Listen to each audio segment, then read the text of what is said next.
And let's see how good this works. Going to go into the call in a matter of some minutes and see if there's people here that we can catch up with. And all right, looking around at oh, good, good response there. And let's give one more. Where did he go? Here we are. You're not going to hear me be coherent at all for this first several minutes. And okay, let's get that started. Okay.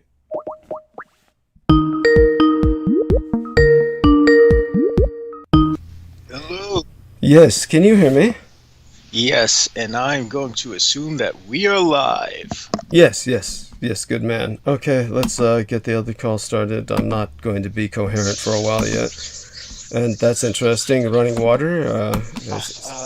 I'm all right. I had computers.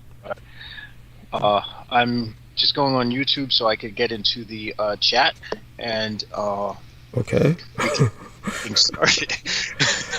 You know that never almost never happens. Oh, right. I have no idea what happened. It's fine. Hey, Salman. So glad to have you with us, dear brother. Assalamu alaikum, Brother Douglas, J-Mo. My greetings of peace and love be with you both. Yes, and may peace be upon you as well, dear brother.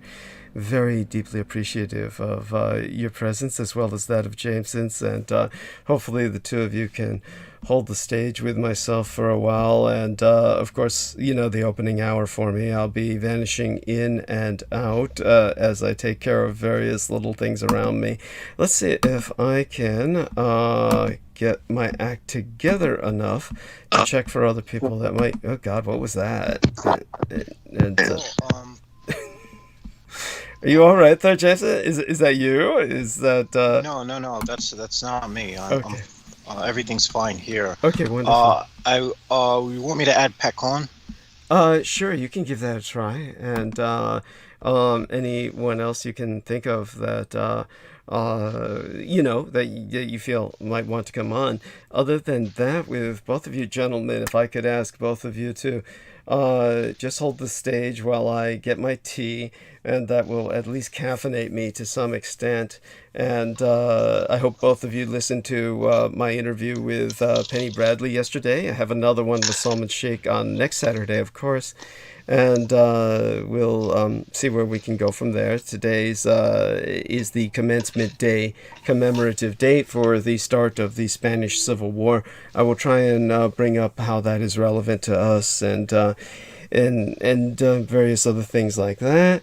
Aside from directions that may take us into, of course, I do want everyone to know that more than ever, I'm going to need their help just to make it to the end of the month. I'll need from my listeners at least $120 in PayPal. And that will be towards the Comcast bill, which I actually compounded. It's both a combination of this month's and next month's bill. I believe that compounded because I neglected paying it at the beginning of the month with all of the trips I was taking to the dentist, which confounded me from taking care of responsibilities I should have been taking care of otherwise. The other thing that people need to know is that I need $100 in a money order because I have to pay the rent in cash. So $100 in a money order, $120 in the PayPal for my listeners. Hopefully through them we can get that done before the 31st, before the end of the month.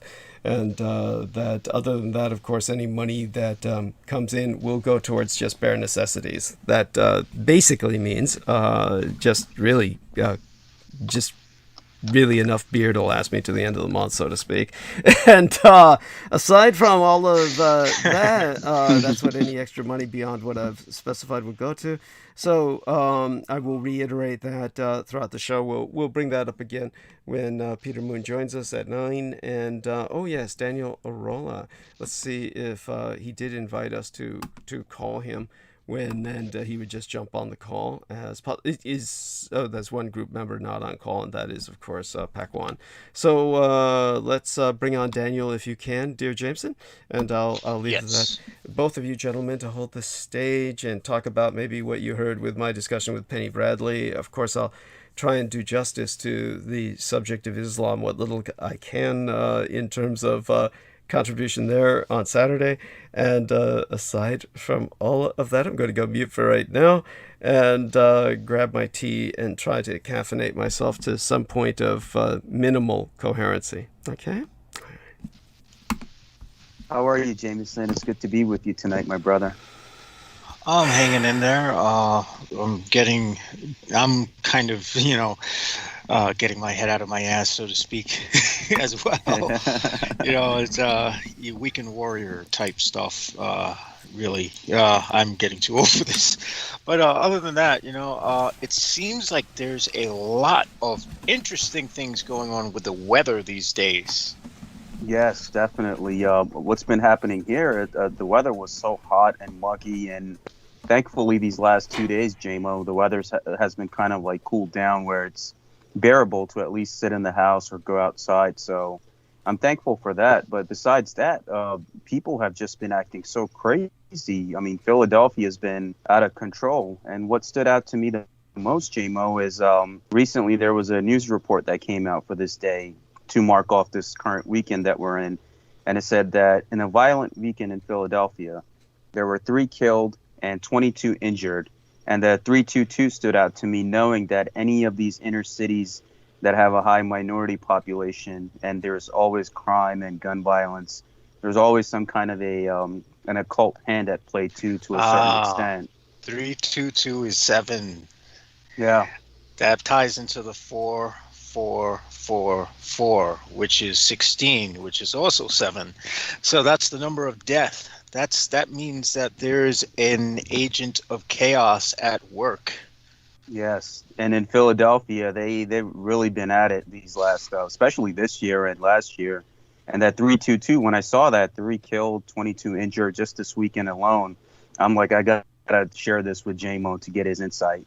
No, what's interesting is that there are 22 archfiends of the tunnels of Set. Yeah, quite interesting to work with. I would only recommend working with the archdemons of the tunnels of Set to an advanced practitioner, because you're dealing with internal forces, and these internal forces can be externalized if you're not paying attention to them. And when they're externalized, they can affect people and things in your environment.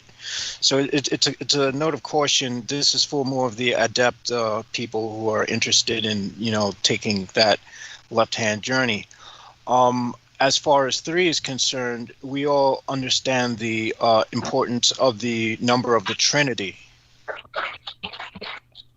And now we also, I would like to welcome Brother Pakwan to the call. What's going on, JMO? What's going on?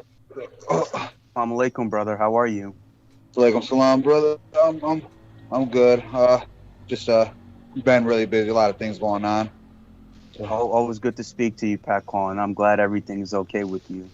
Thank you, Sam. Yeah. Well, let us know some of the things that have been going on with you, Pakwan. So a couple weeks ago, everything kind of just started a couple weeks ago. The local, it's called MLive. It's like a website for like Michigan, like news or whatever. They did an article on my food truck, and seems like almost immediately, like it was kind of like bittersweet when they told me they wanted to do an article on my food truck.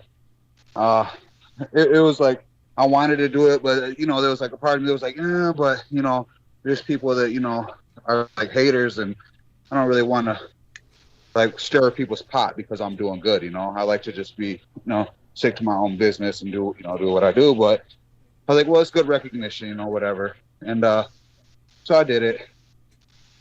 And sure enough, just little by little things started, like just like for one, before me and my wife got married, I had custody of two of my other children, and I wasn't working. I didn't have my taco truck yet and anything, and I I signed up for food assistance, you know, for I guess So I was getting it, and the mother of my kids was upset that I was getting it and she wasn't. So she would call and report me, and you know, just do all these just random bullshit and for fraud, you know, whatever. And nothing ever came of it. Well, right when my son was born, they wanted me to claim him, you know, and they wanted to know, you know, about everybody in the house. So I just canceled my my case, but the food stamps stayed on there for, you know, good 7-8 months. They just kept giving the food stamps, so I used them. And this is like 5 years ago, 5-6 years ago, and all of a sudden now I get a paper that I'm being sued by the state for fraud, for not reporting and receiving food stamps, and just all sorts of crazy stuff. The mother of my children, the one that, you know, reported me, she does a lot of like black, she like does like black shit, you know, like dark shit.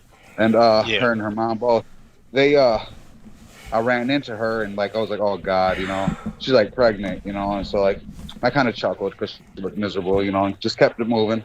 And then same day, my wife gets sent home, and it's just weird that she from work, because they said she had pneumonia. She said that she kept complaining that her shoulder hurt, you know.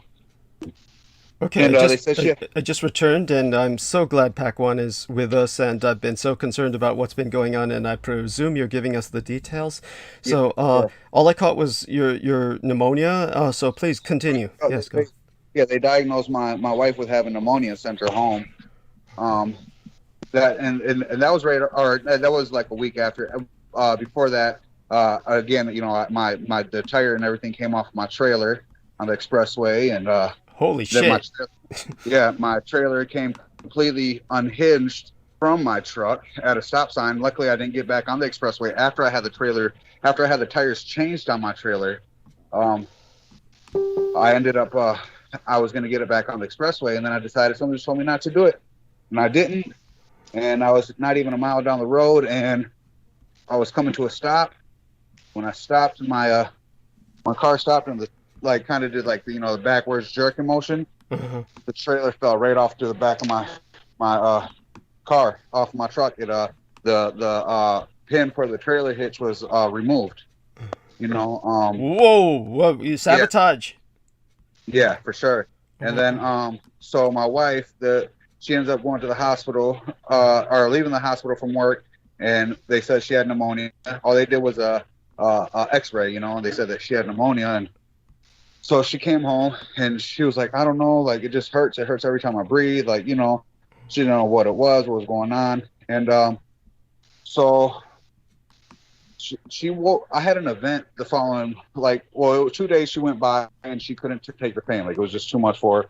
And on the third day, which was Sunday night, she said that I had an event on Monday, and she said she was going to sleep, and, you know, she was really uncomfortable. She woke me up at 1 o'clock in the morning because she couldn't breathe. I guess poor girl, she was calling me, but I was so out because I was prepping. I've been prepping, been so busy, and I wasn't waking up, so she had to like climb up the stairs. And then I had my trailer hooked up to my truck because I was going to an event early in the morning, you know, and so I unhooked that, and I got her to the hospital, and they did a CT. It turned out that she had a blood clot.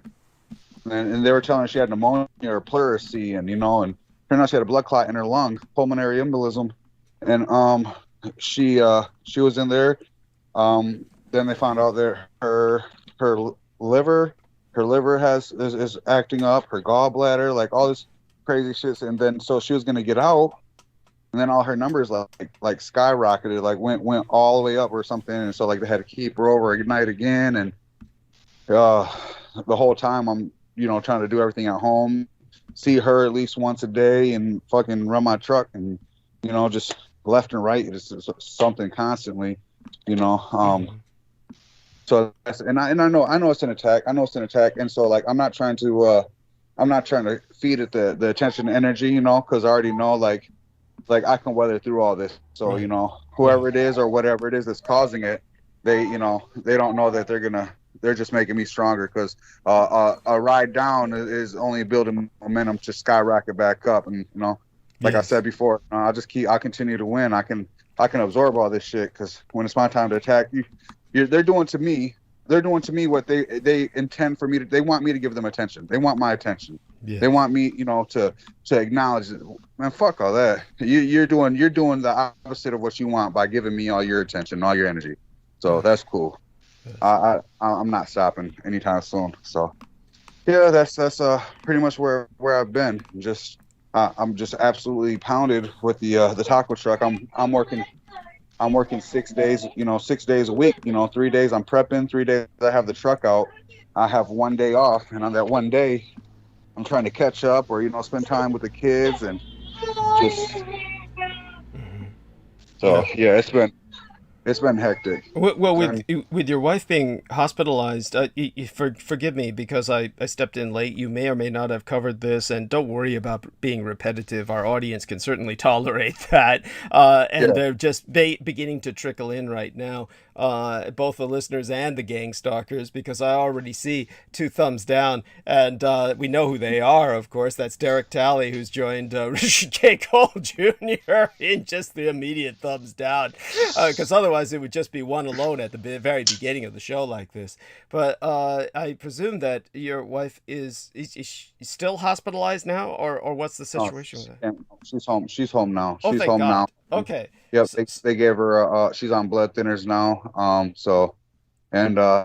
She's gonna be on blood thinners probably about the next 6-7 months. So we gotta keep an eye on that. She's gotta test. They're actually doing a case study on her, because her mother had a stroke at 36, and her grandmother had a stroke at 30. Okay. So there's history of that. And she's a heavy drinker, heavy smoker. Right. I was going to say that would explain the liver to a degree, but Yep. Are her mother and grandmother still alive? Yes. Her mother had a stroke. She was paralyzed all down her left side. Oh God. So her right side. Yep. Oh, But she still she has a little bit of speech, not too much. oh. And then and so she also so she drinks and smokes. She's not a very healthy person, a health conscious person, and so we're dealing with that, and they're doing a case study on her because her family does have stroke, and she's been on birth control, and a couple years ago she got an IUD in her, so that could also be that Contributive, right? Yeah. Well, now in her own mother's case, that was the birth control injection, right? That might have been contributing. Yep. And that was the only thing her mother did, because her mother wasn't a drinker or a smoker, and all she had was birth control. Also, the doctors aren't sure, but they're doing a case study on her now. She's going to be a case study, Right. because of that, and because they're now, it's crazy because now they're saying could be from the COVID shot, or some people are saying yes, some people are saying no, and it could have been something that accelerated something, and I don't know, but she doesn't feel like that. She says she doesn't feel like that's the case, and Right. but you hear it, it's definitely something that they're talking about. Right. Yeah. And it's rare. That would be extraordinarily rare if that were the case. But just out of curiosity, who takes care of her mother? Her mother being indisposed like that, is she living with the grandmother or what? No, her grandmother lives in Puerto Rico. No, her stepfather. Okay. He takes care of her. He's taken care of her since, I think it happened like 2004 or something like that. Yeah, happened a while ago.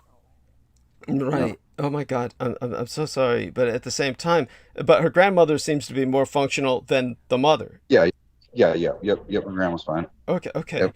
And so her mother's living with a spouse who is taking care of her. Is that the? Yeah. Okay. All right. And so then in her case, she's more ambulatory. Your wife Elizabeth, she's more ambulatory and is recovering, but she's not particularly damaged by all of this in such a way that it will impact her employment in the long run, or what? No. Okay. No. Okay. Not at all. Right. Not at all. Right. Oh my God, you know, personally, I think it's simply the stress of working as a nurse is also a contributive factor to all of this. Just with what the Oh, yeah. nurses have been going through, it's they all have similar problems in this day and age. And believe me, they're drinking just as heavily as Elizabeth is. But anyhow, go Yeah, on, no, please. definitely, you know, and believe it or not, a couple weeks ago they were all doing 20-hour shifts. She did like 3 20-hour shifts a couple weeks ago, like all the nurses were. Yeah, yeah, 3 20-hour shifts in a row, or over a Uh, period of the week. yeah, no, back to back. Back to back. Holy fucking shit. See, that's the crazy stuff. That's the crazy stuff that does Yeah, it. Yes. Oh my God. back. Yeah, yeah. So please go on. Aside from that, your children are all well. Yes. Yes, yeah, they're all good. Had a little, they've had a little cold, you know, but my daughter's teething, you know, and Mhm. we you know, they've been out and about, and we went swimming and, you know, stuff like that. So sure, that's contributing. But I mean, other than that, no, I mean, just the little small things that are happening, just little nuances, but Mhm. they're nothing that are setting anybody back or anything. So. Now, based on what I missed, I did miss this. Now, your wife, for all her exposure to COVID-19, you did not say that she had contracted Oh COVID-19. no. It's strictly pneumonia, right? Yep. Yep. Okay. I mean, pneumonia compounded Yeah. by all the other. And it's funny. Well, she said, you know, she was like, you know, what's weird? She was like, I came in here, you know, and you know, shortness of breath, couldn't breathe, you know, was having problems, you know, and they didn't test her for COVID. Yeah, they didn't. But yeah, Maybe just they had enough faith in the shot that the COVID vaccination that they probably didn't bother because there wouldn't have been a point if you've had the vaccination and you contract the COVID. It's presumed that that you're going to pretty much survive. I think would that be what you think was the reasoning or? I have no idea. She was Okay. just like, that was weird. She thought it was weird. Right, right, and as aside from all of that, the you now of course aside from your affiliation with myself, you've grown up under occult siege a number of times long before you knew me. So, is this one of your old enemies that you can think of, or do you I think this is I possibly feel like connected? Go ahead. so the only thing that's funny for me is the random 6 year later government involvement Okay. Yeah. right now, you know, that's weird. Yeah. Could you clarify that again? I may have missed that while I was getting my tea. What about the government involvement here?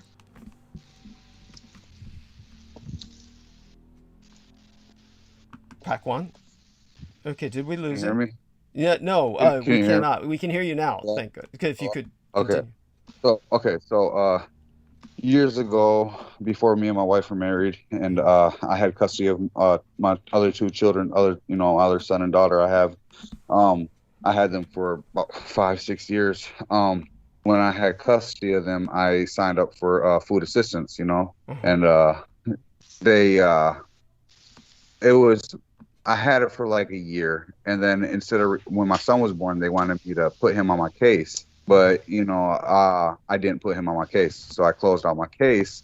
But they continued to give me food benefits, you know, food stamp benefits for about 7 8 months, and this was like 5 6 years ago, and now all of a sudden I get paperwork, a whole big paperwork stack of like subpoenas and stuff. They did like they got all of our financial records and statements and stuff like just from the past like 5 6 years, like even though it was like for 8 months, you know, in like 2018 that they gave me food after I closed my case out, like I didn't renew it.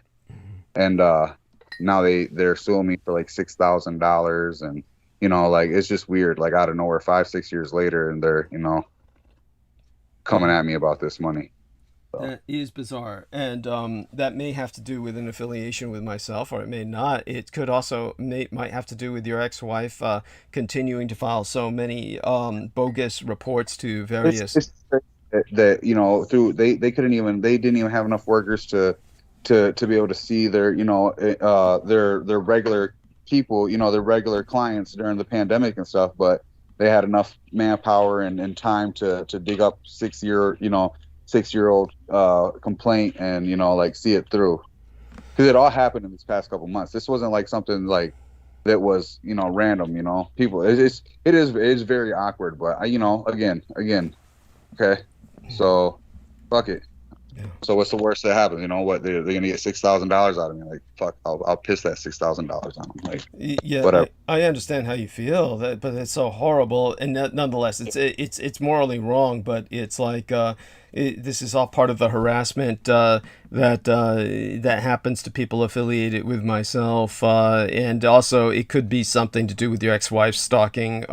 But it's something not to dwell on. Your attitude is the best way to handle it. Is to, as you said, just let them have that and move on. But that's incredible, and it's bizarre. And what else do you need to bring to our listeners' attention? The incredible thing is that you seem to be maintaining a very good attitude through all of this, and you look well in your photographs. You look confident, you look well, you look like none of this is really impacting you. So you're carrying yourself with grace under pressure. Yeah, I'm proud of you. It's not. Yeah, I mean, it's like, I mean, what the fuck? What the fuck am I gonna do? Sit here and dwell on it, dude? Like, that's what they want. They're trying to stop me. Like, and no, I'm straight. I'll high knee it. Right. I'll high knee. Yeah. March it. Shit on out. Yeah, so I mean that's really, I mean, and it's just been one thing after another, just with my events, just staying busy, and more and more people wanting me to come out, and like I'm at a dispensary now, so on Mondays I'm at a dispensary, so it's pretty much like weed and tacos all day. Yeah. And then I got a spot on Wednesdays. I'm outside of a Home Depot, so I'm catching contractors and everybody in there, and they closed down the hot dog stand that was in that Home Depot, so it's not like they can get food inside Home Depot anymore. Oh my God. It's like Applebee's or tacos. Fuck it. Right. And right. And Saturday's Red Line. And that's just a good time all the time. So. Right. And that's the alcohol heaven, right? With the yeah. Yes. Oh my God. And any adventures there that you can care to relate in any of these places? Yeah. Okay. Yeah. So a couple weeks ago, my brother-in-law, who he just graduated from the University of Boston. He got the optometrist now, and he's young. He's like 30, and so he comes in, and I was doing an event, and we started drinking. We're drinking, and I'm like packed. Like it's like a Memorial Day event. And it's so busy. Then the event was only scheduled from like 12 to like 7 or 8, so 12 in the afternoon till like 8 p.m. It was 11:30 p.m., Douglas, like fucking 3-4 hours after the event was done, and I still had a big ass line outside of my fucking window, like still selling food. Like yeah. So it was ridiculous. So we're drinking, and then the whole time while we're doing that, and then he starts wanting to start wrestling around. He does Krav Maga. And so he's like 4th level or some shit like that, and so he wants to wrestle around. And I'm like, man, all right. So and this is outside of the police department here where I live, and we're wrestling around out in the grass. I'm tossing them around, hip tossing them, and like pretty much just ragdolling them all around. And so the cops will walk up to us and they're like, "What are you guys doing?" And I got them like in a guillotine. I'm like, "Oh," I was like, "Oh, we're just playing around." We're just playing around. It's like, it's time to get up. So and then we end up came home and slap boxing till like 2 o'clock in the morning. Oh my God. And it was fun. It was like big brother little brother shit. But my hand was all swollen, and he had like black eyes, and for like a week. Jesus. Yeah, it was one of those nights. But a couple weeks ago, I was actually at Redline. We were both at Redline, me and him, because he's back home. He doesn't start work till September, so he's just hanging out with me for the summer, and we're doing the taco truck. And we were at Redline, and we're fine drinking, and they have these. They do like, I guess with the drink it would be called like Irish car bomb, but there they just call them car bombs, Redline car bombs. Right. And they're good. So and they're potent, they're strong. So we drank some of those, and we were drinking our beer. and there was a customer who loved the food. So he bought us these cans, these like 16-ounce cans of this beer they can there. It's like 17% each can, and we don't know that they're 17%. We get them, we chug them down, and it's not even 5 o'clock, and his letters, like his order slips, start looking more like cursive each and every ticket after. So I'm like, what is this? And he's like, yeah. Yeah. No, what does it say? He was like, that's what it says. It's like, no, God did. So then he's talking in cursive.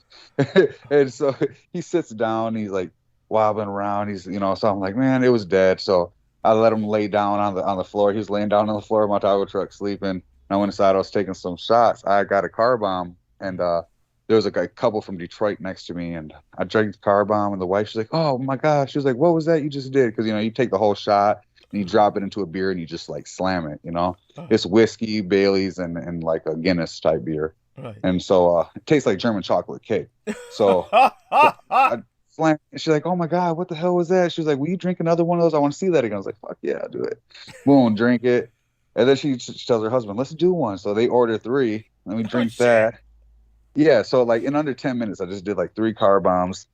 And then I tell them about the tequila they have there. It's really smooth, but it's 130 proof, but it's smooth, like smooth, like doesn't burn nothing. So we do 3 shots of that, and then my wife ends up walking in, and Johnny, her brother, was sleeping in the back of the car.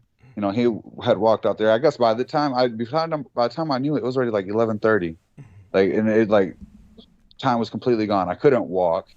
Trying to walk and freaking falling everywhere. I fell, busted my head on the concrete. Oh my God. It was because I got cameras on my property, so like you see like and luckily it's like right down the road. You see me get in, pull in, and then I get out and trying to walk. I couldn't even walk. Mind you, I didn't drive, but I'm trying to walk. I couldn't even walk. I'm doing like 180s back down the driveway, trying to walk straight. It was hilarious. Yeah, that was like the biggest adventure I've had. It was fun, but I felt like 5 times. They said I was doing snow angels in the summer. No doubt.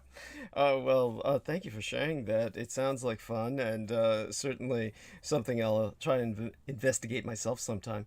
And but I'm just so glad that you're still alive, and that Elizabeth is still alive. Very, of course, concerned about that, but let her know that she's in our thoughts and prayers, and that we, I'm so glad that you brought all this to our attention. And just what else do you think would help? Is there anything that you can ask from our listeners that you might need, or something like that? I don't need it. I mean, thoughts and prayers and love is always cool with me. I just it's again, it's nothing. Going through shit like this before isn't, it doesn't make it any much easier, but it's a hell of a lot tolerable. Like, all right, I know where this is going. Like, you're gonna fuck around for a little bit, and then it's not gonna work, and then you're just gonna get tired and go away into your cave until you're ready to fuck with me again, or Right. whatever. I just for me, it's just like you're better off like just coming and seeing me, because just catching these hands real quick, it'll solve all our problems. So. Yes. Be all right. Yes. But yeah. So no, I'm just I'll be prepping again tonight. I got an event in the morning, and I just wanted to get on. And they say it seems like every time I've tried to get on, it's been something. Like there's been like I was gonna come on the other night, and that's when my wife had the complications when I was up there with her, so we ended up staying up there with her, not getting on. But yeah, it's definitely been something. But for what it is, it's definitely, like I said, tolerable. It's nothing. It's nothing but just the love, and I'll send it back to everybody too. So Right. And deeply appreciate it. So stay safe, and keep us updated. Make certain that you stay in contact. And I'm so glad that you're continuing to post on Facebook, because it helps. It helps provide us your status, and so your status is important. We love you dearly, and you have a blessed night. Hang out and check in with us anytime you want, tonight and anytime. Okay. For sure, brother. Okay. All right, JMO. All right, Salman. Yes. All Thank right, you. back home. Good night, my brother. Good night, brothers. Yeah. And so with what you gentlemen have heard, I take it your lives have gone just a bit smoother than the challenge. A hell of a lot smoother. It's most of my struggles are internal rather than external. It's a little better in that regard, but Wonderful. it's equally as challenging, I suppose. It can be, yes. And so has your was this a new psychiatrist you've been seeing recently? How's that working out? No. What happened was that day I had wound up like from 5 a.m. You had I the didn't spider wake up. bite. I remember that. Go on. Yeah. That actually went away. It winds up that it was a mosquito bite, and I was just overreacting. Okay. What I think happened was the antihistamines in the what do you call it? The antihistamines in the cough medicine probably caused an overreaction to a simple mosquito bite. But what happened was I wound up oversleeping through the appointment that I was supposed to get to. And this was the first time in a long time that I've gotten a good 6-7 hours of sleep continuously. That never happens. Usually it's 2 hours I'm awake, I use the bathroom, 2 hours I'm awake, and I just like stumble around a little bit and I go back to sleep. And that seems to be the cycle of sleeping for me. So I don't know what happened that day. Not only that, it was too hot to go out because they had like the temperature warning was like for like the index was supposed to be like 104 or something. So it just that didn't pan out. That didn't pan out. But I did get to see the gastroenterologist, and I found out that their concern was the fact that there was a lesion in my esophagus. Okay. They said that the likelihood that if it would advance, if there was a case in which it was advancing towards some form of cancer or something, that it would take it's something that would happen over a period of time.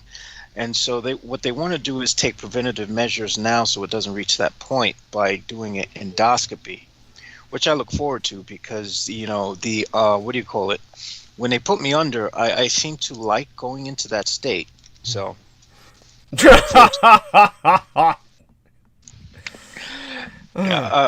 once a psychonaut, always a psychonaut.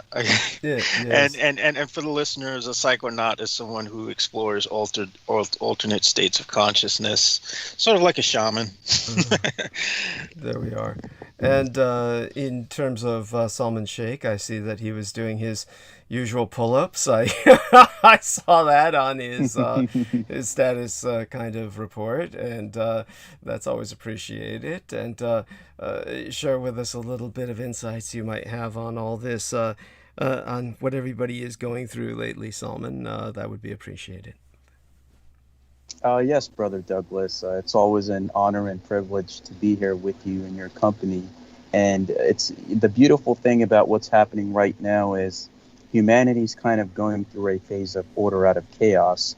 And Pat Khone's life is the life of a Sufi master, because in Sufism, they teach you that the harder, the better. So if Allah, God, favors you, he will put you through trials and tribulations. And Pat Khone just taking it with a smile, with his faith in the higher power, knowing that whether it's his ex-wife or anybody that's using dark occult arts against him or trying to get under his skin, demoralize him, he's not giving them what they want. So he's on a good path in terms of mentally and spiritually and emotionally in terms of where he's standing. And which also reminds me of a talk I did recently with a Sufi master, and we discussed these same elements in terms of, because I've been catching up on a lot of reading as well.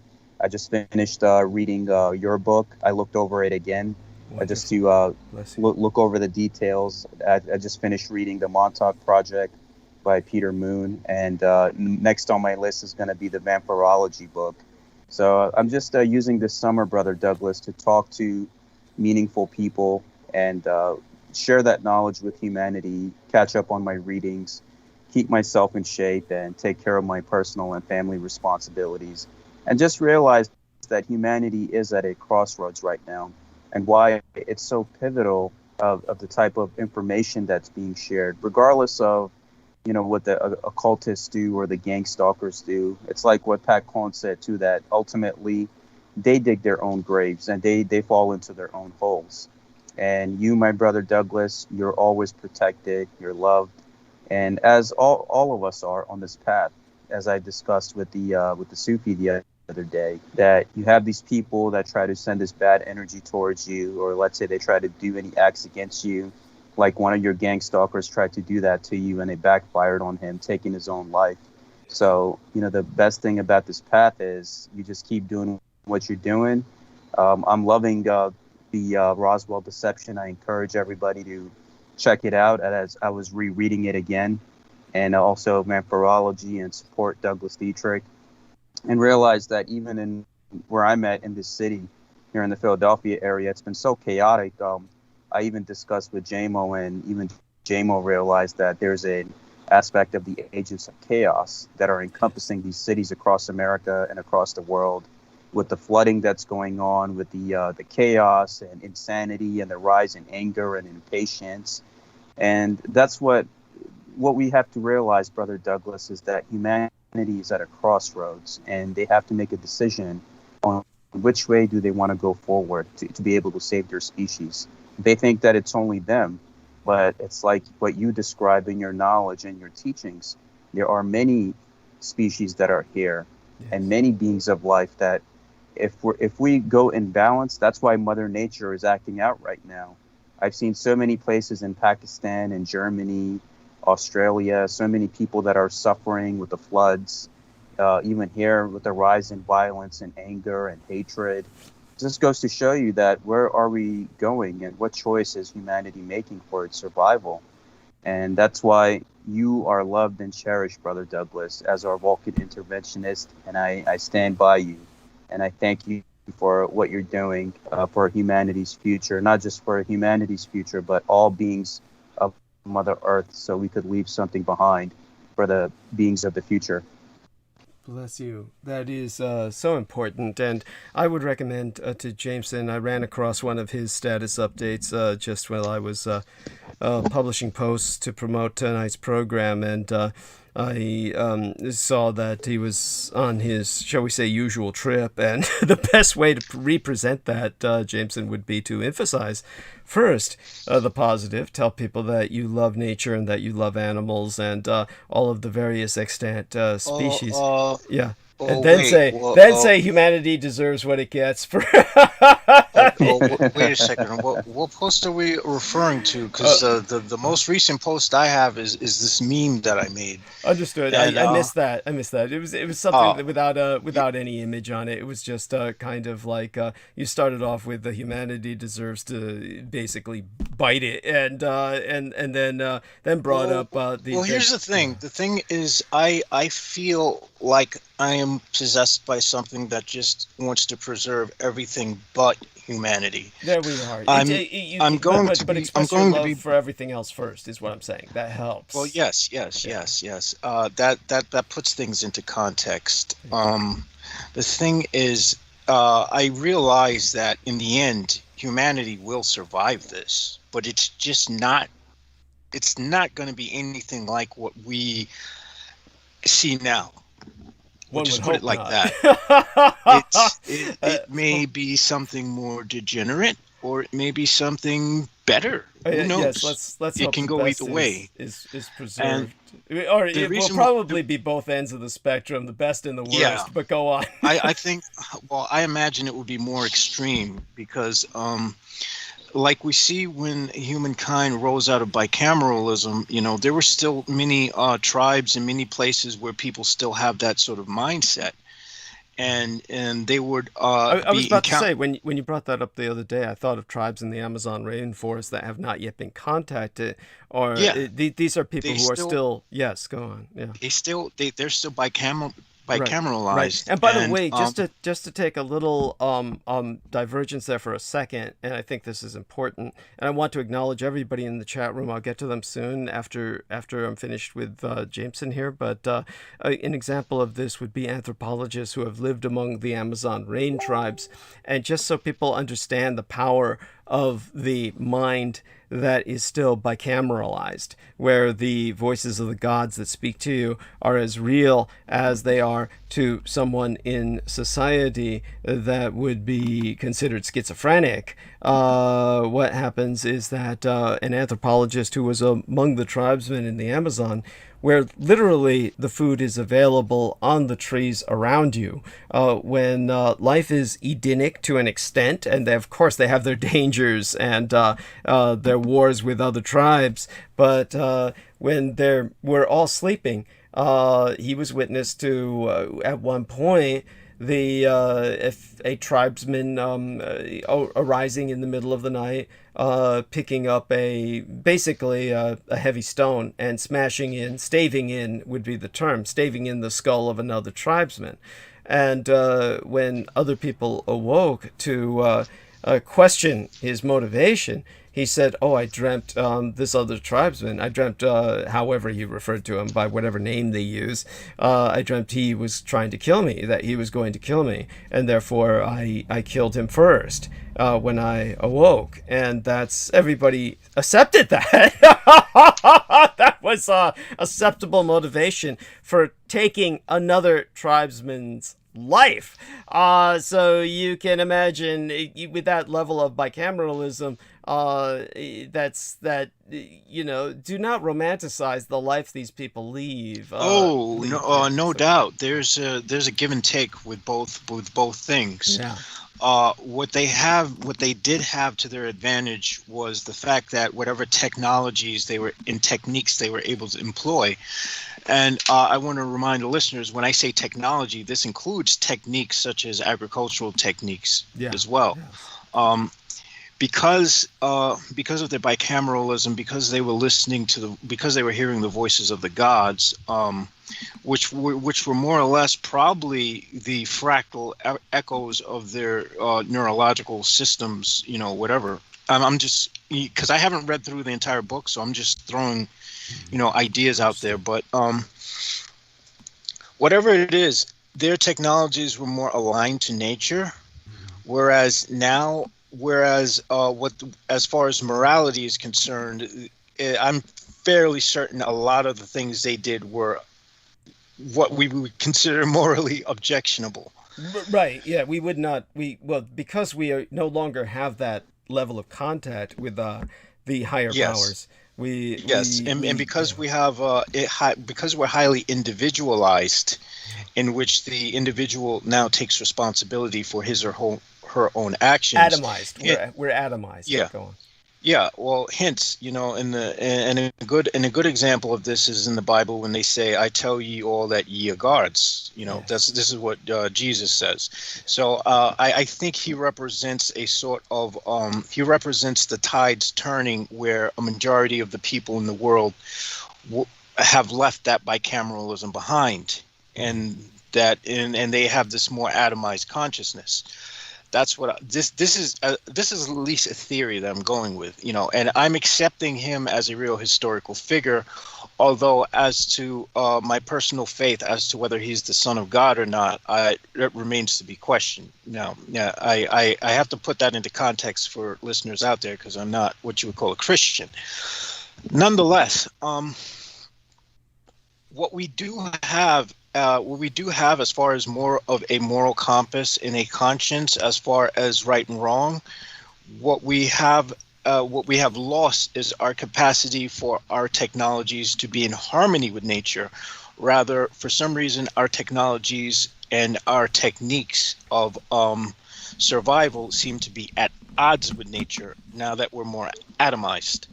So there's a give and take, and I have no doubt that in the path of where we're going, because what we're seeing right now with this global heating is an adaptive pressure. These adaptive pressures are natural things that force a species into a sort of bottleneck where either they die or whatever ones survive will have a different type of mutation that will enable them to survive a harsher environment. The term you can use for this is adapt or die. Go on. Yes, adapt or die. And this is what we have unconsciously. Now here's where things get a little more complicated, because I don't know if there's any psychological models as to, you know, how they want to incorporate the idea of bicameralism or not. I haven't come across anything yet. And if you do run into any books where they do come across, where they do start to talk about terms and merge them like that, I would be very interested to hear about it, because the human mind is a fascinating thing. You know, even if the species does go extinct, it's at least an honor to have been able to examine such an intriguing specimen. Okay, I'm being overly, I'm being facetious, but understood. Yeah. But the thing is, okay, where's my train of thought? I suspect that where we're heading is we're going to see more extremes as far as what survives, what comes out of this fiery cauldron. I'm going to use this as a metaphor, but it's almost like we're in a witch's cauldron right now. Mm-hmm. Now, what comes out can either be the Philosopher's Stone, or we can have, and yeah, we're going to get a Philosopher's Stone out of this somehow. I just hope that we're somehow still around to see it. And there's also going to be ash. There's also going to be a mass die-off as well. So, I mean, this is a part of the natural balance, I would think, what's happening.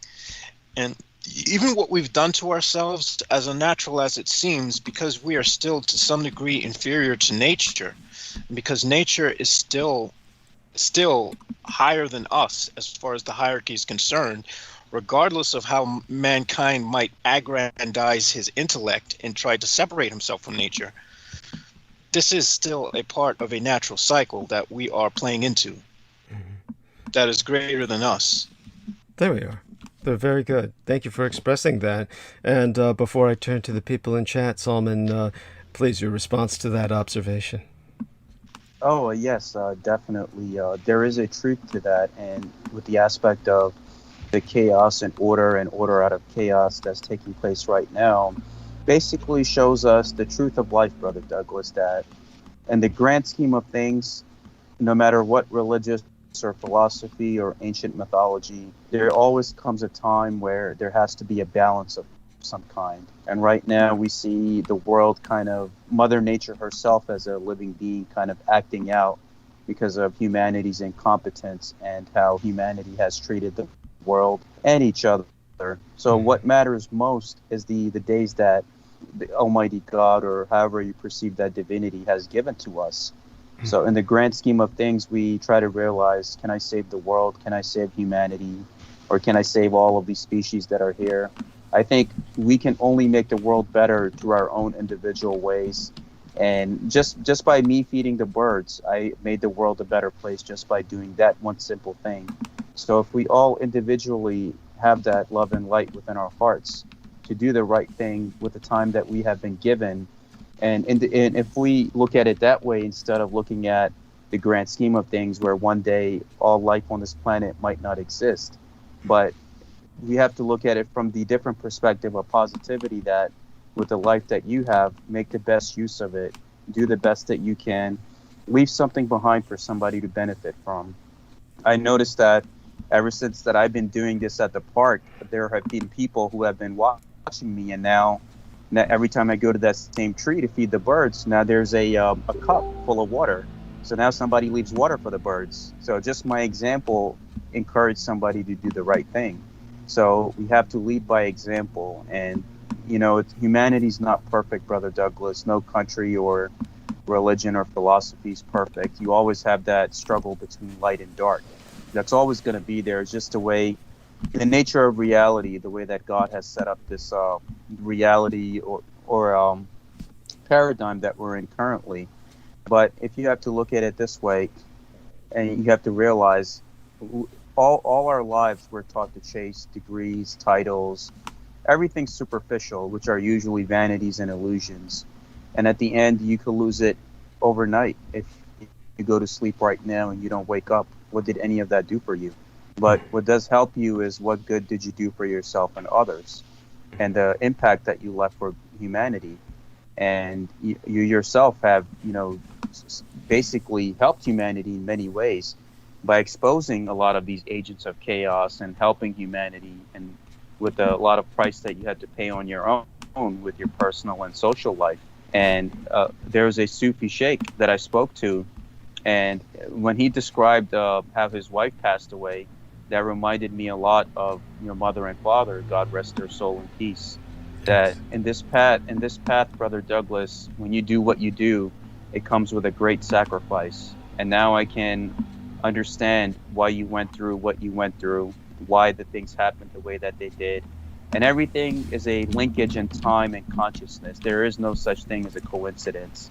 There are just things that you're meant to do, people that you're meant to see, places that you're meant to go, and the things that you're meant to do. And your life has been an example of that, with the Sufi sheikh described, who's also been targeted by the agents of chaos. That's somebody who lived in Germany. Now he's living in the other parts of the world, because wherever he goes, like the gang stalkers, they affect him financially and in other ways. So this is a battle and a fight for the future that's not for the weak. And it's like what Pat KHOLM describes too, that somehow, some way, no matter how positive you try to stay, they're always going to try to use some elements from your past, a person, a situation, against you to try to break you down. And that's something that we have to keep in mind as we tread on this path to help humanity and help each other, is we have to do the right thing while we got the time to do it. And that's just the beauty, that even in Sufism, we're taught that your companions and your brothers and your friends, you already had a soul agreement with them before you manifested on this earth. So that makes me very happy, my brother Douglas, that I knew you and Jamo before I manifested onto this reality. Right. That's incredible. And I really appreciate that. And so that should be comfort to anyone listening. And to our people who are listening, let's check in with them for a moment. I want to thank you to Sammy Romero. Sammy Romero is always one to call out when we're sounding loud and clear, or let us know when we're having some technical difficulties. He let us know that we're sounding clear and that we have an excellent connection. He's confirming that. God bless you, Sammy Romero. And my thanks to Chris Collins along those lines as well. Wonderful human being, and someone else who suffered much. And so Chris Collins is in the chat room with us. Sarah Thomas, wonderful woman. God bless you. Thank you so much for joining us. And of course, Douglas Marks. And I forget again where Douglas Marks sources from. I always think Australia.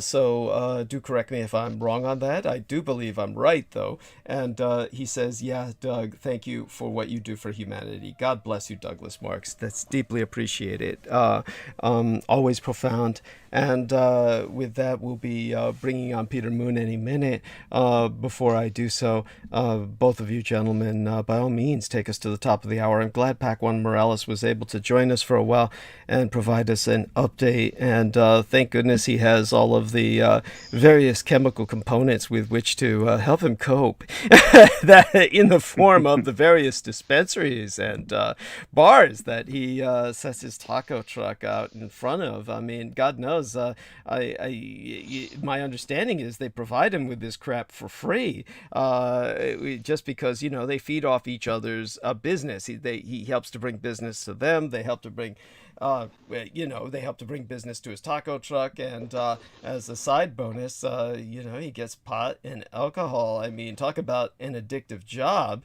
and that's something that bears some consideration. Also, I have no problems. I hope she doesn't mind. She doesn't seem to be with us right now, but she hasn't been feeling well as of late. Maria Gregorich was sharing some dreams that she had, And of course, I'll be select in what I relate about them. She was sharing them with myself in the private messenger, but one of them was about a couple of months before he was diagnosed with cancer. She had dreams about Derek Talley. She wasn't friends with him on Facebook at that time, but she had a vision that looked like one of his more recent photos where he looks very different from the supposed Marine photo.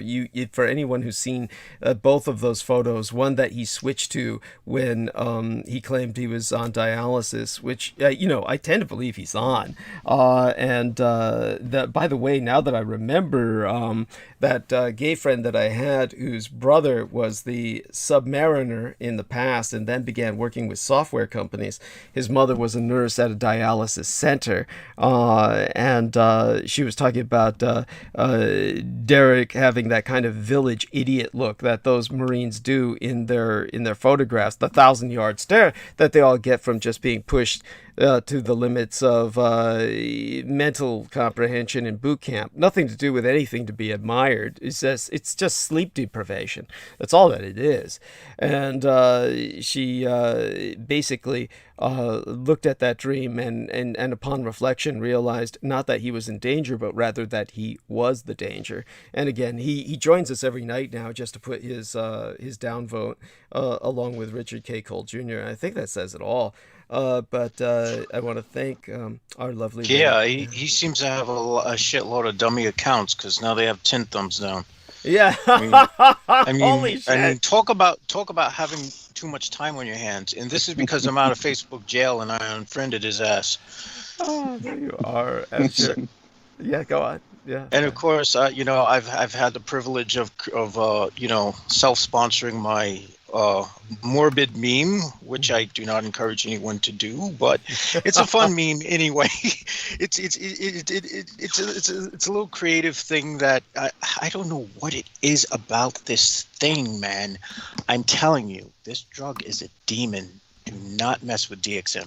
No. Whatever you do, it is a demonic entity in and of itself. I've never experienced any others.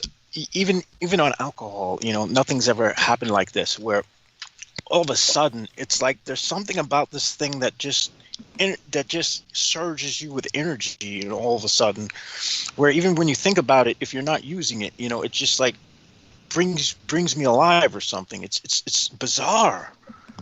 Well, there we have that. And that is Jameson Reese speaking about the effects of DXM. Do be very careful what you get involved with. Of course, I'm not the example to follow at all. Neither of us are the example to follow.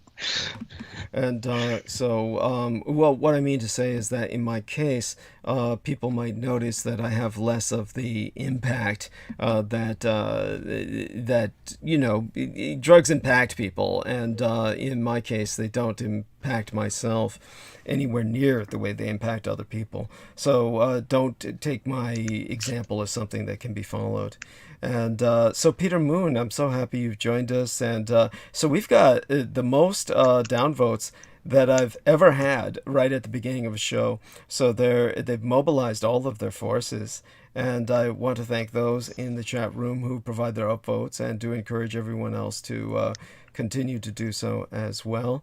And obviously the attacks on us are severe. And Douglas Marks says he's in Miami, Florida. So thank you, Douglas, for clarifying that, and deeply appreciated. So with that, we turn towards Peter Moon to catch us up on what's going on in his life, his world, and also what's going on with the book, and in Romania. And of course, Peter, to bring to your attention Moldova, which is having its votes recently. Perhaps you've kept track of the results of that, and perhaps they're in for a more pro-European stance, from my understanding, and their desire to end their kleptocracy. So please take it from there.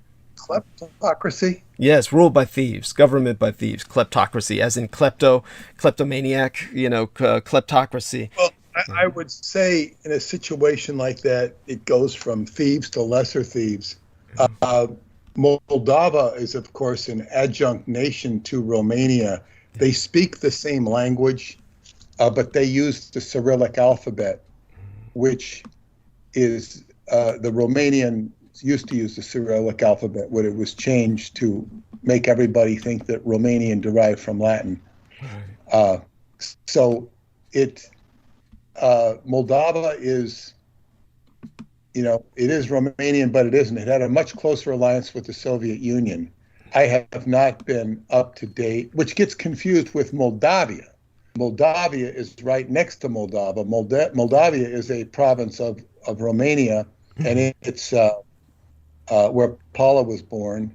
And I haven't been there, but it's, what would you call it?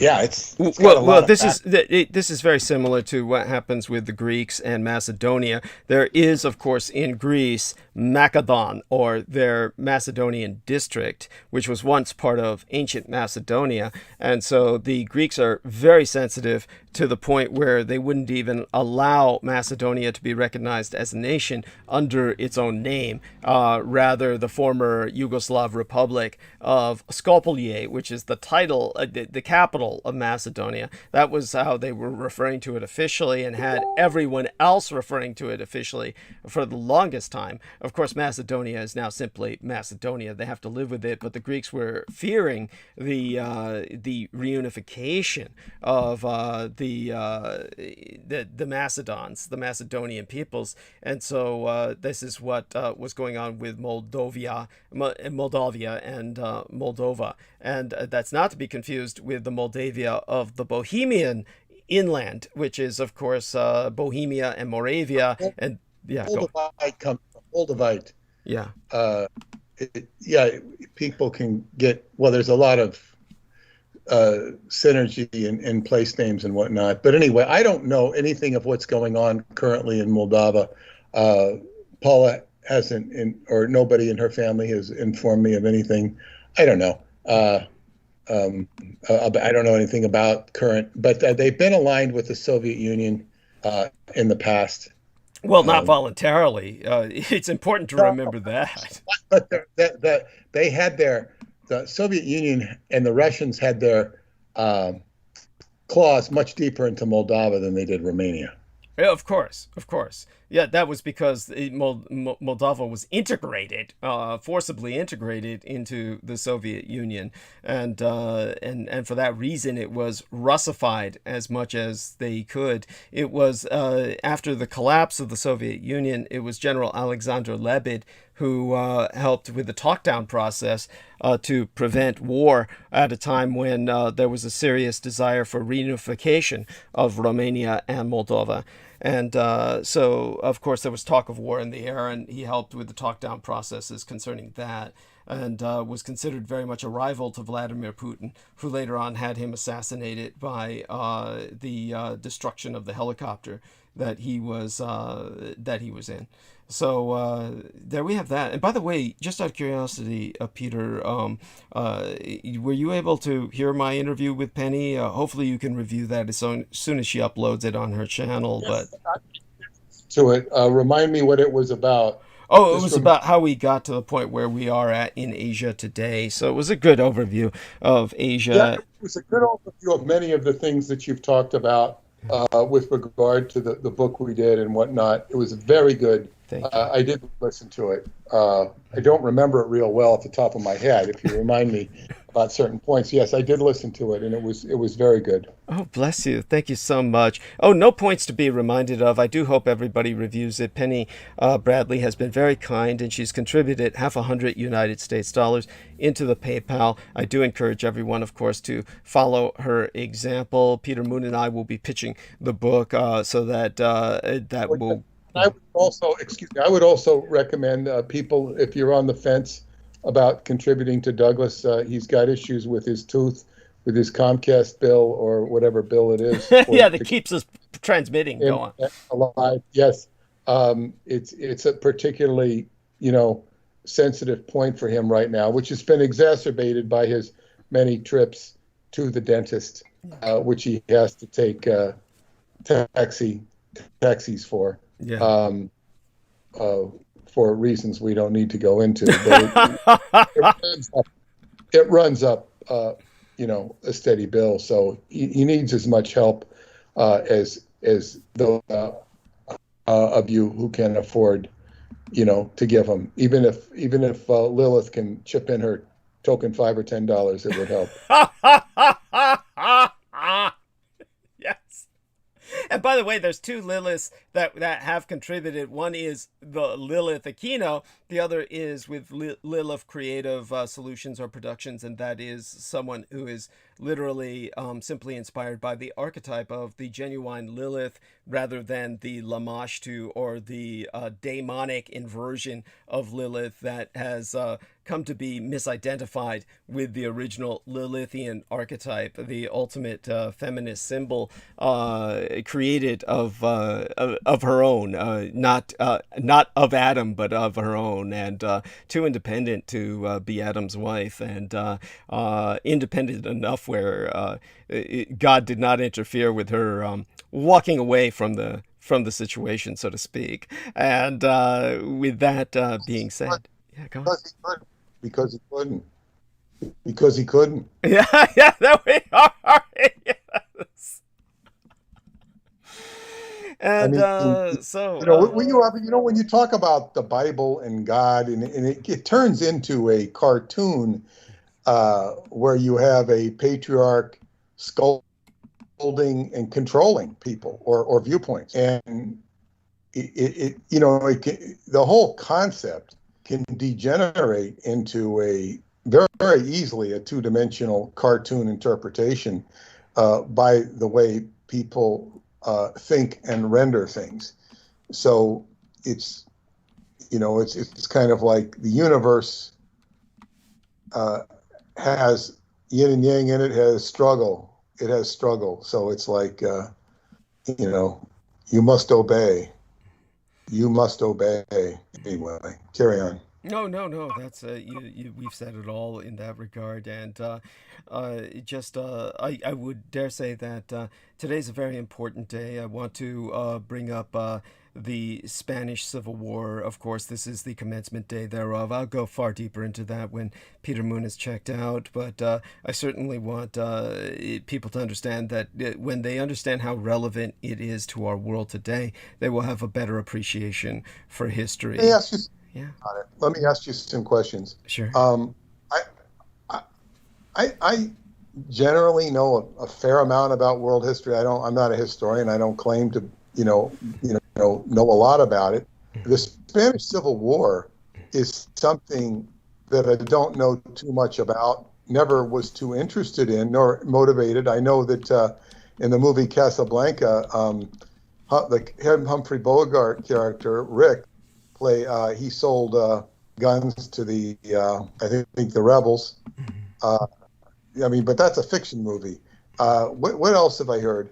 I would also mention, and this is high amusement. There's a movie about let me see, what is it? Spain. I think it's The Pride and the Passion with Frank Sinatra. It's a movie that takes place in Napoleonic Spain, and Sophia Loren's in it, and Frank Sinatra plays this Spanish soldier, and he has the most stupid Spanish accent you ever want to hear. His performance ranks with John Wayne as Genghis Khan. It's so funny. In other words, Frank Sinatra running around speaking, senor, I don't know, it just doesn't work. It's ridiculous. Oh, it's awesome. Because it's just so funny. And it's part of the rampant racism at that time that they chose Frank Sinatra because he was Italian. But go on, and they just thought he was Mediterranean. Therefore, I think it was because it was Frank Sinatra and Sophia Loren. I don't think it had anything to do with the fact that he was Italian. Well, they were both Italian.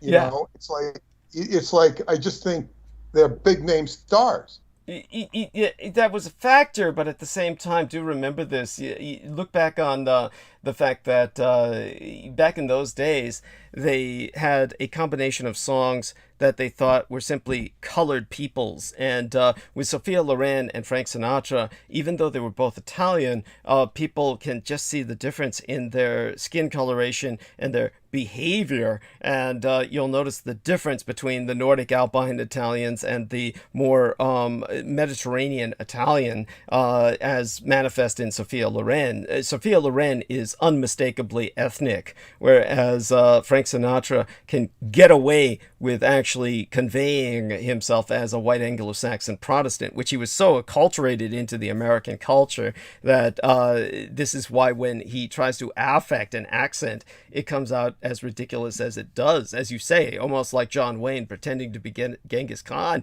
It's on that level. And when I never heard Frank Sinatra speak a word of Italian. That's right. That's right. Dean Martin grew up speaking Italian. That's right. He was Italian from Ohio. That's right.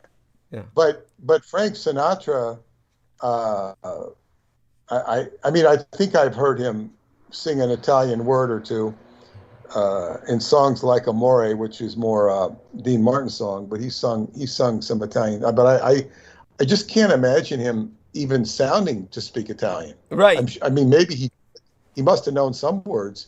Right.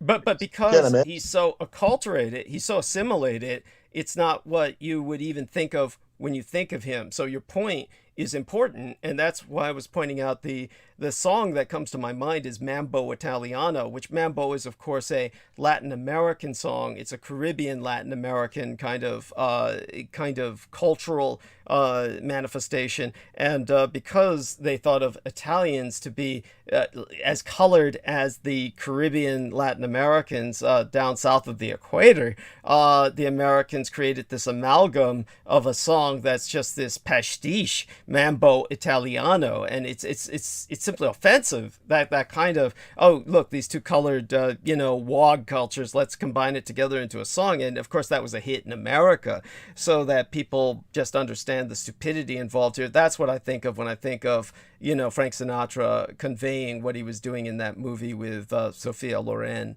and hopefully that conveys some of what we're trying to say here. So that's the kind of mentality at the time. By the way, what that brings to mind with World War II was in what people don't remember is, of course, prior to World War II, Benito Mussolini, who was responsible for the resurgence of Roman culture, and that's where the fascism sources from.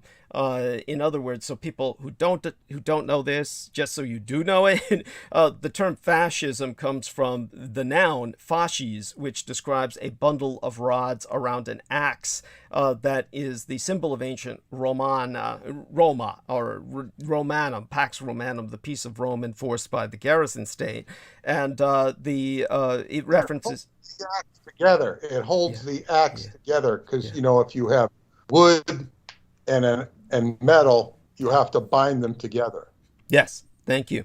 And beyond that, of course, the bundle of rods that is around the axe is nothing that's used in combat. It's symbolic. In other words, what Peter Moon is describing is, of course, the actual maintenance of the axe, the actual formation of the axe. In other words, it doesn't exist without that bundling in the ancient technique, which is used to bind an axe, to create an axe. But in terms of the beyond that, the fasces, it can refer to the bundle of rods alone, which is like, in other words, one stick alone, you can snap it, put many sticks together, and you cannot snap them. Therefore, separate we are atomized and weak, together we are strong. That is the fasces. And so when they bundled the rod around the axe, then that is to symbolize the fact that everyone is mobilized for war. That's what that means. So that's Let me point something out here that's very important with the concept of fascism. And he's talking about the fasces. Well, fascia, I want to talk about fascia because this is the same as the etymology as the word fascia, which is a very important part of Qigong. And fascia, which is referred to really not in the best way as sinew strength in martial arts. But fascia is your connective tissue. When you cut open a chicken and you see that like white viscous sort of filmy substance, that's fascia. And fascia extends all throughout your body. It carries water, it carries bodily fluids, it carries blood. Blood goes through the fascia. It doesn't go just through the veins and arteries. And so the fascia is connective tissue, and you're always trying to strengthen your fascia, the entirety of your body. When there are 5 different types of fascia with technical names, one of them forms into ligaments, one forms into tendons, one forms into bones. So what you want to do, and you coordinate your fascia through your navel. So as an individual, you want to have all your fascia together, coordinated, working as one. So when somebody comes up with a concept like fascism, just as Douglas was saying, it's uniting it all together. It is a unification. It is a concept. What was that song? We Are the World. Yes. Taking aside the corniness and of all that, but it's like it's the whole idea is we are a world, just as we are we are representatives of our towns, our states, our countries, our global situation. So fascia is and on the earth we really are. So when somebody comes up and unites their nation or their country, it's either for protective purposes, and it can often turn bad, because if you have to protect yourself, there are issues that have to be dealt with. Anyway, that's what I have to say about fascia. Yeah, thank you. I appreciate that. So during the early days when Mussolini was basically reforming Italy into a resurgence of Pax Romanum, of the Peace of Rome enforced through the garrison state, at that time, he was extraordinarily popular in the world. There were several things that go into this that are fairly interesting, and just for the sake of interest, just to bring in some of the wonderful, how would I say it, exotic nature of this whole phenomenon. He did pull Italy completely out of the Depression, and he was like the first nation to recover from the Depression as an industrial developed nation that had everybody so impressed. And for this reason, everybody was seeking his alliance. So Mussolini was considered the first fatherland of fascism, and Germany with Adolf Hitler, where the fascism emerged much later in terms of legal governance. At the time that H.G. Wells published his book, The Shape of Things to Come, and the film was being made, where he had support of the British state, which is, this cannot be overstated. People just don't understand this. Again, just as an entertaining aside, all of this coming together into just a rather stupid point that I'm going to make, which is just emphasizes the stupidity and fickleness of the public at the time.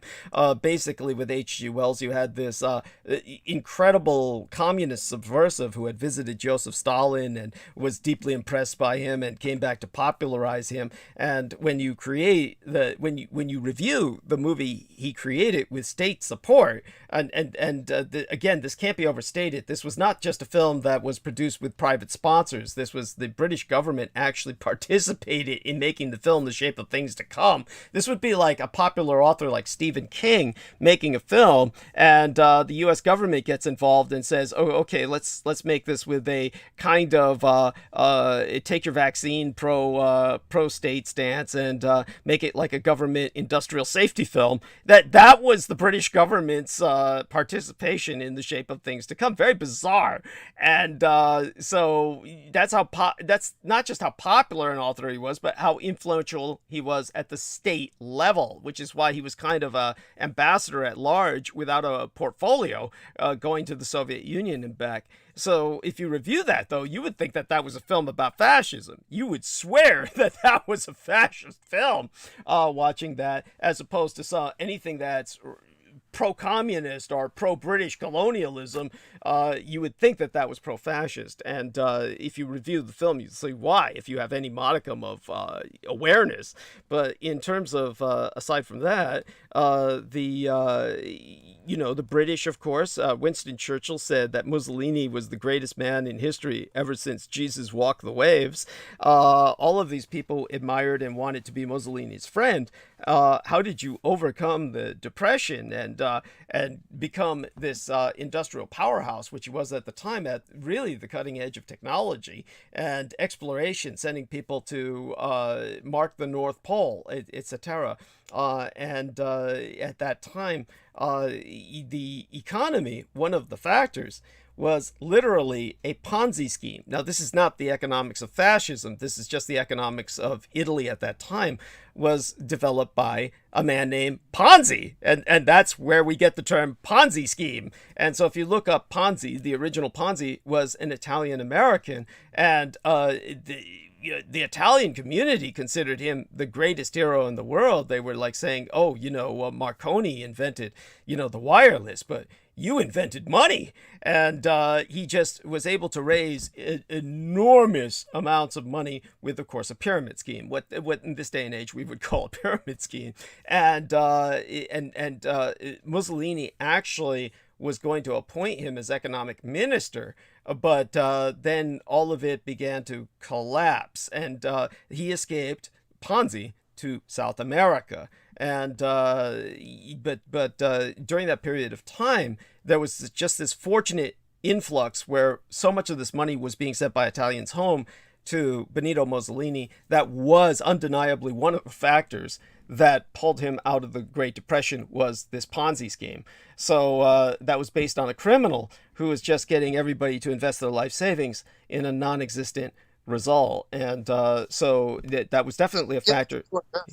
What was he getting to invest in? What did he put before them? I don't consciously remember, because it was so amorphous. It was so amorphous. It was just the nature of his all he was promising people was that basically he said, you invest money in me and you're going to get money back. And I think what he was doing was somehow getting people back enormous amounts of money because of all the money everybody suddenly decided to invest in him. There were so many stupid people who, during a depression, mind you, who decided... Well, he was probably giving returns to people. Yeah, and originally. When people saw returns, yeah. they bought into it. Yeah. And I don't know, but was this benefiting initially the Italian... fascist to a degree, in the sense that many Italians were sending money home to their families. So just like many Mexicans work in the United States to send money home to their families back when everybody was worried about Mexican immigration and we had this huge wave of Mexican labor. Here's what it says. He promised clients a 50% profit within 45 days or 100% profit within 90 days by buying discounted postal reply coupons in other countries and redeeming them at face value in the U.S. as a form of arbitrage. In reality, he was paying earlier investors using the investments of later investors. So it was just, like, how do you get postage stamps to return this? It wasn't originally invented by him. It ran for over a year, costing investors $20 million, adjusted to inflation, $250 million. So, yeah. Yeah, it just is what it was. Just an incredible con job by this individual. And so when you had that as a factor, and Jameson Reese observes that it's essentially what scammers are doing with Bitcoin, something similar, no doubt. I mean, all of this is very amorphous, and it's very hard to even take the measure of it, but it's definitely criminal, and he was basically deemed a criminal, an international level criminal, when he escaped to South America by the time he did that. But the point that I'm making is all of this added to Mussolini's popularity. So at the time there was a song, this is the stupid point I'm trying to make, there was a song you can look up where the lyrics were, I forgot what it was, something along the lines of, you're the top, you're Mussolini. This was something they used to sing on the radio and in music halls where the guy's playing the piano while people dine. You would hear this kind of song. You know, you're the tops, you're Mussolini. This was something they would use as like you're gangsta, like you're badass, you're someone who's hot and admirable and cool and all that. And so then of course they changed that during the war to you're the tops, you're Mona Lisa. They changed it to that because that was the only Italian thing they could think of that had a similar euphonic syllable equation to Mussolini was Mona Lisa.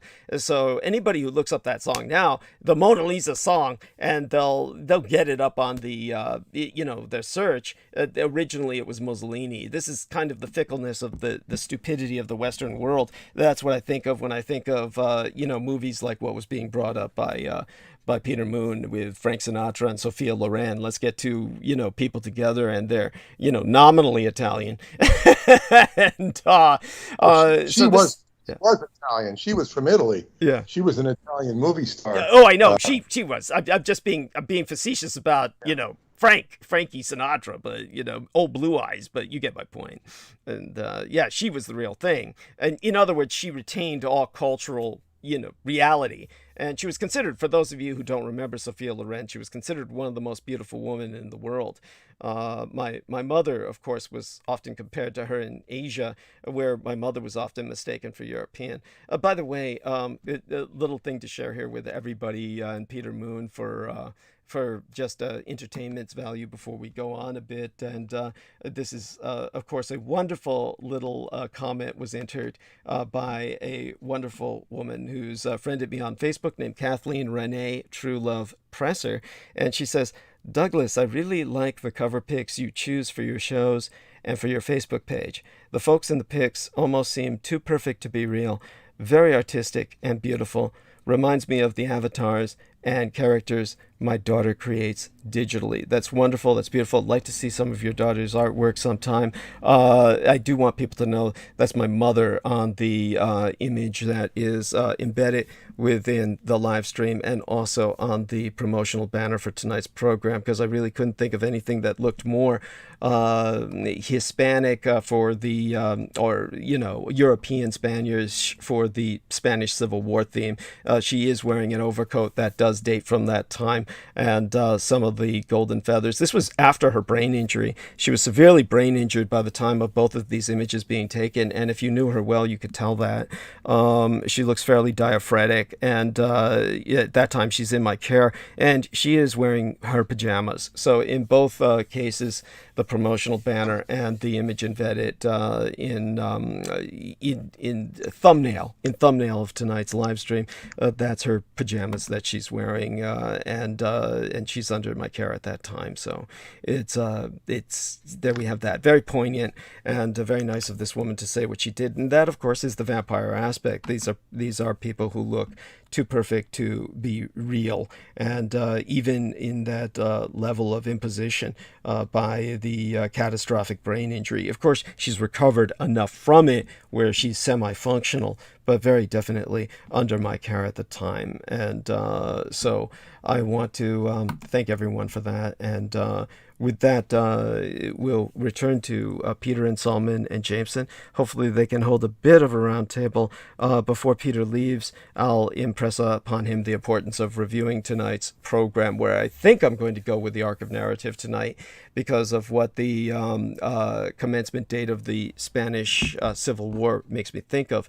There's several things to bring up. One is that I will bring up, of course, the and I won't go into it with Peter here. He can listen to tonight's monologue later, and hopefully maybe he can give me a call back in the morning when I'm just done. He can join me at the very end of the transmission if he happens to be up. Otherwise, he and I will speak later.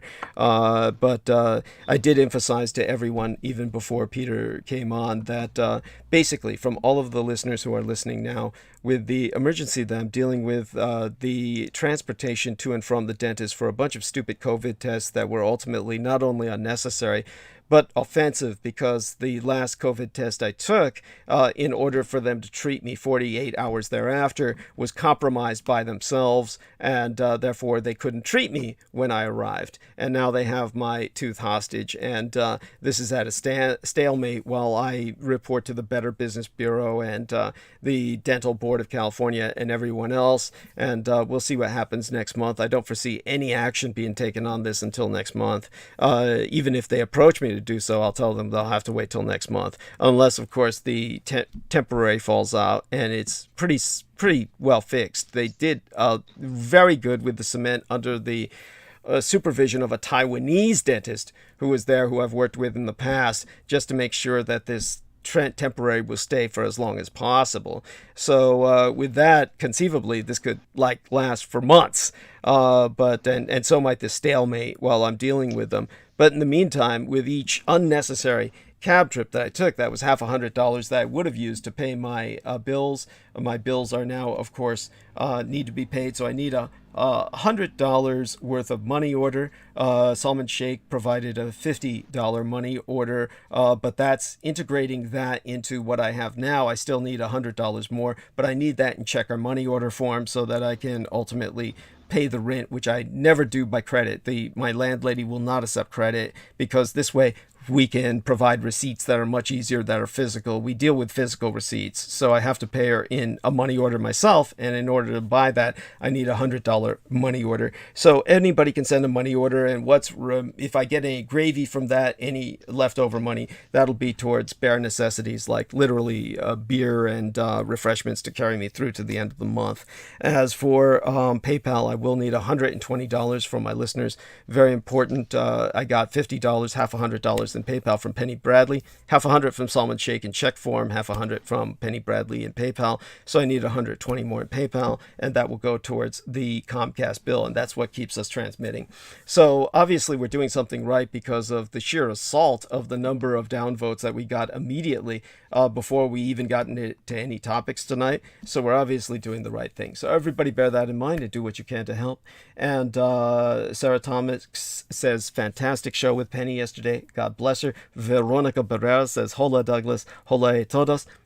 Buenas noches a todos, Senora Veronica Barrera. And as she said publicly, she was terminated from her teaching job.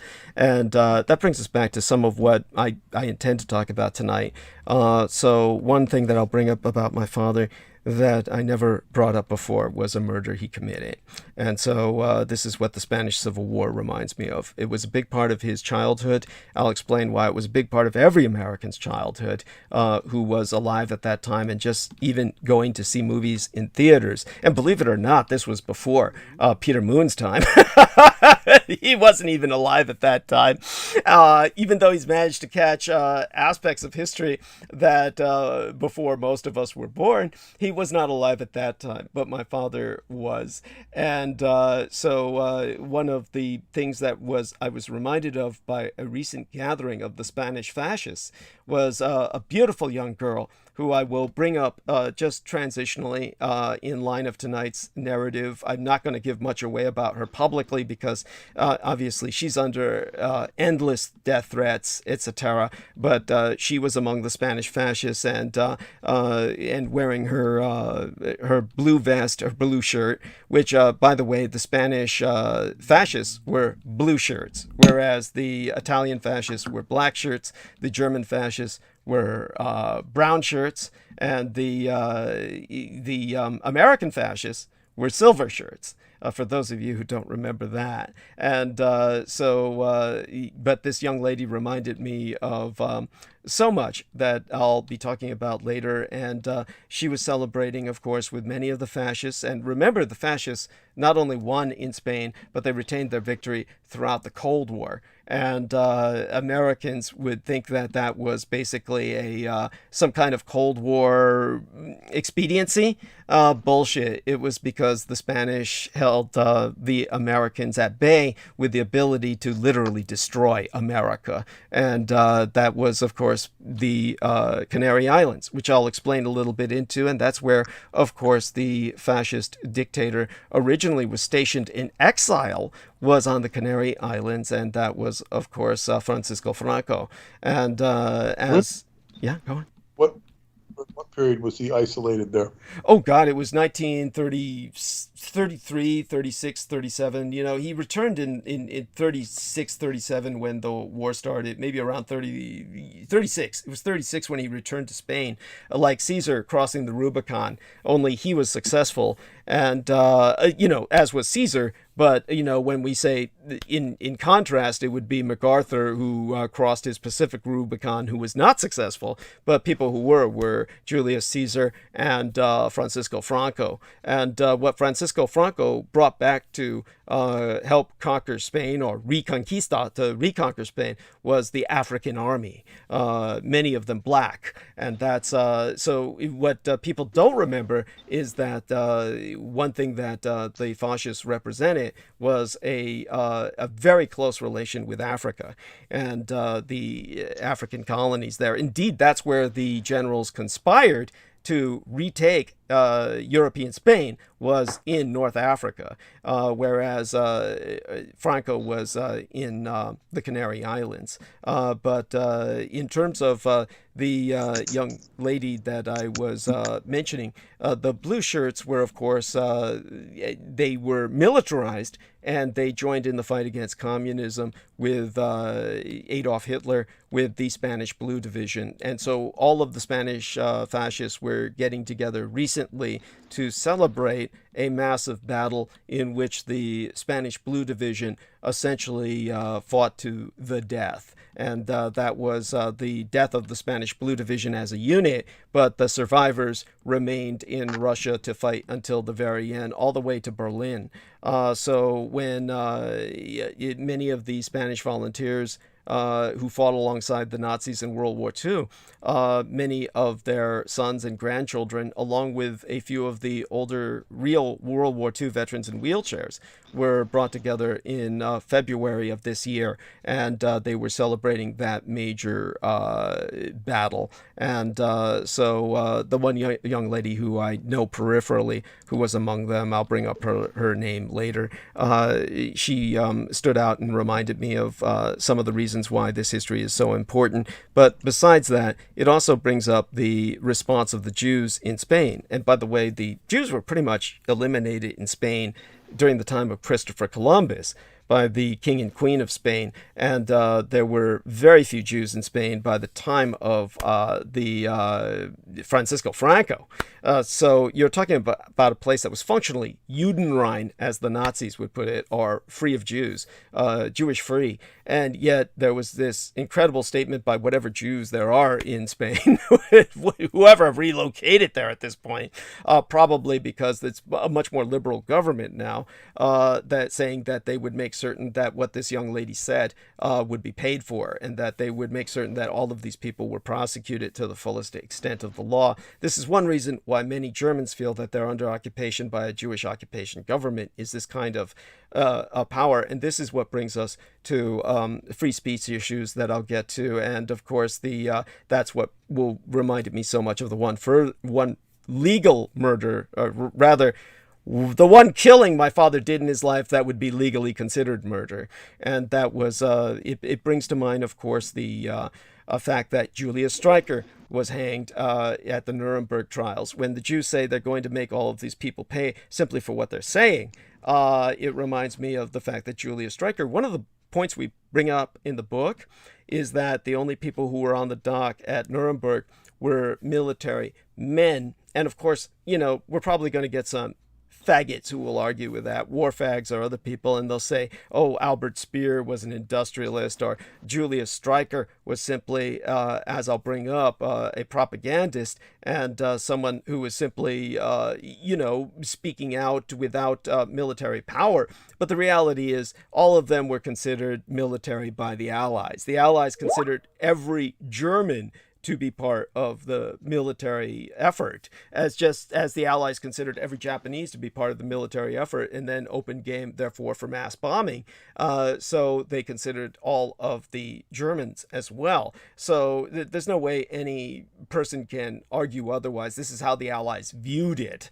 But Julius Streicher stands out because he was a World War I hero who had military experience, but he had no military power in the Reich. He was simply a school teacher during the Depression who was made part of the media. And so they hanged him. And when they hanged him, it was simply because of what he said throughout the war. And so he was basically killed for what he said. And that is where, of course, the whole Nuremberg trial falls apart and betrays itself as what it was, a mass sacrifice.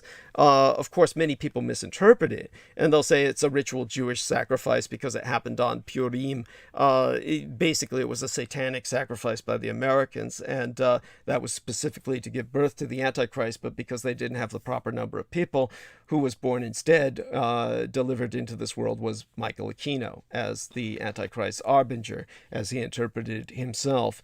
But when it comes to the person who hanged all of these people, and he hanged them all with great torture. In other words, he made certain that the nooses were all loose so that none of these people's necks would be snapped by the hanging, because that's properly how a hanging works, is you snap the neck.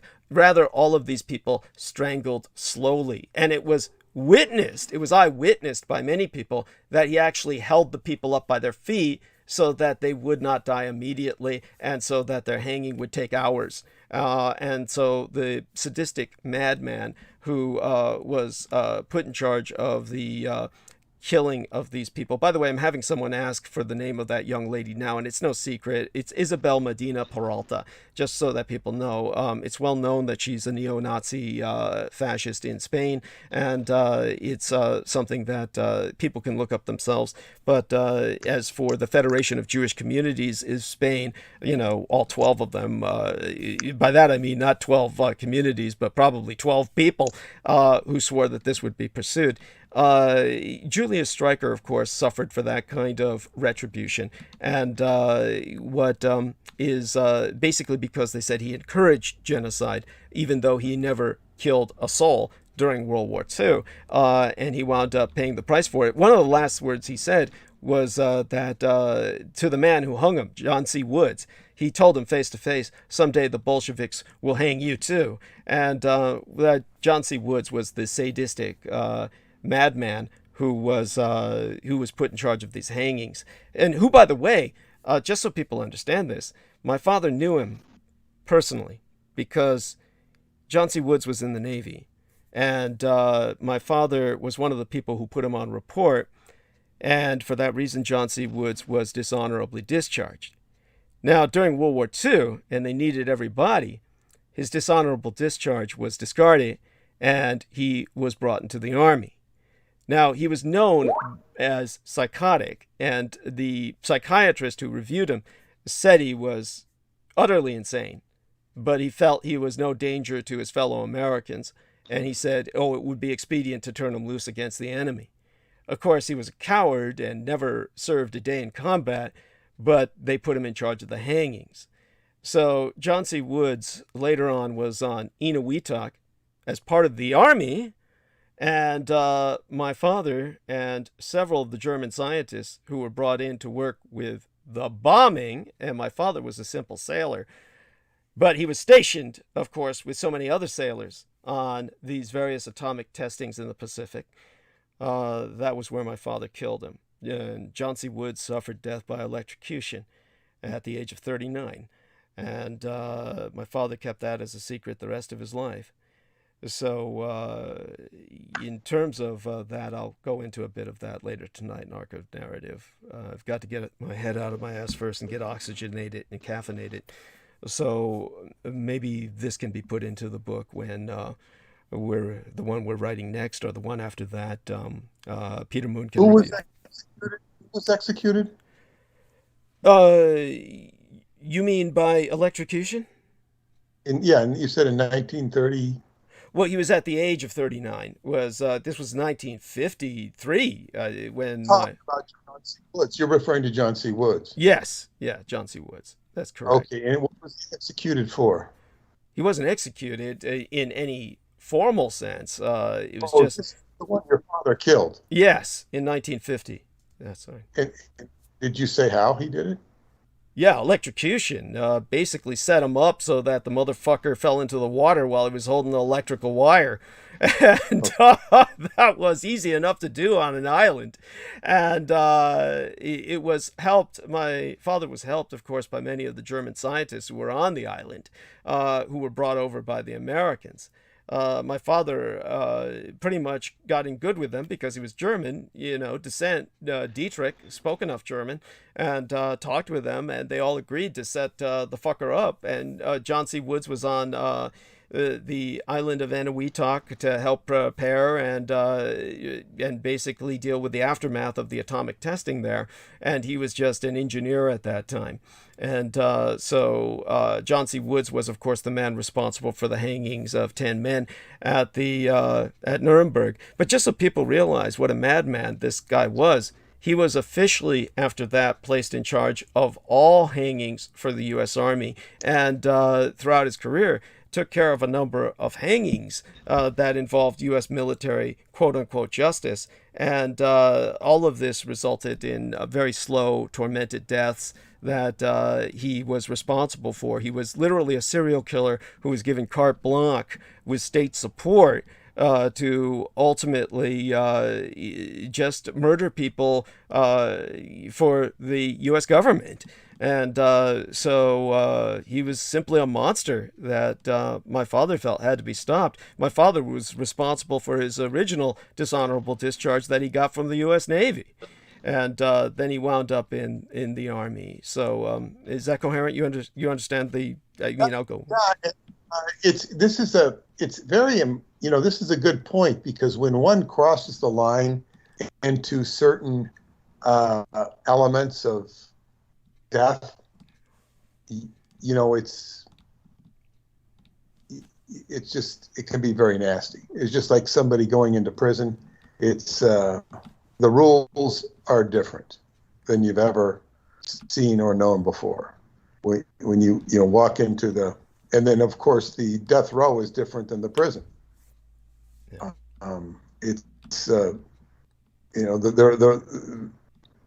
There is no rules and respect in the sense that you were familiar with.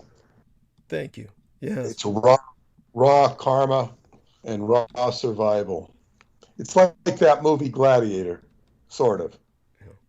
Yeah. When he goes into the gladiator realm, it's like everything's different. Yeah.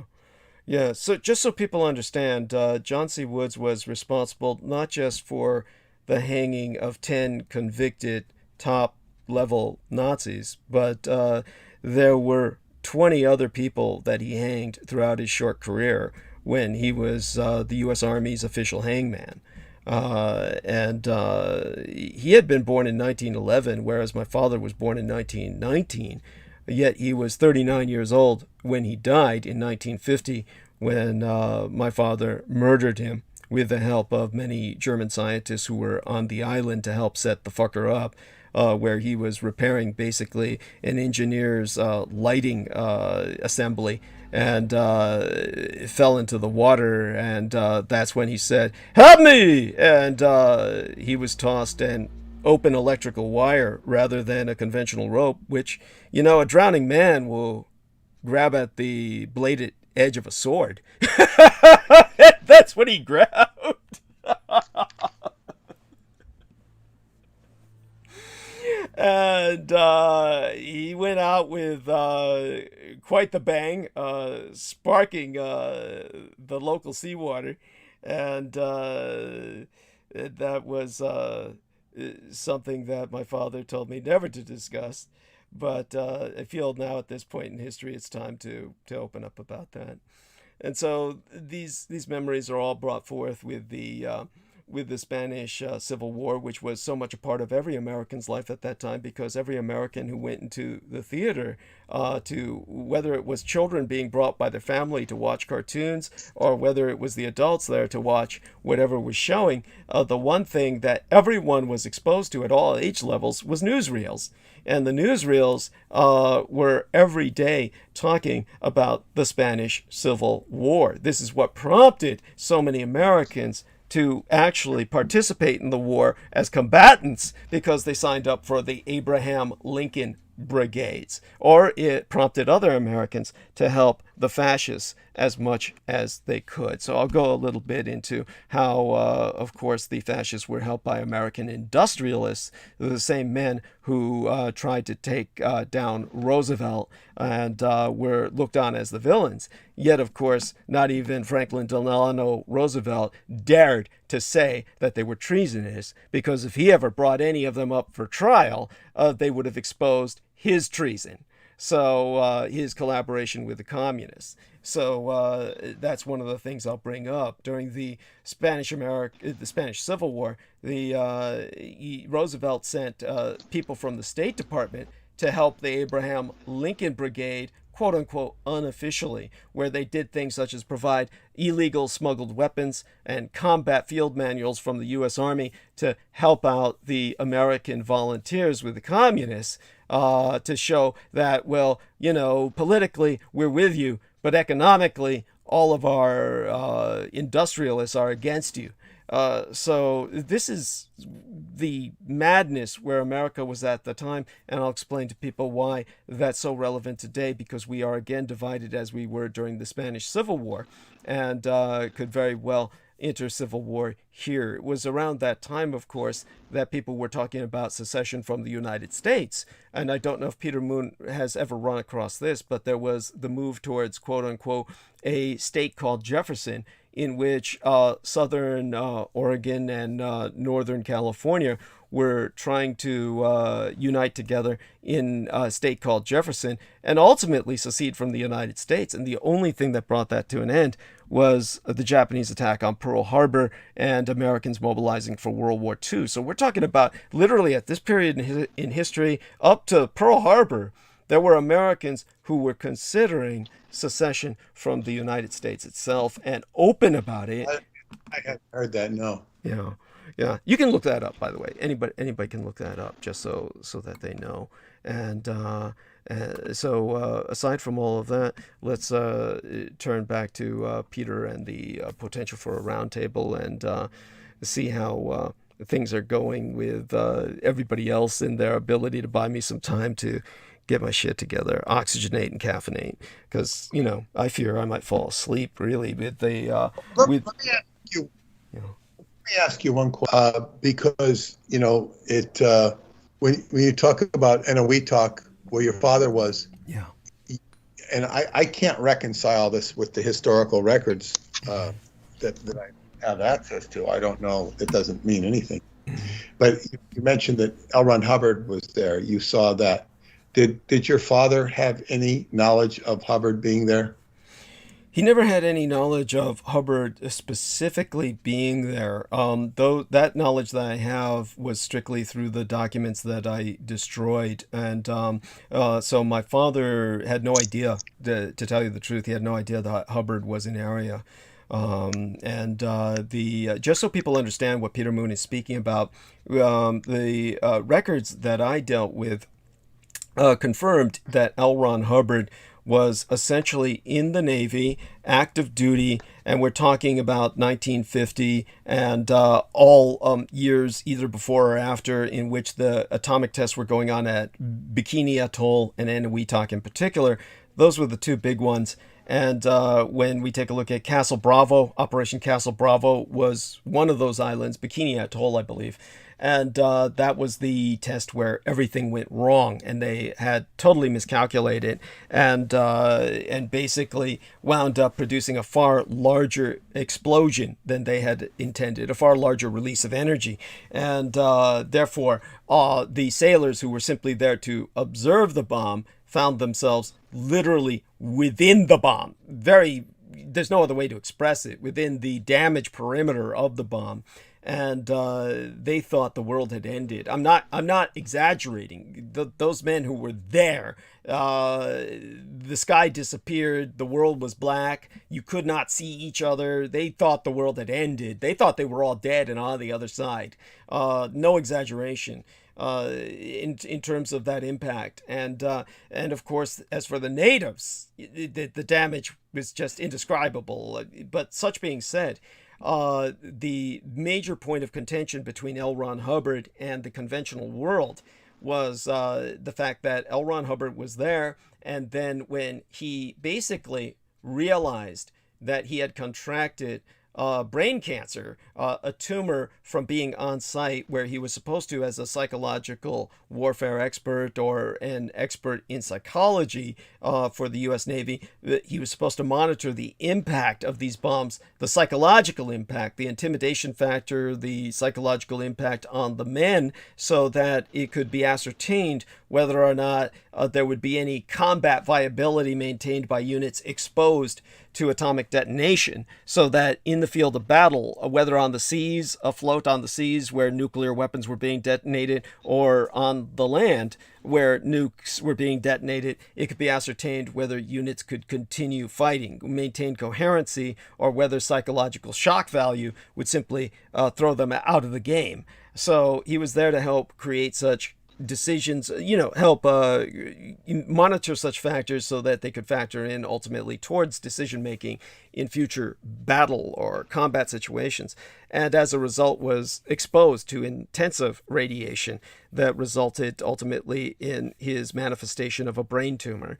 And so at that time, when he sued the U.S. Navy, they just literally destroyed his personnel records, and I saw the documents giving the orders to do that because I was collating documents between the Department of Defense proper in terms of its main library and the Letterman Army Medical Center library, which had its own medical library, which dealt with medical effects and personal medical documents.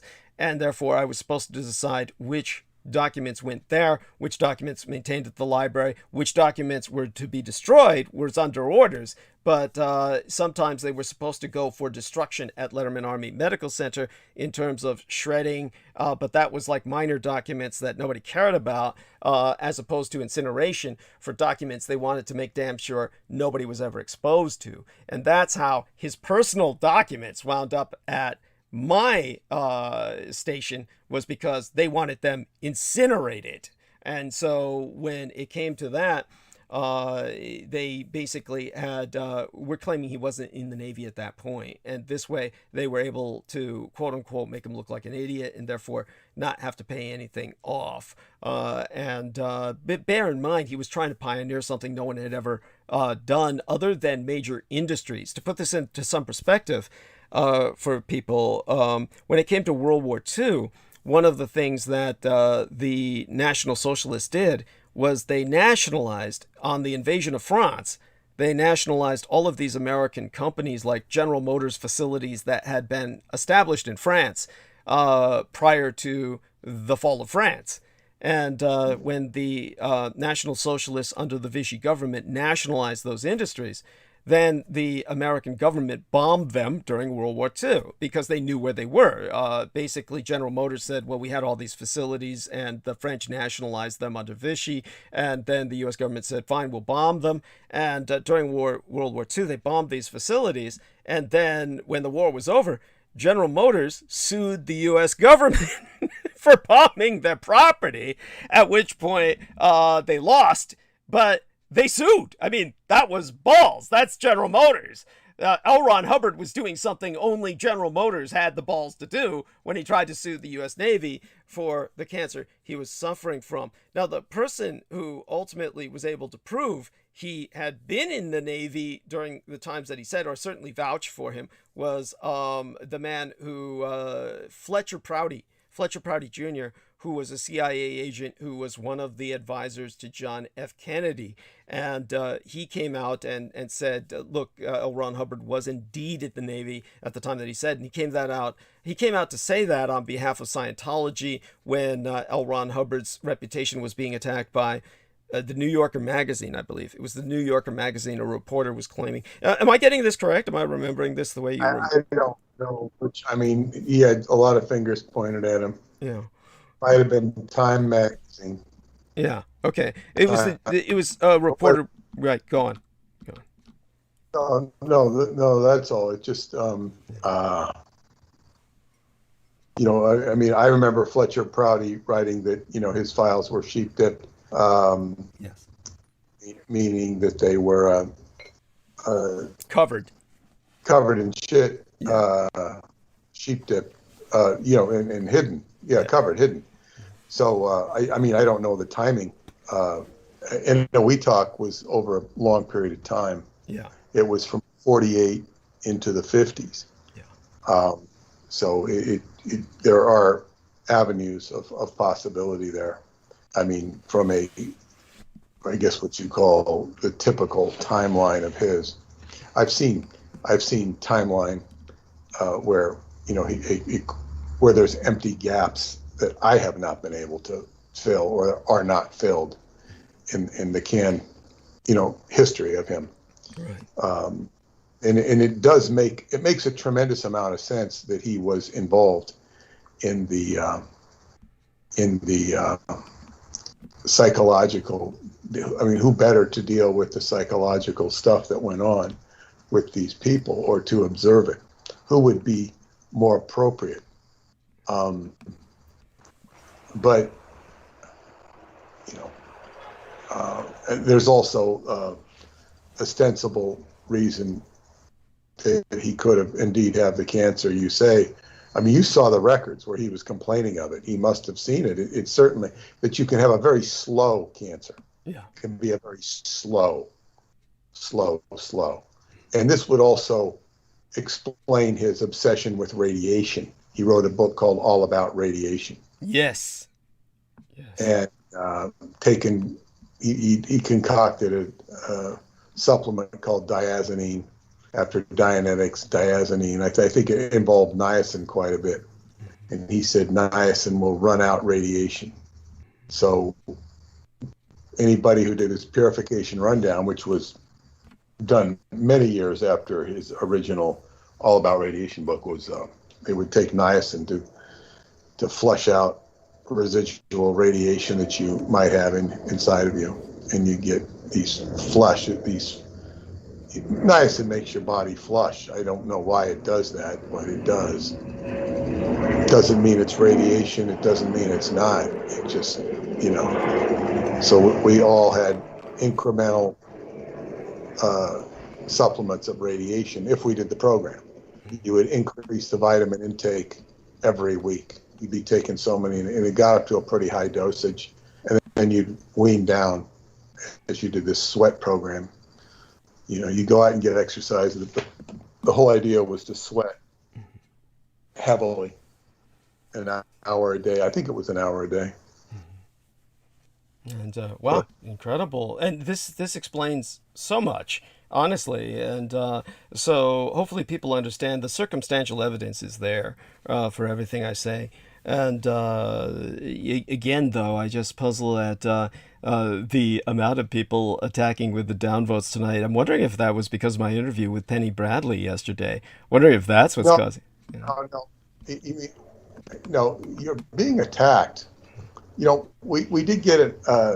One of the distributors ordered another case of books. Okay. So, after sending them all, a case of books, and the one that had ordered two, or I sent 2 cases to, they ordered 3 more, and another distributor ordered another case.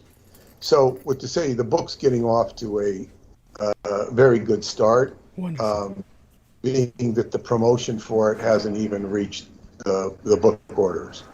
There'll be a promotional ad that'll run in September, which should increase it even more. But and with only internet, what modest advertising outlets I have, it gets the word out. So this is good. This means it's disturbing. Yes. It's disturbing. Forces that would want to keep it intact And the cat is out of the bag. You can't put the cat in the bag. Yes. You even saw David Childress's response, which was very heartening, and Yes. because he knows he has suspected Roswell from day one. Right. He's never bought into the Roswell story. Right. He did publish the book Flying Saucers Over Los Angeles, which he published it. He didn't write it.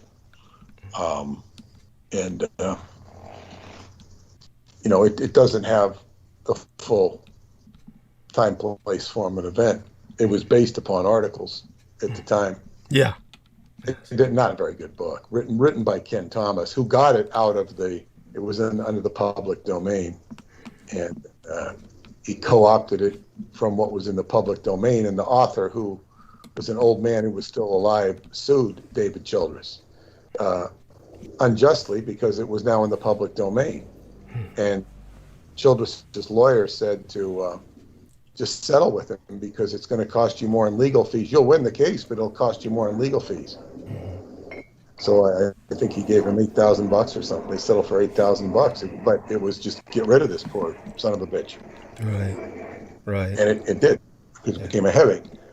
What David didn't know is that you can get insurance as a publisher to defend you. Does he know that now? I told him. And you can, there's different types of insurance. One type is they'll defend you, but they won't pay your damages. There are other types of insurance where they will not only defend you, they will pay your damages. And that's what companies like the Enquirer do. They will have insurance. And if somebody wants to sue them, the insurance company will pay. Of course, they're paying heavy premiums, which they can probably afford. I don't know if the National Enquirer, what they do anymore. I don't know. I don't go to the supermarket enough to I don't even know if they're still in circulation. I don't know. I would imagine they at least have a website, but yeah. So anyway, So the book is you're getting downvotes because people are trying to attack you, and they can go on and put 11 or 12 downvotes on there because they can call their friends, or it's just kind of stupid. Also, a comment got back to me. It was relayed through one of my friends had sent a video to somebody who was steeped in abduction and stuff. They sent a video that I made up about the Battle of Los Angeles, advertising the book. And this guy goes, "Oh," he says, "I looked up." He says, "Those pictures those are children. Those are Japanese children in uniforms." They're not Japanese children.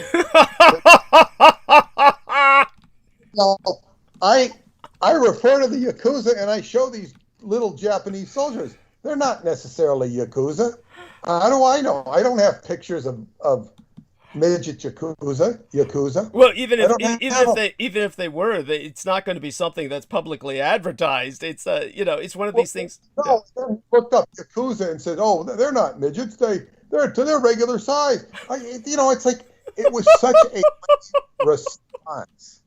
And then I explained to my friend, well, you see, I don't know that the Yakuza today are as tiny as the Yakuza of 70, 80 years ago. I said, and I explained how the beef works. They didn't have the beef. They're now much more bigger and stronger.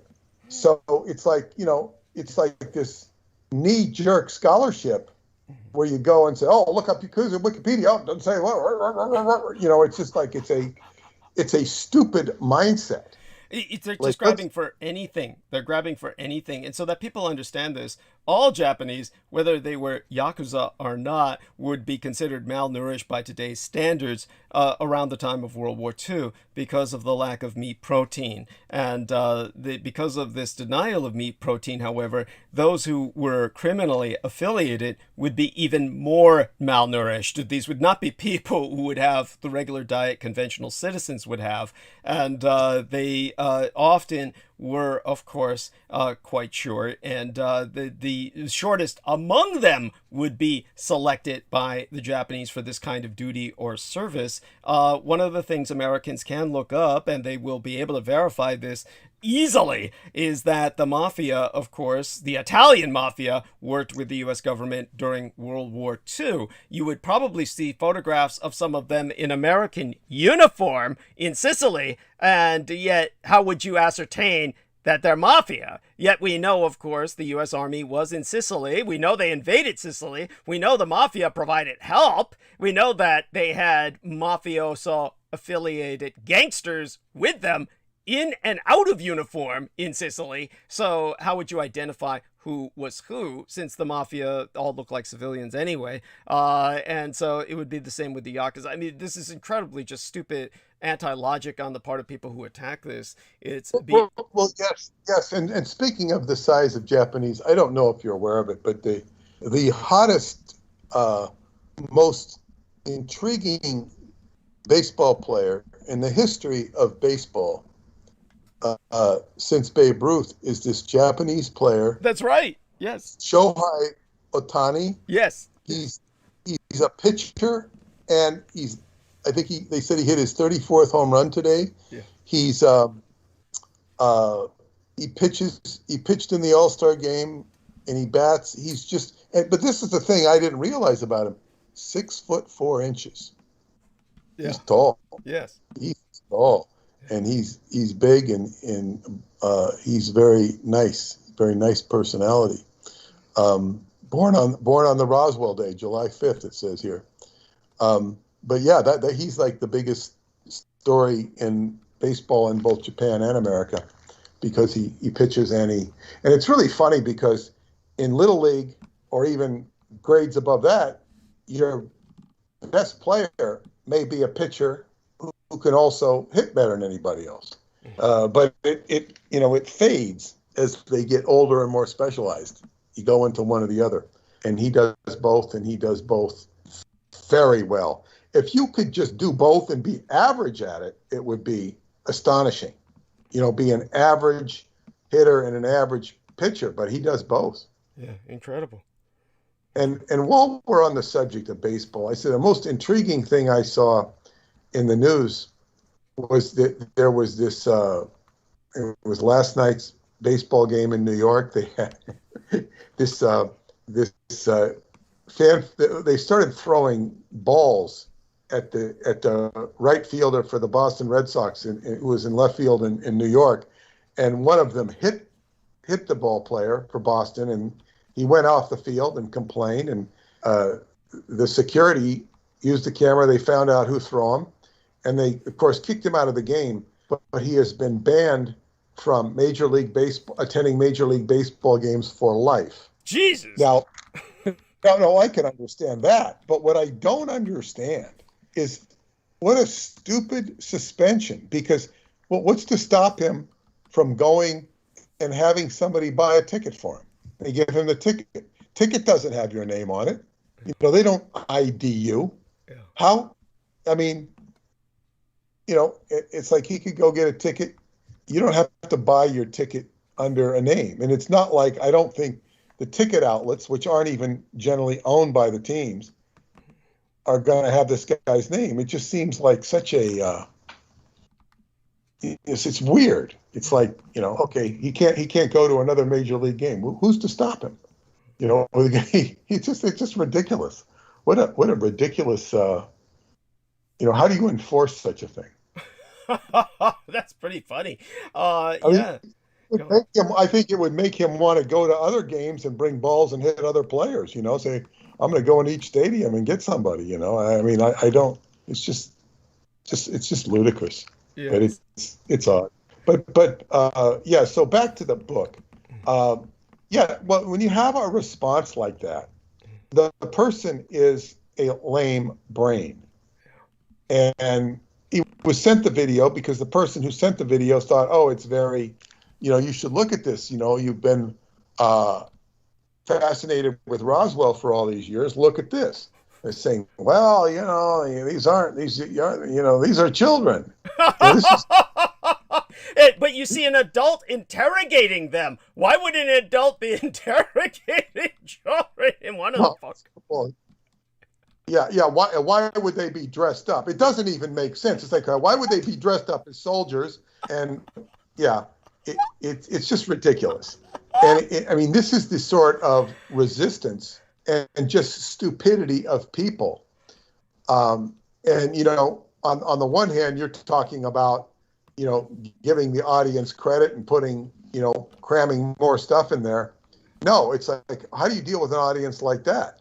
And it's Joseph Goebbels knew what he was talking about. If you repeat something long enough, it'll become true. Yes. So, this will get out. And years from now, you'll see people like David Wilcock, people of his ilk, going out and saying, do you know the Japanese really won the war?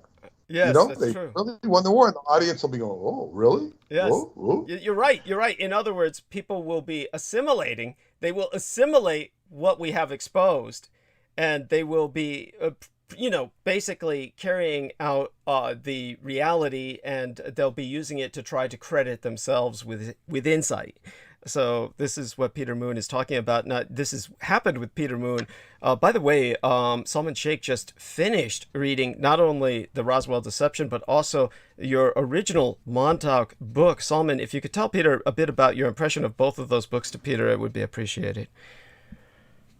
Yes, Brother Douglas, definitely. And what a synchronistic moment. As you guys were talking about the Roswell Deception, one of my good friends and brothers, who's an African-American, just reached out to me and thanked me for recommending the Roswell Deception to him, saying that it opened up his eyes. I just found that wonderful that while you two were discussing that, he sent me that message. But in terms of what I read in the Montauk Project, it's a beautiful piece of work, Peter, starting from book the part 1 with Preston Nichols and describing all of the alternate realities that are taking place in terms of how diabolical, the government can get in many ways. And also all leading up to part 2, where you kind of lay out your own synopsis of how things kind of took place and why that book, because of the effects of that book, made COMMENCEMENT what it is today. And it's the same effect that I see with the Roswell Deception, is that due to yourself and Preston putting out that work, what's going on now with the Roswell Deception is it's the same reason why Douglas is being attacked viciously by these gang stalkers and all of these people just coming out of the woodwork. And I really, really enjoyed all of the aspects of the Montauk Project with the Duncan Cameron scenario and the stuff taking place with Preston, where he was, it just sent chills up my spine, where he finds this office, a part of that book, and there's a nameplate on the desk. And when he, I guess he wasn't supposed to find that out. And that's when he, I guess it had repercussions for him. So it just goes to show you that nothing in this world,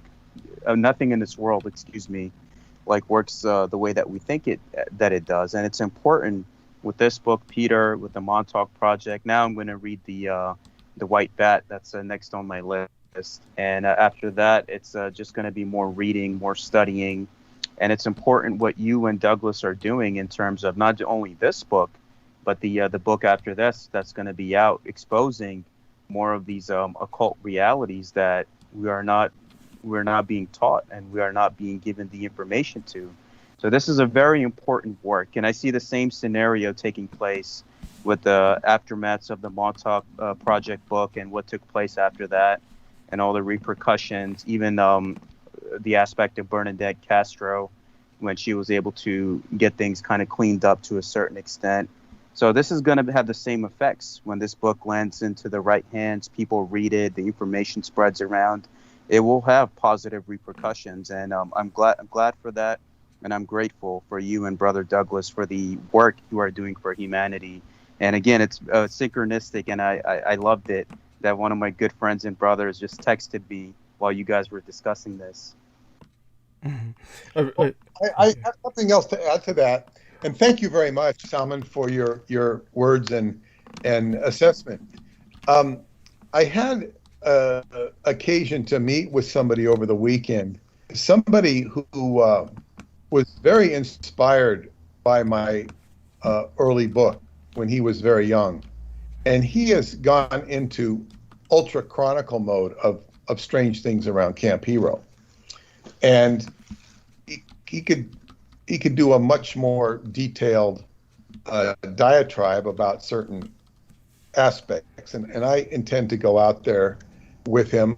He goes out there quite frequently, and the investigation continues. I'm kind of done with it, but because there might be a documentary program that I'm going to do, it behooves me to, and just because it's part of my job to go out and increase the information. I mean, there's no question that something, we proved that something went on out there that was of an irregular nature. Now, the interesting thing is, though, he had a lot of visual information. I won't even talk about what it is that corroborates the story. Now, there were two documentaries that elicited my participation. They didn't really want my participation. They wanted my permission to reference the material so that they were not in breach of copyright. And I gave it to them. I was compensated. And not a whole lot, but I mean, off of the first one that was called On the Dark Files, it was a real horrible program. It was really bad. It was 2 hours, and I think I talked to one. I don't know if I talked to anybody who thought it was good. In fact, even when my friend's wife, who we just said goodbye to him, she commented on it. She says, "Yeah, it wasn't very good." I didn't even know she watched it, but what it was is they interviewed this guy. They used his footage. They paid him for his footage. But it's not about what they used. It's what they left out. This guy has all sorts of intriguing stuff. So they told their story. As part of their story, they omitted any mention of me, which I'm kind of glad they did. But they didn't even mention me in the context with the book as a co-author. They attempted and did a pretty good job of making fools out of Preston Nichols and Stuart Swerdlow. And they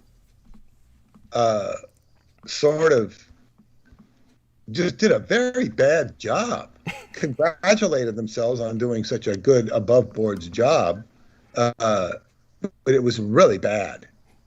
But they left stuff out. I mean, they could have made a good show. Right. And this is without even, of course, they weren't going to mention me or David Anderson, but they could have done a good show without mentioning me or David Anderson. They could have made themselves look like the lead investigators of Montauk and done it that way. Well, we're doing a better job than Peter Moon. It's amazing. But they didn't do that. They did a bunch of crap. And then the other show, which they did, was just a bad show. It didn't do anything. In the ratings, it didn't really generate sales. It was just, they included me in that one. But they wouldn't mention David Anderson, and they had Michio Kaku telling lies about the patent, saying, this couldn't possibly work because it has no power source. Well, if he read the patent, it does have a power source. So, he read the patent. He's simply there for character assassination. But go on. Yeah. So what I'm saying is that I am so used to this, and it's like, why don't you? What? It's like they don't even understand what they're doing. It's almost like something comes. It's sort of like if some hot new girl comes into the company, you know,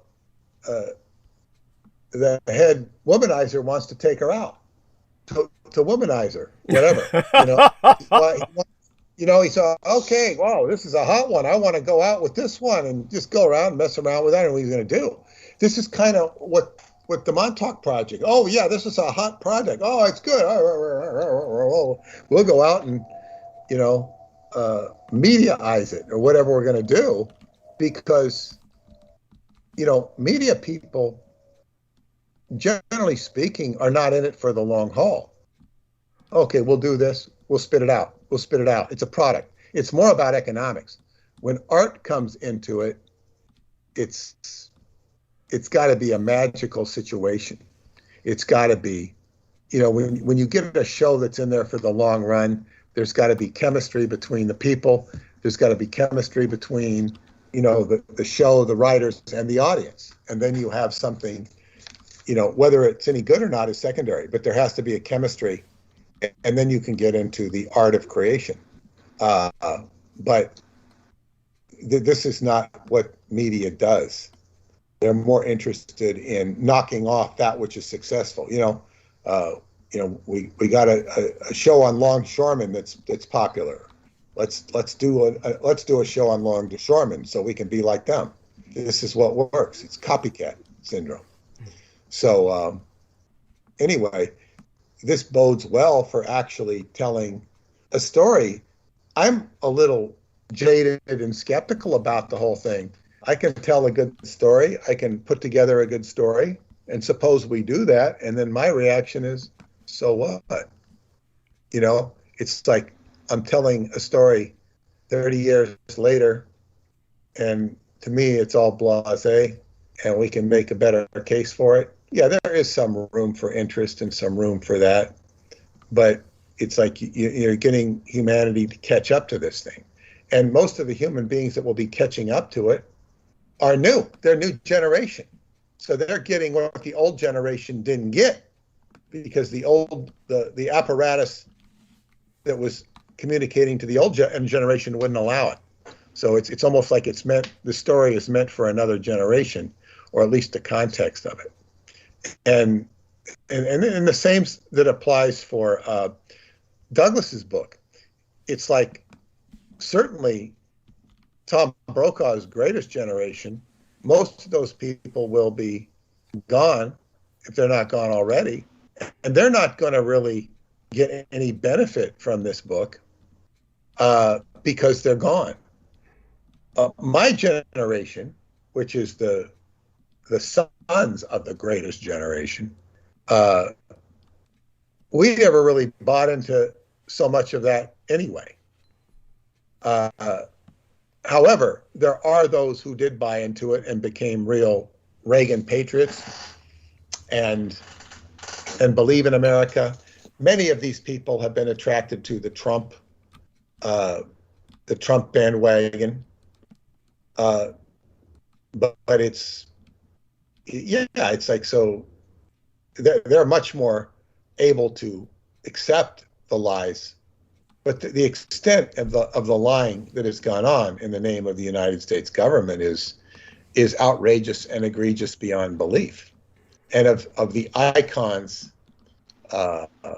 one time one of my friends described myself and included himself, he was a Scientology friend, as, he says, we are iconoclasts. In other words, we clash with the icons and we don't agree with them. I think he said especially me.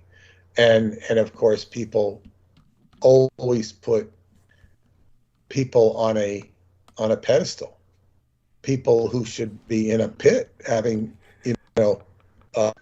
spears chucked at them by hostile natives because of deeds. And this is what we're dealing with. And these people who are giving thumbs down, they will get on the bandwagon themselves. That's the ironic thing. They will get on the bandwagon themselves eventually, because it will be inevitable. It's like wearing your jacket after in the spring. You know, the winter's over and you're still wearing your jacket. You haven't realized you don't need the jacket anymore. You know, you're still in protective mode of the winter, and now it's a warm spring. You don't need the jacket. So this is what these people are doing. They're wearing a jacket. They want to protect the unprotectable. And so it's like this stuff is just, it's actually good that they're doing this because it means the book's getting somewhere. Yes. It wouldn't be told, let's go get 12, let's go put 12 thumbs down on Douglas's YouTube. Yeah. You know, we've only had 2 or 3 downturns. Let's get another 10 up there. You know, let's show that we're happening. It's ridiculous. It's funny. It's you know, man, it would be really fantastic if we could get 125, 130, 200 thumbs down. Yes. You know what that would mean? That would mean 125, 130 people are paying attention. Yes. The more thumbs down they give you, the better off you're doing, because they're reacting to it. They're not reacting to the truth. If the only valid thumbs down you could have would be, well, you told about this, and this, but you didn't mention this, and this. Right. Of course, and the only reason you wouldn't mention it is because you didn't know it. Maybe they would have something to add, although that is preposterous. But if they could improve on the story, not criticize the story, you know, it's like, well, you know, well, there really weren't 25 tunnels of gold. There were really 36. I mean, you know. Yeah, some shit like you that.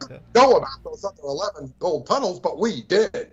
And Harry Truman had a personal interest in one of them. I mean, you know, stuff like this. They could come out with stuff like that, which would actually mean nothing, even if it were true. You know, they want to correct you to show that they are more knowledgeable.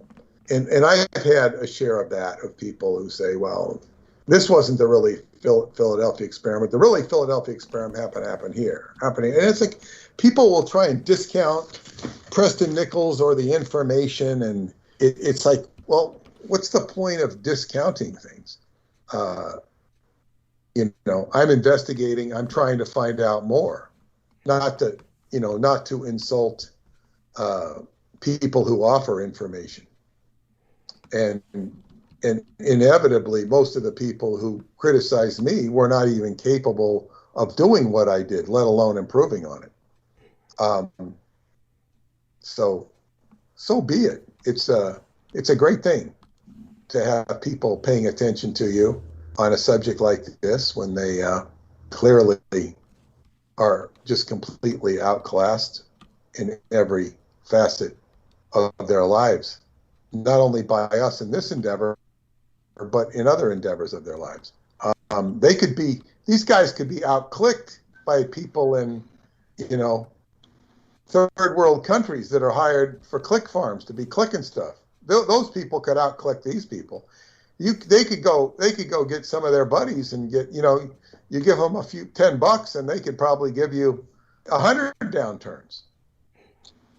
And maybe they should do that. Maybe they should hire some clickers in some third world country, and they could give us 200 down clicks, you know, thumbs down. That'd be good, because there's no website. I've never seen any where you have more downturns than upturns. You know, I've never seen that. There's always a certain proportion. Well, it just goes to show you, Peter, that you and Douglas are doing something right for the enemy to come with this kind of tenacity. Tenacity? I don't call this tenacity. I call it, you know, it's like, you know, they're swatting a fly.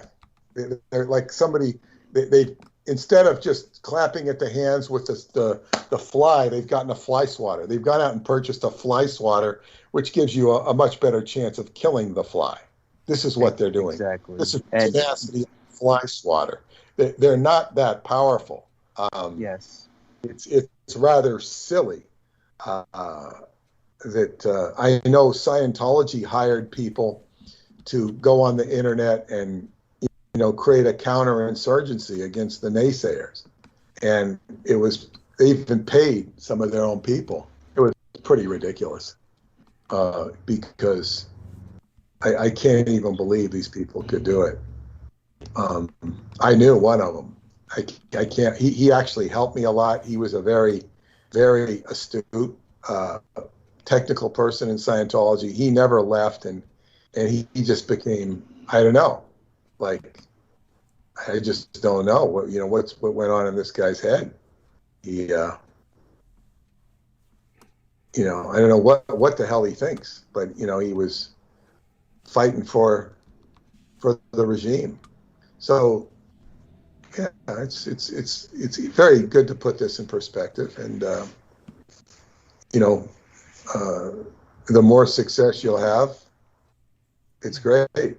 Yeah, I really appreciate that, Peter. That's wonderful. And also, I'm getting in some questions coming into me from some people that I just want to respond to right now while Peter is actually with us. One of them is asking me what my father put John Woods on report for in the Navy. It was because John Woods went AWOL. That's absent without leave. He just took off and was not performing any of his duties. When my father put him on report, bear in mind something that I've told all of you before. There was a lot of other things going on. At that time, my father suspected that John Woods had gone off and killed a young girl. And this is because it came into the attention of the papers at the time. A young girl was missing and ultimately found dead. When my father reported this, then the Navy wanted to avoid scandal. And so they dishonorably discharged this man so they could disown him. This is something political. Whenever a dishonorable discharge takes place at all, it is political. So understand that these are extraordinarily rare. Much rarer these days than even during my father's day. But in those days, it was very much an expedient. So when this guy signed up for the Army, bear in mind, he's got a dishonorable discharge. And whoever looks this up will find it. As a matter of fact, it's been confirmed by a U.S. Army colonel. This is one of the reasons I've been thinking about my father's murder lately, was because it was brought to my attention. There's a retired lieutenant colonel out there, the same rank, of course, that was held by Michael Aquino when I worked with him, and, of course, Colonel Chapman of the 1st Earth Battalion when I worked with him. And this lieutenant colonel now has written a book on this John Woods, portraying him as a hero. Saying that he was not a serial killer, that he's a man who did humanity a service by killing these Nazis. Well, what this retired U.S. Army colonel, and he retired with the rank of full colonel, just like Michael Aquino and the commander of the 1st Earth Battalion, Chapman, did. They all have this rank when they retire, and if they retire with that rank of colonelcy, you almost know they're a son of a bitch. But this French McClain, who wrote this book called American Hangman, who is glamorizing this motherfucker, he's not giving you the facts that this guy didn't just kill 10 top Nazis. This guy became the U.S. Army hangman. This is why the guy's calling him American Hangman, who killed 92 people throughout his career as paid for by the U.S. government. By the way, just for hanging people, as opposed to the man in the field who was fighting and dying in World War II, they would get $100 a month. This motherfucker got paid 3 times that much, every month, to kill people. This guy's getting paid $150 a month during World War II to just stay back and hang people. So this guy killed 92 people over his career until my father killed him in 1950. And you're talking about every one of these people he killed slowly. In other words, this is not just Nazis. This man killed far more U.S. soldiers than he did Nazis. And all of the U.S. soldiers he killed, he's killing the same way, with a very slow strangulation where he's literally holding them up by the feet so they take hours to die until his arms got tired. So it'd usually not be hours, but about an hour. That's still a hell of a way for anyone to go. And for the guy to be paid 3 times as much as for anybody fighting or dying in the field, it goes to show you what kind of man Colonel French McClain is, to write a book saying he's a national hero and saying, oh, how tragic that we lost him in 1950 and what a mysterious death. And, well, I'm going to solve that mystery just by telling people what happened to the degree that I know. Not that my father ever gave me any real details other than what I've already shared, basically. But you know, at least I'll provide a bit more context. This is the kind of world that we're dealing with. And honestly, this is the kind of people the military are. It literally makes me sick. So we're talking about somebody like this who God knows how many people he killed in the civilian world in his spare time. And what's amazing is that his wife died in the year 2000. Think about this. He died in 1950. His wife died in the year 2000, 50 years later, and she's buried beside him. And so it's like she never got married again. And that's probably because she, fucking after having him as a husband, never wanted to marry another man again. And that is easily understandable enough. The fact that she's condemned to be buried next to him simply because she collected the paycheck after his death. By the way, because he was in the military, she got a widow's check the rest of her life. That was a percentage of what he earned. She probably wanted to keep collecting that the rest of her life. So she, if she got married again, it's not necessary that that would have stopped, but it's obvious why she didn't get married again.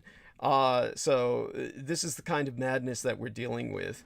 And again, you know, we'll get into that later, but I wanted to say that while Peter was with us and get his thoughts immediately in that regard. Well, you know, people like that, you know, in relationships like that, you have to wonder about the karma and the, you know, the past life, or other life associations that they might have with these people.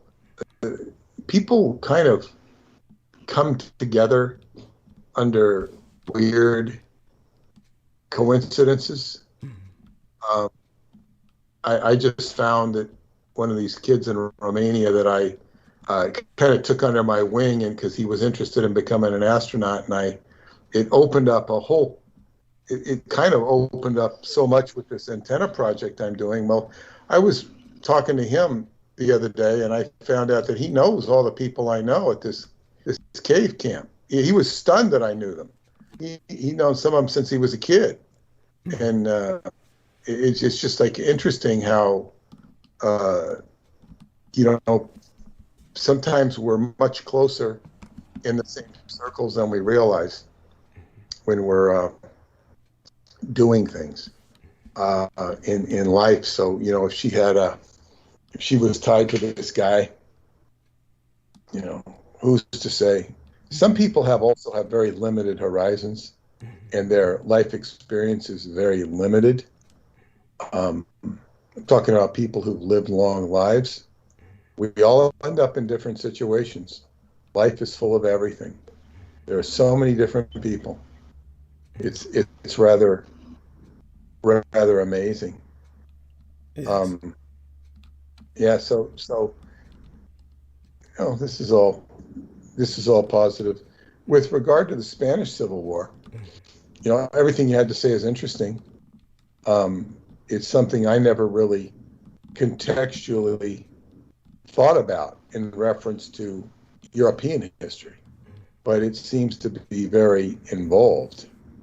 And it's clear that Franco was very anti-Freemasonry, yes, as were the Germans, as was, you know, the National Socialists.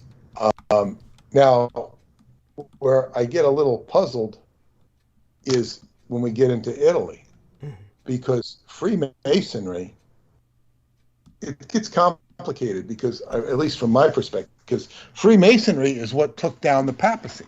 Because for those who aren't aware, there was no Italy before the 1850, and there was the Papal States. There was no Italy. There was the Italian language, and then when the Papal States were overthrown by the successor to Adam Weishaupt, Giuseppe Mazzini, he hired the great Argentinian General Garibaldi. He stole him from Abraham Lincoln, who wanted to hire him for the Civil War. And he overthrew the Papal States. And the Vatican became like a locked-in little tiny city. Yes. It was like, I'm trying to describe it. It was like it was all cornered. It was no longer in charge of the Papal States. The Papal States were now under the red, white, and green banner of Italy, but see, Mazzini, who was Illuminati, was very much aligned with Freemasonry. But as you've explained to me, where do you draw the line between, and of course Hitler or the Nazis had index files on all the Freemasons in Germany and all of Europe. I mean, they had index files that people talk about them getting rid of Jews and gypsies and Slavs. They were trying to exterminate Freemasonry. Yes. And they were aligned with the Vatican. Mm-hmm. And the Bavarian Illuminati, they were aligned with as well, which goes back to Karl Hausover. Mm-hmm. But you have the Bavarian Illuminati had its own hand in Freemasonry and getting rid of the Papal State. I mean, it's like you've got one hand doing one thing and the other hand doing something else, and trying to overthrow. They were trying to overthrow. Napoleon was overthrowing the monarchs, and he made him the enemy of every monarch in Europe when he overthrew the French monarch, or when he didn't overthrow him. He stepped up in the wake of the revolution. He could keep order. He was the inheritor of the French Revolution. He didn't get rid of the monarch, but he was a threat to every monarch in Europe. Yes. So I don't know if you can put some of that in context, and if you can even tie it into eventually the Spanish Revolution, but just in terms of the Illuminati versus the Freemasons, and the Freemasons versus the Vatican, and Mussolini eventually turning the Vatican into a financial clearinghouse and resurrecting it so that it had a purpose. He reinvigorated the Vatican, but in a certain context, in a financial context, more than a religious context. Yeah, it was, well, what he did was he made certain it was recognized as a nation state of its own. So people need to understand this. The Vatican, of course, has a seat on the United Nations. It is a nation state all its own. By the way, so people understand this, and you can look this up if you don't believe me. Speaking of these kinds of conspiracies, I don't think I'll address too much the war between the Bavarian Illuminati and the Freemasons tonight, but people know the general thematic on that. I'll probably go over it just very briefly so people get the general context of that, because it's important. Because as Peter Moon says, the one thing in common with many of the men of Europe, the Iron Men, as they called the dictators of Europe at that time, Mussolini, Franco, Adolf Hitler, and of course all the Eastern European satellite states, inclusive Finland and Romania and Bulgaria, these were all anti-Masonic because of the tremendous influence the Masons had on the New World and their fight with the Bavarian Illuminati. And understand that the Bavarian Illuminati ultimately were very deeply impacted by the trial of their man, the man who originated them, the Perfectibilists, as they were known back in those days. And the Perfectibilists are the root of the Bavarian Illuminati, and Adam Weishaupt, who came to be the personification of that movement, that was around the time that he was trying to free Europe from the church. But when he was taken on trial, a deal was made, and he came out basically saying that the church is great, and the reason why was because he was given leniency, and in exchange, he began to basically say that the church is part of the identity of Europe, and that the Europe is very much Christendom. In other words, that the identity of Europe is synonymous with Christendom.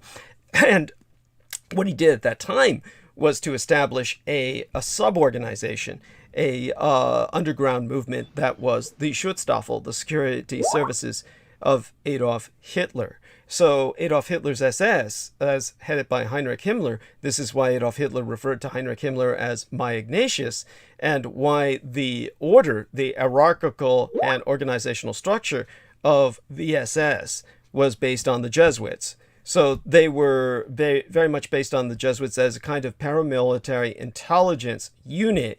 And beyond that, of course, they took on the battlefield code of the samurai. So that's why they were known as Hitler's samurai. And back to Adam Weishaupt. What was his trial? A trial that was done by the church or by who? Well, in those days, the church pretty much ran everything. So, I mean, the church had a heavy influence in what it did. Was he tried by Jesuits? Was he tried by... Oh, no. It's good to clarify that point. He went through a secular trial, but it was heavily influenced by church input. And Switzerland or Germany or Bavaria? I mean, where it was within and so people understand the complexity of this. At the time, in the wake of the Holy Roman Empire, you're talking about there were many Germanys, but it was in one of the Germanys. He was in trial in what had to be Bavaria, and in Bavaria, it was a nation state of its own. So people understand this. At that time, there was no real Germany as we know it today. Germany is a very young nation, as is Italy. And this is why they had problems as European powers without that colonial empire that all the Western European cultures had, because the Western European cultures had all these centuries to expand and rape and pillage others on which to base their wealth. So when it comes to Adam Weishaupt, you're talking about he's in Bavaria. It's a feudal nation all its own and heavily influenced by the church. They were all Roman Catholics as opposed to the rest of Germany, which overwhelmingly above the Limes Wall line, so that people understand this. Germany is kind of quartered. It's kind of, you draw a cross between Germany, two lines in the shape of a cross, and you get this kind of effect of what Germany is in terms of its identity. The line that was drawn by Charlemagne, the First Reich, that was the foundation, the core of the Holy Roman Empire of the Germanic nation. Charlemagne, of course, had his ancient capital in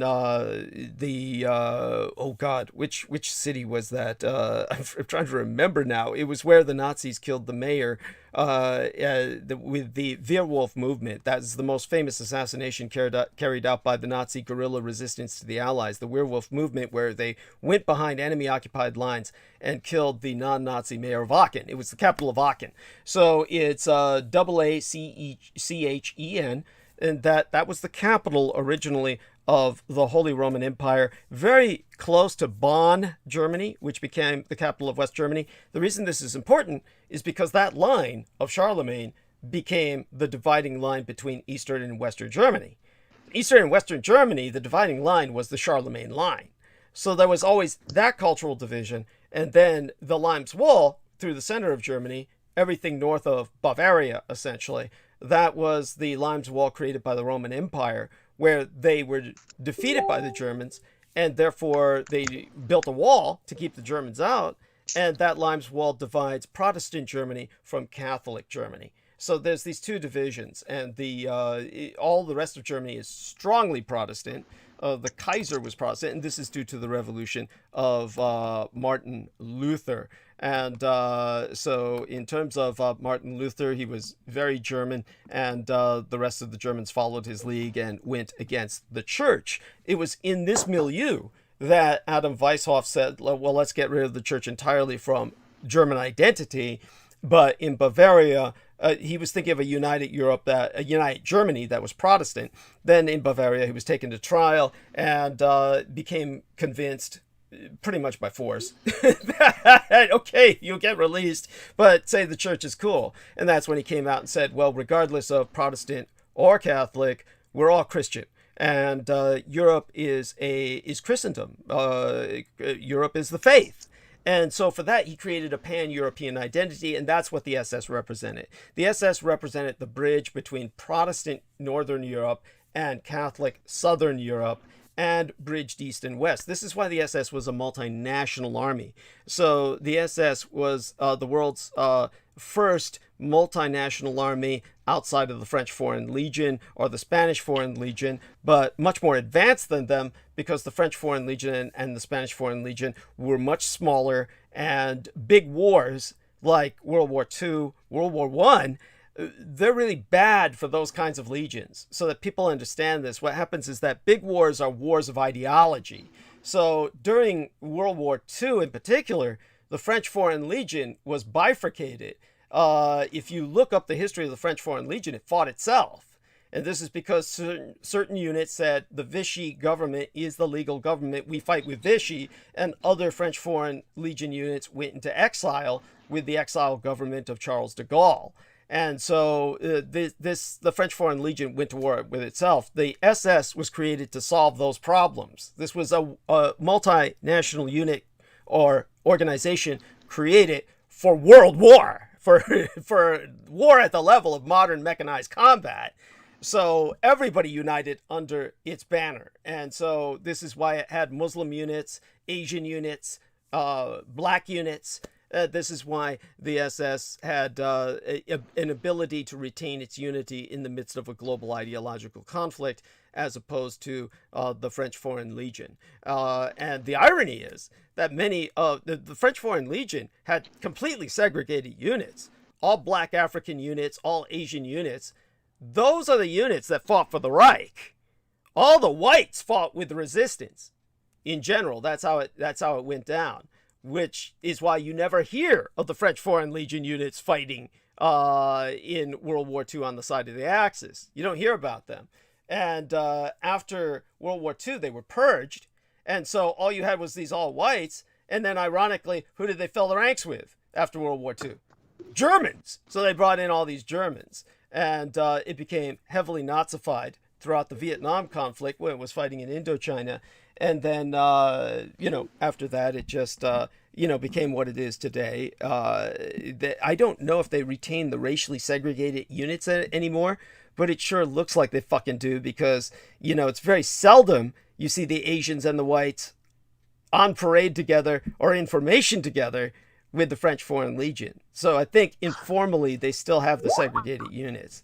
And just Jameson Reese says France sucks ass. I mean, it is what it is. It's that. I hope that hopefully that contextualizes some of this. Does that make it somewhat coherent, Peter? Oh.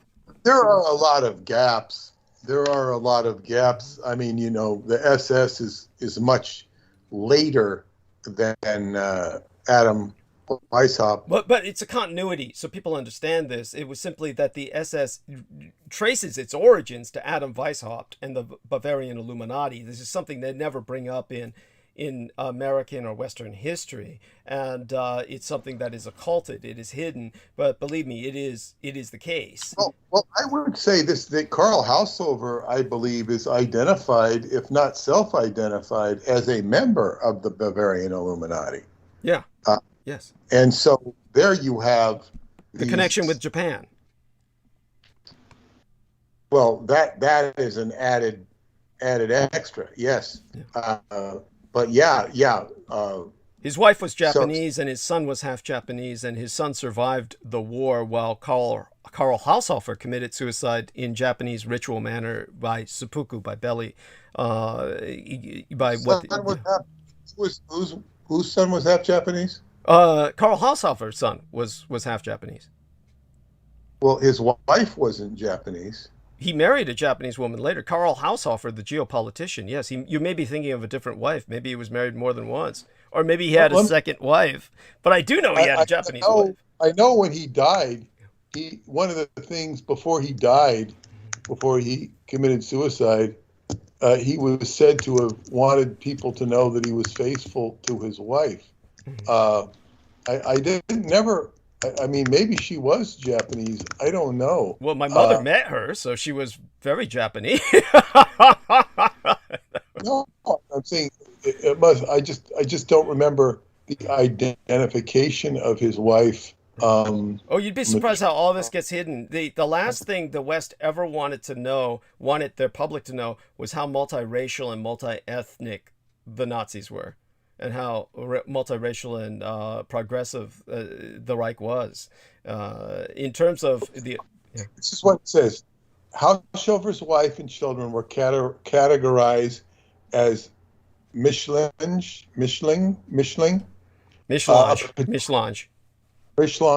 a pejorative legal term used in Nazi Germany to denote persons of both Aryan and non-Aryan, such as Jewish ancestry as codified in the Nuremberg racial laws. By the way, a lot of these times you'll find just pure out and out lies. A lot of that stuff is when they'll say, oh, the Nazis denigrated them or said something about it. And it says he was military.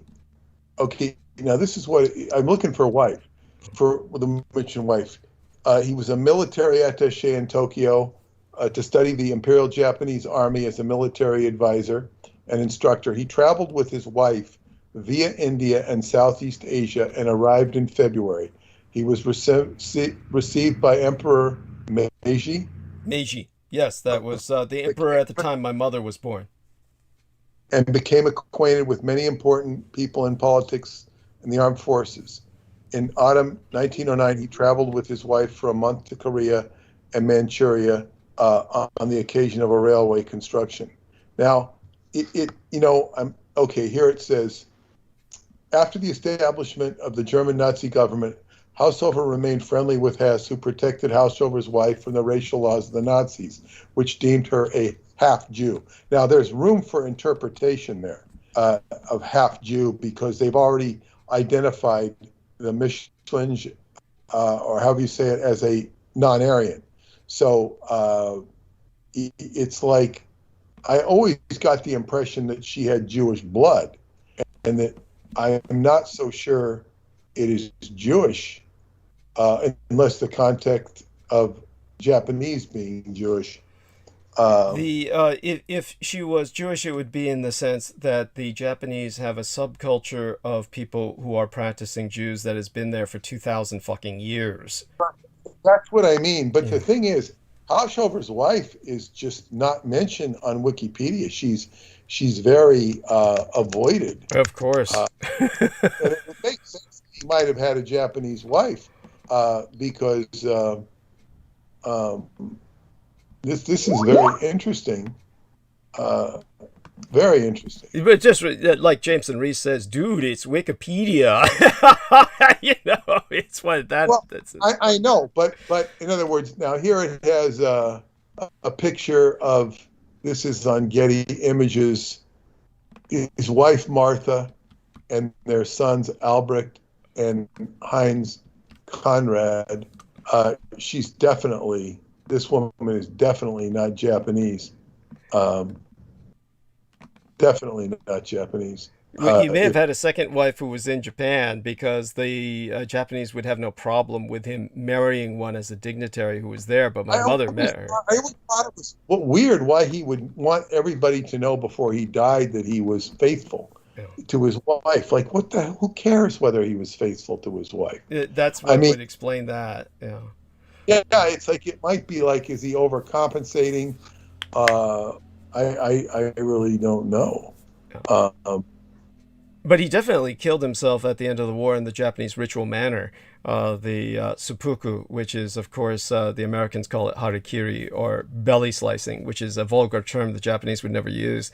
So this is something that is known.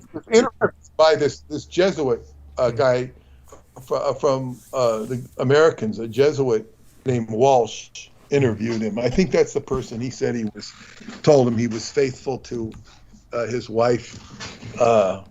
Maybe his son could be perhaps looked up. His son survived the war, and he was half Japanese. His son doesn't like to talk. My German publisher had mentioned, he wasn't either interested or willing to talk about any of this stuff. He wasn't interested. And Nazi past. And well, that's understandable with so many of them, with all the flack that they get. And half the time they'll say something like that simply for personal security reasons.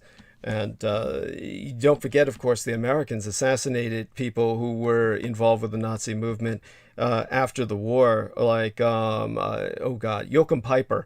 Joachim Peiper was, of course, a man who massacred a bunch of the Americans who surrendered, and then the Americans paid a black and white assassin, one black guy and one white guy, to team up and kill him after the war. He was killed on his property, and he was an old man at that time, but he died fighting, and he tore the hell out of those two guys.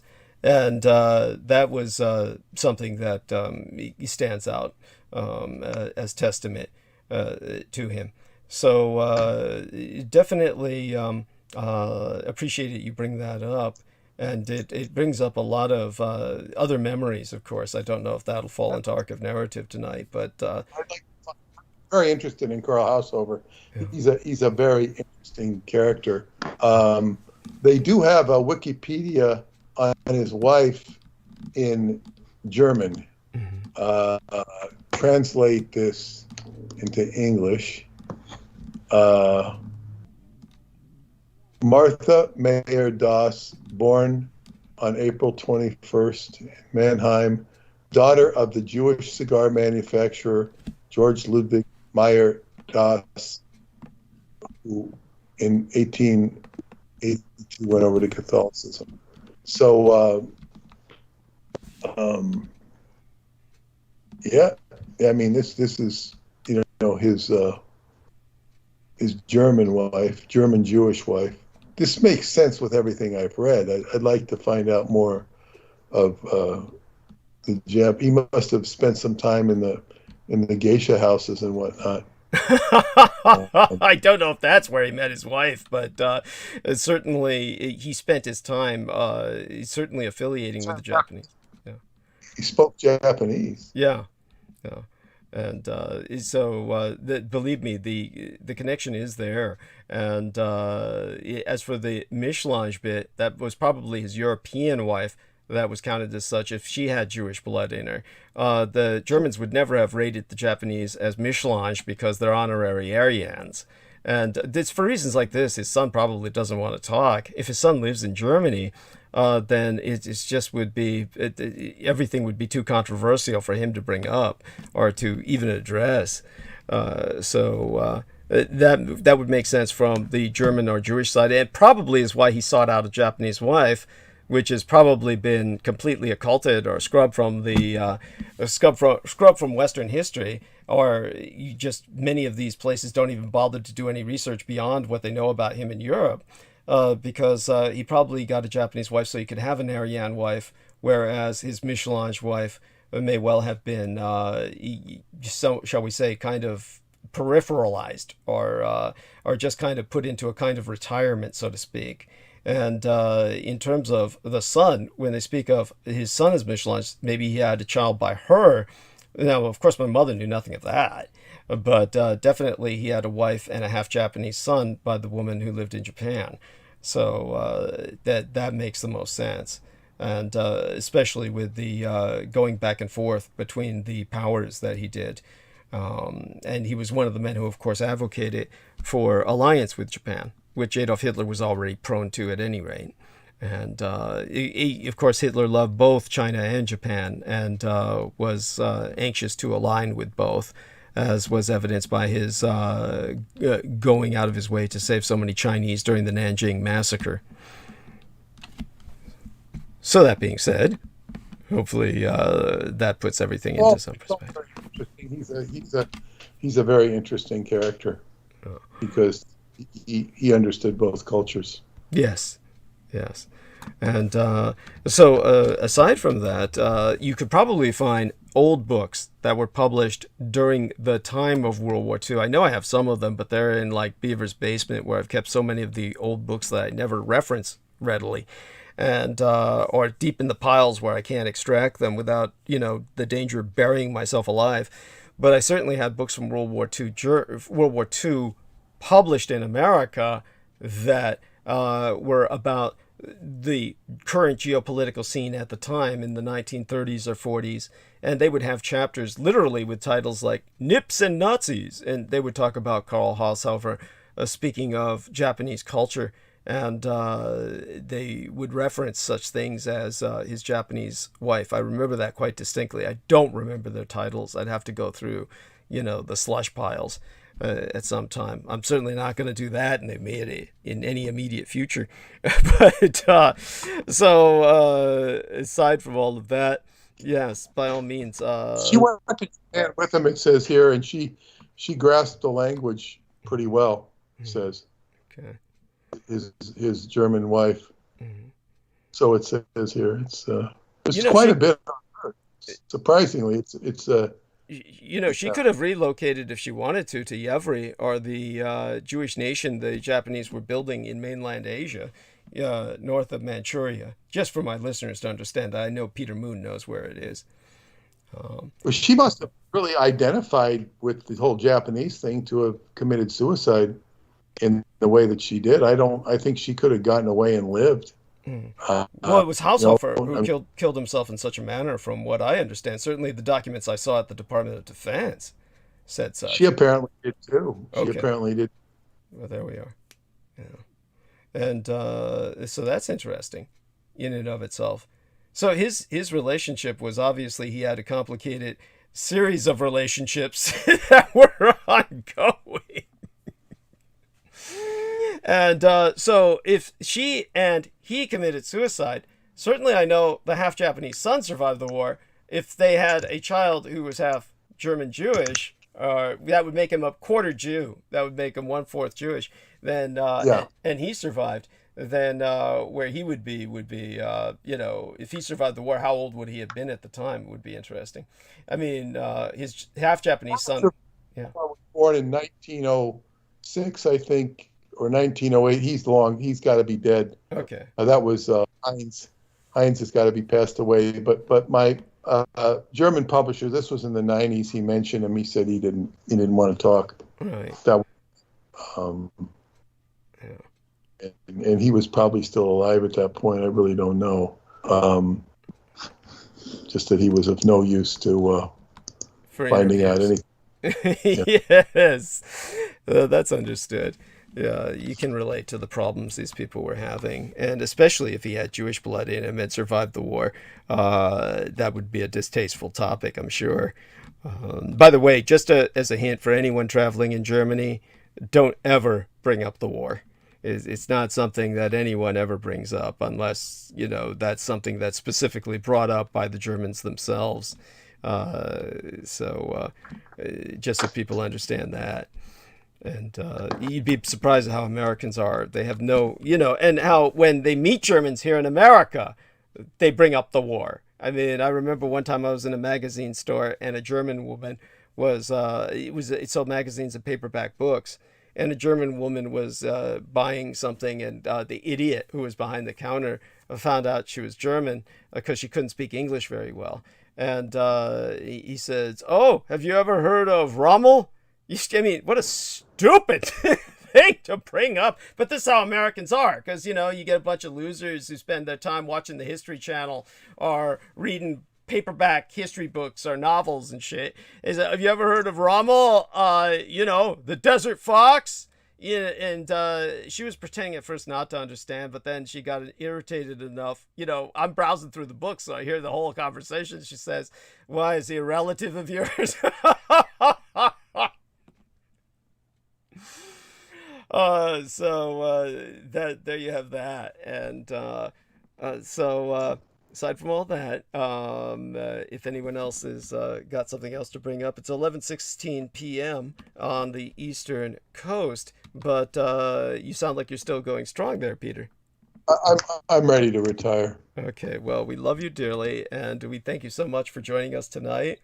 And I will do my best to get my thoughts organized and try to keep from falling asleep. I think I'm finally getting to that point of caffeination and oxygenation where I can be ready to monologue at some point. Let me check in and see if Amanda Ute ever responded to us. But thank you very much, dear Peter, for joining us tonight. And look forward to talking to you sometime between, now and the weekend. I want to remind everybody, if you can contribute to Douglas's cause for his teeth and his his situation. Actually, it's towards the rent and paying the Comcast bill so I can stay online. But yeah, fuck the teeth. I mean, I've got that stabilized for the moment, and you know, hopefully that gets resolved at some point in the near future. But I don't expect it to be resolved this month.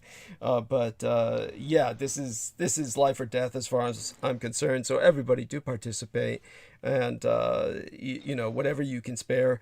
And obviously we've got a lot of people attacking us now, and as Peter said, that's a good thing. Look at that as a positive, and that alone should tell you how important the situation is. It adds a kind of imperative to it.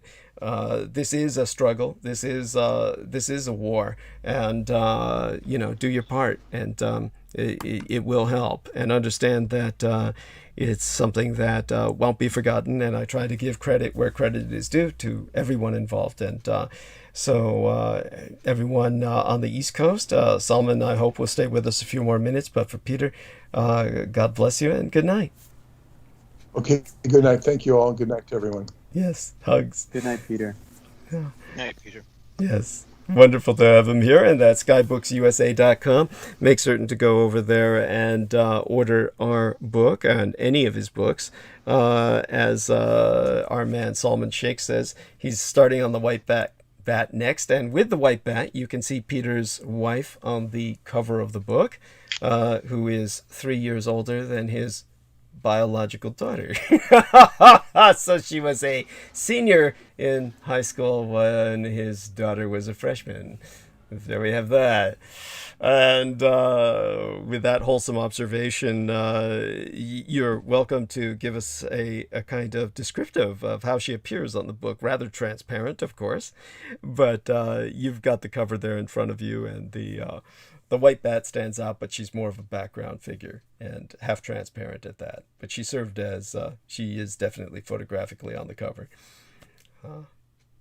Yes, definitely, Brother Douglas. She has like a bluish hue to her. Yes. And the top of that, like, it just has this mystical feeling to it. So it's basically described in a mystical fashion, and it shows, I mean, the outline of the book basically shows Peter Moon's own personal testimony in Romania, and the narrative basically the aspect of the dreams and the alchemy of writing and keeping yourself balanced. And I look forward to reading that, learning from it, and after that, I look forward to reading the vampirology. So I'm just reading all of these books step by step and catching up on all of the knowledge that's out there and incorporating that into my own life. And also, it's interesting you mentioned that about the Germans and the war, because myself growing up as a Muslim in the post 9/11 world, I would always encounter situations where people would always say, "Hey, you speak perfect English," or the aspect of where are you from? Like, that's the first thing that they would ask about the perfect English and where are you originally from. And it's interesting how you point that ignorance out, because a lot of these people, they never been outside, not just the country, but their particular hometown. And it's important. It's like myself and, Brother Justin White, all of the stuff that you describe about overseas, we verify all of that because we've been outside of America. So all of the experiences you share, we verify. And a lot of the people or the skeptics that you have, it's those people that are here that never been outside, and they're just kind of shrouded in their own ignorance, just like how they view the Germans, or when they go to Japan and they do the same thing, and the Japanese just nod their head just to like make them happy. And the same thing here, the aspect of what a lot of the Muslims have to deal with. So it's interesting, this paradigm that we're in, and this basically the spiritual struggle that we're all brothers and sisters on this battle together. And it's like what you and Peter said. I mean, it doesn't matter how many gang stalkers they send or how many thumbs down that they put. That it doesn't make a difference, because you're still out there doing your thing. You're strong, and you're spreading that message out there with this book. And then you have the next book on the way. And on top of that, the synchronicity of my friend texting me, who I had recommended the book to, saying that the book opened his eyes. So step by step, Brother Douglas, you're opening the hearts and minds of humanity, and you have been for many, many years. and it's just going to get more better from this point on. And I'm excited, my brother, to be on this journey with you to help humanity and help everybody for the sake of knowledge, and the aspect of supporting goodness, supporting the right thing, and that's ultimately what the reality is. And I thank you for the knowledge that you share. Really appreciate that. Bless you. And we thank you for being here with us to help share that knowledge and to act as Team Dietrich's chaplain. And certainly that's something that, I cannot emphasize enough. By the way, right now, while these two gentlemen, Mr. Salman Sheikh and James Reese, are holding the stage for me, I want you to know that what I've been doing is I'm looking through a lot of just old paperwork here, what documents that I've stolen from the Department of Defense, some old notes from my father, the book that was published by this miscreant, the lieutenant colonel, who's trying to make a hero of the hangman, James C. Woods. And one of the things that really comes to mind is he's officially acknowledged with 92 hangings, and yet the U.S. Army apparently was also hanging people that they deemed to be just anybody who was a danger. And this includes, of course, enlisted servicemen and women. And I guess they weren't counting the blacks officially because many black soldiers were hanged. And so James C. Woods would tell everyone, and this is something that is on record. You can probably find this in the book about him by that son of a bitch who's trying to make a hero of him. In the last 15 years of his life, bear in mind from 1945 till the time my dad killed him in 1950, that was only a period of 5 years after the war, half a decade. He had been made a hangman, of course, for about, before he got into the World War II situation. And yet it was supposed to be like shortly after D-Day, which was 1944. But basically, by sources, it's saying he hanged 347 people. So we're talking about a state-sponsored serial killer beyond anything. 347 people, and only 10 of them were Nazis in high command. That means that's 336 people that were American citizens that this man murdered with slow strangulation. And understand that after each murder, as he himself said to reporters, he would burn the nooses so nobody could analyze the nooses for how they were misstrung or basically knotted in such a fashion that they would never snap the neck and instead lead to an extraordinarily slow, excruciating death. One in which the person was kicking and basically struggling. Now, of course, this man's considered a hero, whereas my father, when he was supposed to receive a multi-firearm salute, and by the way, this is one reason that I never spoke to this one young nurse again who approached me when I originally became a public informant. I don't even remember her name. And most of her name was affiliated with some emails she sent me. I could probably dredge it up by looking at the old emails. She also had some communications with me on Facebook. But of course, Lena Shea made certain that the old Facebook timeline I had was taken down. So she really is a blood enemy. I mean, the more I analyze about this Edomite witch, Lena Shea, just what she did with the website that she left us completely sabotaged when she was brought in to fix it. She sabotaged it more by basically subscribing to a service we didn't need. That ultimately resulted in just money being taken out of my PayPal every month. And HostGator just gets in there every month and just takes everything. So we've got another $100 that could easily help me this month that is involved in the stupid monetization of my channel, which I no longer monetize. And Selena Khan can't even figure out how to get that out of that account. So it's just Google stole that money that people were donating via the channel. And so it's when these things are established, you really can't work with them, and they are meant to basically steal whatever money you get. So in terms of the website itself doing that, if I knew how to transfer to a different website other than HostGator, I would. Believe me, HostGator is a piece of shit, and I'd happily transfer the goddamn website. But we're stuck with what Lena Shea created for now, and we're, the services that it supposedly is providing. If anyone can tell me how to transfer that, I'd be happy to learn. This is the problem, however. People come and volunteer themselves, and most of the time they're simply saboteurs. And that's in line with Lena Shea and Derek Talley and all the rest. So there we have that, and the kind of problems that I'm contending with. But when it comes to, again, this one young lady who I met online who approached me and was sending me photographs, etc., our primary severance was based on what I had told her about what was sent to the funeral home regarding my father's death. And this was the Berger Funeral Home, Tommy Berger Funeral Home, Thomas Berger. But, I had this reference for them as just Tommy Berger. And the Thomas Berger Funeral Home, everybody there was in the military. They were all ex-military. And they were sent a letter from the Navy that my father was supposed to get a 17-gun salute, that the U.S. Navy was supposed to arrive and perform a firing ritual over his coffin. And they never showed up. And it turns out they arrived a week earlier by mistake. And of course, they all just got drunk, drinking from whiskey flasks and bottles that they had with them, and waiting for us to show up. But of course, we never showed up, so they threw all of the bottles in the open grave, which of course had already been dug. And we had to lower men into the ground to remove those whiskey bottles from my father's grave before we could lower the coffin in.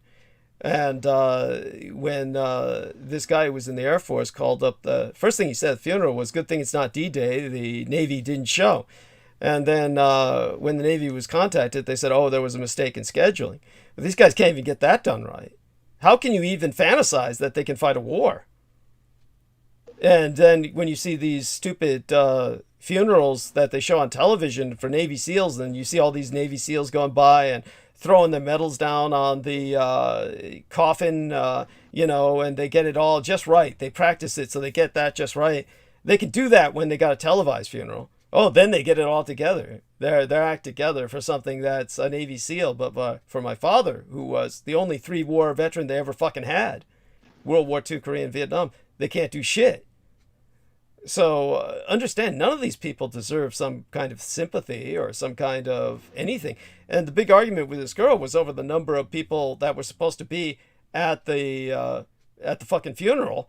And she said, "Oh, your father would never get a 17-gun salute because, he's not a senator and he's simply a sailor." So in terms of, whatever the number was, this is the number they stated on what they sent to Thomas Berger Funeral Home, which, of course, what does it matter? It wouldn't matter if they were supposed to send one sailor. They couldn't get it right. And in terms of what it probably meant was they probably meant to say it was a 7-gun salute, and there was probably a typo. And these typos happen all the fucking time with federal discourse. So whoever doesn't understand that, and you think that these people operate some machine without mistakes, you're out of your fucking mind. So there was no point in communicating with a person like that. And the end result is that, whatever honors my father was supposed to get, they weren't there. And everyone who was there at the funeral can attest to that. And so here we are. Let's give this young lady my mail here so she can help. By the way, this is a something that I feel I can share. And let's see if this works out. And this is basically Sarah Thomas Lyons is saying that I'm looking for your email on the website, but I can't find anything. and she says she doesn't want to use PayPal because she doesn't trust it. And so she says she'll try to do an e-transfer from her bank, but she needs my email to do that. And so everybody has my email anyway, so I don't mind saying that on air. So it's DouglasDwayneDietrich@gmail.com. And so people can understand that may be an option. Let's hope that works. And so let me say thanks so much to you. And so I hope people understand my frustration all my life with dealing with this level of corruption and incompetence, and my love to people who support myself. And Maria Grigorich has joined us, and she should now be in the chat room. And in the meantime, why don't you two gentlemen take over for a little bit, and I'll try and get my head together. I'm hoping our man Salman Sheikh can stay with us till midnight, hopefully, or close to that. Or if it's inconvenient for you, of course, just let us know. Oh, definitely, Brother Douglas. I'm always with you. I'll be here till midnight, and I can talk with JMO about all of this, basically this aspect of occult chaos that's taking this country over. And what I pointed out to JMO about the 322 that stood out to me, where on the news I saw that this weekend in Philadelphia there were 3 killed and 22 injured, and JMO pointed that out to me, like the occult meaning of that. And the reason why Philadelphia is having such a high crime rate is because you have these agents of chaos that are feeding off of this madness. Yes. And beyond that, I was concerned about Amanda Ute the moment I saw that one woman had been killed in Oregon, Portland, Oregon, and that 3 people had been injured. Of course, you always wondered, good God, I hope that's not her. And she's not responding to any communications right now. So, no identities were released, but again, very concerning. And so if anybody can look that up and see if they can find out anything more about that incident, please do so. But these are just very dangerous times, and we're dealing with, of course, the enemies of all mankind. And by all means, everyone bear that in mind, and why it's so important for you yourselves to participate in the struggle. And so let me go mute. Both of these gentlemen will speak to these issues. The mass shootings, by the way, how many have there been so far this year? Hundreds of mass shootings so far this year, and we're not even that deep into the year. And all of this has to do with the cults of the kings of Edom. This is very much an orchestrated insurgency, and we are just left just without words. How do you even address this sort of thing? So let me see if there's anything else I would like to analyze in current events, but I doubt that. The history itself will probably overwhelm us for tonight, but probably we'll speak to the Soviet Union as well. The fact that people have got to stop crediting them for some kind of contribution to quote-unquote victory in World War II. But we'll see if I get there. In the meantime, I don't think the Soviets have really contributed anything to the human race other than destruction. Thank you. Thank you. I mean, let's just be honest. All they do is create mechanisms of destruction. Yes, and their own ecocide. Yeah, their own ecocide. Now, for what it's worth, in all fairness, of course, their obsession with trying to promote some degree of culture led to some very accomplished ballet, which my mother deeply admired. So that was a product of Soviet culture, and that certainly was manifest in gay guys like Mikhail Baryshnikov, who came over to the United States and defected, and, who my mother deeply admired. But it's there you have that. I'll go mute for a moment, but in terms of what does that remind me of? So just so people know, I will be discussing H.P. Lovecraft with Salman Sheikh this Saturday. So if that does interest you, the aspects of his Islam and the other aspects of Islam as well, aside from himself, we'll cover what we can within 2 hours. And you do have a 2-hour time frame or envelope or limit to your interviews, Salman? Is that? Brother Douglas, I'm grateful for this second chance that I'm having to interview you and to share these teachings of H.P. Lovecraft that his Western biographers don't cover due to the bias. But in terms of my my interview lengths, just like how I did the first one with you, which was 3 hours. So this one, it's the same amount. So you can take 3 or more as long as you need to get that information out there. And I would be truly honored and grateful to get your message out there. And it will help me atone from the first time. Instead of using Zoom, I'll be using Skype. So I'm That's so grateful for wonderful. that too. Yes, and I really appreciate the fact that you found Skype so much easier to use. So by God, everyone, do switch to Skype. I mean, oh my God, it's like honestly, you wonder why people use Zoom when they speak of nothing but problems with it. And honestly, what's the other thing that comes to mind? Of course, Maria Gregorich is saying, "Oh no," she's just so upset to find out that Barishkanov is gay. Of course, I think she's being facetious or sarcastic because it was probably so obvious. But in terms of what else comes to mind with that? Oh yes, 3 hours. I don't even consciously remember. It probably, the time goes by so fast that I'll be happy to do 3 hours, of course, and it makes things so much easier. So. There we have that. Oh, definitely, Brother Douglas. You always take your time and share your voice because your voice is important, and it's important that you take your time in sharing the information, which is pivotal for the people that are learning, because the type of knowledge that you're giving, they're not teaching that anywhere else. And it's just like what I discussed with this Sufi sheikh who I recently spoke to, that the cults of the kings of Edom, or these agents of chaos, they're not just limited to America. This guy was going from one country to another, and the cult always found him and made his life difficult. So the aspect of us keeping the faith and supporting each other through this process or this journey called life is pivotal. And I'm honored, Brother Douglas, for everything, and I truly mean that. Yeah. Thank you. Bless you. And you can take this opportunity while speaking with JMO to speak about that gentleman as well, the older Sufi gentleman who intrigues us all, and how you came to know him and where exactly you were interviewing him. He's almost, I get the impression, on the run in a sense. But, you can clarify all that now. Yes, definitely. It's interesting. I found him through a Sufi group that I was dealing with. And they were having a discussion that this sheikh is always repressed.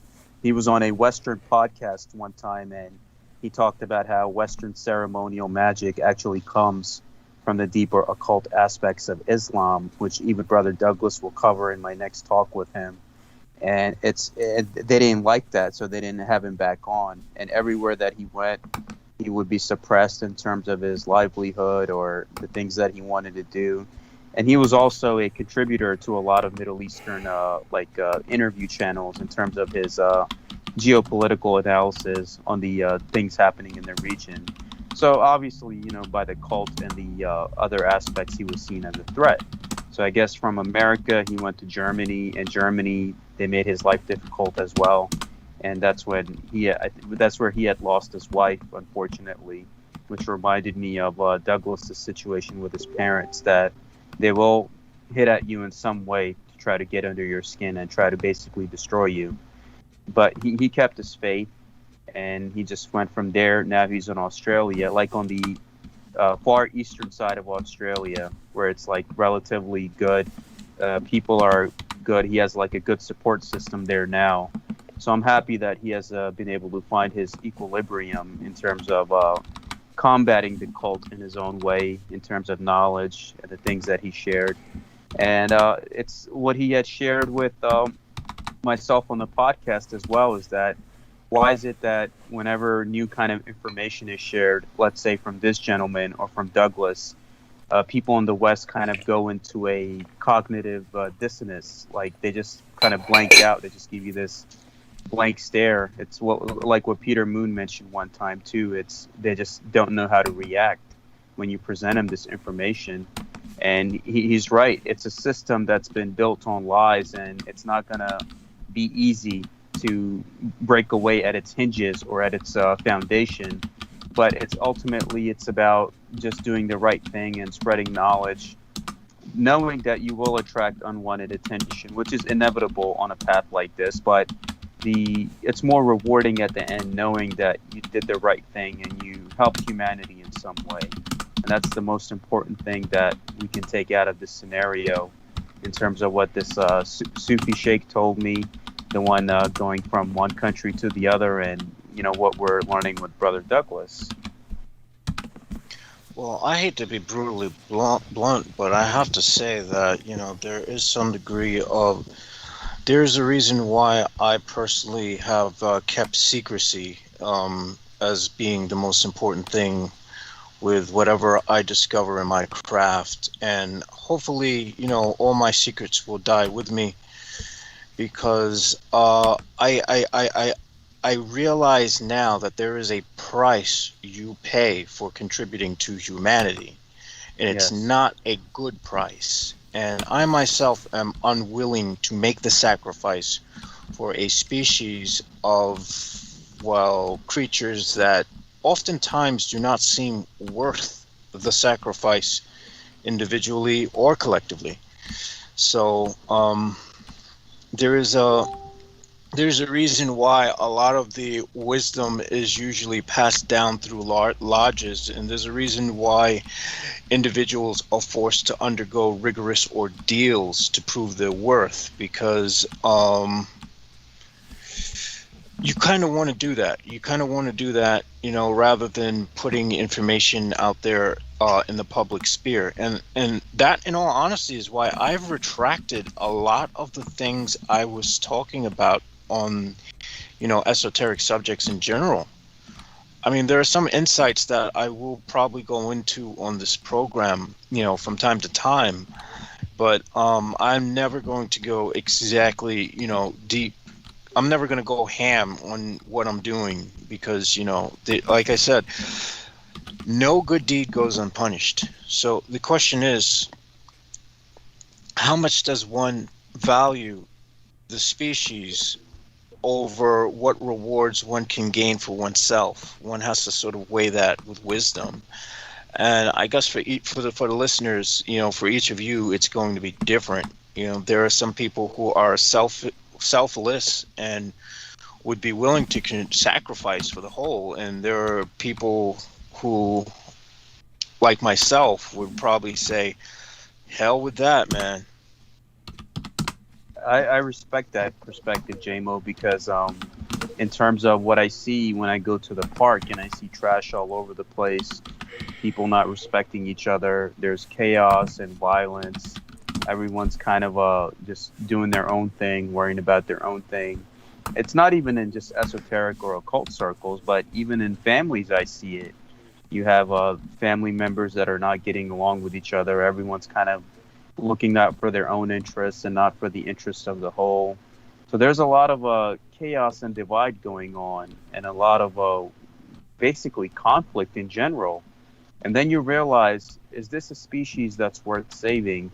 It was a few months ago, JMO, that when I was walking at the park, there was this old lady that was on her wheelchair, and she was, I think, transitioning from the street to the sidewalk, and there was this person coming, like speeding his car up the street, and he's yelling at this old lady to get out of the way. And I got disgusted by that, and I was on the other side of the street, and by the time I got over there, that guy was away. And it just goes to show you look at this woman and she's struggling to get from the street to the sidewalk. What kind of a being are you for you to have that kind of filth inside of your heart? And it's lucky for him that he got away in time, because it's humanity. It's what I say, JMO. It's 85% will perish. As much as I stay positive on the whole aspect of helping humanity and creating that balance between the light and the darkness, order and chaos, a lot of humanity has made their own choice in many ways. So I agree with you on the aspects of sometimes having discernment and knowing what to put out and what to just keep to yourself. So I respect and understand your side of the spectrum as well. So please continue. Yeah, I mean, we can also look at Douglas's life as a template for what giving to the greater good does. You know, his father, you know, a man who has served in 3 wars consecutively, is not even buried with the proper honors he deserves, while a freaking psychotic mass murderer who killed more Americans is made out to be a hero. What the hell? I mean, here's a man who stopped pedophiles. Everyone wants to go, you know, all these people in the alt-right are like, they're pedophiles, they're doing this with children, they're doing that with children. Well, what the hell have these assholes done to stop it?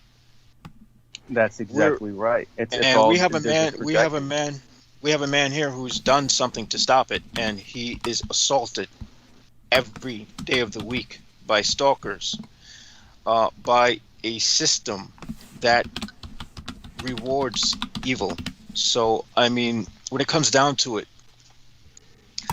I do not have that level of goodness in my heart that you or Douglas have to be able to do that. And or if I do have the goodness, I retract it, because wisdom tells me that nothing good will come of it. And you know, all in all, you know, it's not really gloom and doom that 85% would perish. And honestly, it's hopeful, because at least the remnants will probably be, we don't know who's going to remain, but we're hoping, but the fact that there are remnants at all is something that should give us hope.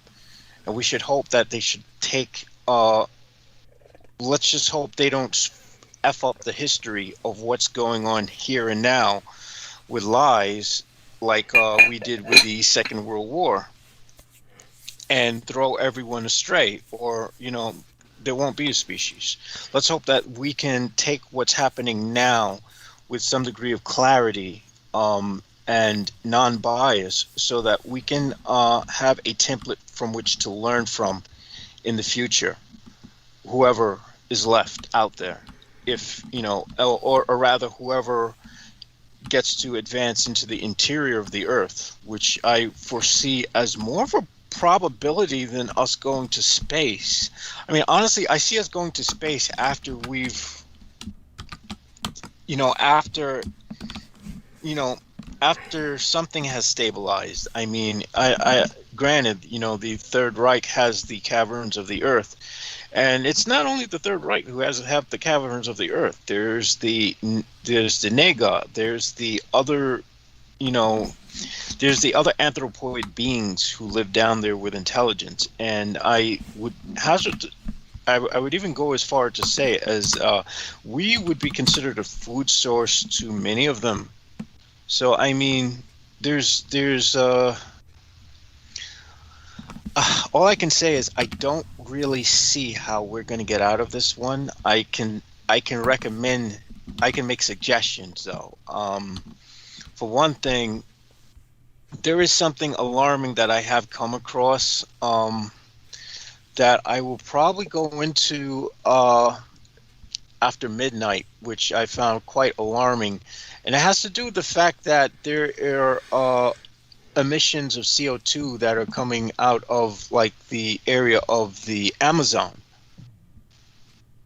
Right. That I think that's probably because of Bolsonaro and the aspects of the cult there that are burning it down and killing the indigenous people.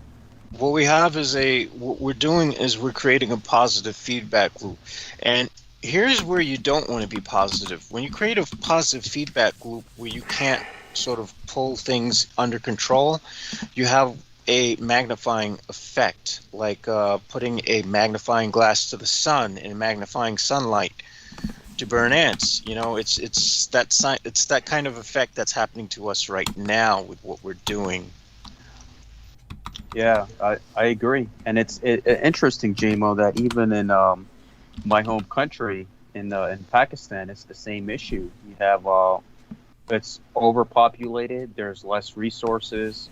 People are just desperate, and it's interesting what paradigm or what future will humanity have And this is another part where Japanese video game developers kind of show you the truth. So one of these games that I have played recently, it's called Death Stranding. And in Death Stranding, they tell you that it's going to be a future where the United States of America as a whole will not exist, but it will be something called the United Cities of America. So like few cities here and there in the Northeast and the South and the Midwest and the West that have kind of survived. And they are kind of linked together with a chiral network. So each city has an underground population, like they have these underground facilities or underground apartments, and they're kind of all linked together with this chiral network, which is the internet, or like an advanced form of the internet, which has kind of preserved a lot of the information that we already find already on the World Wide Web. So in the future, even the Japanese video games, like the ones that I've played, that it tells you that in the future there will be a situation where humanity will be in a lesser population, but it will be connected in more ways. Like you have mentioned yourself, that we are now more connected more than ever. We could be anywhere in the world and speak to each other. So it's going to come a time where there is going to be some change, inevitable change with the way Mother Nature is acting out at the moment because of how humanity has treated her. And it's going to be a time where there is going to be society that's connected, but it's going to be in a lesser population density. Well, yes, and the thing is, we have the we have the wisdom and we have the technology to venture out into, well, I don't know, because there's a lot. Again, we only occupy 35% of the surfaces of the land masses that we occupy. Other areas of terrain are either uninhabitable or have not been explored for whatever reason. Do we have the technology to expand populations into those areas? Would it be wise to do so? You know, also a lot of these a lot of the scarcities that we see with resources are created. They're not really, things are not really as scarce as they're made to be. They're made out to be scarce for a reason, and that is to create a sort of, I don't know. I mean, it's like a sort of social engineering where you need to create a problem in order to have that you already have a solution to, in order to reap massive profits from trying to let people know that you have that solution. Yeah, that's right. That's exactly right. So it's like a human engineered problem, you know, that doesn't really exist, you know, and this goes back to Mind Wars, you know. This goes back to what Michael Aquino had set up, and the setup he created is a stage for, you know, end game. I mean, I would go as far as to say that he was the Moonchild and Antichrist in one, and that they already succeeded, you know, and that prophecy is already done. We're living it. I mean, that would make sense, because even after his death, the cult is still going strong in many ways in terms of the foundation that he set up. So it's, as much as we try to share that message with humanity of goodness, doing the right thing, and I guess standing up against injustice, it looks like majority of humanity, Brother JMO, has kind of made their choice about which side that they want to stand on. In a lot of ways, after his death, things got worse. Things got way worse, because he was at least a formidable force that held things in balance, oddly enough. And I'm not praising the guy at all. Yeah. You know, the guy was a horrible, you know, he was a horrible, I wouldn't call him human, because he didn't consider himself human. But what I will say is, you know, for all his faults, at least he was something that the cults wouldn't go be, you know, he had authority with the greater cults. cultist, you know. Basically, he was like a sort of, I guess you would consider him like a lawful evil. Yeah, that kind of Right. makes sense. It reminds me of what Brother Douglas mentioned about Saddam Hussein in one of his monologues, that he was not good in many ways, but he was kind of that necessary evil that kept that region in balance and in peace. And then after his death, it's nothing but chaos ever since in that part of the world. So that's an interesting comparison that you brought up. And that's the thing, you know, oftentimes there is a necessary evil. This is part of a larger cosmic balance. What happens when you get rid of that sort of lawful evil influence, or when that lawful evil influence leaves, you have chaotic evil, and that's worse, far worse, because with chaotic evil, you can't predict what's going to happen. You have no idea when they're going to strike. You're not given any advance warning, and everything's just happening all at once, you know. And you know, this a good example of this are, you know, remember you were talking about how in Philadelphia you said there were 22 who were shot, and yeah, that's right. This weekend that just ended, the one that we're in Friday, Saturday, and Sunday, and 3 now, dead. They had 3 dead and 22 injured, and that's when I thought of you, that you would have basically point this out, this occult factor and occult attack that's been plaguing Philadelphia for these last 2 years. Now, here's something that's interesting. In Portland, Oregon, we have 2 dead and 7 injured in separate shootings. Now, again, we have the number of 2 and we have the number of 7. Now, if you add up 2, 2, and 3, you get 7, because 4 plus 3 is 7. So again, we're having the repetition of these numbers. Basically, what I'm getting at is, you know, the cultists don't need to go out there with the guns and shoot people. They just need to call in whatever powers do whatever work it is that needs to be done, and whatever people are weak enough to fall under that influence will do it. Because that's how occultism works. It's about influencing events. It's about influencing things with a certain signature. Yeah, and there's another number that's popping up as well. You know, and this is an article I'll probably read a little later, but this is the AP.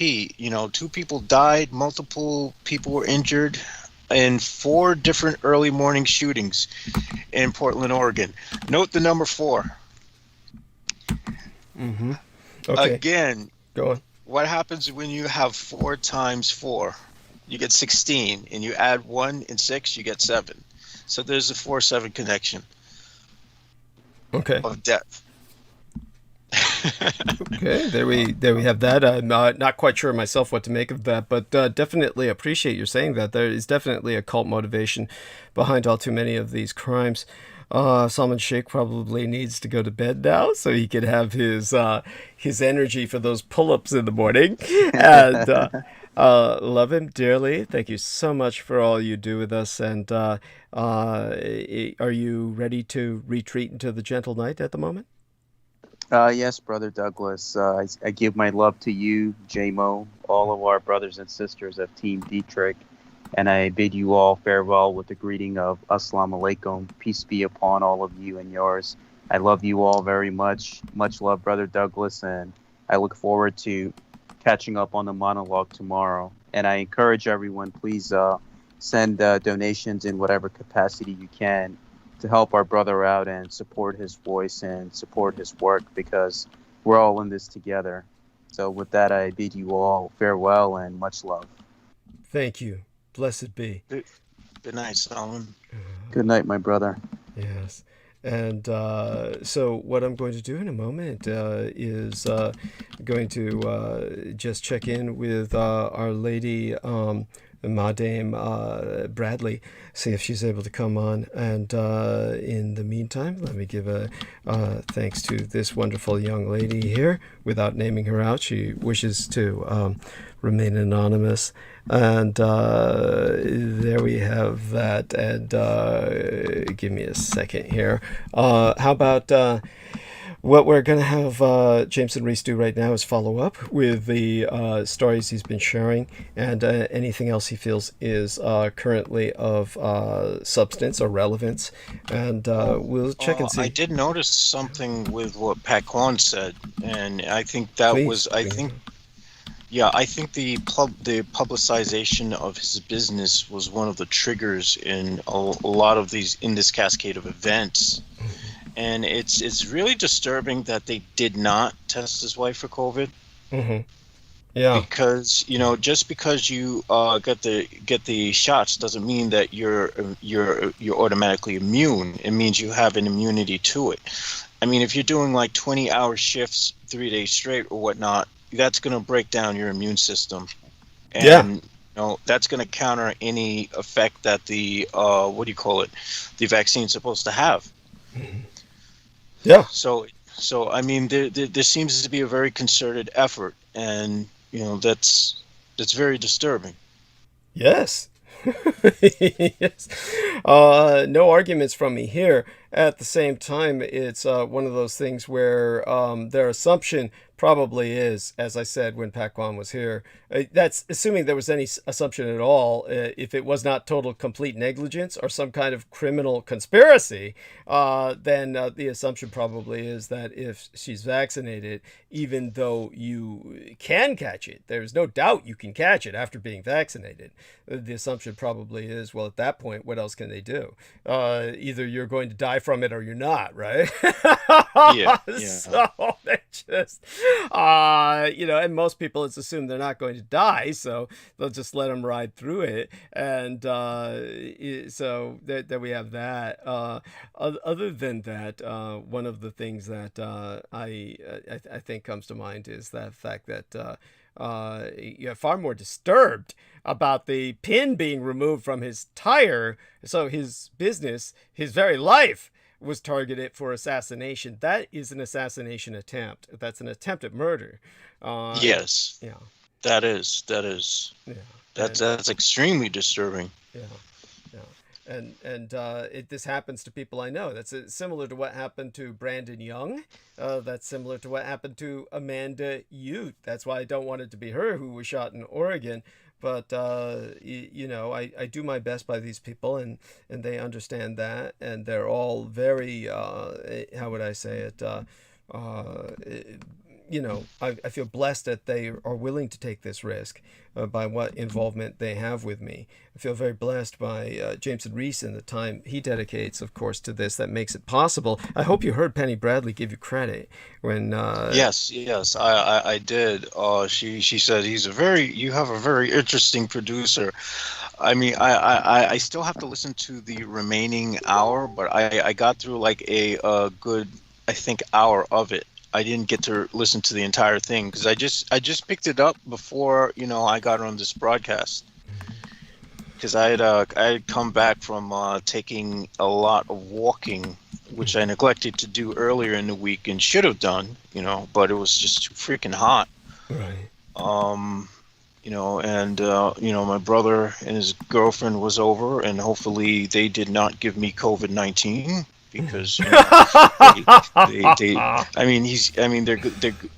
good folks, they're good kids, but he sort of has this sort of thing where he's not going to get vaccinated and he doesn't want to wear a mask in public. So I'm like, okay, all right. So we all fall. Then that's going to really suck. What really disturbed me, was I talked about those fascists earlier in Spain this year. One of the things that disturbed me was the fact that one of the attorneys, and this is what kind of takes us into a different realm. I don't know if I'm ready to go there tonight. One of the attorneys who defended one of the fascists who had participated in the massacre of a bunch of communist-affiliated attorneys and journalists back in, must have been around 1970. I'll remember when I get into narrative. He was like saying, February this year, don't wear your masks, don't listen to all that liberal garbage. I mean, this is the problem with the radicalized right, even in Europe, where they're not really neo-Nazis like they are in America. They're more like retro-Nazis. They have the heritage, the European heritage, going back to true fascism. You still have this infection of somehow that this is all like imposition and just political correctness to be wearing a mask. Okay, this is not how we need to be drawing our political divisions based on disease. I don't understand how this entire thing got politicized from the get-go. It's the absurd. Insanity. Well, this was the Russians did that. The Russians did that. Look at this. Yeah. I mean, we have a mask mandate coming back in Los Angeles. Yeah. As of today, we have the U.S. Surgeon General worried about the pandemic worsening in the U.S., which I predicted, of course. Have you seen the Surgeon General? Have you seen his ethnicity? He's Asian Indian. He looks like, yes, Asian he looks like, yeah. I believe he's Asian Indian. Or yes, Pakistani. Yes. Yeah, go on. Yeah, he's from, because his last name is Vivek Murthy. This is the first time I've ever seen the motherfucker. Is he new? I mean, because the fucker's been missing all this time. He suddenly shows up after the pandemic has been through its worst phases so far, and then suddenly we see the guy. All this time it's been Anthony Fauci. Where's this fucker been? What I want to do is Google somebody who was fired, or go on. I'm sorry. I wonder if Biden appointed him. That must be it. He must be just recently appointed by Biden, and whatever Surgeon General was under Trump. I mean, can anybody confirm that for us? Because, I just don't have the energy to begin to look. So, what I'm doing is I'm looking it up now. Yes, he's been the Surgeon General since March 25th, 2021. So he is brought in by he's one of Biden's men. Biden's men, yeah, and Biden. Biden's boys, and so there we have it. So he is new, and that's why he's suddenly proactive. Suddenly we have a proactive Surgeon General, and that is because and it's interesting. The two people who we had under Donald Trump, we had a black Surgeon General, Jerome Michael Adams, and a Rear Admiral, a black female by the name of Sylvia Trent Adams. Wasn't that black guy? Wasn't that black guy the guy who was like? Doesn't he have like a shady past or something? If I remember correctly, or some shit about him must have been for him to be involved with Trump. But go on about. Oh, I do not know. Trump pretty much told him to stand down. You said there was a black woman after him. You said there was a black woman? Yeah. She was like the vice. She's like the vice Surgeon General. And it's like, so these people were just missing in action. These people were missing in action. They didn't do jack shit throughout the pandemic. Yeah. They did nothing. That's incredible. Adams expressed concern that the George Floyd protests could lead to a spike in COVID-19. Of course it would take a black man under Trump to say that. A black man under Trump would have to say that, wouldn't he? That he would have to say that. What he should have said is, I'm concerned that the police arresting protesters at these protests will lead to spikes in COVID-19 because the police are throwing them together all in the same paddy wagon and locking them in prisons in close confinement. That's what's going to lead to spikes in COVID-19, motherfucker. Okay, here's the good part. He also implored people not to buy or use face masks in public because he said they were not effective in preventing the general public from catching the coronavirus that causes COVID-19, and that wearing a mask could actually increase the risk of catching the virus. Incredible.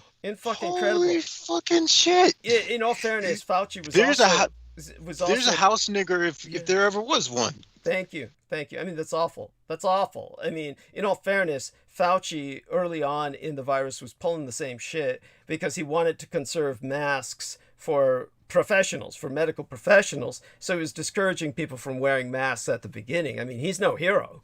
No. Yeah, so but that black guy, that's like you know, I Yeah. never even heard of this son of a bitch until now when we're finally seeing this Asian Indian guy. You know, then we're tracking down this guy's criminal record, so to speak, the black guy. You Yeah. know, Now the black guy replaced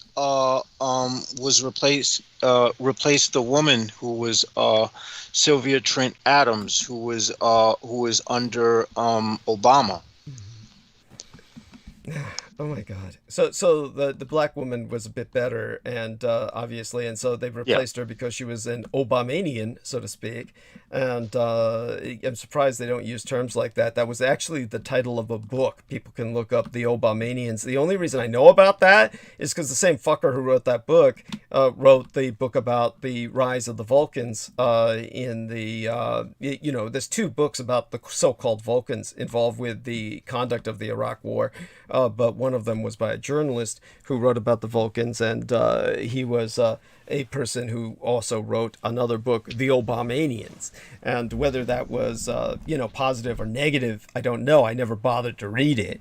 But in terms of, you know, that kind of term, I'm surprised the right-wingers don't use that very much. Instead, they never really refer to Obama other than as Obama. I'm sure they call him nigger when they're not on, you know, when they're not being recorded.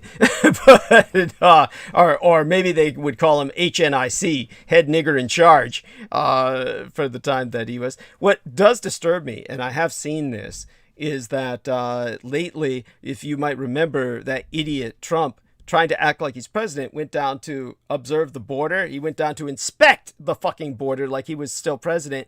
And of course, in reactionary media, conservative media like Fox, they're still referencing him as president. They're calling him President Trump. They refer to him as if he's still legally president.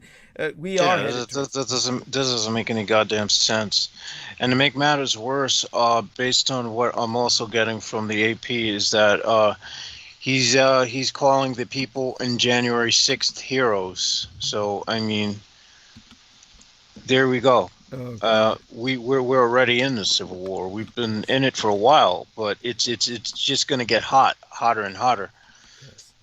Yes, very much so, and we cannot overemphasize that. And certainly, that's one of the things I'll try and emphasize tonight. And now people are making T-shirts about Babbitt.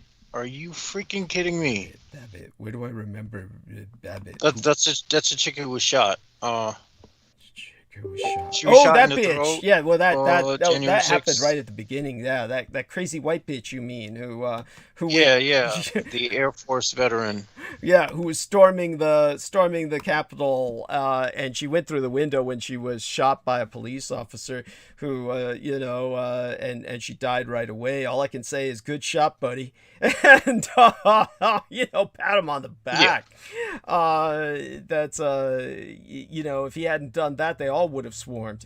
And now Trump is stating falsely that she was shot right in the head. Yeah. She was actually shot in the she was throat. shot in the shoulder, like right by her throat. Yeah, yeah. And you know, I don't what even know why they say struck in the shoulder, because she was actually struck in the throat. I saw the video. Yeah, struck in the throat, which is, you know, well, she was asking for it. That goes without saying. When you're, Well, yeah, I mean, no doubt she deserved it. I mean, it's called Darwinian selection, Yes. folks. Thank Get you. over it. Thank you. And okay, wonderful. So I want people to understand. I have received a confirmation of a receipt of some payment into my bank account, and hopefully that works. I'm receiving confirmation it was sent. Hopefully it appears in the bank account. I will confirm that later with the bank, because to tell you the truth, I don't know how to access my account electronically. I did it once or twice, And then since then, it's very difficult for me to access it because they somehow now think I'm not me, and the IP address has been identified as something else, and I'll have to have an adult supervise. Actually, we'll have to call Chase Bank to actually teach me how to access it again. Have some adult hold my hand through electronically trying to access my own account. But in the meantime, I'm sure it's there, and I certainly need more help from others. God bless you all. But this one young lady who's helped, God bless her, very very deeply appreciated, and so there we have that. And okay, aside from all of that, moving on with Yeah. Oh, good. It's Daniel Arola. Good. You can keep us occupied a bit while I try and get my head together. Thank you very much for being here, and tell us a bit about what's going on with yourself. Who was it earlier was talking about friend of theirs was involved with, it was Pac One, said a friend of his was involved with Krav Maga, he pronounced it, which might... Krav Maga. Krav Maga, yeah. And he said he was 4th level or something. How do they determine, do you have any idea how they determine how a person advances with that particular... Okay, Krav Maga to me it's one of those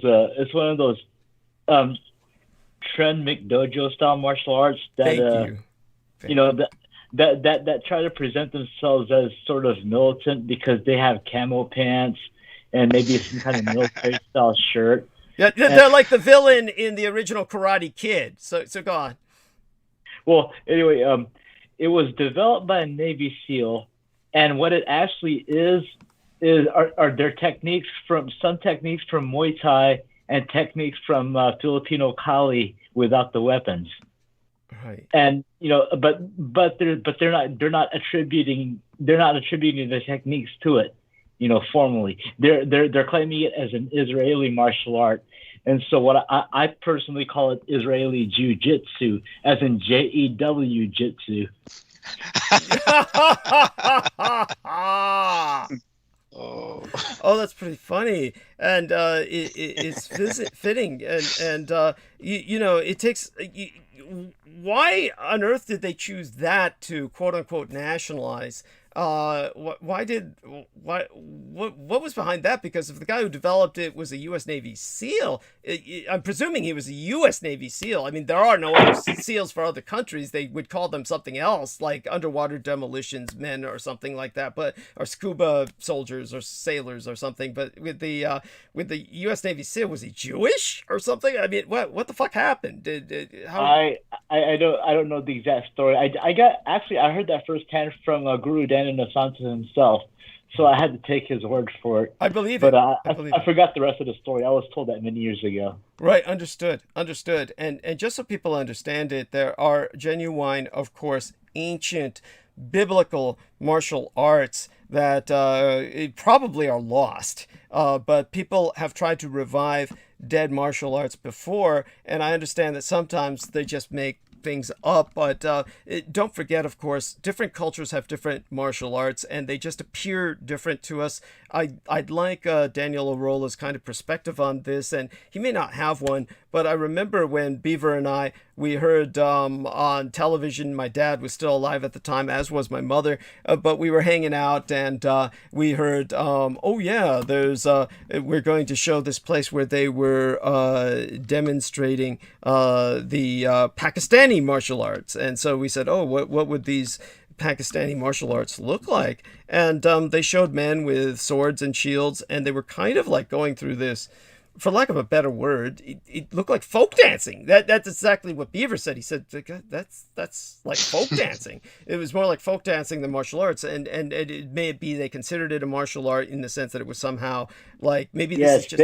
they use percussion instruments to train with too. Like music, like using music in the gyms, but they actually have people playing the drums or some kind of percussion music. Right.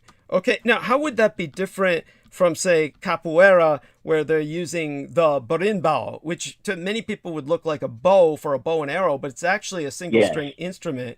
And so how would it be different from that? Because with capoeira, it looks like a martial art. When you see them, they're dancing and everything, and they're kind of what they call playing, really. They call it playing. But yeah, go on.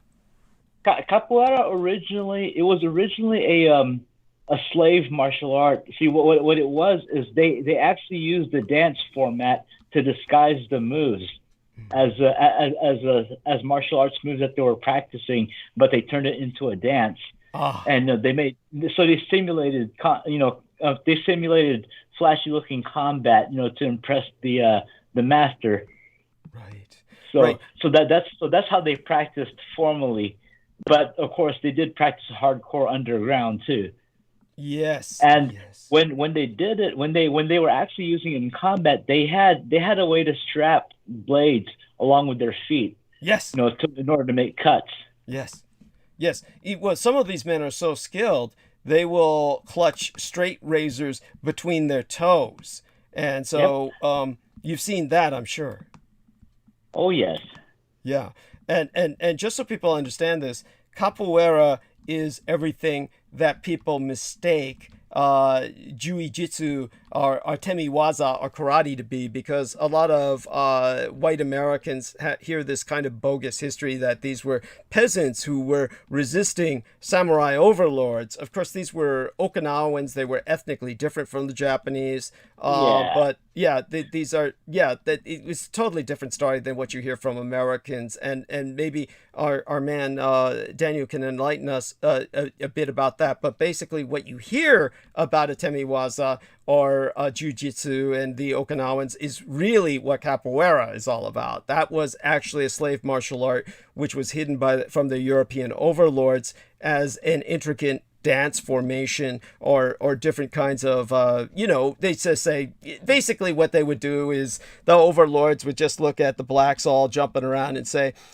look at the animals dance, and they'd move around and look away. Now, as for the Okinawans, though, before they actually had established formal martial arts, they actually did have a more crude fighting form called Tode, which is basically kind of like mixed martial arts without any pads. Okay. Because they did a lot of knee slamming and throwing.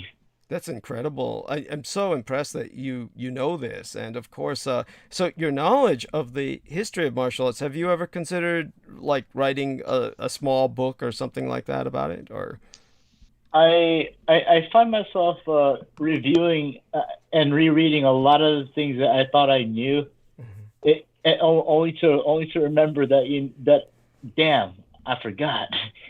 So I still have to keep up with the things that I remember, but I do pick up now and then. Actually, in fact, lately I came up with some new Bruce Lee shit. Like, I came across it, and of course, I had to research the sources, articles, and it was pretty valid. And it had to do with these letters that were sold on auction by the daughter of this man named Bob Baker, who was a student and friend of Bruce Lee's, and he was also Bruce Lee's drug source. Wow. Anyway, what kind of drugs, if I might ask? Oh, well, Bob Baker supplied him pretty much basically like mainly weed, or the grass or the hash, mainly beginning with that, and probably maybe even some pain medication, if anything. But I do recall one part of one of the letters that he used to write. See, he wrote a lot of letters, with this guy. So, and a lot of it had having to do with thanking him for the grass, maybe make some subtle code words like, oh yeah, and don't forget, maybe some Coca-Cola, and, figure out how to send it. So he was also, he also did a share powder too. Wow. Yeah. That's cool. But the thing is, a lot of this stuff was really no secret from the circle that I was in. But of course, I often forget that not everyone, has access to that information. But when this information comes out, I start to remember, like, damn, I heard Guru Nasanto say that shit. But yeah, I mean, Bruce Lee was definitely no saint, on a more, especially when he's living in Hollywood and rubbing elbows with celebrities. I mean, he was personal friends with Steve McQueen, James Coburn. He taught all those guys including Roman Polanski. I mean, he knew him personally, was friends with him. Jesus Christ. People like that during, back in those days. Right. And he also worked with Sharon Tate. I saw a lot of pictures with those two where they worked closely with each other on the movie set of The Wrecking Crew. I'm pretty sure, he was banging the hell out of her. Who wouldn't?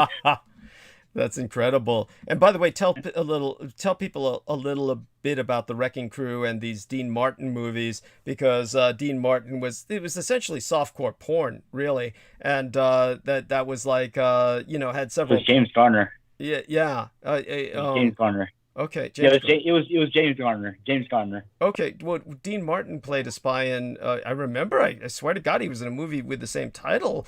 Maybe I was wrong on that, but Dean Martin had a series of spy films he produced that I'm sure one of them was The Wrecking Crew. Let me look that up. So I'm sure there was a James Garner film as well. Maybe there were two makes of it, like there was of Casino Royale, one of comedy and then one more recently serious. But let's look that up. In the meantime, please continue.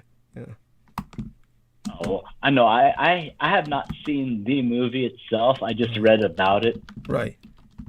Yeah, I'm looking it up now. Dean Martin, The Wrecking Crew. So that's probably a different title. So it's probably a different movie. Probably a different movie than the one with Dean Martin. So, there's a lot of the same titles being used by different films. Always has been historically.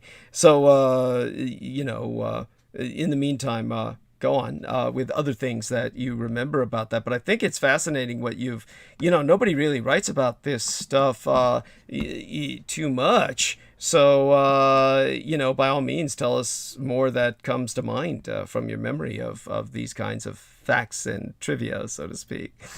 Yeah. Oh, geez.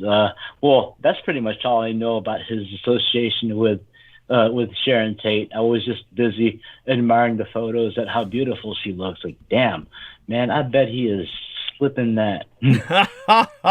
Yes. Oh my God. By the way, I'm taking a look. It was clear that he did have his share of mistresses too. So, yeah. Yes, that's right. Of that I'm sure. And of course, he married that.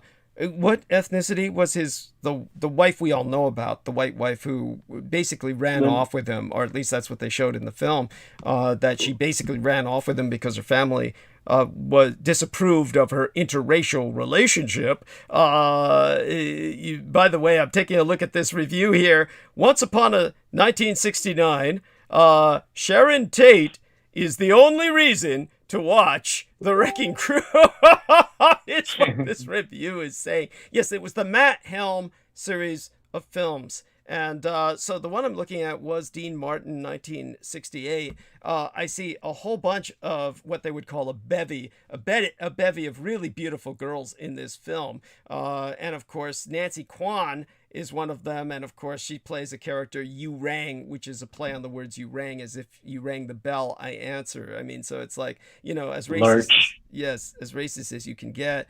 But basically there's also Elka Sommer, who plays the Russian chick, Linka Kerensky, but she's an American woman. Tina Louise plays Lola Medina.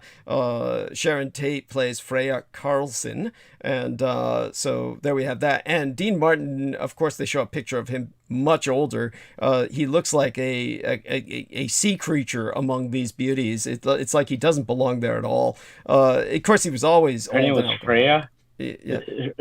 Freya, ain't that a Norse goddess? Of course.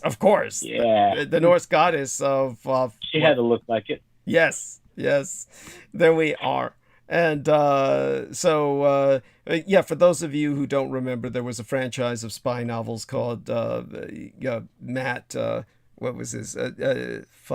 Helm. That was it. And you can look that up sometime yourself if you're even vaguely interested. Let me go mute for a few moments and leave Daniel Arola and Jameson Reese to carry us to the top of the hour.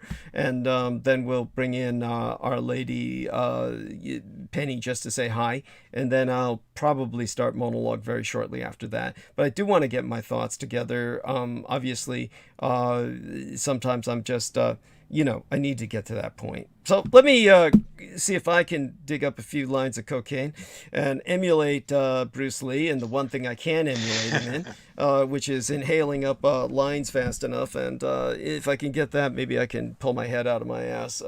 But I'll leave these two gentlemen for a minute here to hold the stage. I'm sure both of these gentlemen are up to the task. I'll be back soon enough. I'll let you know when I'm back, and of course start, cackling. As my gang brother Beaver says, I don't really laugh. He calls it a cackle. Something similar to the Joker, which other people have made comparisons with. And I do ask everyone just a favor, is to everybody upvote who can, because obviously the agents of chaos are out in force, and they're doing their best to downvote us into the ground. So let's do what we can to counteract their attempt. Let me take a look into the chat room before I leave these two gentlemen together unattended, so to speak, and see what, for a few minutes at least. And, oh yes, MS. Hey, honey. She's saying, wow, live. Hello, DD. Laugh out loud. So, hey, honey, welcome. And Maria G says, good night, everyone. Are you going to bed, dear Maria? I'm sure she'll send me a message to that effect if she is. And she's had a wonderful ongoing conversation with the lovely lady Sarah Thomas. And she is saying, Eid Mubarak, Salman. Fuck, is it Eid? I mean, we didn't even ask him about that. That's a major Muslim holiday. I thought that just passed. Wasn't that earlier in the year? Maybe somebody can remind me of that. Everyone is free to look that up. And MS says, it's me, Michelle, big fan. So, hey, Michelle, so glad that you're back and in the chat room. Always welcome. What was that? I think that was Daniel singing. I know. I was just humming a Beatles song because you mentioned name Michelle. There we are. That was a song title. Yes. Yep. Well, deeply appreciated. And of course, your musical talent. Whenever I encounter one of his videos, I upvote it. And he often plays that ukulele, and I just have to turn away. MS says, "Yay, hey honey, good." And but I'm sure she and most other people in the chat room would appreciate the music of our man Daniel Orola, who really has a way of calming, the kids.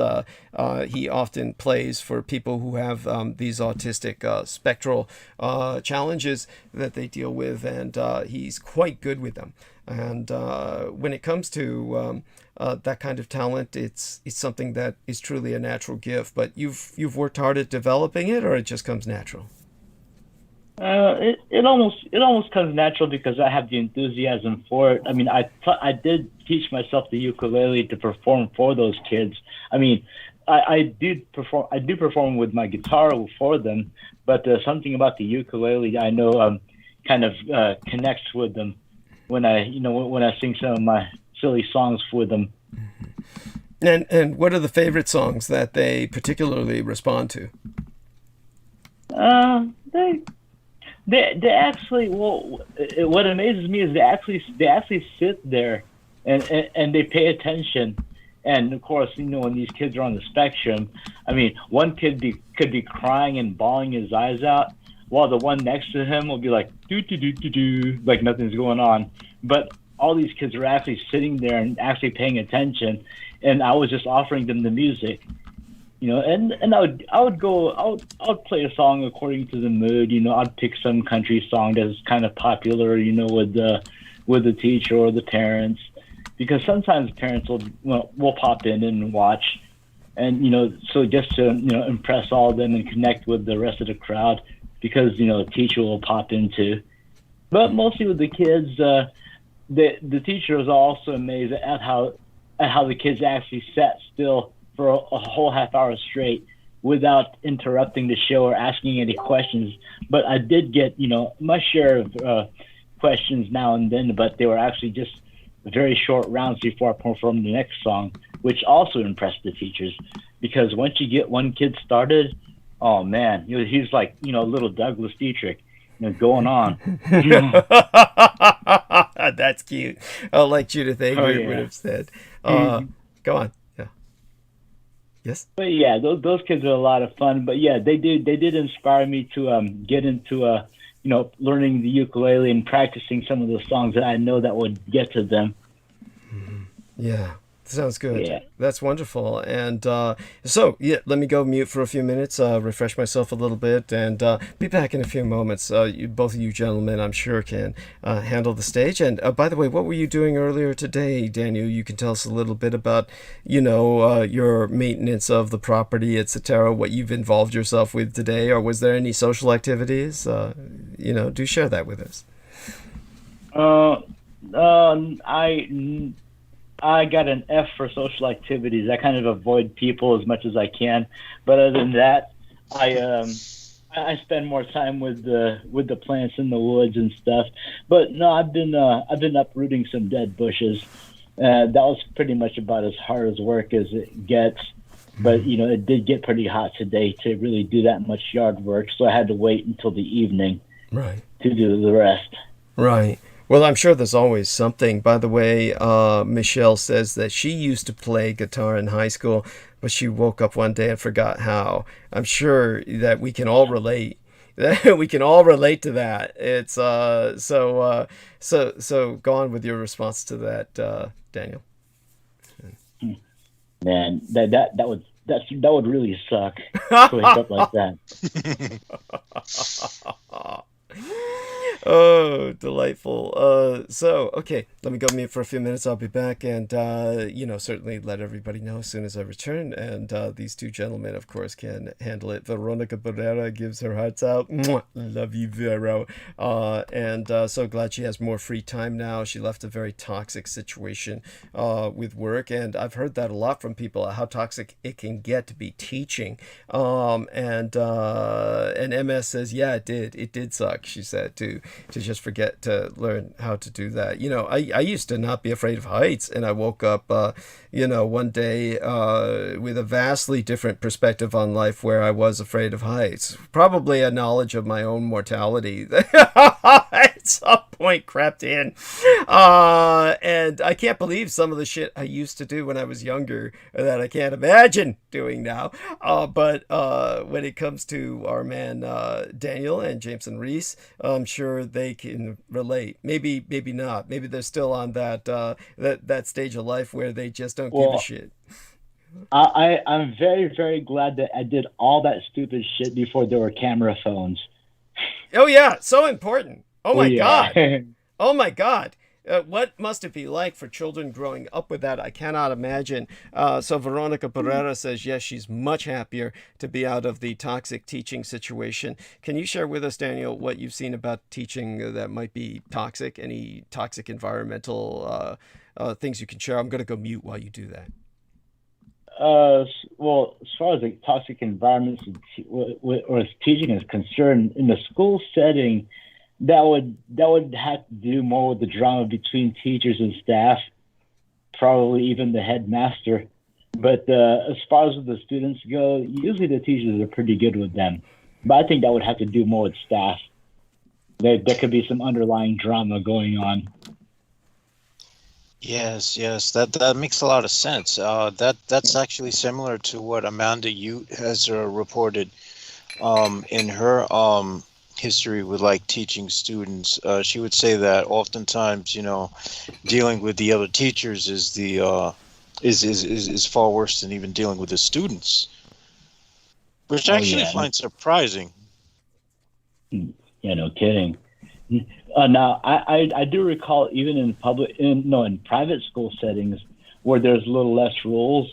Oh, there's also all kinds of nepotism going on. Family members working in the same building. Oh yeah. That would make things a very, very, very chaotic. Oh man, yeah. Could you imagine like working and having to work aside family, not being able to get away from them? Oh my gosh. Shit, I'm glad I'm just the entertainment. Shit. Yeah. I imagine that also puts you in a better ranking with not only the other, with the other adults, but also the kids. Oh yeah, yeah, and they do ask for me often. They're like, hey, when's Daniel coming back? Or sometimes the teachers would go, if if uh if if you guys don't shut up, I'm not going to invite Daniel back. Like, oh, okay. So that's pretty cute. Nice. Yeah. Have there been any interesting developments in the martial arts world? Because I've noticed you've had a lot of posts of what do you call it? McGregor. Conor McGregor. Yeah. Oh yeah. Actually, the one thing that has been happening, like in these past few years, are legs breaking. Okay, Conor McGregor, his last fight, it was stopped because it was like his lower shin bone and ankle area, it broke, from a kick he had thrown, and crap. Isn't and that's the same thing that happened to Anderson Silva? yeah, okay, not oh yeah, mistaken. and now that story with Anderson Silva, Wiedemann, his opponent that whom it happened to, Chris Wiedemann, that guy, he got into a match, and he did that same kick, and he had to get the same exact injury as Anderson Silva did. Holy And, crap! The leg twisting like that. Yeah, and then a couple of months later, they're both like on some video podcast interviewing each other about their experiences. Holy crap! I'm wondering if this has to do with the fact that when they drop weight, there's a lot of mineral loss. Yeah, I mean, I believe there's some kind of stress or something they're feeding them that makes their bones weaken or something. Because I know that in like the Philippines and like those southeastern Asian countries, like I've seen videos of the guys hitting with sticks, hitting themselves on the shins to like strengthen the bone. And because what happens is that I think the bone causes I think when they do that, it causes micro fractures and the bone builds it up. And I'm guessing that a lot of these guys in mixed martial arts aren't doing that. They're probably just kicking the heavy bag, but they're not like really strengthening the bone itself. Well, yeah. Well, a lot of that also has to do with their diet too. Yeah, and I'm fairly certain a good amount also has to do with I would imagine a lot of it also has to do with how much they condition and work out those lower extremities, because I don't know. I've seen a lot of guys who have like the pencil legs, and yeah. and Anderson Silva, he's got skinny legs, and I kept thinking, Dan, I was wondering, geez, if he at least had some calves on him or something. Yeah, but the thing is, when he used to knock people out, though, he was fucking lethal, man. His knockouts, he would like hook them like right on the side of the heads, and they would just go plop. Oh yeah, Anderson Silva was a genetic freak for an MMA whiz fighter. Oh yeah. He was no joke. And even to see him go up against Adesanya, like even at the age he was pretty amazing as well. I give him credit. He did pretty good considering the fact that, even at that age, he's still fighting, even after that injury. Yeah. Adesanya, he lost his belt to a Polish fighter. I forgot his name. Jan Blachowicz. Yeah, that's his name. That's probably how I forgot it. I gotta check that fight out because I have not seen that one. But I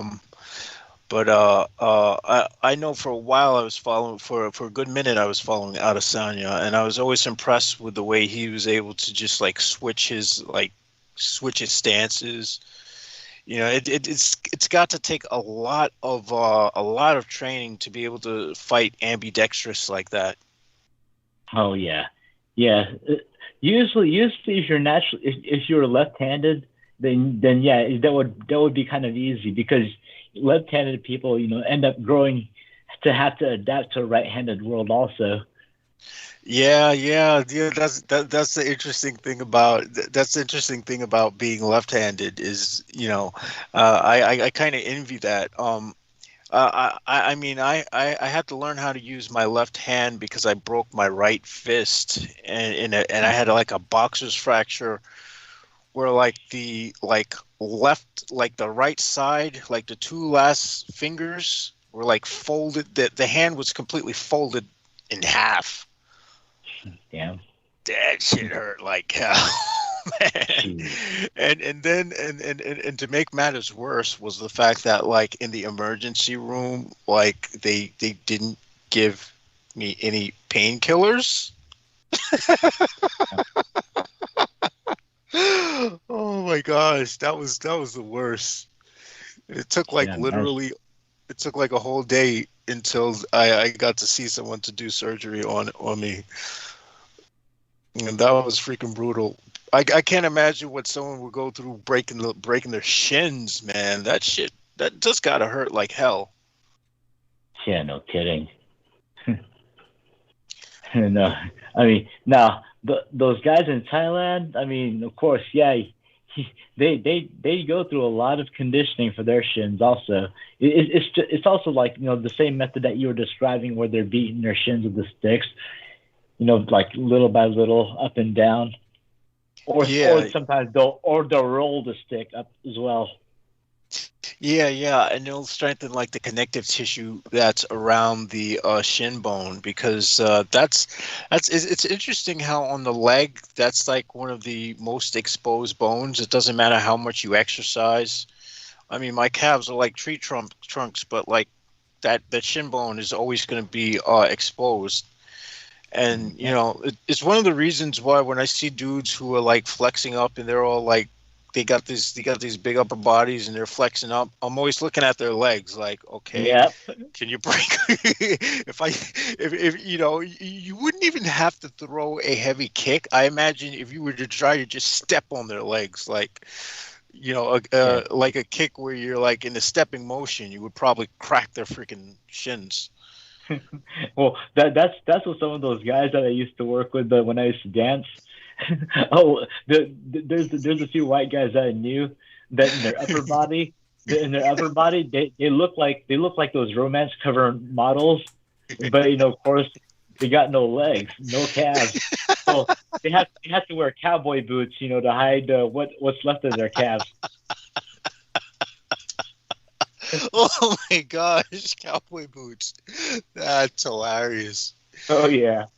Yeah, well, this is also the problem when people start to rely, I guess, too much on driving, you know. And this is one of the reasons why I like to tell people, like, the best exercise you can do is walk at least 2 miles a day. I mean, if you could do 5, even better. If you can do 15 or 10, hey, that's when you really start to go into that zone, you know. And it's also the easiest exercise to burn fat with. Yeah, and that's because you're continuously moving. You're not like, you know, and you're burning it off.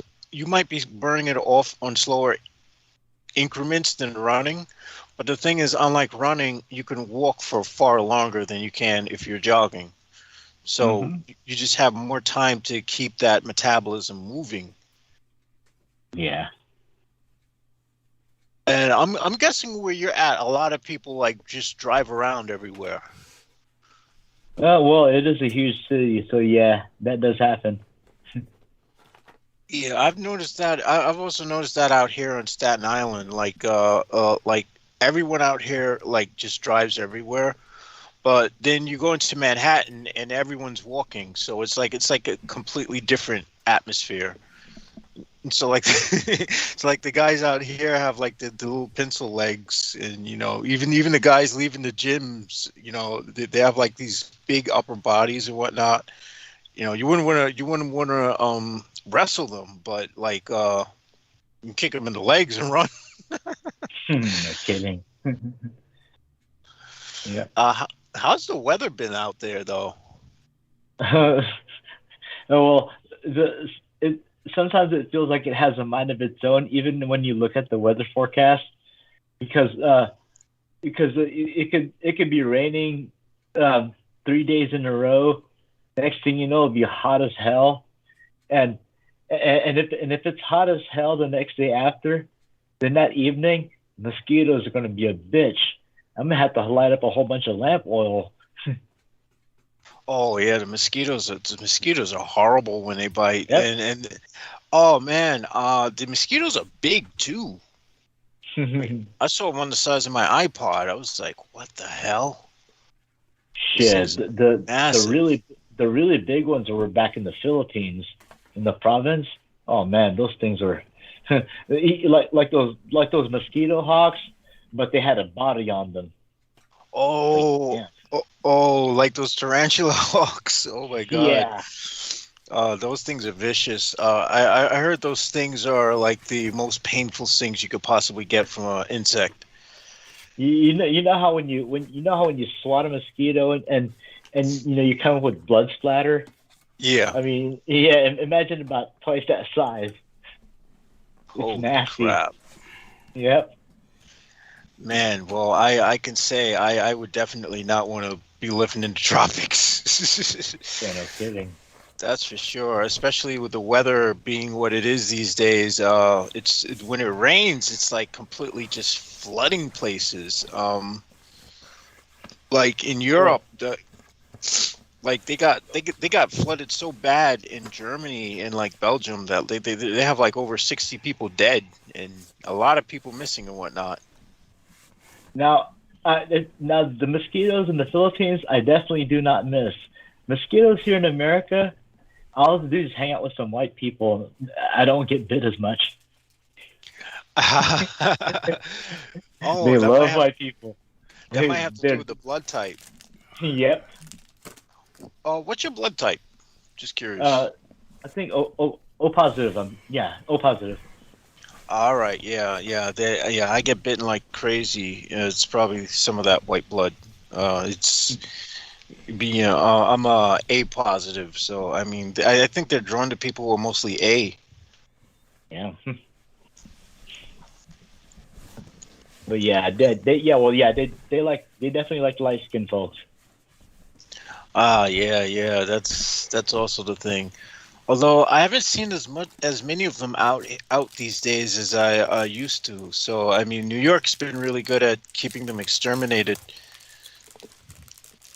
Although with all this rain, who knows how well that's gonna last. When it Yeah, no comes kidding. when it comes down hard, man. But Yeah. yeah, I mean, they have like more than 60 people died, dozens were missing Thursday in Germany. Uh, Streams and streets were turned into raging torrents that swept away cars and caused houses to collapse. So, I mean, yeah, this is becoming the new norm, and we're reaching a point where people really need to start. We need to restart. We need to start rethinking engineering. We need to start rethinking everything. I mean, this Yeah, is this. landslides suck. Oh, landslides are horrible. Yep. I saw the one that happened in Japan that were like 20 people were like killed, Oh and yeah. it starts off like you see the earth moving slowly, then all of a sudden there's just this big rush of brown water that just goes wham! It just knocks everything out the way. And that joint's no joke. Mm, yes. I'm sorry. So you two are discussing recent disasters or something? Yes, Yes. yes. It's Oh. disaster porn. Well, thanks so much for holding the stage while I went to grab some refreshments. Now that I have them, I'm going to crunch and munch for several minutes. I'm going to go mute, but I am here. Just let people know that I'm building up enough calories to last me through monologue. Didn't have a chance to eat before transmission because I literally just got up before then, but certainly so glad that these people are here to help me get to the point where I can speak. And so, yes, by all means, continue with the disaster porn. I'll get back to what I'm doing, or you can address anything else that comes to mind. Certainly, as always, there's always simply too much to talk about, and With yeah, that, well, we have the fires in Oregon. oh God, don't get me started. Yes, one of these transmissions, it won't be tonight, but I really have to start talking about the fires here out west. But please go on about it, because that's one of them that is just, they're just enormous. And so please continue. They're calling this the largest wildfire in the U.S. Torched more dry forest landscape in Oregon on Sunday. One of dozens of major blazes burning across the West as critically dangerous fire weather loomed in the coming days. The destruction, the bootleg fire, just north of California border, grew to more than 476 square miles. Holy shit. That's 1,210 square kilometers, an area about the size of Los Angeles. Holy freaking crap! Chattanooga is here, folks. It's just see that now. That's what I'm starting to think about all this. I'm starting to realize that the way these anti-gods are manifesting isn't something like you're not going to see a sliming, big, oozing mass of pulsating eyeballs and shit. No, it's the weather itself. This I'm starting to think is the actual way these things are manifesting as events. Like Cthulhu, the god of the deep. The one who slumbers in the deep, the anti-god. I think that is that's these torrential rains that are coming down. So we already see what the cults of chaos have manifested into this world, and a lot of them have done so not by not through magic, but by just sheer denial of climate change. Oh, speaking of that, I recently saw a photo of a car that was like submerged in water due to flood. And on the window sticker it says "Fuck Greta Thunberg." Oh, nice. That's what we call karmic retribution. Yeah, no kidding. Things like that are lovely. It just goes to show you that the Earth has an intelligence of its own, and humans haven't been very respectful of it. And to some degree, I feel honestly more sympathy for the wildlife and for the Earth itself as this entire planet. I feel more sympathy for that than I do for even the human beings who get caught in this, honestly, at this point, because it's just, it's, I feel bad for the good people out there who are really who really are aware of the situation and, are really good folks who are trying to prevent climate change or who, do the right thing, but get caught by this shit. But for the assholes who are like, oh, Greta Thunberg, she's, there's something wrong with her. Oh, or the Trump tard cultists, fuck them. we simply don't need them anymore. Erratic. I mean, they're literally just dead weight. Yeah. Well, also, this whole big toxic masculinist movement that's been exposing itself, while Trump was in power. They kind of just outed themselves pretty much. Eventually, it's like they'll either run out of gas or just go underground. Well, what they're probably gonna wind up doing is, if once they and this is what I fear they're going to do, is that with these guys and all their pent up rage and self entitlement with nowhere to go, what they're going to wind up doing is picking up automatic weapons and just massacring people, which I'm fairly certain is behind a lot of these shootings that are happening. Yeah, well, sometimes I think that they're also too broken, too stupid to afford as much ammo. They just want the weapon. Yeah, I wish they were. I wish, but I think the ammo is just so damn cheap. you know. And that was why I one of the solutions I came up with for this whole gun violence thing was to make a box of ammo more expensive than the actual firearm. This way, you know, people can just have the weapons, they can do whatever they want with the weapons, but they won't, you know, if they don't have ammo to use to put in the guns. By the way, they've already done that, to tell you the truth. They've made it almost impossible to get the ammo, and that's probably a good thing in general, but yeah, it's a pain in the ass for someone like myself. But anyhow, this is kind of like, by the way, so if I am not mistaken, what I heard Daniel share with us was that one of these places that got hit by the weather was a place where they had a big sign up that said "Fuck Greta Thunberg," right? Or Thunberg, or yes? It was a car that was halfway submerged in water, and on the back window sticker says "Fuck Greta Thunberg." Thunberg, what an asshole! Yeah. And so there you have that. And with that, we bring on Penny Bradley, and you now. I hope, Penny, you have nothing against Greta Thunberg. I know that she's a favorite whipping girl of the radicalized right, and I know that you're forced to deal with them both on a daily basis where you live in California. And by the way, I did receive your contribution in PayPal, and I gave you a shout out for that, which hopefully you'll hear if you review tonight's transmission. I want everyone to know that I've been dealing with a little bit of heartbreak recently. Judith Egbert had a tiny interchange with myself and then blocked me once again. But you know, just very sad that sort of thing happens, and the fact that she's just trying to lay it all out on that relationship I had with Lena Shea, but of course that's over, and certainly I told her I consider Lena Shea an enemy at this point, and it's honestly, well, there you have it. It's just so sad in both those cases. But other than that, Penny, I am concerned about Amanda Ute, another young lady who is on our show.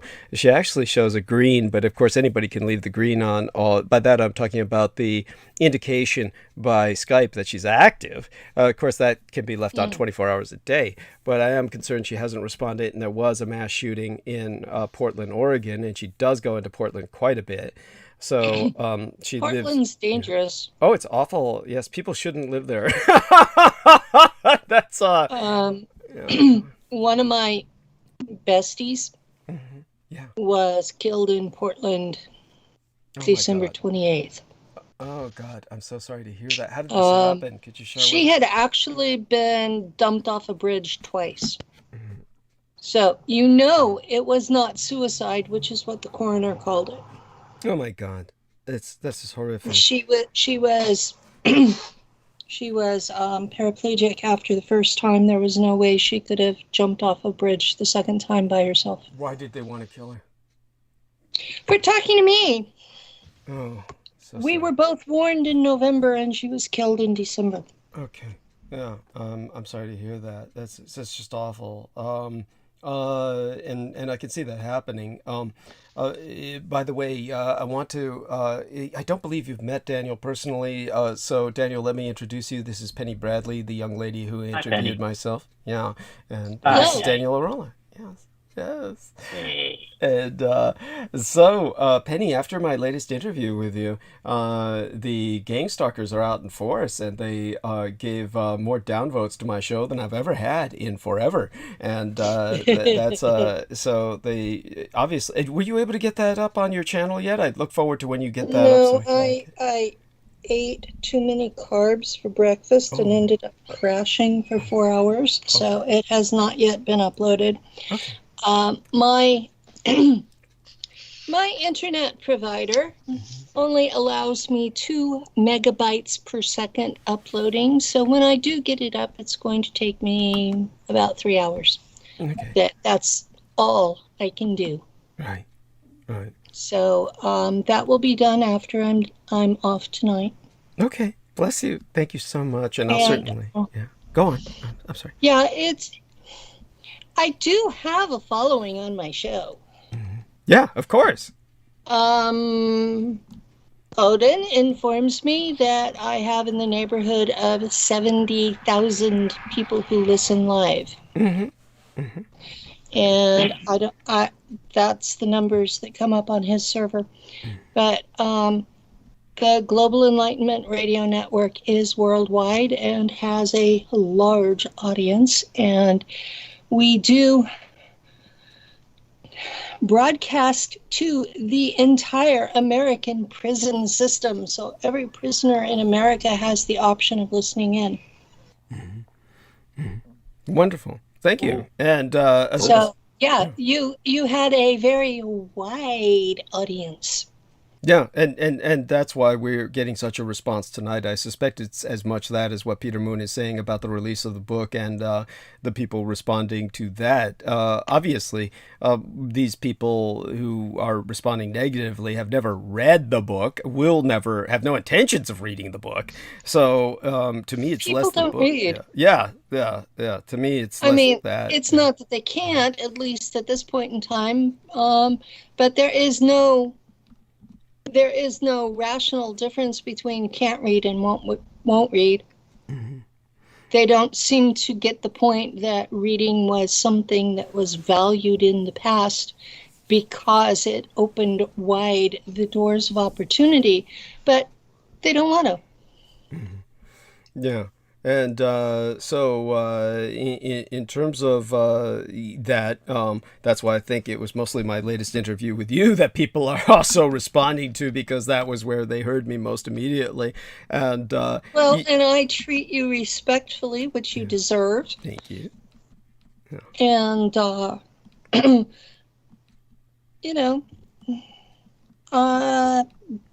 Odin has been trying to get me at Contact in the Desert in 2022. And so I've been having some... Good luck with that. Shall we say higher shelf folks on the show? And so you've been in good company, which never hurts. Mm-hmm. And as for Contact in the Desert, I'm sorry, what were one of you gentlemen going to say? Thought I heard somebody. No, nothing. Oh, okay. Thought I heard somebody in the background say something. But you know my opinion about Contact in the Desert. Oh my God, it was one of those things very similar to that. Either Contact in the Desert or some other shit that that poor lady, Doctor. What was the name of that Jewish girl who interviewed me a few times? I forget her name. Was it Rita Leibow? Yeah, Rita Louise. Thank you. Yeah, Leibow was the wife of the of that general who General Spoonbender, as they used to call. Oh, yeah, the one who said the one who spent all that time trying to tell you his name. Yeah. Oh, Stubblebine. That's Stubblebine. right. Yeah. Holy fucking shit. Yeah. So do you remember that, Penny, or you remember any of that, or what? I remember that there were a lot of strange people in the general Contact in the Desert community over the last decade. Mm-hmm. Yeah. It was okay. I would not mind going. I have been there once as a volunteer, and it's kind of fun to be there with all these people, and I actually knew people there, and some of them admitted to knowing me. But at the same time, the part of the disclosure that I represent is looked down upon, and the official explanation is that everything that people experience is actually only consciousness related, that there is no actual 3D physical interaction. At which point I usually ask them, then why did I have to have a 4-hour reconstruction surgery? So if I was only there in consciousness, why was my shoulder destroyed the next morning? Okay. So, but yeah, they have an official doctrine, and I'm not part of that. Yeah. So the odds of me going you know, Odin would like for me to be there, and I'm not going to argue with him about it. I'm doing as he requests and interviewing the people he would like for me to. But I'm really not holding my breath. Well, I mean, you know, I don't mind your attending. It's like you said, you just get an opportunity, then you take it. Of course, I think they're all a bunch of shitheads, but that's what it is. Some of them are. The sleaziest among them being George Norrie, of course, who's the center focus of it most of the time. And I think Jimmy Church is another of one course, of those fellows who that does goes that. nuts. That thank you. Because I remember he would always talk about contact in the desert when that period of my life that was so sad and broken that I considered that entertainment. Oh my god. Oh my. And that was that was a dark time. Yeah, and he was getting all of his info from, of course, that idiot. Oh God, he's still out there. Richard Dolan pushing whatever shit he can. But yeah, that was back when Richard Dolan was. Several people in the community who are big names who were actually decent in the 70s, 80s, and 90s, but since then. Yes. They have been gatekeepers. Yes, there we are. Yes, certainly. And, yeah, and I didn't do the scene until 2011, the year of my mother's murder was when I officially came out as a public informant. So by that time, the fix was long in. Yeah. So. Well, I'm not going to just blurt out the fix is in, but I'm not going to argue with you about it either. You know, I used to consider what's her name, Linda Moulton Howe, decent back in the day. But she was, yeah, I understand what you're saying. She was so tiresome even then. I used to consider her decent too. Then, yeah. But that disintegrated when I was watching a report from this British guy who was talking about the cattle mutilations, and now she didn't want to touch that. And I'm guessing one of the reasons why is because that goes into satanic ritual abuse. Right, probably. Cattle mutilations were her book about that, where her claim to fame. What she doesn't touch is the human mutilations that accompany it. Right. Yes. Brought up those again. Yeah. Those again are also ritual. These are also ritual and cultist created. Because you would have to be working with a entity on a higher dimension to be able to suck the innards out of someone and leave no trace of opening. Right. By the way, I want to make certain that our man Daniel Arola isn't lost in this. I do want him to make sure that he gets a little participation here. So I'm cool. Oh, good. And just let us know whenever you have to leave. Okay. Just want to make sure of that. Actually, I got to leave in a few minutes. Okay. Well, we love you, dear. Well, then by all means, talk. Oh yeah. If you have, if you want to, say goodnight to everyone, please do so now, and then, Penny will, accompany us for a little while after that. All right. Yeah. Well, actually, that's out of my area there, but I was just listening. No, that's fine. I guess what I meant to say was you can say goodnight to the audience so that when you do leave. We've gotten that out of the way because, of course, we all love you dearly, and thank you for participating tonight. Yeah, I gotta finish up some more chores here before I finally go to bed. All right. Well, nice to meet you, Penny, and talk to you guys later. Yeah, look forward to it. All right. Thank you. Good night, Daniel.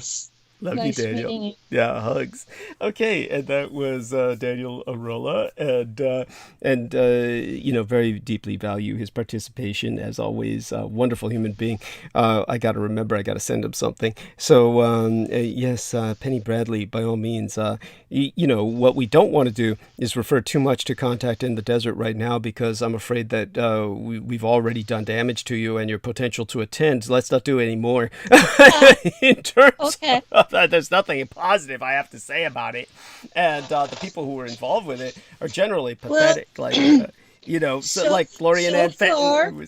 All the folks who have been from that, who have been on my show, have been kind and have kept their misgivings about my testimony to themselves. And I'm sure that they, or probably no one I know, or no one that we know in general, they're not Jimmy Church, I'm sure, and it's not George Norrie, and it's not, Richard Dolan, when it comes to the people like, shall we say, Lorian Ann Fenton, the manageress who Kino saddled me with almost jokingly.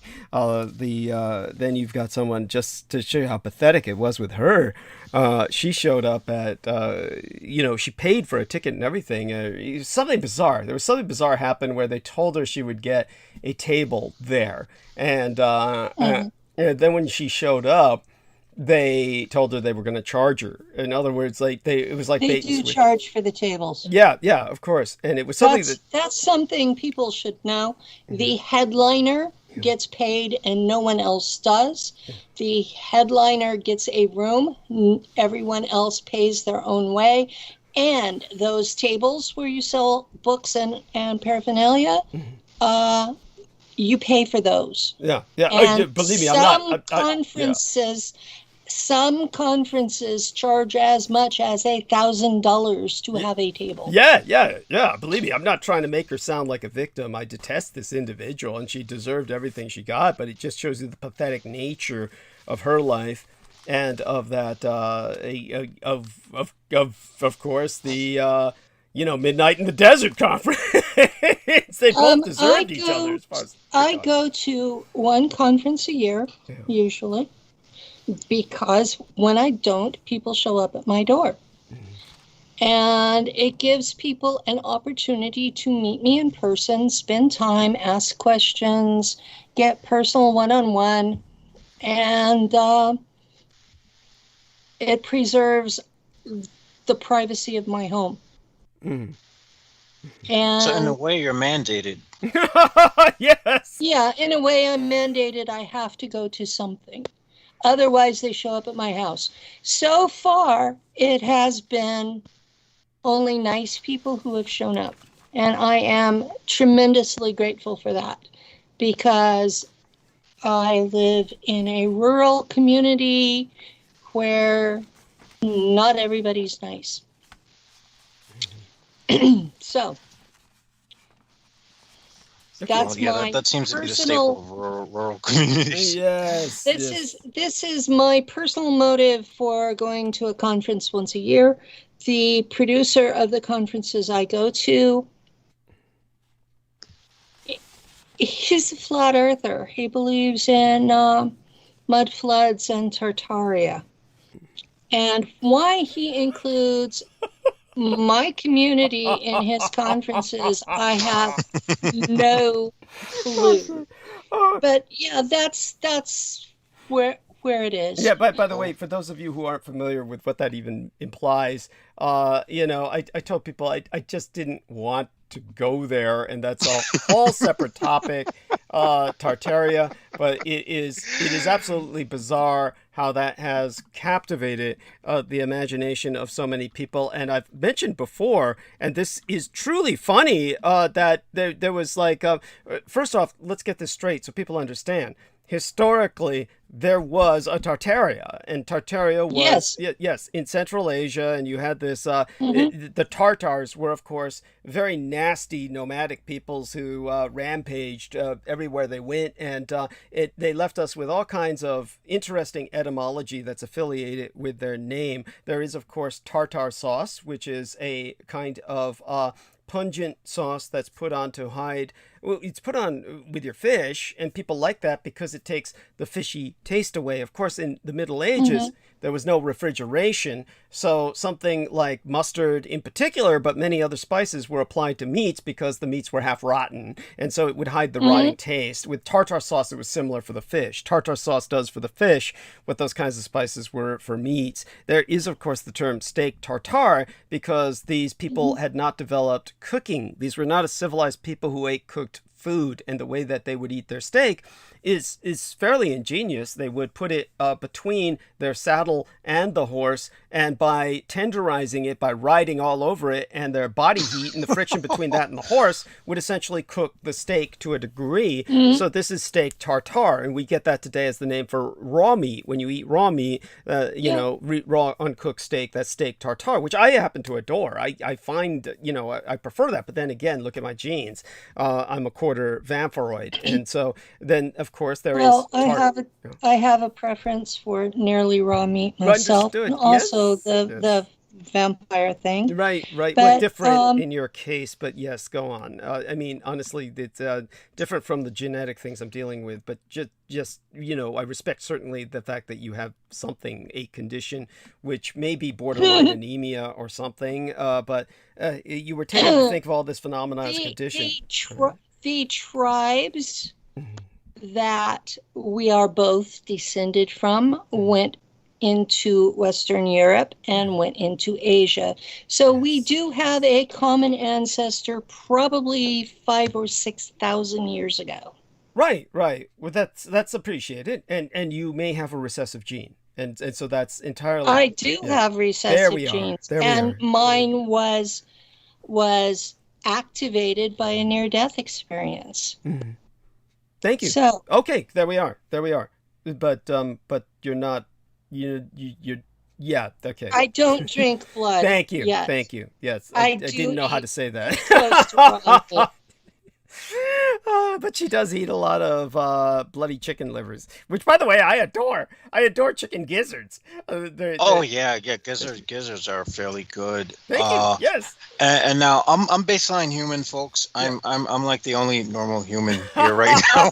Yes. But what I will say is that when I found that when I used to eat like steak that was almost borderline raw or at least bloody, I find that it was a lot easier for me to lose weight, and so it seemed to be really good for my metabolism for some reason. I stopped doing it after the whole H. pylori infection, though. But I mean, I probably still have the H. pylori. Who knows? But I mean, 50% of the world has H. pylori, but in most people, it's not active enough to cause stomach ulcers. Right. Well. No, definitely appreciate it. No, I appreciate you sharing that. And in your case, you were going to say, finish the sentence. Oh, yeah. Well, in my case, all the partying hard by yourself is still a party. I mean, when you're tripping balls all the time. But I mean, what I'm saying is partying hard does things to your immune system that causes things that wouldn't bother you ordinarily to start bothering you.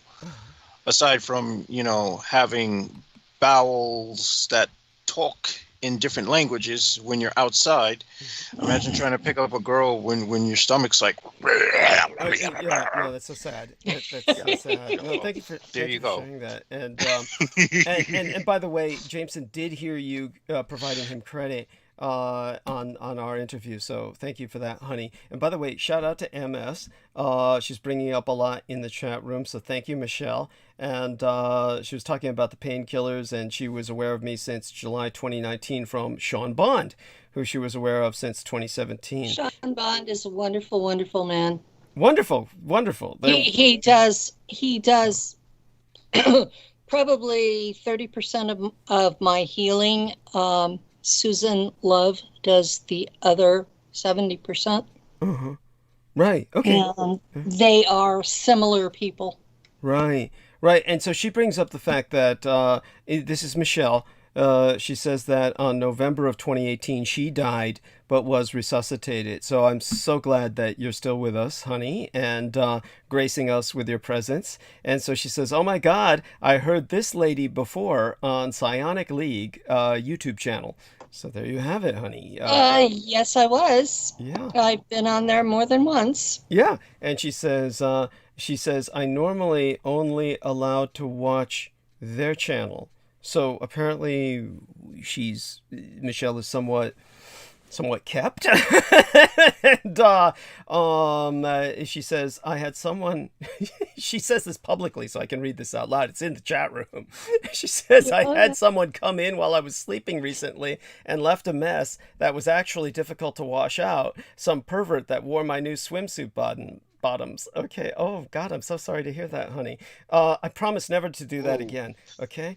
And so with that, Adam, Alrighty. I might recommend getting a gun and sleeping with it under your pillow, yes. And so you locking can shoot the doors. bastard in the balls if he tries anything. Locking the doors usually helps. Yes. Oh well, I'm fairly certain that there are people who can jimmy locks and get in. Right, and that may be what happened. It's not uncommon. Locks slow down the people who are relatively honest. If they are intending to come in, they're going to. Of course, if someone is putting the lady's panties on, they're the kind of people who would jimmy the lock, honey. Yeah. And these are probably people who have a job where they open, locked doors for people. Yeah. Because those are people who would know how to pick locks. Right, and you'd be surprised how many people who are in positions like that are truly. Yes. I was thinking about that when I saw a car outside where they pick locks. I saw it I guess someone had locked the keys in a car, and I was thinking, and I saw the guy who was supposed to be the lock picking guy, and I'm thinking to myself, yeah, we all know who stole the car when that happens. Yes. and but by the way, just so that people, just to retain trend of thought here, the final thing that I know about the etymology, or that comes to my mind about the etymology of Tartaria, the original historical Tartaria. You mean the real place? The real place, was that it is through those nomadic peoples, the Tartars. We also get the term Tartar itself, which is now used to apply to very vicious plaque that if you haven't brushed your teeth in forever, for whatever reasons, then the plaque burns like hell, as in Tartary, which is the deepest pits of hell. It's through them we attribute the deepest pits of hell and suffering, Tartarus, as in Tartarus hell itself. That's why they got their name, was because they were believed to be devils from hell. And so when you get the Tartar plaque, then it's burning through your teeth and it burns like hell, hence the name Tartar. So, I mean, that gives you some hint as to what these people were about and what they contributed, which was nothing constructive that we remember. All of it was, and yet their name has been applied to this mythical worldwide civilization that supposedly was completely powered by electricity and destroyed in the 1800s, and we have no memory of it. And so there was this one guy on YouTube who, I swear to God, says, I'm going to go out and look for remains of the Tartarian Empire. And it was very similar to what I will call help me here, honey. Who was the guy who wrote? Richard Shaver. Richard Shaver wrote about the D-Rows, or which was an acronym for Deviant Robots. And this was simply about Richard Shaver. By the way, and this is no negative, Richard Shaver was a paranoid schizophrenic. And this is what he was clinically diagnosed with. And but he was what I would consider the best way to handle him is as an outsider artist looking in. So he was very much the alienated artist. And as the alienated artist, he would take rock and he would paint pictures on it, what he saw on it. And usually what he saw were various big-bosomed and big-butted women. And so he would paint these onto the rocks, shows you what's on his mind. And so he would talk about, I can read the rocks. And that he felt that this was like the rocks all had records in them, that if you cracked rocks open, you could see these patterns that were hidden records. And so even though it was a product of his mind, it produced art, and it was art that was not unpleasant to look at. So that's one thing. This guy was on YouTube and he says, he went on this Shaverian trip where he just drove through California and was looking at the various mudslides and seeing evidence of the Tartarian Empire in them. It's just bizarre. And honestly, I thought this was like a historical video when I turned it on, thinking Tartarian, and saw this madman driving around California looking at mudslides. And just I am almost spellbound listening to them, wondering, when did they lose touch with reality? Thank you. And so, just so that people know, in summation, the Tartarian Empire bullshit you find all over social media, that is the QAnon of architecture. So basically, yes, so on YouTube videos and Reddit boards, you have these adherents to this bizarre conspiracy theory who are basically arguing that everything you know about the history of architecture is wrong. So the most productive... Well, not just architecture, but the history of the world. Right. I've been working on my family tree, and they tell me I am completely full of shit that history started in 1800. Oh God! Oh, that's awful. But just so people know, that the only productive thing that they're doing is they're getting together a lot of beautiful photographs of architecture, and at least they're amassing a kind of architectural thematic, and that at least I can appreciate for the aesthetic. It's the aesthetic of it I appreciate, but everything else is just it's just crazed, and so. Well, it's similar to the current style of architecture that is made with steel girders and glass windows of various colors. That's the current worldwide aesthetic, and I'm not sure exactly when it became popular. I've been seeing them since the 90s. It's just, it's just what they consider practical to work with. It's cheap and easy compared to working with stone. And what these people are fascinated with is the old stone buildings of architecture that was much, actually required stonemasons. It's a very beautiful aesthetic but it was a basically style of architecture. It was not a civilization. Yes, thank you. Just like the style of architecture now does not mean it's a civilization that's worldwide, although America has managed to influence most of the world. Yeah, it's just a lot of it's through contract. In all the worst ways. Yeah, in all the worst ways. In all the worst ways, yes. Yeah. I mean, aside from that, what I want people to understand is that certainly pennies always save my ass, and I want people to understand. I'll start monologuing soon, but not right now. Give me a few more minutes. Penny's going to help us, and by the time, let me take a look at the live stream, how much time we have left. So by the time we get to the top of next hour, I will monologue. I'll just have to.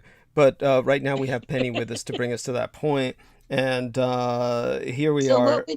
What would you like for Jameson and I to talk about? Oh, give me a second to think about human mutilations. Oh God, please. Anyhow. Douglas, do you know how difficult it is to find those things, though?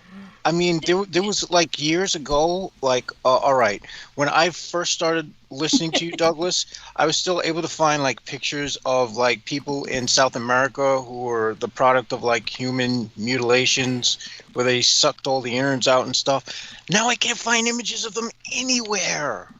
They're not online. I don't know if they stop happening or if they're just censoring it all. They're censoring it. They censor all the good stuff. This is why I used to have like all this archive stuff of these strange, like, almost. I'll call them aliens. I'll go mute here. It sounds like you're both enthusiastic about this. However, do try to evade, referring to human mutilations as the good stuff. It's just. Okay. Yeah, thank you. I'm sorry. Yes. Folks listening. All right. I need to put this into context. When I say the good stuff, I'm speaking about appreciation of we have an audience. If it were just you and me, we could talk for hours about this. But we have an audience. Okay. All right. So let me put this into context. When I say the good stuff, what I'm speaking about is the compelling evidence where the humans. When I say human mutilation, I'm not speaking about people who were caught in car accidents or stuff, because that's a different type of mutilation. I'm talking about the ones that are similar to cattle mutilations that we find in the Midwest, where you'd probably see like 2 holes poked in the cattle and all its innards would be drained out or something by some mysterious force. And to my knowledge, the only thing that would be able to do that would be some extra dimensional entities which pass through this world all the time and have passed through this world all the time, because a lot of the stuff that Charles Fort was doing research on and and keeping a what do you call it, was a lot of things he was compiling were instances where strange things like that did happen of sort of intradimensional phenomenon. I guess these are what people nowadays like to call a glitch in the matrix. They call them a lot of things depending on their personal religious beliefs. Yeah, well, the Matrix movie has become like a religion in and of itself. Yeah, I've run across that. And I've run across folks who seem to think that they are heroes in the Matrix. And I keep an eye on them because they are potentially dangerous. Anyone with a hero complex is someone to keep an eye on. Well, they're usually more of a danger to themselves, because people who want to be heroes, well, they wind up not realizing the true laws of the world, which is no good deed goes unpunished. So yeah, I've become acquainted with that one. And that's the reason why I keep all things that would be deemed good to share secret. I keep the things that people really want to know about secret until after the work is completed. And then if they find out about it, so what? They can't fuck it up then. Well, I don't even talk about it even after I completed it, because there's a possibility they might find a way to what do we say it? They might find a way to retro engineer it to figure out how I did it. Yes, the brilliance is in the technique. And yeah, that's, folks, we're talking about stage magic, like making butterflies pop out of your hat, your top hat, and bunnies pop out of hats, and cards appear, pulling pennies out of people's ears, right? All of that's illusion. Yeah, but that's also equally as fascinating. That too has a sort of arcane nature attached to it, although they like to pretend it doesn't. I mean, everything has an arcane nature to it, and they like to pretend that solid objects are actually solid and that we only interact with our own dimension, our own frequency, and that's not true either. And that's why I say the secret's all in the techniques, and keep your techniques secret, folks. Whatever you put in your book of shadows, keep it in the shadows. Okay, I'm not. We're not supposed to be talking about this stuff. Yeah, I know. We were supposed to be talking about what was going on with the cattle mutilations and the accompanying human mutilations that Ms. Howe doesn't want to talk about. Yeah, and I think the reason, well, there's a lot of reason now, I think the guy was, I don't know if the guy was British or Scottish or whatever, but he was doing like an expose on it, and he was doing a critique on how she was trying to avoid the subject entirely. And it was pretty compelling to watch. Although, some of the reports that people think they saw, he was, they were made out to be like almost these demonic looking entities or whatnot. And I'm not going to say that demons were the ones doing this, because I'm fairly certain, there's not much of a real, the only difference between a demon and an angel is, well, that's something that's best kept arcane. We'll just say, We'll just you're, say it's polarity and leave it at that. yes, yes, yes. Okay, So one of our that way, listeners those has who are listening will think we covered the territory, but we haven't given out anything that will get them hurt if they go playing. Now, my understanding is that just like Douglas's experience at the Presidio with the OTO folks, that every secret or military group in the United States government has an occult group that works with it.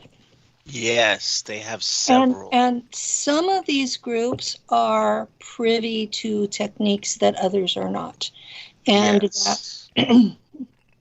that Ms. Howe backed off on the topic because she discovered it was related to a government program. That makes a lot of sense. That makes a hell of a lot of sense. And now, for our listeners out there, to put this into context, we know some of the things that Douglas has shared with us that Michael Aquino was able to do. Things that even to many people out there who are practitioners in the mainstream would be unable to replicate. So it's not a stretch to say that there are people who have these techniques where they can possibly do such things or call on things that can do such things.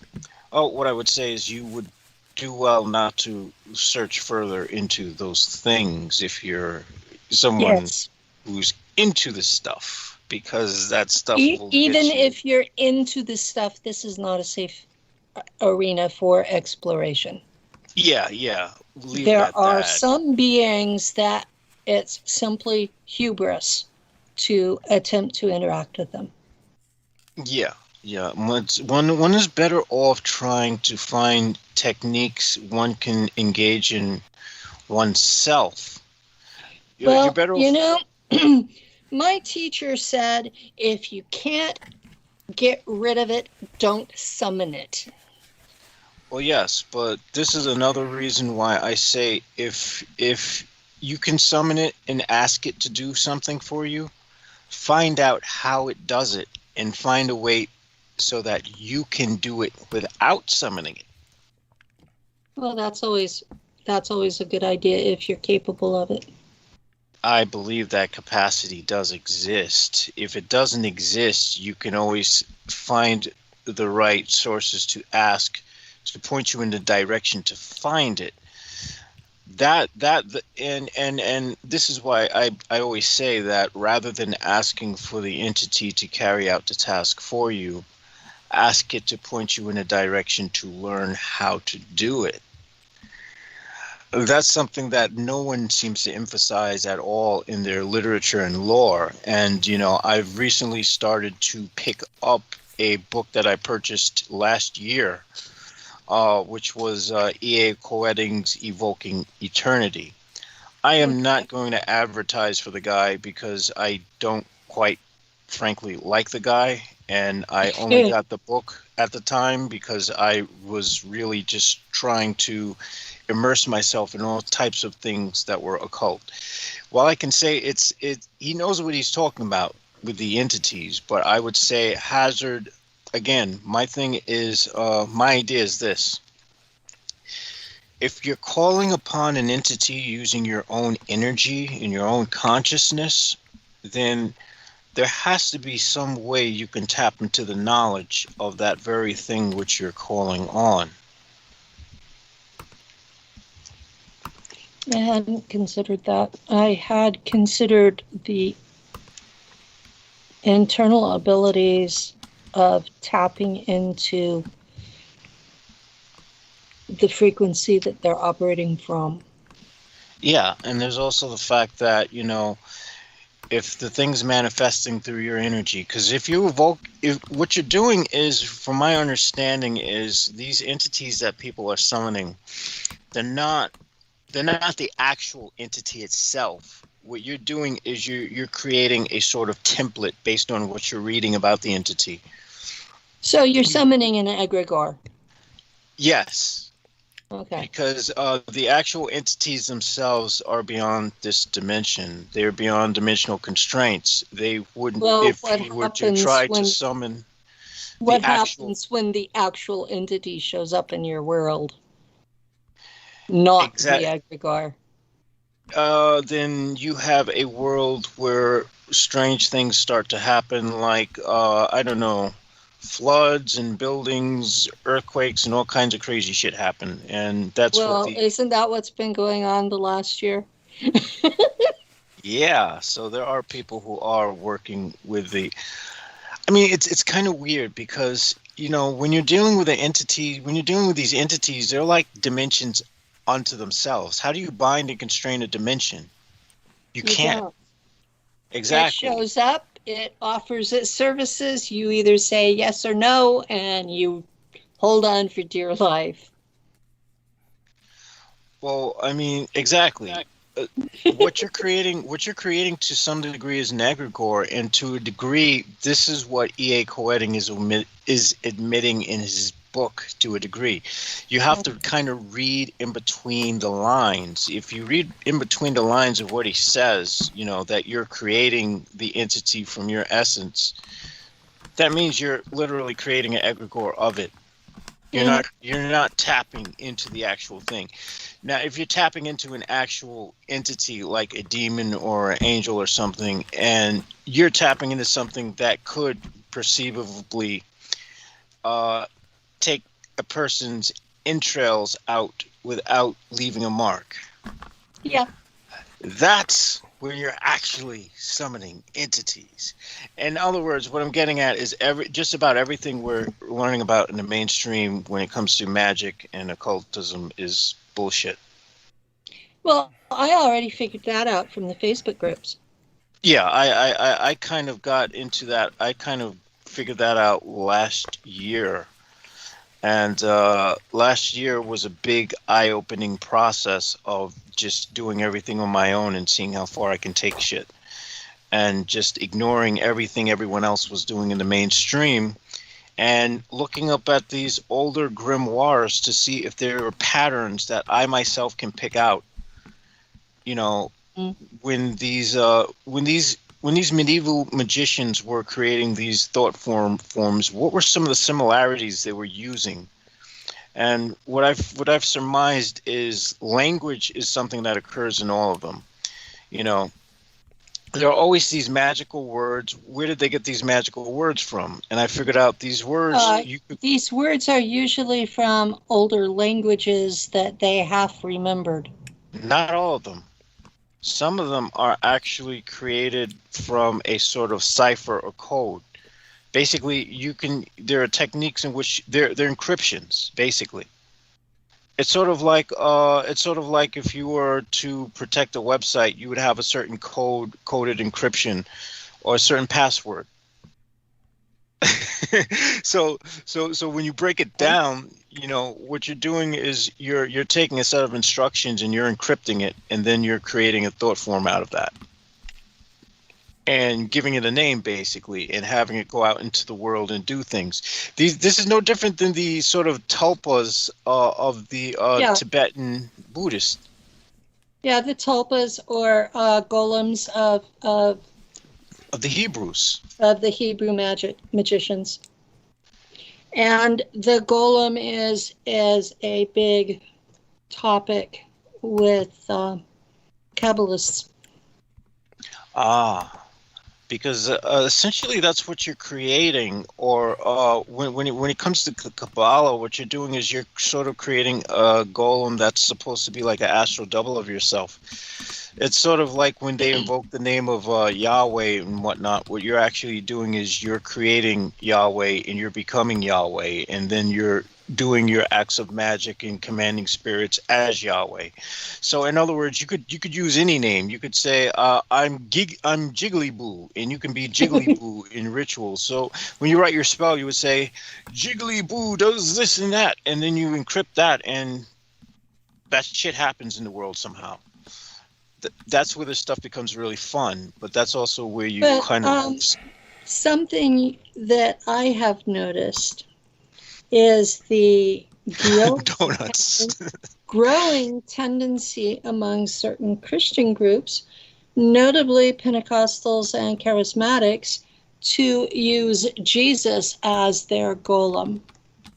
Ah, that's true. And they'll say, usually they'll say, in the name of Jesus, I do this and that. But what they're really saying is that Jesus that they're declaring that does this and that is really them.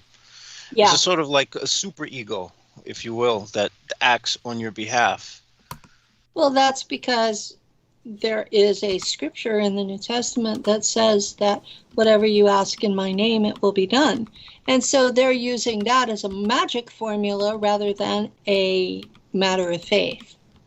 Well, that's what it is. And that's one of the reasons why, you know, for those of you who are listeners who have been with me, who have dealt with me for a while, will know that, you know, I'm not a Christian, but I do acknowledge that Jesus was real and existed. I see him more or less as a master magician, or one who reached the level of Episimus. Okay. The part of the world where I learned magic doesn't use such titles. So I have no idea where I rate against anyone else as far as ranking. I know what I pull off on a regular basis and what has been challenging for me, and I just sort of do my thing. Same here. You know, honestly, I've never been, I've always been sort of outsider looking in. I have had a tutor for the last decade. This gentleman hunted me down and offered his services, and I found them to be useful. Interesting. That's actually very interesting that you say that they hunted you down. So you've had people who have asked you, who've just come out. Have you? All right. This is going to be a weird question. Have you? Well, why would I even say that? This is we're on critical emissions. Of course, things are going to get weird. Have you had people come out of the blue, like on Facebook or in other places, like who you've never met before, and say, "How can I help you?" Or just say things like, "I want to help you"? Yes. Yeah, Some have given me money. Some have given me lists of books they wanted me to buy, and to be honest, I found the ones free PDF downloads, and I've read them, and some have been useful and some have not. But the one gentleman who contacted me a decade ago, he had gone to one of those private schools that's a boarding school for ultra-rich kids, and he said, "You're smart, but you obviously went to public school, and there's a lot that you're missing." And so he started giving me names of books to read, and I found them all as free PDFs, and I've read them, and he would ask me questions about them. And some of the books that he told me to read were magic books, and there have been a couple of grimoires, and I really didn't realize how much of an influence he had had on me until the last 6 months, when I started just sitting there thinking about, okay, what has this guy taught me? And it's an outstanding body of work that he's taught me. And I'm like, you know, he was 19 when he started talking to me. And he's approaching 30. So we're talking about a very young person. And, you know, all you old folks out there that think you can't learn from kids, you're wrong. If I had had that attitude, I would not know half of what I do now. Oh, yeah. So, there are some giants out there who are young, yes, to say the least. He's an absolute giant. And this whole time, he has been calling me a nickname based on my soul identity, which I'm not going to share on air. So that's that. But he's been calling me a nickname based on that the whole time. And I finally asked him, who it was he was referring to with that. And when he told me, I looked internally, and yeah, she is part of my soul mix. So, okay, he had me pegged correctly. So he has known since he was 19 years old exactly who I was. And it's been interesting to interact with him. And it's been a real blessing for me. Interesting. I had a similar experience, although I got it from a different source. It was just a gamble on my part, but I decided to employ. I decided to employ V.K. Jehanum to do a reading, and he did his reading. You know, he identified the higher guardian angel and the fact that I was a walk-in and who I was a walk-in of. And it was after that point that the person I was friends with, I started to look at differently. This person I was friends with, I started to realize was handling me. And I was able to identify how he was handling me. And what made it interesting was after that reading, the friend who I thought was a friend, who I realized was handling me, he started to act as if he knew that I knew that he was full of shit and handling me in subtle ways. It's almost like he all of a sudden detected, oh shit, I can't lie to this guy anymore. What's going on?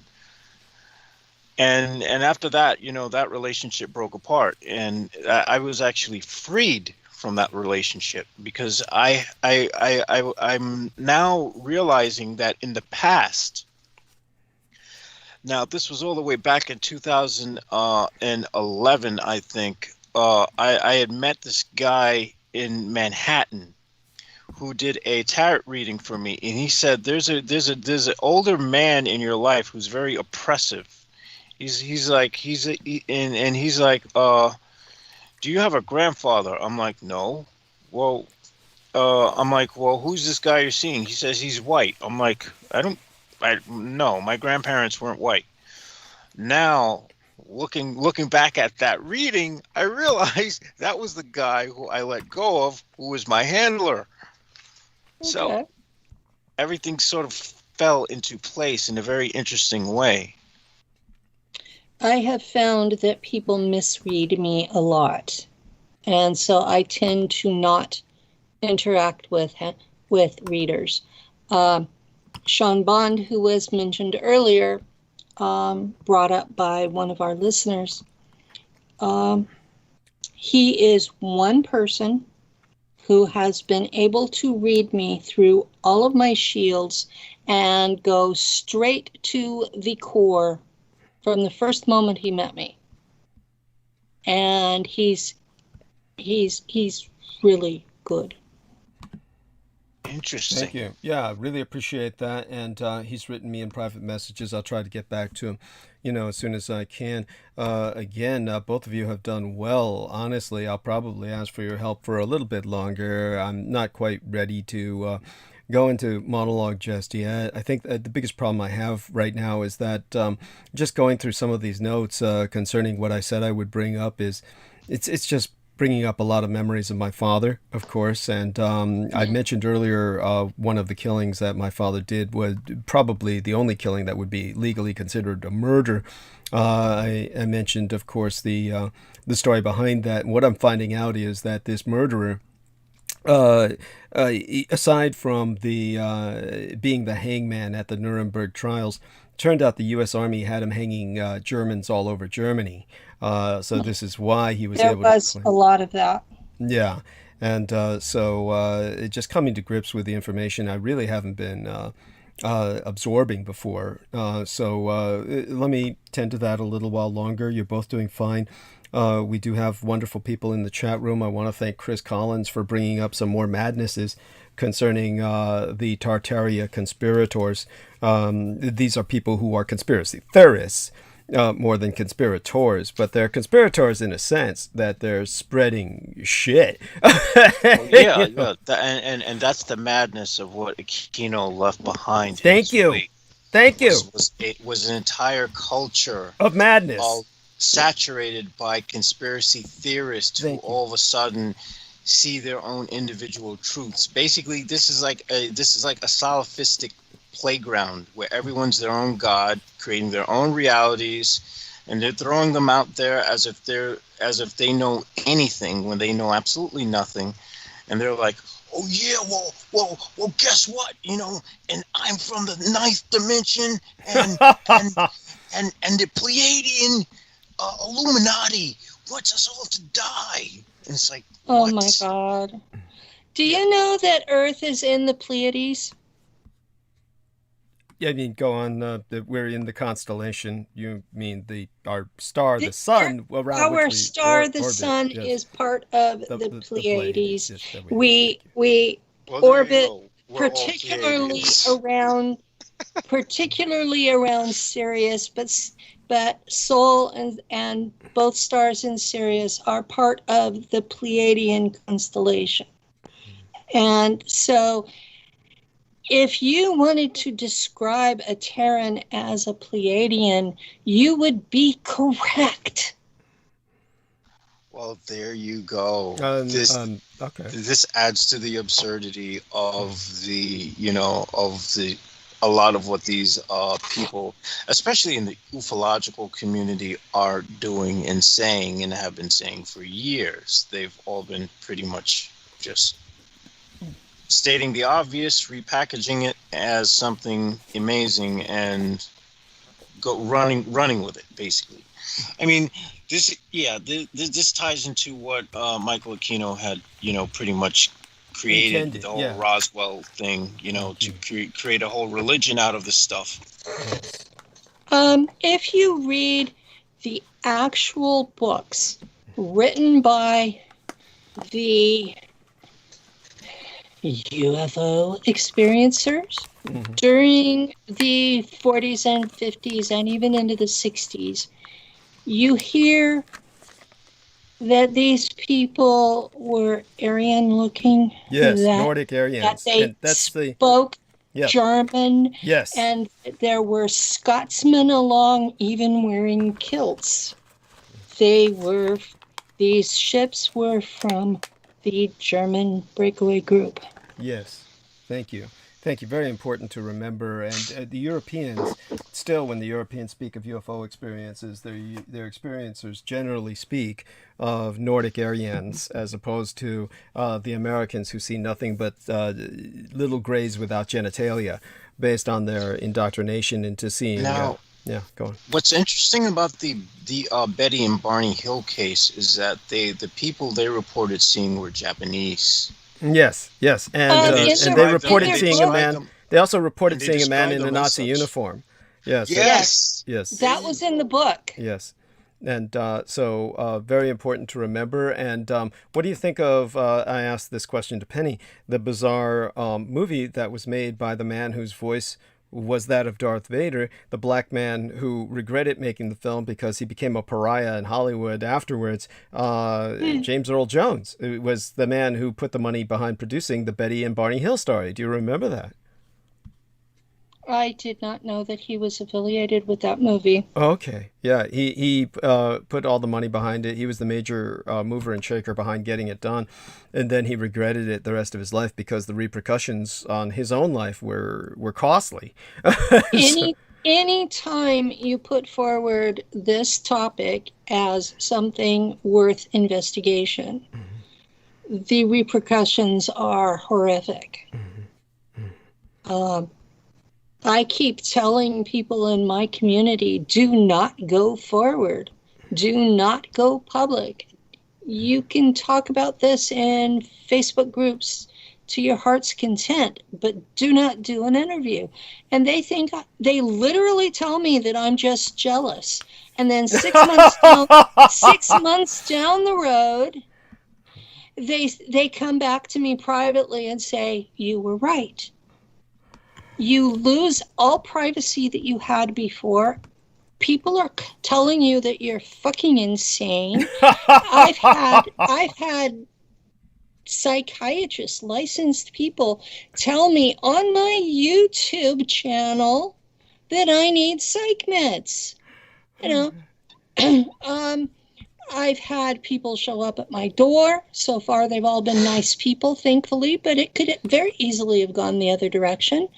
I've been, you know, I was a science major in college. I've been in physics groups on Facebook and been laughed out once they found my YouTube channel.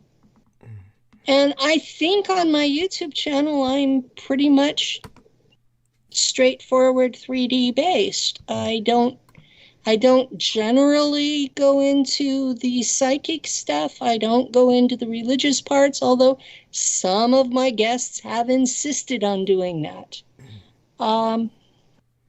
But yeah, I try to stick to 3D consensus reality, and this is my experience in that context. And yet when I'm in a physics group, I have no credibility because I've gone public with these experiences. Okay. And I'm telling these people the truth. You don't make money at it. You're putting money out of your pocket to go to a conference. You know, you don't get paid for interviews. The only time you would make money is if you have a book. And books are not terribly selling well.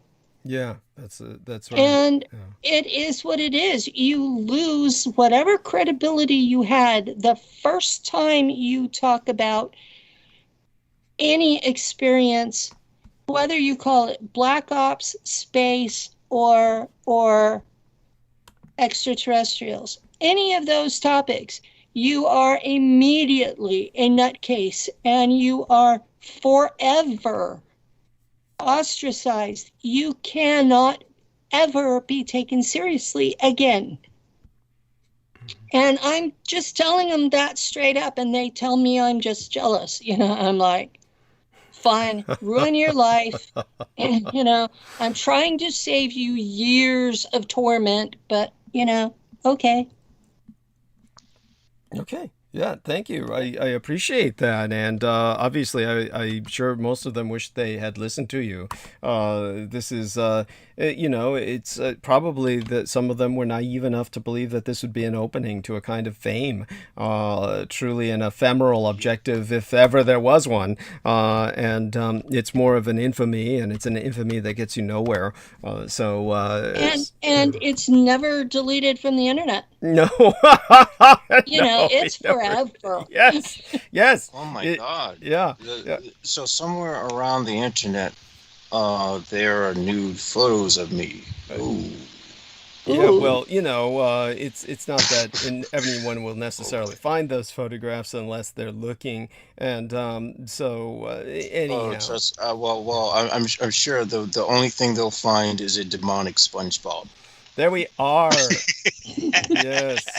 There's a reason why SpongeBob is demonic enough on his own without additional anything. Yes, that's right. And but I think I've captured his more infernal features quite well. Yes. Yes. Okay. And, let me finish chewing this. I'll be done in a second. Both of you keep talking. What he's referring to, of course, honey, is he's referring to his icon on Facebook. So you can see the icon on Facebook. That's supposed to be SpongeBob, in case you were wondering what that shit was. So that's what that's supposed to be. Yes. Yeah. Yes. That's it's fine. I talked to him anyway. Thank you. In case you have not looked at the profile pics of my other friends, I've got an amazing assortment. Right. Everywhere from folks who claim to be Satan himself all the way through to super Christians. And there are a few folks who are flat earthers, and I have just kept them around just to keep an eye on what that community is doing. Understood. Could you do me a favor? We were all talking about this before, and so I'll ask our man Jameson to look this up again. And let's see now if I can find this. It was God. Now, both of you remember we were speaking of that idiot who was eating shit from his son's diapers, and how that started. There is there's a follow-up on that. So it's basically, if you can look up the fact that he's been charged, Colorado, man in Colorado, charged with the murder of his son. I believe it's in Associated Press. We might get some more information on that. That might make that a little bit more coherent. AP or Associated Free Press article. I'm speaking out of memory here. A man convicted. I have the June 24th article. And that was a story. I think we covered that. I haven't seen any updates to it. There's an update to it. Man convicted. This time he was convicted in the death of his son. Okay. So if he killed the kid, he should be convicted for it. Yes. Okay. I have a Daily News article where he's convicted for it. Okay, so maybe that can give us a bit July 16th. Okay, that might give us a bit more of a coherent background in what happened. All right, Colorado dad Mark Redwine. Yeah, Redwine. Interesting last name. Yeah. Convicted of killing his son Dylan over feces fetish pics. A Colorado. Oh my gosh! I don't know how to tell the story without laughing. By the way, I'm gonna probably go mute here so people just don't hear me cackle throughout all of this. So just let me take a look here before you go on with that. Yeah, I'll mute while you read it so that I don't just. Oh no, honey, don't mute. We need you to participate. So here we are. This is what I was thinking. AP, Associated Press, Colorado father convicted of killing his 13-year-old son. So look that article up as well for some cross-reference. It's an AP article, Colorado father convicted of killing his 13-year-old son. If you can get that up on a side screen, then that will help. But definitely, yeah, just a lot going on. And I should have brought up with Peter Moon while he was here, but of course I wasn't really awake, so I'll bring it up next time. Not this, because Peter Moon does go into the feed. But it's not this. I should have brought up about the balloons that they are now considering to bring internet back to the Cubans who have put under lockdown because of the protests. We've had the first massive protests in Cuba in a long time, and their solution the Americans were thinking of was balloons to carry the internet to them. I'll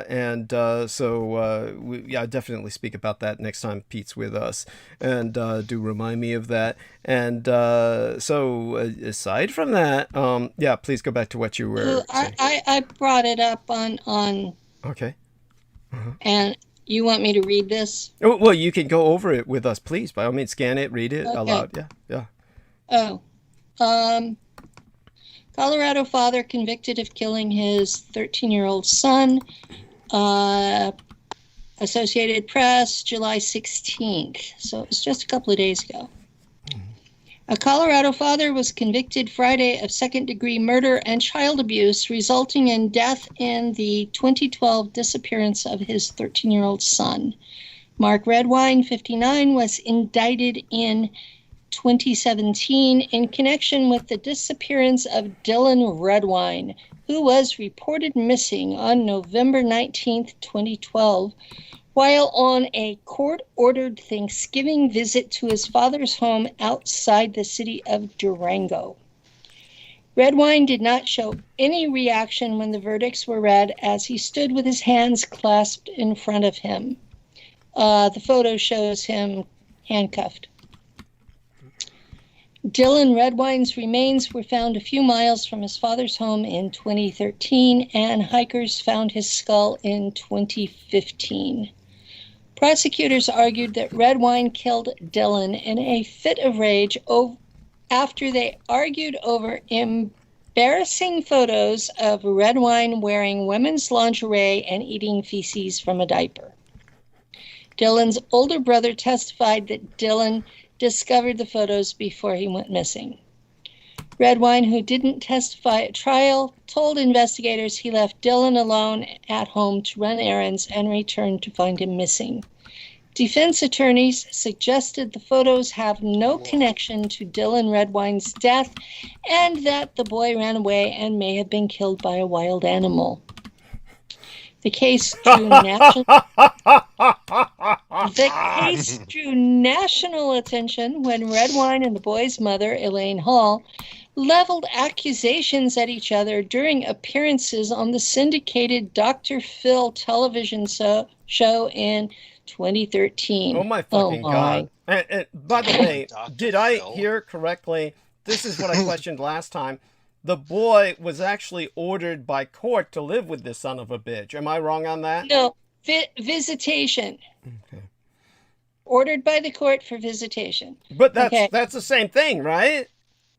That's like the court. Temporary living with. It's not exactly the same, but it's close. Yeah, well, that's so awful. Go on. The case drew national attention when Red Wine and the boy's mother, Elaine. Okay, I read that part.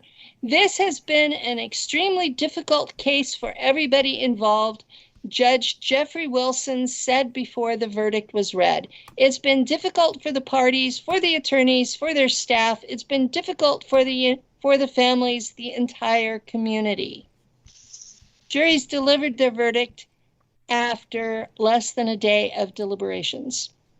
Hall testified at trial that she sent Dylan to his father's house on November 18th, 2012, learned he was missing the next day, and immediately drove 6 hours to southwestern Colorado's La Plata County to search for her son.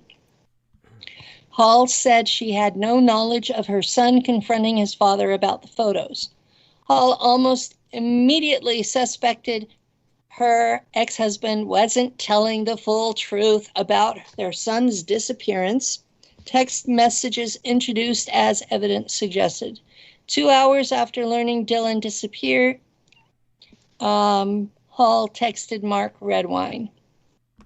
He wouldn't just leave, she wrote. He would have called me. I am so suspect of you right now. How could he just disappear?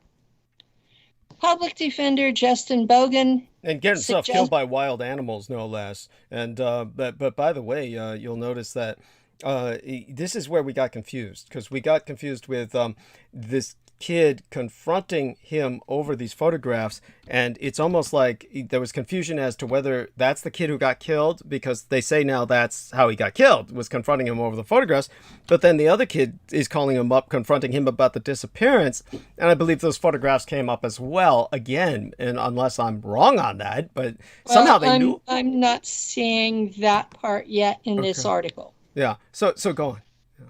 Okay, public defender Justin Bogan suggested that her account was tainted by a contentious divorce and custody battle with Redwine. Bogan also suggested that Hall's appearance on national TV turned public opinion against her ex-husband and influenced the direction of the police investigation.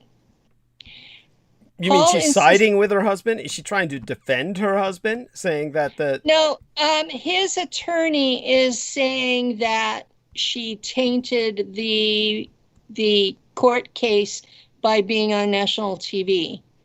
And I can kind of see her point about that. Okay. Okay. Hall insisted she spoke with media and attended a protest at Mark Redwine's house in an effort to bring Dylan home. I figured he was safe because he was with his dad, and I was devastated that no one knew where my son was, she said. Throughout the trial, prosecutors doubled down on the compromising photos of Redwine, arguing the father-son relationship was in decline long before Dylan's disappearance. Prosecutors also focused on comments Dylan made to family and friends about dreading the court-ordered visit. Public defender John Moran said during his opening statements that Dylan ran away from home and suggested he could have been attacked by a bear or a mountain lion. He referred to an injury on Dylan's skull as a tooth mark. A forensic anthropologist, Diane France, testified that Dylan suffered a fracture above his left eye. 2 marks on the boy's skull were likely caused by a knife or sharp tool at or near the time of death, France said. Meanwhile, Redwine's defense said in closing arguments that expert testimony had shown Dylan's skull was still in a perimortem state in 2015, so 2 years later. He said that means it retained elasticity and wetness, making it susceptible to environmental factors like animal scavenging for 3 years before it was discovered. Bogan called the investigation biased and sloppy because of evidence destruction by an expert who broke off a piece of Dylan's skull during their examination, and a scientist who revealed in court that the prosecution gave police reports to them before their testimony.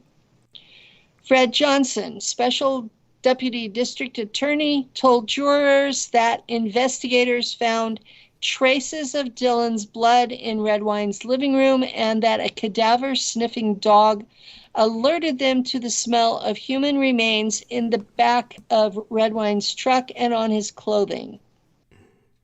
But Moran said the infinitely small amount of blood found in the living room is likely to be found in anyone's house. He also referred to the use of the dog as junk science. Redwine was arrested in Bellingham, Washington, following a grand jury indictment in 2017. At the time, prosecutors said compromising photographs were a point of contention between Redwine and Dylan. They didn't elaborate. Redwine's sentencing hearing is scheduled for October. So that's the article. Right. Man, ain't that some shit? Yes. Yes. So does that, for all of us, kind of put that in a bit more of a coherent framework so it's less confusing than Yes, yes. Well, yeah. I divorced my kid's dad in 1985, 86. Mm-hmm. And I was court ordered that there were certain visitations that I was required to send my kids with. And that if I did not comply, that I could be arrested. And their father was not living in a house. He was living in his van. And this was an unsafe living situation. And I finally had enough evidence that the kids were neglected during these visits that I was able to get the court to require him to rent a hotel room during the visits. Mm-hmm. Yeah. So the courts are not always reasonable or rational when they're talking about parental rights and visitations. Mm-hmm. Okay, yeah, that's there we have that, and it's so sad. Could you describe to us some of the horrors you experienced in this regard beyond what you've just shared? Well, my youngest was approximately 3 years old whenever the divorce was final. And I had 3 kids with this man. They were medication dependent. They had a physical illness. The youngest had an intersex condition because of the physical illness. And all 3 of your children, just to clarify, had some kind of intersex condition, right? At birth? No. Oh, okay. No. They all 3 required medication. Okay. But only the youngest was intersex. Okay. So go on. And their father had completely flipped out. Mm-hmm. And basically it was all on me. And instead of being a spouse and parent, even though he was in seminary, he was spending all his money on prostitutes, and it was becoming a health situation. This was during the time frame when AIDS was spreading, and nobody really knew anything about it other than it was spread through sex. Mm-hmm. And so here my husband, who was a preacher, was becoming flagrantly immoral. Mm-hmm. And endangering me by it. And his excuse was that the kids were sick. And I put up with it for 2 years. And finally said enough and divorced him. And then I had to deal with the courts. This was a time period where the courts thought that joint legal custody was the way to go for the best interests of the children. And they told me that it didn't matter what he did as long as he wasn't in the room with the kids while he was doing it. Which is what they would have said about this guy eating shit out of kids' diapers, right? Exactly. This is what they would have said about that. As long as he's not in the same room with the kids while he's doing it, it's none of my business. Right. Nobody cares unless he's doing it with the kids. Right. So, my youngest had several surgeries so that he could go pee because his urethra kept closing off. Wow. And right after one of these surgeries was their court-ordered visitation for 3 weeks. Mm-hmm. And the child came back infected because his father had not been taking care of him, mm-hmm. because he was living in a van. Right. And so the kids came back. No, while he was living in the van, the first thing that comes to my mind is that he's using the van to basically abduct women and children and abuse them in the van. Was there any proof of that or evidence? That would be my assumption. That would be my assumption. There was no evidence of that. Mm-hmm. He was. But would you be surprised if that were found out? I would be shocked because he really wasn't that aggressive a person. So what you're saying is he's too passive, a couch potato piece of shit to be that much of a threat, to be that operational, yes. To go that operational.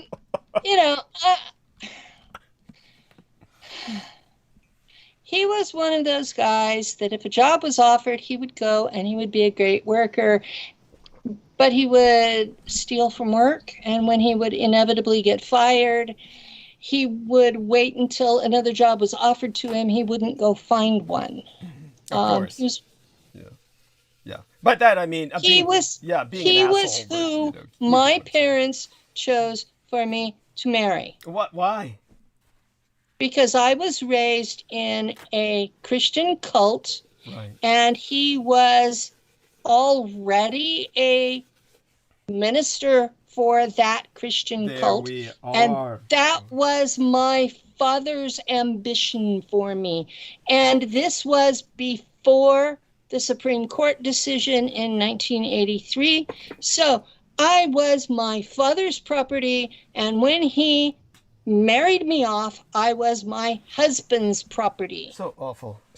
I'm so and sorry. He was my minister, so he was also my spiritual head. Oh, God. Disgusting. And it took me 10 years to get the strength, the internal stamina, and the determination to get myself and my children out of this.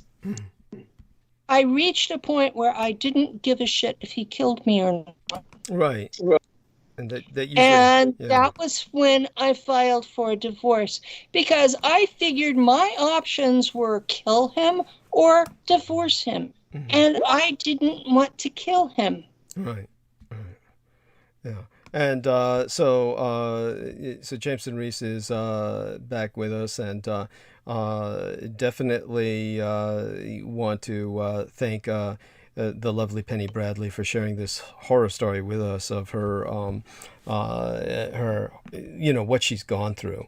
And I definitely appreciate your courage in that regard. I ask everyone else to, appreciate that as well, and be patient with myself, just still getting my head together. I think the most difficult part is dealing with this aspect of the so-called hangman that I was dealing with. Now, you spoke a little bit about, of course, how you're not surprised that this man was killing Germans after World War II with the help of the occupation government.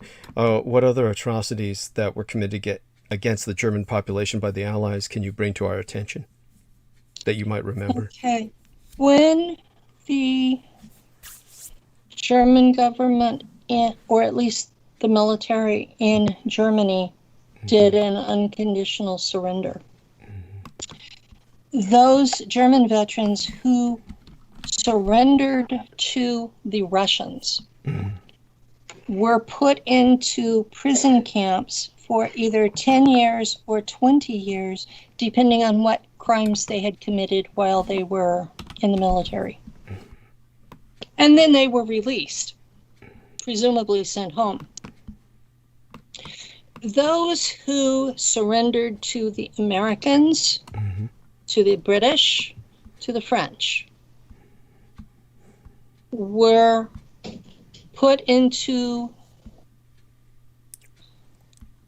makeshift prison pens. They were surrounded by barbed wire. They were packed in. There was standing room only. They were not given food or water. And when 2/3 of them were dead, the rest were buried with bulldozers. This was what was done to the German veterans who surrendered to the Americans, thinking they would be treated well. Now, that's one of the stories that when I served with the Germans, they told me about, was why they would never trust Americans. And I wasn't sure that was a believable story until I found photos online. They try to hide them, but they are still available, though that topic is illegal to speak of in any of the German-speaking countries because of the Allied occupation. It's, for obvious reasons, the Americans didn't want it spoken of. The only American general who did not do that was Patton. And they killed him. And they killed him. Yes. Because he wouldn't kill the German veterans. Right. Yes. And in fact, he said that we had been fighting the wrong enemy all along, that we should have been fighting the Russians. Yes, very much so. And so they not only killed veterans, but they would go through communities and kill all the German men. And so when they were rebuilding Germany, they brought in people from the Middle East to replace them. So their intention was to replace the German people. Right.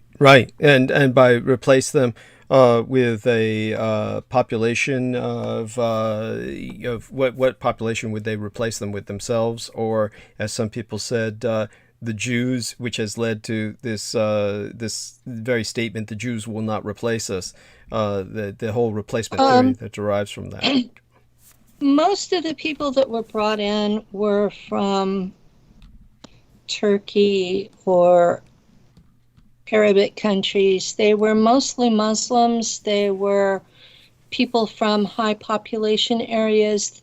The people who came in, this was a tremendous opportunity for them. And is this, you're talking about the immigration wave recently? This is the more recent in the decades? I'm talking about these waves actually started right after the war and have been one after the other since. There have been at least 5 waves of Middle Eastern or North African immigration since World War II. Yeah. So thank you for bringing that up. So there's been an entire change of population in those countries because of this. Yeah, and so in terms of Eastern Europe, when I brought up the fact that East Germany is still very much its own nation, could you tell us a little bit about your insight into that? Because your response to that was aha, and and you certainly agreed with that observation. But what can I you add to that? agreed with that observation because East Germany was not subject to the same immigration waves. Right, right. But they were also deliberately kept poor. Mm-hmm. Yes. Most of the resources that they did have were used by the Soviet bloc, and when the two came back together and the families were reunited, the cultural differences were tremendous, and the laws about talking about anything to do with the Third Reich have been implemented through every country that was part of the Third Reich. We're not talking about just Germany. We're talking about all of the German-speaking countries and even down into Ukraine. And Ukraine had its own issues with starvation, where I believe it was 12 million Ukrainians were starved to death by Joseph Stalin. Mm-hmm. Mm-hmm. Yes, So it was actually 14 was- million. It's actually 14 million, but go on. Yeah. Yeah. This was a time when people were being deliberately genocided by a lot of individual nations and their leaders. This was a horrific time period when people on both sides of that war were doing horrible things. So to label one country as evil because they were doing horrible things and to ignore what everybody else did, to me, that's hypocrisy. Yeah, of course. Of course. It's not that I approve of any of it. Right. It's that saying one country is demonic because they did blah, blah, blah, but everybody around them is killing everybody else, but they're not demonic? Come on. What the hell's wrong with you guys? I'm sitting here, I feel like an outsider in my own country because I'm looking at this without the lens of the propaganda. Yes. I figured out decades ago, before I had my memories restored, I figured out that the German people were not as bad as they were presented. They weren't angels by any means, but they were not total devils either. And that the Japanese people were not demonic either. And that most of the communist Chinese are not demonic, but their leaders are putting them through such hell that they're doing what they have to survive. There's a phrase in Russian that I was told, 15 years ago. I can't remember the actual word in Russian, but it translates into nut house. And the connotation of it is you do what you have to do to survive in the nut house. Right. Yeah. And the vast majority of Earth's population has been doing that for the last 500 years. Yes. And at some point, we have to acknowledge that it's not the populations at fault. Thank you. Thank you. We have crazy people at the top that are killing each other. Yeah.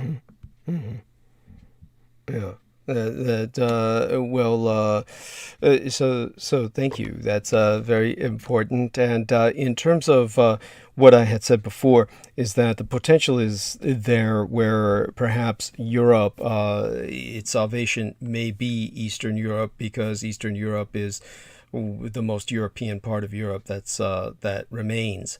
The biggest problem is, Yeah, of it course, is. yeah. the radicalization of the right has led to all kinds of problems where we don't want it to become a satellite state behind an iron curtain that is subservient to Russia, which is exactly what Putin's intention is, and his manipulation of the radicalized right would lead to that, which is why so far I've been on the side of a kind of conservative, liberal, progressive status quo for Europe as it is right now. To prevent that, I want to see a return to constitutional monarchies in most of Europe, and that would be fine if the actual folks who were the monarchs or the rightful heirs of them were actually decent people. Well, I'm sure they can be, and that's why the term constitutional, that's hence the term constitutional, right? Constitutional monarchies can work. Yeah. They can work well if you have a stable, rational, and not crazy person as your monarch. We have seen through English history. Well, the whole point, honey, of constitutional monarchy means that it doesn't matter if they're insane or irrational or morbidly inbred. They're not going to have the capability of doing much damage if it's a constitutional monarchy. You're talking about the danger is with a total monarchy, which would be something that we have in Africa with Swaziland. But by the way, just to give you a contrapuntal there, and just so people understand, because it's a very interesting situation, and I do look forward to Penny Bradley's own opinion on this, but in what is today's Eswatini. Eswatini is on today's maps, and until fairly recently, that was a little landlocked nation very close to the ocean that is known as Swaziland, was known as Swaziland. And so Eswatini it's the kingdom. It's officially the kingdom of Eswatini. And it's basically the last standing absolute monarchy in Africa. So, and just so people, I don't like absolute monarchies. That's what you're referencing when you're talking about the dangers. I have issues with democracies because they tend to figure out they can raid the treasury and then it goes to hell. And just so people know about Eswatini, this is an absolute monarchy that has resulted in the strange name. And this is what, of course, not to interrupt Penny, other than for an important point, the absolute monarchies are, of course, think of the House of Saud in Saudi Arabia. Absolute monarchies. It's an absolute monarchy. Yes. And people are dying because of that. Yes. And so you see this happen at times in absolute monarchies because the danger can be somebody who is incompetent mentally or otherwise.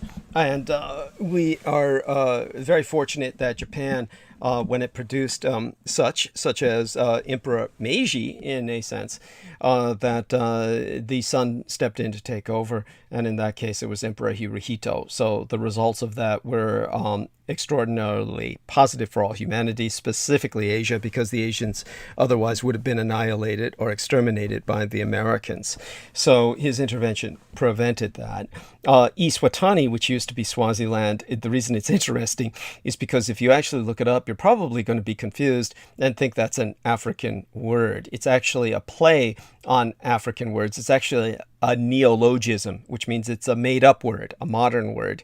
And Eswatini was put in simply for the E, because in Africa, the internet, when you're looking for something, it starts with E dot. So he actually renamed the nation E.Swatini. You're not going to find that unless you look for it. So it's actually E.Swatini in all of its official commerce and official paperwork, so that people could find it on the internet throughout Africa. He has since shut the net down because his citizens are protesting for his overthrow. But this was made to make it net friendly. So it's a net friendly country with a net friendly name. It would be like somebody changing our name to America.com. Just to add some sense of the enormity. Oh, like I refer to the government as the .gov. Yes, .gov. I can understand that, and I'm sure you don't have much trust for much of what goes on in the United States, and so I don't have much trust for Anywhere, what yeah. goes on in the name of any government anywhere. Yes, and My understanding is that behind the scenes, they're all good buddies, and they actually tell each other ahead of time, well, we're going to bomb you in 5 years. yeah. Well, I don't give them that much credit for planning and oversight. That's giving them a bit too much credit. I honestly think much of what they do is just entirely unprepared for and spontaneous. I mean, these are basically idiots. I think a lot of it is a lot more planned.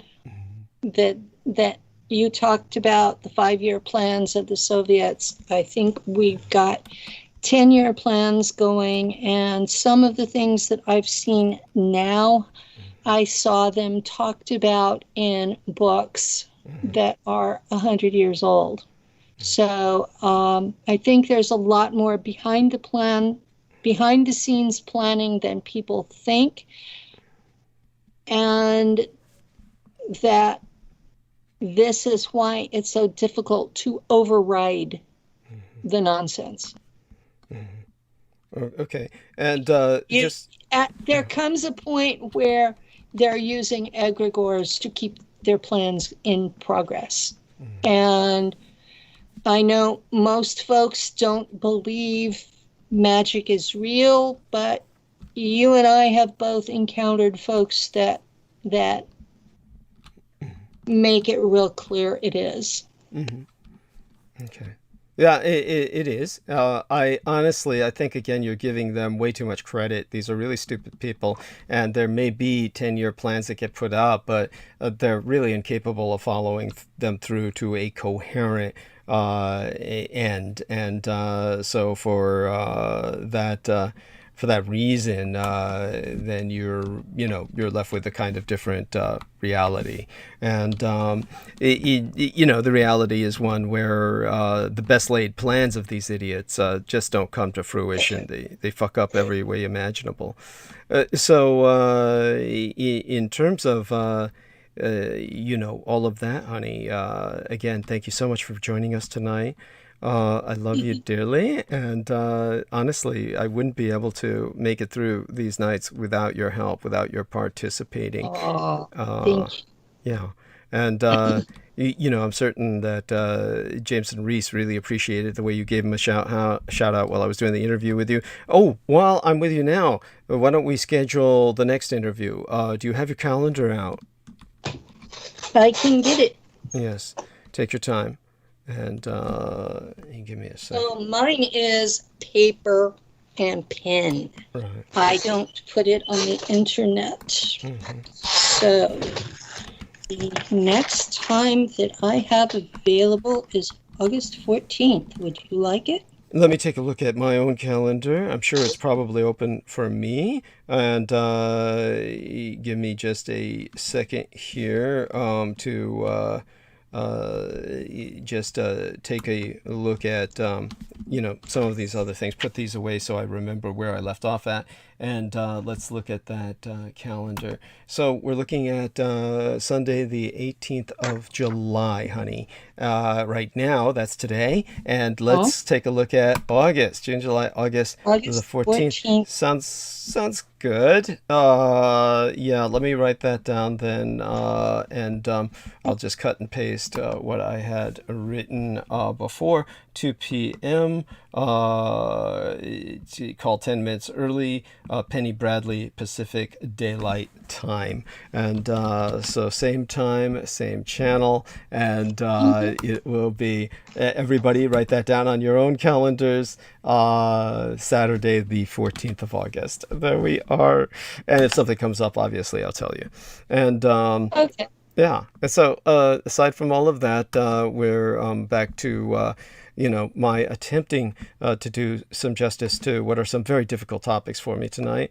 And I have to start now because, of course, we've got little time available. We have been taken to the top of the hour by the wonderful Penny Bradley.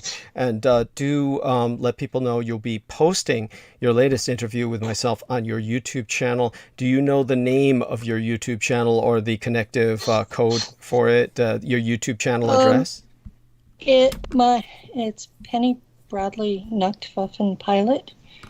NACHTWAFFEN PILOT.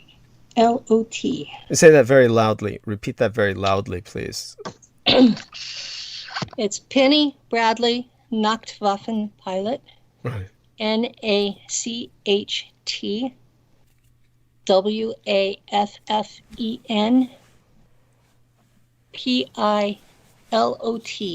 And I'll see if it lets me put my proper link in the chat. Okay, great. There we are, where the last person to speak was Michelle S. And she's on quite the roll. It's okay. I noticed she has said a couple of times that we're crazy, but that's okay. I'm used to being told that. Well, I believe she's having a little bit of a psychotic break herself. I have found that I trigger people that are borderline. Mm-hmm. Yeah. I don't even do it on purpose, just my vibe. Yeah. Yeah. Well, the fact that I allow other than normal into my life seems to do that. and that's good, honey. So love you dearly. You have a blessed night, okay? All right. You have a good rest of your show. Thank you. Talk to you later. Oh, before you go, Jameson is back. So Jameson, if you would say goodnight to Penny Bradley. She's just about to take her leave. Good night, Penny. Good night, Jameson. I'm sorry, say that again, Penny. I said, good night, Jameson. Yes, there we are. I'm sorry, I had to laugh. That was so, his the way he said good night, but he sounds exhausted. He sounded like, Oh, yeah, I had to, I helped get my father in the bed from the chair, and, I had to literally just shove a peanut butter and jelly sandwich down my face to literally just keep myself awake. All right. Thank you. I've been up. So you're not by nature a night owl? I've been up since 6 in the morning. The funny thing is I could stay up all night, but what happens is every time, the same time in the day, I'll wake up no matter what. So if it's like 8 o'clock, I'll wind up waking up at 8. The only exceptions was the day when I was supposed to, what was it, last Thursday? I was supposed to have that appointment. I was out from 5 to 12:30, which was like literally unusual. So you must have really needed the sleep. Right. And by the way, the two of you can continue talking for a little bit. I'm just looking around through some of these other notes to make certain that I don't provide any misinformation when I talk about this Nazi executioner, quote unquote, the so-called. Okay. And so, if the both of you have any other exchanges to provide each other, by all means. What I can do is engage in the usual, dissociative party favors to keep myself stimulated for a little longer. And it's interesting. Party favors. You're talking about the cough syrup? No, don't do that. Yeah. Oh, yes, the pills. Dissociative party favors. I've never heard them called that. Yeah, it's just how he's over intellectualizing the process of drugging himself. So come on. The DXM is dextromethorphan is actually considered a dissociative class drug like PCP and ketamine. So it has that kind of effect. Some of those can be pretty dangerous. Yes. Yes. Yeah, well, this is one of them. I for some reason I probably just have a really high tolerance to it, because I did know this guy who was a really interesting guy until the point where he was starting to scratch his own skin off, which was odd. But he sort of went mad on taking the same things that I use almost every day, and he went literally quite insane. Well, he was always a little bit unhinged from when I knew him on the streets. This guy, I think he was homeless for a while, then he got a place up in Queens, and then he just like, he must have had a psychotic break that was permanent as a result of the Skittles, or triple C's as they call them. Me, I for some reason I can't take the pure DXM because it just makes me sleepy. But for some reason, when it has the chlorpheniramine maleate, which is also a deliriant in high doses, it seems to have the stimulating effect that it has a high that's just much better than taking the cough syrup. I don't know. I can't understand why. Because most people say it's dirty. Oh no, that's the worst. It's gonna kill you. It is gonna kill me. I mean, but so is living gonna kill. I mean, living's gonna kill you. I mean, it's not like we get out of here alive. No. Yeah. I mean, we're created to die. So I mean, Well, I'm one of those. I don't metabolize any of those things, so I could very easily overdose. So I tend to go through life absolutely stone cold sober. And when I come onto these shows, I'm the only one who's not drugged. And I listen to some of the things that people tell me, and I'm like, is that real or is that the drug talking to me? And I'm like, okay.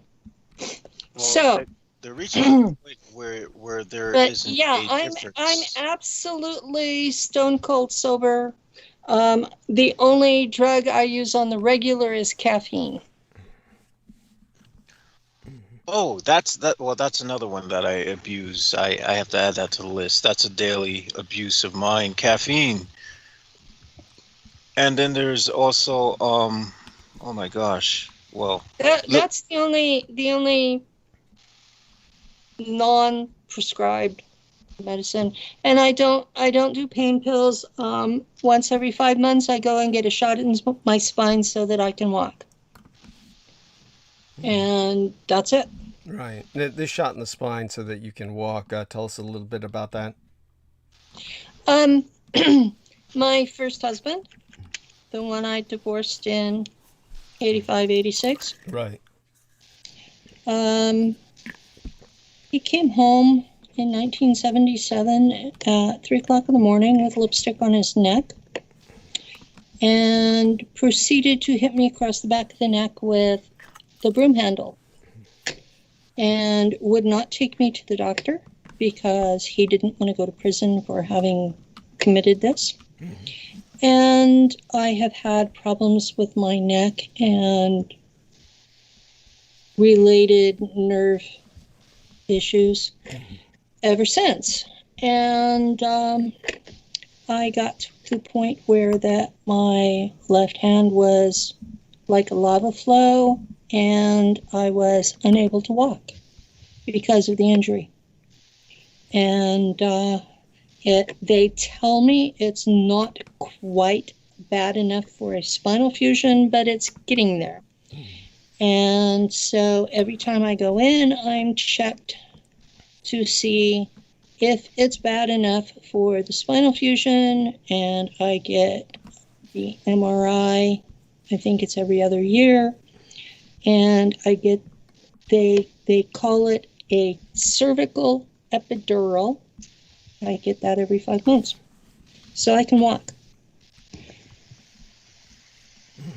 Okay. And when it has worn off, because it only lasts about 4 months, that last month before I get the next one, I can be pretty bitchy. Wow. So, my partner, Luther, is paid by the county to take care of me. Oh wow, And cool. So he's your basically your in-home services care provider. In-home yes, supportive services. Wonderful. he is my in-home supportive services caregiver. He is also my life partner. We have been shacking for 20 years. And I was actually relieved that they allowed him to become my caregiver because I really didn't want a stranger in the house. Well, they're supposed to do that. I know that a lot of times they might argue against it, but that would be if the person had a criminal record or something. Yeah. Well, Lou doesn't have a criminal record. Understood. Yeah. He was a Department of Defense contractor during NOM, so he is more than capable of defending me should someone dangerous actually show up at the door. Right. Okay. And so aside from that, he is now your in-home supportive services care provider. That's wonderful. And, so going. I had surgery a year and a half ago because 2 years ago next week, 3 agents broke my left shoulder and it required a 4-hour surgery to repair. And I'm just in the last couple of months able to dress myself. So that hurts. he has been dressing me since the injury. So he's a tough guy that's really gentle and kind with me, and that was exactly what I needed to have any hope of healing. So he's approximately half Iroquois, and he was partially trained as a shaman, and he's been doing soul fragment retrieval with me to help me reintegrate my altars. And it's been a long, difficult process, and he's been really, really, really patient with me, and I'm grateful he's in my world. Okay. Yes. And so thank you. Thank you for sharing that. Very good. And again, you have a blessed night. It'll just be me and Jameson from this point forward. God bless you. Have and, fun. Yeah, take care. Thank you, honey. Okay. And, Good night. Good night. Love you dearly. And so that was Penny Bradley returning my kiss there. And with that, yes, it must be emphasized. I think that when MS or Michelle in the chat room is saying, you're all out of your minds, I think this is an affectionate statement in the sense of, you're crazy in a, how would I say it, an affectionate sense. Positive sense. Yes, there is a positive crazy and there is a negative crazy. I've learned to take crazy as a positive. Right. Because if you're sane in this world, then you probably really are crazy. And if you're crazy in this world, you probably really are sane. Yes, it's true. It's because we have a sick society. So if anybody's well adjusted to this society, they themselves are sick. So there we have that. And so who's this Inspector Todd fellow? I have no idea. Is that someone in the chat room now? Yeah. Oh, well. I think I could just block him. All right, let me take a look right before you do.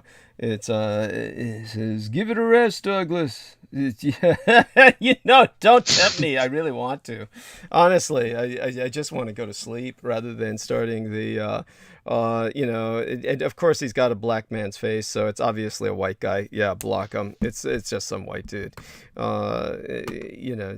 It's like. Obviously, what he's saying doesn't seem to apply to anything in any immediate sense. What the fuck is he talking about? There's no context to it, so it's just like spam. We'll take it in the worst possible light.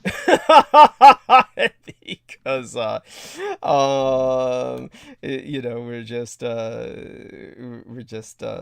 doing what we're doing, and it's not like I want to be doing this right now. I'd rather be asleep.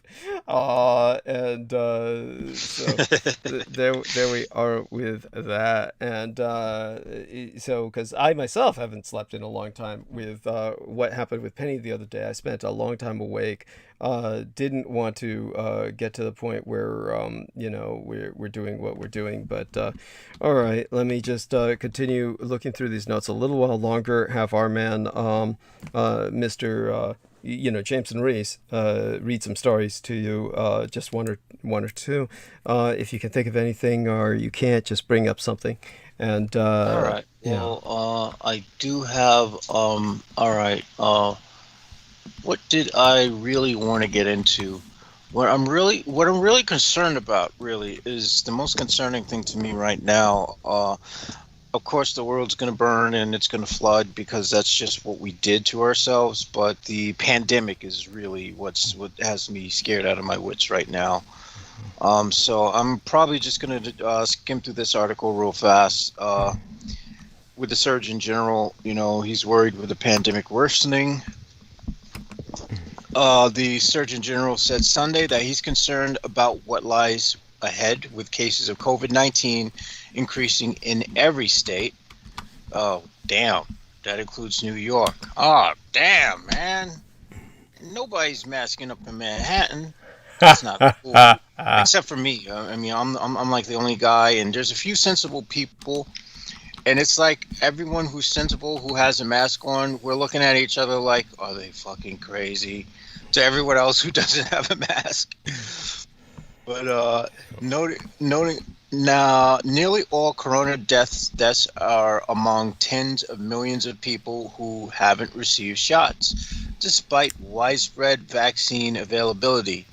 Dr. Vivek Murthy painted an unsettling picture of what the future could hold. Well, I mean, at this point, that would be doing us a favor. Natural selection. I'm worried about what is to come. What is to come, because we are seeing increasing cases among the unvaccinated in particular. Like, well, who else would you expect to get sick from? And while if you are vaccinated, you are very well protected against hospitalization and death, unfortunately, that is not true if you're not vaccinated. Which, of course, Murthy said on CNN State of the Union, which I'm sure at this point is common sense. Yeah. Oh, my God. Yeah. U.S. cases of COVID-19 last week increased by 17,000 nationwide over a 14-day period for the first time since late fall. An increase in death historically follows a spike in illness. Much of the worsening problem is driven by the Delta variant, first identified in India, that has since hit United Kingdom and other countries, said Murthy, as we anticipated. While U.S. case numbers and hospitalizations are still far below levels from the worst of the pandemic earlier this year, Murthy said the worsening situation shows the need to convince more people to get inoculations. It is our fastest and most effective way out of this pandemic, he said. Oh, God, you had to give the Indian accent. Come on, he's a friend of ours, right? I mean, he's supposed to be one of the good guys. I know. It's something that happens naturally with me. Like, if it's a white person, it's like, okay, guys, what's going on there? It's just like, friend or foe, it's just like, it's really bad. See, this is what American culture does to you folks. You start to stereotype literally everyone.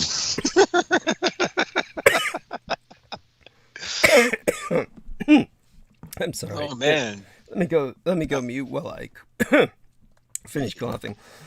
Yeah, folks, don't worry about him. He's been hitting the good stuff. I'm sure what he has is pure. I'm fairly certain. Peasant like me probably couldn't afford it. Anyway, it's our fastest, he can only afford it because of Sugar Daddy, of course. I have to put this in context. We're both peasants. Try to explain to people that yes, that when please, it comes please to do contribute to this guy. Thank you. I mean, he's in more dire straits than I am, Yes, and I haven't a penny to my name right now. So yes, I do appreciate he needs the help. Yes, thank you. I appreciate that. So people understand he has been qualifying the situation, but understand that it's a bit more complicated than what he says. I'll be happy to go into it probably in another transmission. I've gone into it before. I mean, you also have your gang brother. Well, don't give me the idea. Don't give me the idea I can borrow from him. So I'm being. Let's just put it this way: when it comes to the situation that I'm in, when I do have drugs, consider it's like doggy bags when you go to a restaurant. I take home some of this from the parties. This is not something that I've purchased or. Okay, I see. Okay, so that this is not something that's given to me by Sugar Daddy in the sense that like it's a stipend. So you're giving people this impression that it's like a stipend, and that alone makes people jealous. They wish they could get something like that as a stipend, right? So all right. I sincerely apologize for that. I did not want to give that impression. In fact, I didn't even know. I should have asked you ahead of time. And I should probably ask you if you could pick up a few things and mail it. Oh yeah, that's all I need is the federal jurisdiction of the post office, where of course if you're caught mailing drugs, that is a federal crime. Not if it's cough medicine. Yeah, that's oh god, I'm not going to be mailing you cough medicine. I think that's the worst. That is the fucking worst, and honestly I don't want to be privy to you just destroying yourself. Do you want to wind up like Derek Talley? Do you want to wind up on with blown out kidneys and shit? No. Okay. I don't. I honestly would rather end up like oh god, who's someone who has a stable life. I'd say maybe some of what Peter Moon has. I mean, he has he was born white. You can't get that. Okay. Someone who's colored and has a wife and who's really hot and some degree of success. Never mind. I tried. Oh, there we go, folks. It's not easy in America. This situation's just not fun anymore. And of course, this whole pandemic thing is not helping matters. While U.S. case numbers and hospitalizations are still below the worst of the pandemic, of course, people are being American, and that's just how it is. About 186 million Americans have received at least one shot, but another 90 million eligible Americans haven't. And you literally have people in other countries like Africa who are begging to get vaccines. They're like saying, please send us your vaccines. There are people in other countries who literally have signs up where they're asking for the vaccines. This shows how stupid Americans are. Oh my gosh. And this is the stupidity that comes with privilege, which goes to show us who evolution should, just say goodbye to. Yes. Do us all a favor. Yes, thank you. In Las Vegas, some resorts and casinos are again requiring employees to wear masks in response to the recommendation issued by health officials amid rising COVID-19 case rates in Nevada. Doesn't Nevada have, or is it New Mexico? One of those has like the dumbest town. That's the Family Guy joke. The Family Guy joke was that the dumbest city in the United States is Tucson, Arizona. Okay, well, close. I'm fairly certain there's some accuracy there. Yeah, by the way, you reminded me, I've got to read out the ad from our man, Mr. Ben Estanius. So thank you for reminding me of that. Fuck, otherwise I wouldn't have fucking even remembered that shit. So, No, holy shit. Fuck. Yeah, Just how much I don't even want to be here tonight. This is funny. This is like why you got guys saying, give it a rest, Douglas. Yeah, that's right. Don't, like I said, don't tempt me. I want to just say fuck you and go to sleep. I mean, believe me, that's what I want to do. But no, I'm stuck here doing this. For one thing, I've got to keep promoting myself to get some extra money. I mean, people are saying that they donate because they learn from me. So I've got to, keep teaching. And you're learning something, or you wouldn't be here bitching about it. You're obviously triggered. So, yeah. So go on. You literally are the only person teaching anyone anything on the internet. Thank you. Yeah. I mean, aside from the only other things I really listen to are people in physics talking about all types of weird shit that they're finding out. That they're basically telling us how much we don't know. Or tell people what you think about what I said about the multiversal realities. And, What I think about I was actually thinking more on that today. Mm-hmm. And what I came to realize is that this whole multiversal reality has the sort of grim endpoint of the sort of solipsism where I create my own reality. Thank you. That's what they're really trying to push, and that's what they've been pushing in the New Age agendas, where what you think you create, the possibility of positive thinking. Well, surely, if it was that simple, guess what? You wouldn't have your military wouldn't be embedded with an occult complex. Yeah. They wouldn't have needed to bind you do realize anti-gods. that most of these people don't know what you're fucking talking about and say, what the fuck is an occult complex in the military? So you got to give them a little summation of Michael Aquino. Yes. Okay. Yes, this is black magic, folks. The real stuff. Yeah. This needs to be separated from illusions and stage magic, even though there is a connection there. And Michael Aquino did also express an interest. He also did do that as well. Based on what I read. But yeah, we're talking about the kind of magic where you cast a spell and somebody drops dead because that's what your spell wanted to happen. Mm-hmm. That kind of stuff. Yeah. Obviously, you wouldn't have to cast spells if you could create your own reality. And if you were to be able to create your own reality, either you're God or we're literally in a simulation, which while our reality does have simulation-like properties, no, this is not the Matrix. So let the Wachowski sisters bullshit die. And for people who don't get what you're saying, do tell them that there was once Wachowski brothers and they're now tell them a little bit about that, because I don't think many people know about this. Yeah. The Wachowski brothers have decided, evil Polish twins. Because they weren't ugly enough as guys, they decided to insult femdom with becoming females. So now they're even uglier as women, and it's, I mean, it's come on. I mean, at least pay the money to get work done. I mean, shit. I mean, if you at least be better looking than you were when you were guys. Yes. If you're gonna do it, don't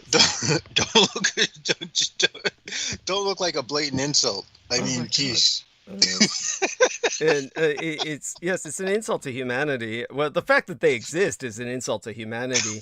Do tell people how you actually are inclined to believe that the black lady actually wrote those stories, simply because everything they've produced since The Matrix has been pretty much shit. Or certainly everything in that franchise. I'm led to believe that if she didn't write it, then I'm starting to consider maybe Michael Aquino did. Interesting point. Yes, we've been over that, and I think there's validity to that thought.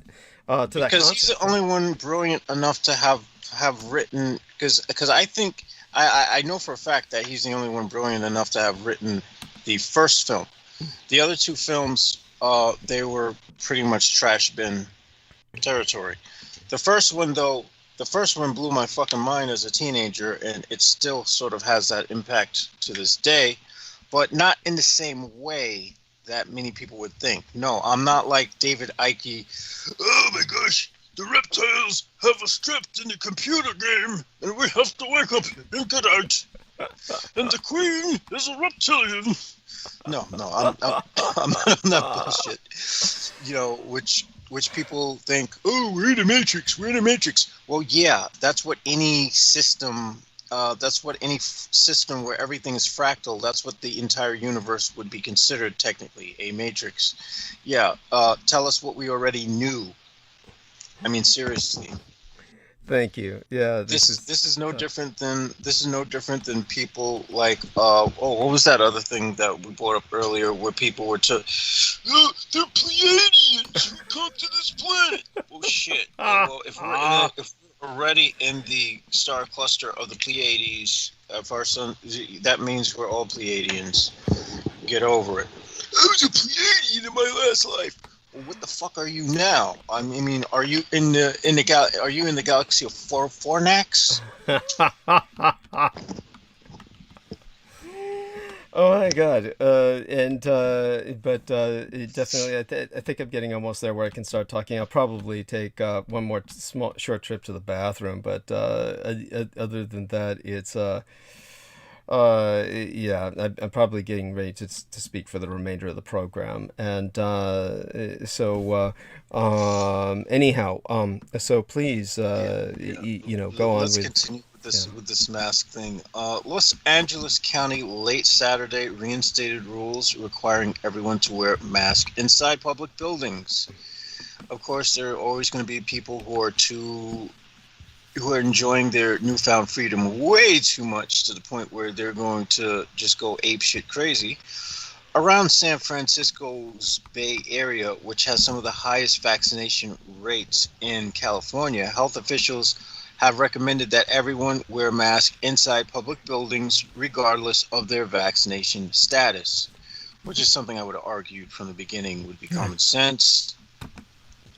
But in conservative Alabama, where COVID-19 hospitalizations have more than doubled in a month and only about a third of the population is fully vaccinated, officials have refused to reinstate statewide health rules or use gimmicks such as lotteries to boost immunizations. Well, that shows you what their politicians in power think of them. I mean, and they're still voting in their favor, even though their politicians are telling you, you're trash to us. We don't care about you. I think the best thing for us to do is just encourage everyone to use their own common sense. Why would you say common sense in the United States? That just doesn't work. That's an oxymoron. And practice personal responsibility. Oh, wait, that's another terminology that doesn't exist here. This is the land of the insane. And make themselves and their families safe, Governor Kay Ivey told reporters last week. Cases are also on the rise in Springfield, Missouri, where Mayor Ken McClure told CBS TV's Face the Nation, that false information about the pandemic was hampering the fight to get people vaccinated.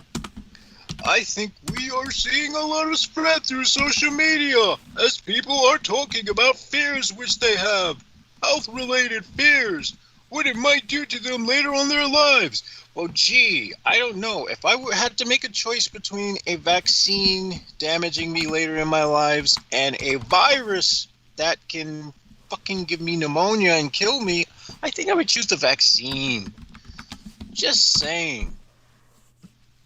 What might be contained in the vaccinations, he said. Yeah, because, you know, they're science. They're scientists, or the people spreading the disinfo are scientists. Murthy, the Surgeon General, said, nearly not enough progress was made in the fight against misinformation spread through social media about COVID-19 and vaccines.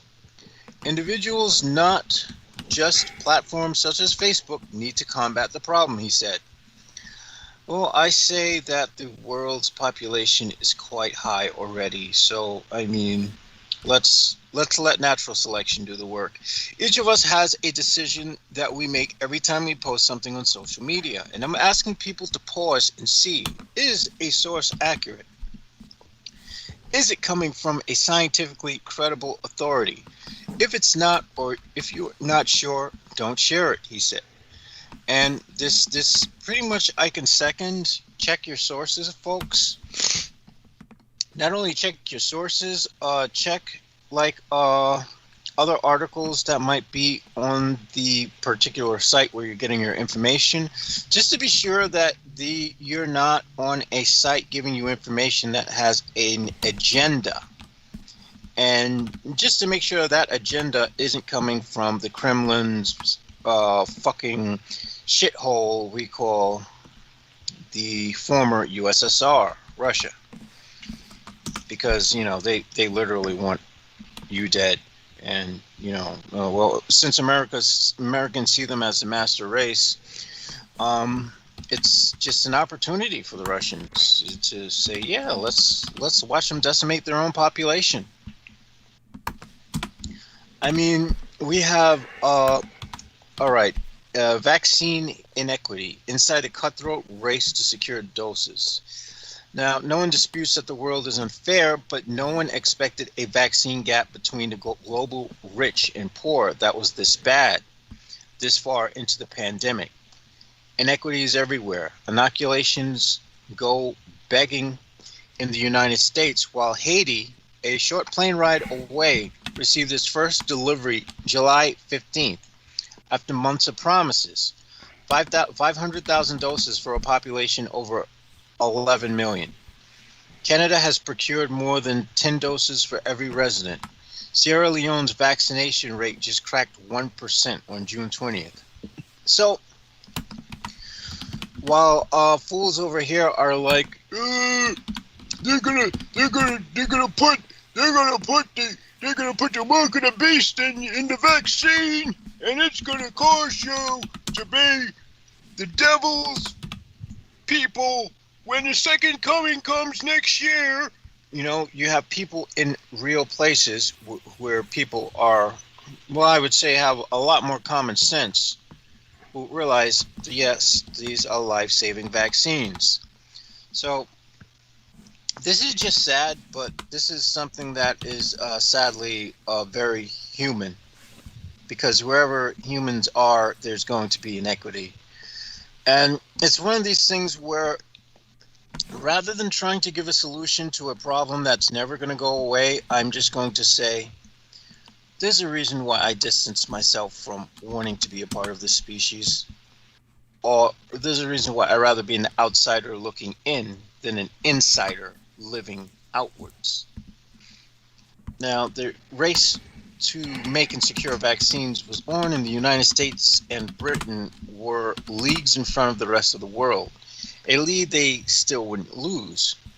Still, both countries would see life expectancy decline by the year 2020, the biggest drop since World War II. Holy crap, that I didn't know.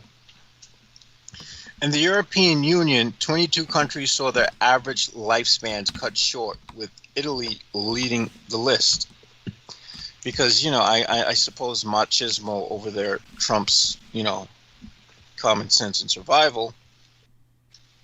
And Trump, the dumpster, the giant dumpster, he's like he's like Oscar the Grouch from Sesame Street.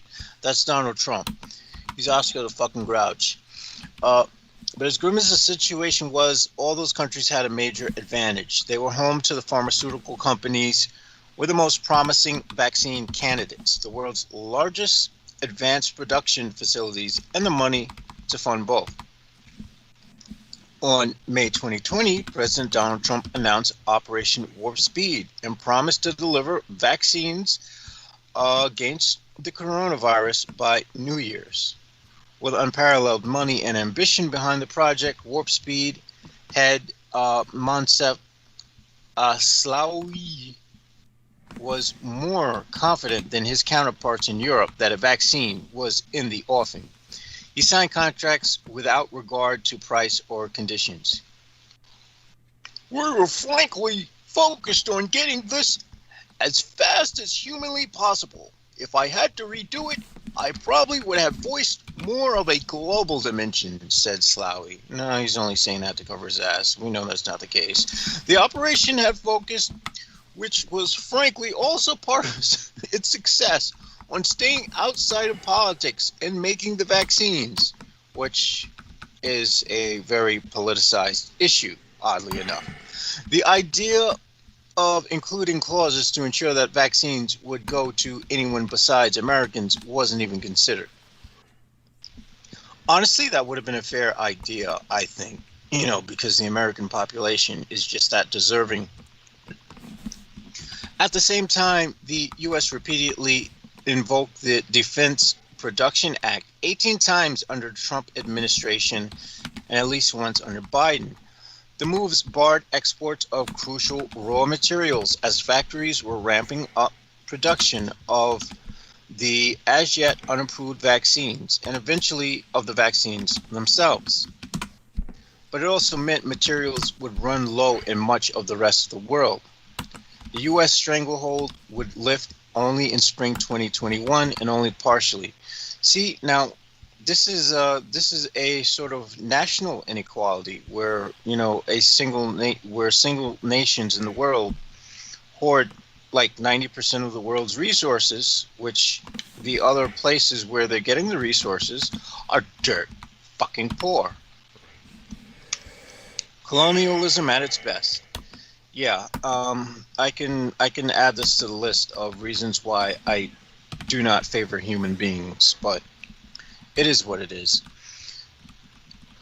Operation Warp Speed supercharged the global race to secure vaccines, but it would still take another 2 weeks until COVAX, the COVID-19 Vaccines Global Access Facility, was formally announced as the entities to ensure equity with the Serum Institute of India as the core supplier for the developing world.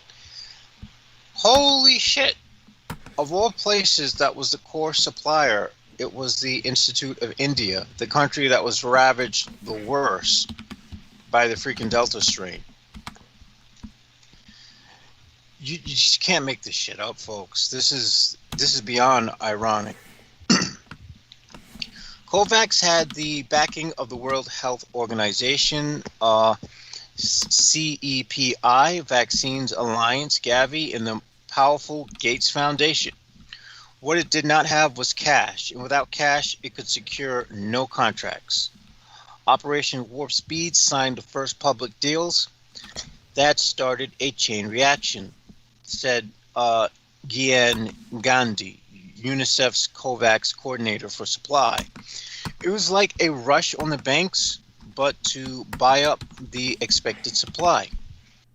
Some involved in COVAX project flagged India as a potential problem early on, according to minutes of meetings in late spring and early summer 2020. India's government had blocked exports of protective gear, which would have actually made sense, but many global health authorities who hadn't fully grasped the extent of the pandemic nationalism found it unimaginable that the country would block vaccines when the world was counting on them. They should have used the vaccines for their damn selves. I'm just saying. Also, India had so far been spared waves of death that were sweeping across Europe and Americas. And that, as we all know, came to a change. A separate plan put forward by the government of Costa Rica and the World Health Organization to create a technology sharing platform to expand vaccine production foundered. Not a single company agreed to share its blueprints, even for a fee, and no government pushed them behind the scenes, according to multiple people involved in the project. Yeah, this is population control, folks. On the global scale, the one organization that could have pushed for more technology sharing was the Gates Foundation, whose money to who nearly matches that of the U.S. government. Instead, Bill Gates defended stringent intellectual property rights as the best way to speed innovation. His foundation poured money and influence into access to COVID-19 Tools Accelerator, which also failed to generate the money or influence needed to ramp up production outside of already existing hubs. He wasted his freaking money. No, that's smart. In the United States, meanwhile, manufacturing and the trials went on in parallel, which is where taxpayers and the companies took enormous risk that paid off for both. But in retrospect, Sawi said, given the shorter amount of taxpayer money involved, each time they signed new contracts, the U.S. and other countries could have pushed companies harder to share their knowledge, if only for the duration of the pandemic. To play devil's advocate, a nation doesn't have any real incentive to care for any other nation's populations. As horrible as this sounds, that is also a fact. Nowhere was a situation more dire than Africa. In February, WHO's African expert in vaccine development, Richard Mehigo, was among many who said the continent's experience with other pandemics had uniquely prepared it for a complex vaccine deployment. 5 months later, contemplating the plight of a continent that gets 99% of its vaccines from abroad, Mehigo adds a rueful footnote. One of the lessons we learned from this pandemic is how badly prepared we were in vaccine production in the region and how dependent we were on imports. Gee, I could have told you that. Those imports have only barely begun to materialize, and they are insufficient to meet even the limited goals of the COVAX initiative to vaccinate at least 20% of the population of 92 low and middle income countries by the end of this year. Those places are just going to wind up becoming open cemeteries, and I'm being optimistic here. From the start, the coalition of the organizations that created COVAX found themselves fighting the last war.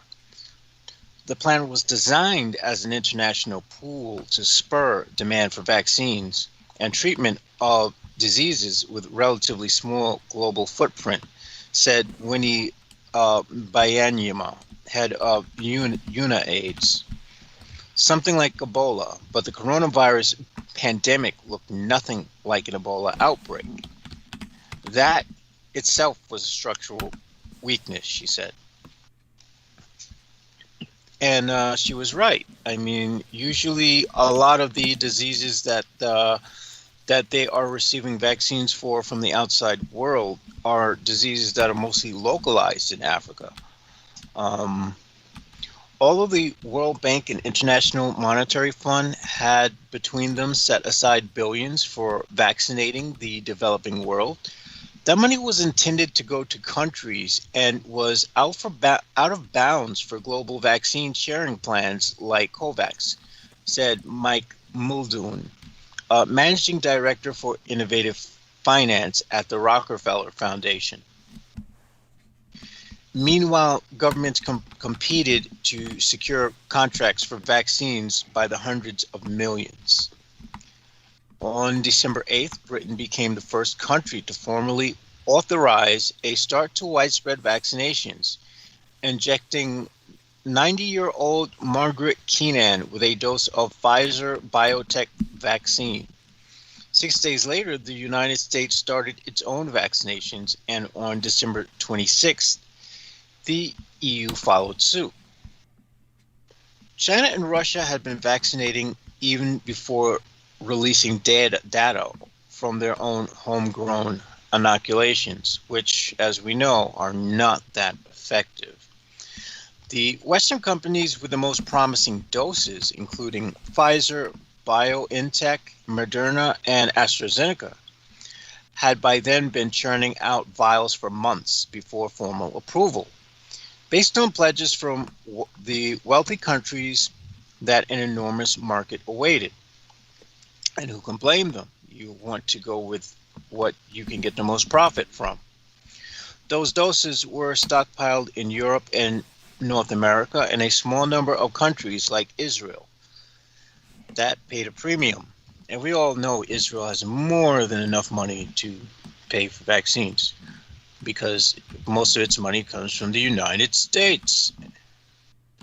COVAX pleaded for cash to do the same. Instead, it got pledges.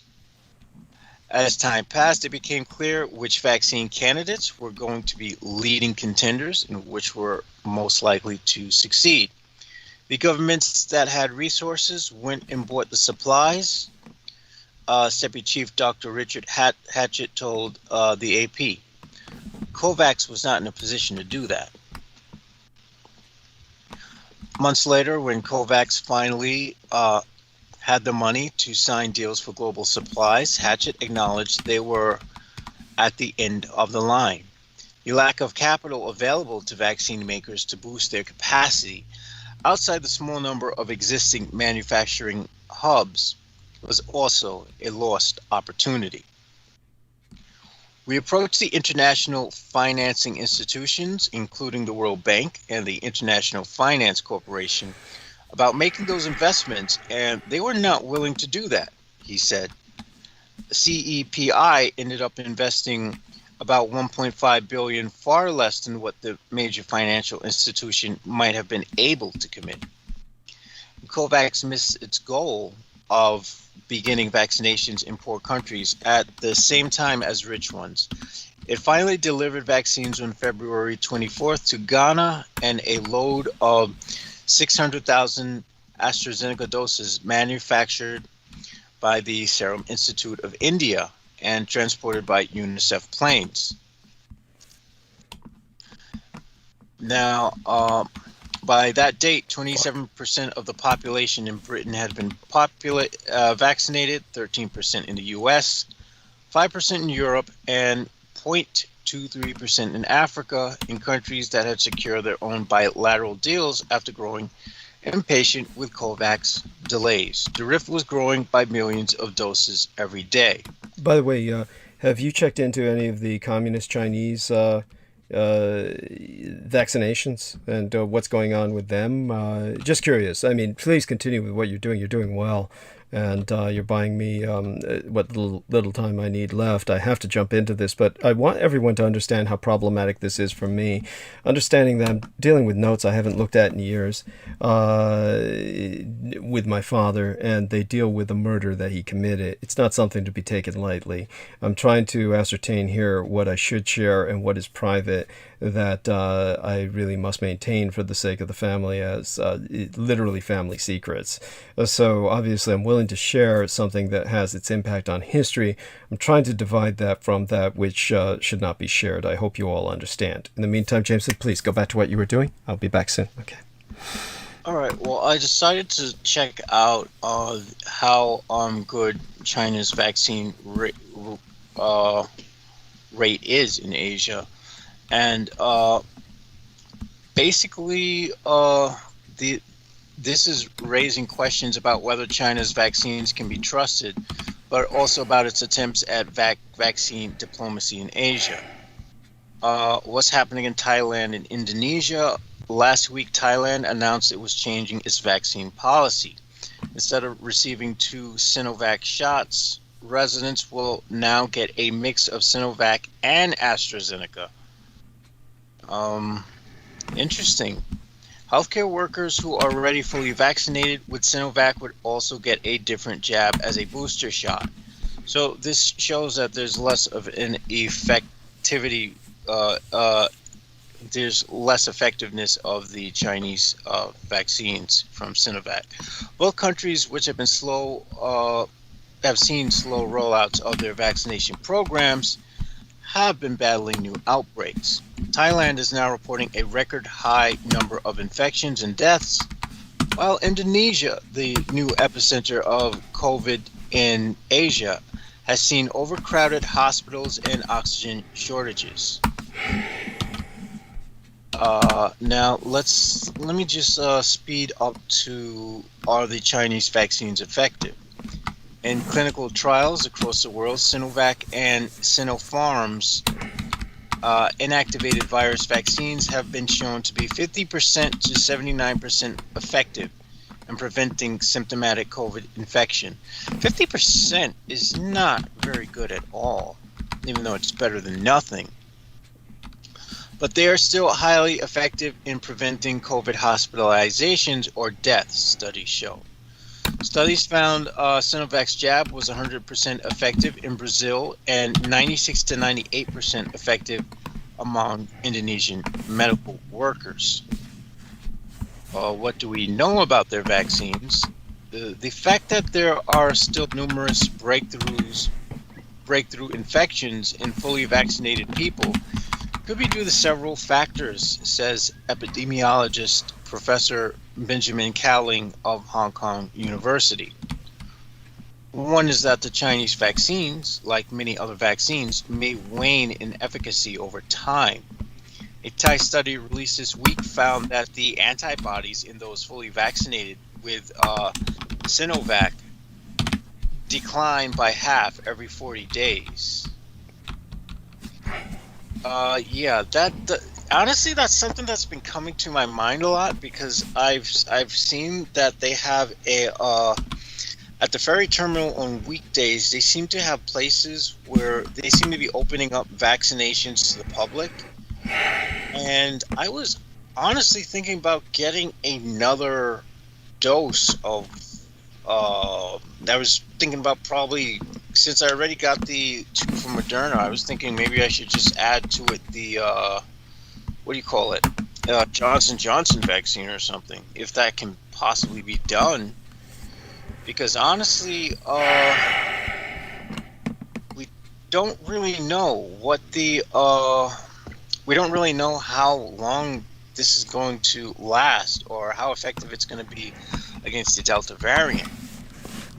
It could also, as they say here, it could also be due to the more infectious Delta variant, which has been detected in 60% of recent cases in Indonesia and 26% of cases in Thailand's capital, Bangkok. There is no public data yet on the Chinese vaccine's efficacy against the COVID variants, but preliminary studies have suggested that the inactivated virus vaccines like Sinopharm and Sinovac could offer 20% less protection against the Delta variant than against the original virus, according to Professor Cowling.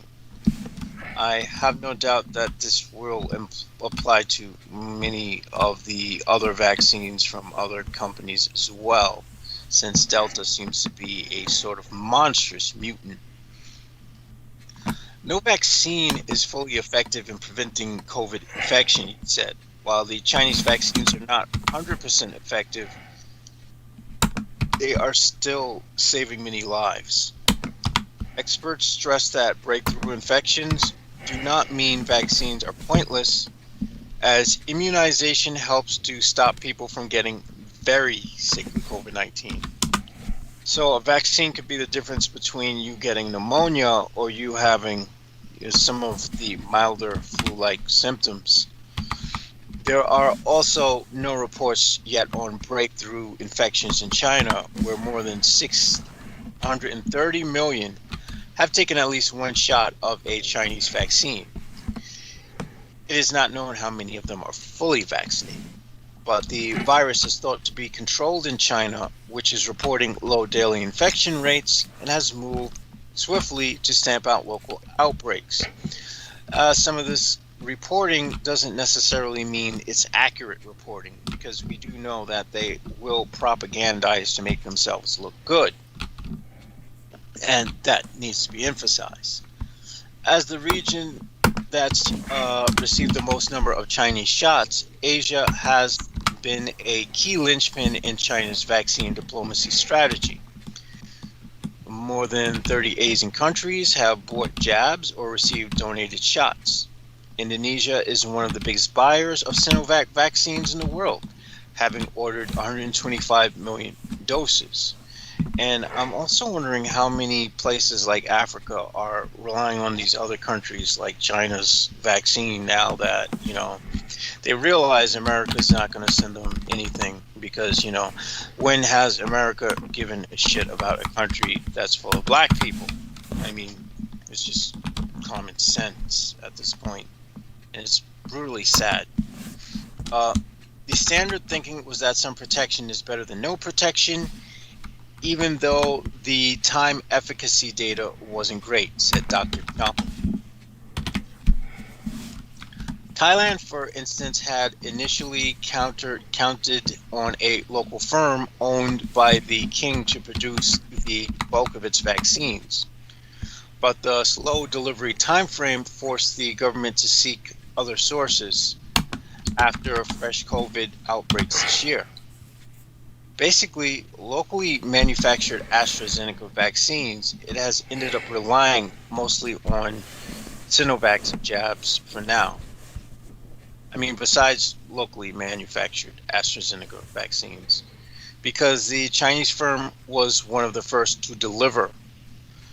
That's some shit, man. You could be making stuff in your country and your people will never receive it. That's horrid. Thailand and Indonesia's decisions to switch to other vaccines could potentially puncture the image of success, bursting the bubble of the effectiveness of Chinese vaccines, and in effect calls into question the technical prowess of China, said Dr. Chong, which drives the point home that they are probably over evaluating themselves to look good.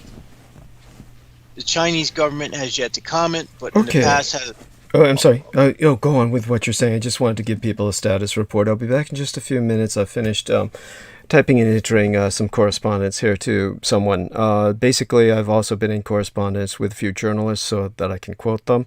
I have not been in correspondence with the individual who wrote the book American Hangman, and I have no intention of contacting him. I'll simply quote from his book. You don't need permission to do that, and that will be this is the element that was so difficult for me tonight, is basically addressing this aspect of my father's career, which has been unspoken of till now and would have resulted in his being stripped of all his medals and being sent to prison, probably the death sentence, because the death sentence was often given for murder in those days. And he would have been known worldwide, my father, as the man who killed the not Nuremberg 10. It was supposed to be the Nuremberg 12, but of course one escaped and one killed himself. Hermann Göring killed himself, Martin Bormann escaped. And if my father had become known as the Jack Ruby figure, the man who killed Kennedy, then imagine how different history would be. So this is all very sensitive, this sort of topic.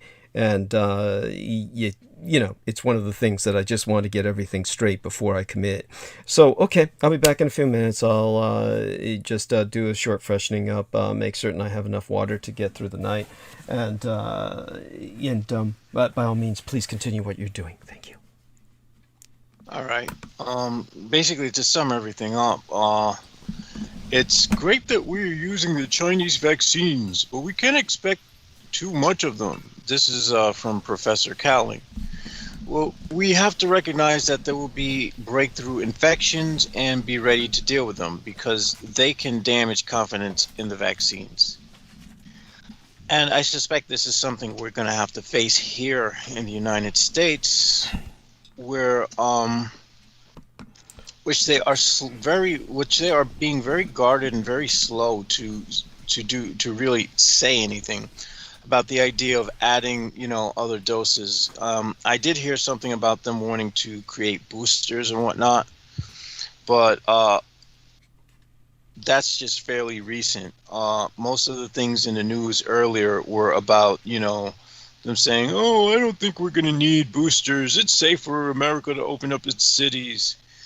Yeah, real safe. And this is the result. You know, I mean, again, you know, I called this stuff. I saw this stuff coming. I think a lot of people saw this coming. But these are the people who saw it coming would be people who didn't have their heads up their ass and, you know, see things for what they are.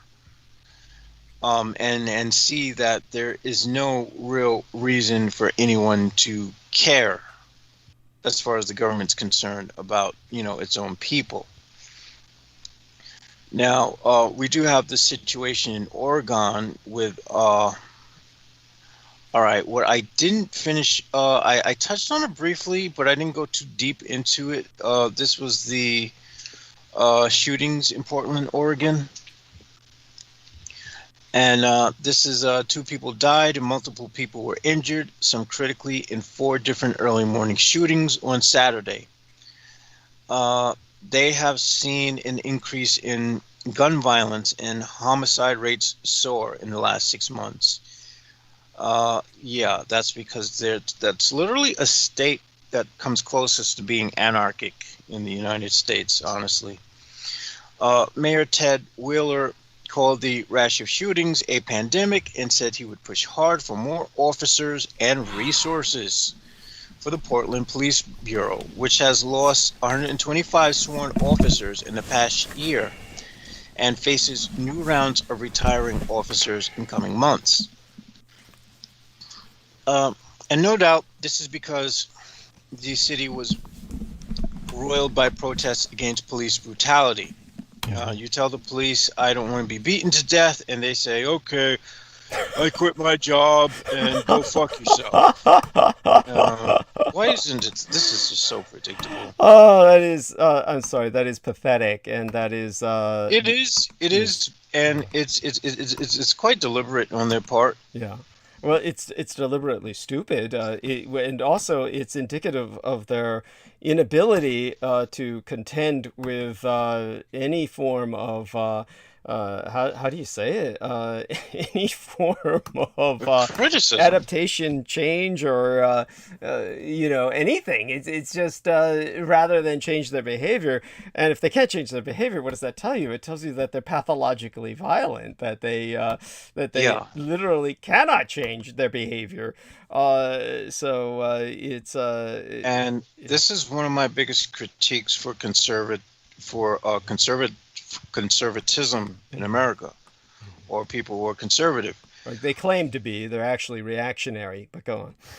Well, yeah, the ones who are claiming to be conservative, who are actually reactionary, what they're actually saying is that we rather keep things pathologically fucked up than change anything. It's essentially what they want. They basically don't want anything. They don't want to make things better. Well, to them, things are good to them because on average, to them, white people are not being victimized, and they believe that police brutality is necessary in order to draw a line. So they view this as kind of like the Iraqi conflict, as some kind of insurgency. Oh, okay. So yeah, for them it's like, well, look, at least you're controlling the niggers, so keep killing them. That's basically what they're saying. Yes. And in that sense, they're conservative because they want to conserve things the way they are, as opposed to reform. So, well, that's why I happily say this with no care who I offend to anyone who's conservative out there. If you're conservative, you can go F a chainsaw.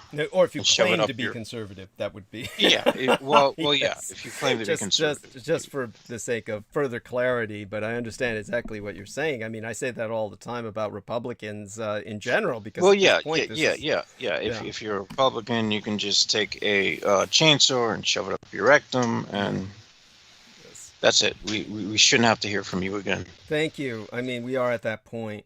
Okay, so we've got 4 hours left, 8 to 9, 9 to 10, 10 to 11, 11 to 12. Within those 4 hours, I'll cover as much as I can.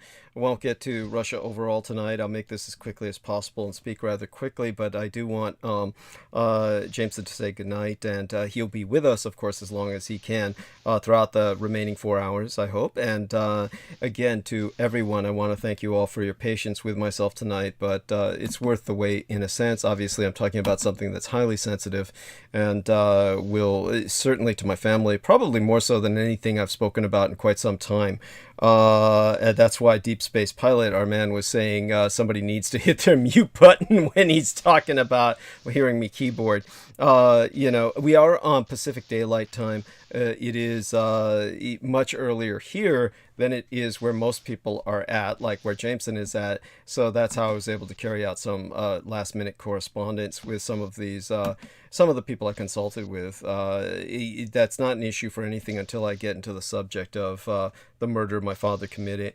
So aside from that, were you able to hear me, keyboard? I mean, you could have protested. It didn't seem to bother you, did it? Or... Briefly. Do you really want to keep MS in the chat? I mean, they're like... I don't find them to be anything. Everything they say is is just nonsensical, right? Non sequitorial. Yeah. I'm just gonna sweep them under the rug. Okay, yeah, that's fine. Because they more or less annoy me. Yeah, I don't blame you. It is rather irritating. I'll tell you that because I mean, if every comment is going to be like a jest at whatever I'm saying or bringing up, it's like is that what it is? Is it kind of like that, or let me take a look? Yeah. Okay. Yeah. Well, I'll miss the part where she said somebody came in and was putting on her bikini bottom, because that's kind of a lead into a joke that I made. But I read it out loud, so then we got it on recorded record. That was actually the really funny part that she brought up. That was funny. I mean, it is horrible. That shouldn't happen to anyone. But if it did, she's handling it well. She doesn't seem to be like scared to death about it, but I would be. Well, I mean, she's probably someone who natural selection deems would be deserving of that kind of thing, and so let them disappear. Yes, it might be something like that. For anyone, if that individual is still listening out there, I don't pull my punches, so watch what you say. Yes, there we are, and I'm more than happy to flex back. Yes, there we are. And that's one of the criticisms that your gang stalker had against me, and that's also why he doesn't do jack shit to me, because I would bury him. There we are. Well, I've actually tried. Honestly, I'm surprised it didn't work. Honestly. Oh well, there we have that. At any rate, I'll find the formula to take care of him. We're working on it. It's a work in progress, because I'm learning a little more things. I'm starting to think of things differently. I'm not at the level where I can do instant occult homicide. I admit my limitations. There we are. And it takes obviously a lot of teamwork to do that at times. You're doing it all by yourself, so we'll have to consider that a somewhat admirable attempt. In the meantime, I've seen most men cooperate in teams to do such things, so you're working at a disadvantage in a sense. But as I said, I was just really inspired by that woman who the U.S. was contracting to kill people. I'm like, whoa! Are you talking about Madame LeBeau or somebody else? Madame LeBeau, of course, was the voodoo priestess, the high priestess of New Orleans. Yes. And she.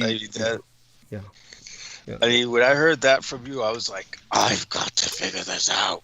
Yes. And so we're still in the process of doing just that. This could take a decade for all I know. I mean, it probably does take that long for some people to get it. Yeah, but it requires some admixture of the quantum physics as well, and so yes, and that's something I need to pick back up. I've got all too many things I'm reading all at once, and it doesn't help that I'm reading this bullshit from Evoking Eternity by E.O. Coetting. I mean,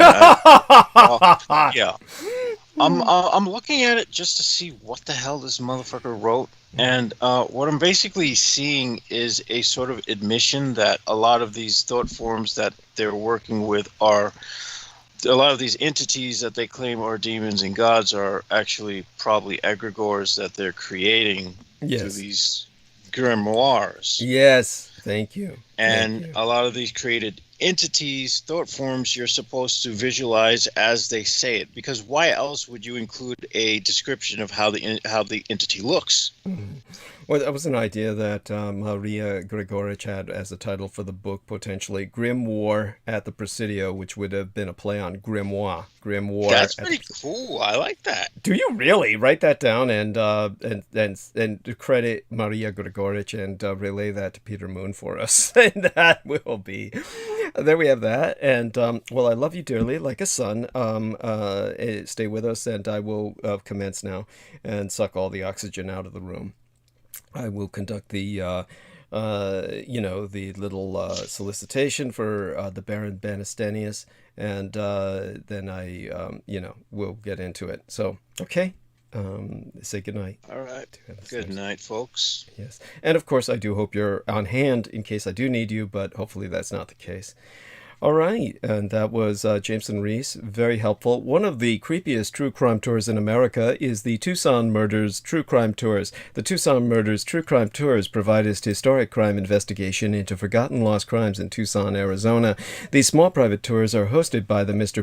Baron Astenius, a true crime researcher and enthusiast who will personally take us to real historic crime locations related to these crimes in Tucson. Relive these events and hear the untold stories behind the stories. The Baron Ben specializes in the seemingly ever-developing case of the late serial rape killer Charles Howard Smitty Schmid Jr., alias the Pied Piper of Tucson, an aftermath tour. You can see theunfinishedman.com for excerpts from his yet-to-be-published work by the same title, The Unfinished Man. And, of course, you can also witness scenes from his cinematic documentaries currently in production at theunfinishedman.com. But other cases, such as the strange case of Dr. Morris Brady, the Dr. George Marvin Tejardine case, and the Red Rapist, are also within his repertoire, as in fact are all the crimes that shocked the Southwest throughout the 1960s, the very decade I myself entered this vale of tears. These devastating crimes stained a city so deeply they may never be removed. For tour information, contact thetucsonmurders.com, spell Tucson as Tucson, Tucson, put the word the in front of it, thetucsonmurders.com, or telephone the Baron Ben himself to privately guide your tour on a personal level. You can telephone him personally to privately guide your tour at 1-520/4/323-3406. That's 1520-323-3406. Okay, with that, understand that this, right now, what we're going through is the Spanish Civil War. We are living it today. In many ways, the original Spanish Civil War was the first battle of World War II in Europe. And American involvement in the Spanish Civil War resulted in Americans being bombed by Nazis, or the Third Reich and the fascists of Italia, years before the United States legally entered World War II. So this was America's first engagement with Adolf Hitler, but on the European side, this was the European struggle against Russo-American communism. Now, in terms of a little soundbite from a documentary, let's tune into The Spanish Earth. By that, I'm going to emulate, or rather imitate, the narrator of a documentary from that period of time titled The Spanish Earth, and that was Ernest Hemingway.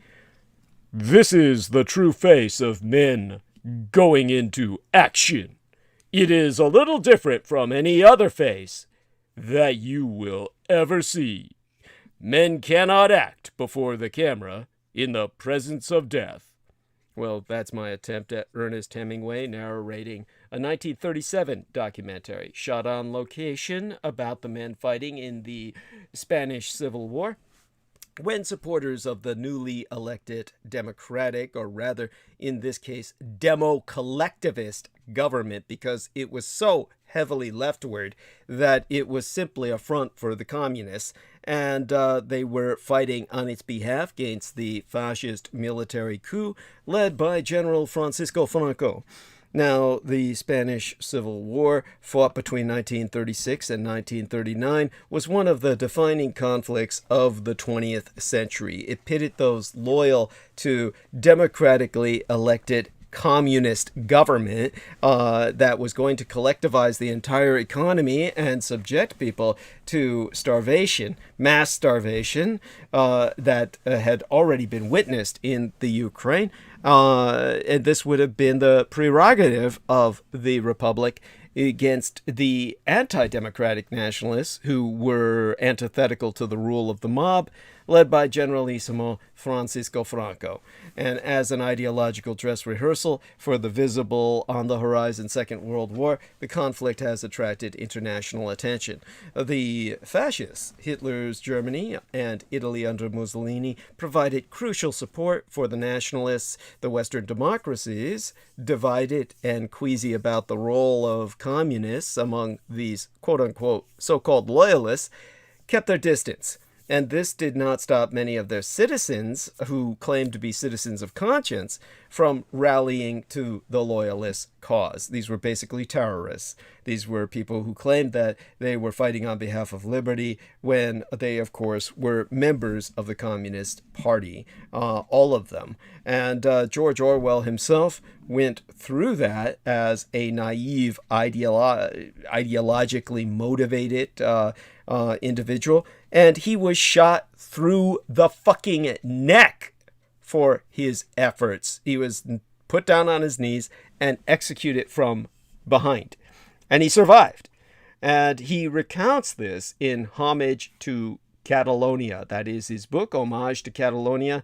Do read it. Virginia Woolf's nephew, Julian Bell, lost his life as a volunteer ambulance driver.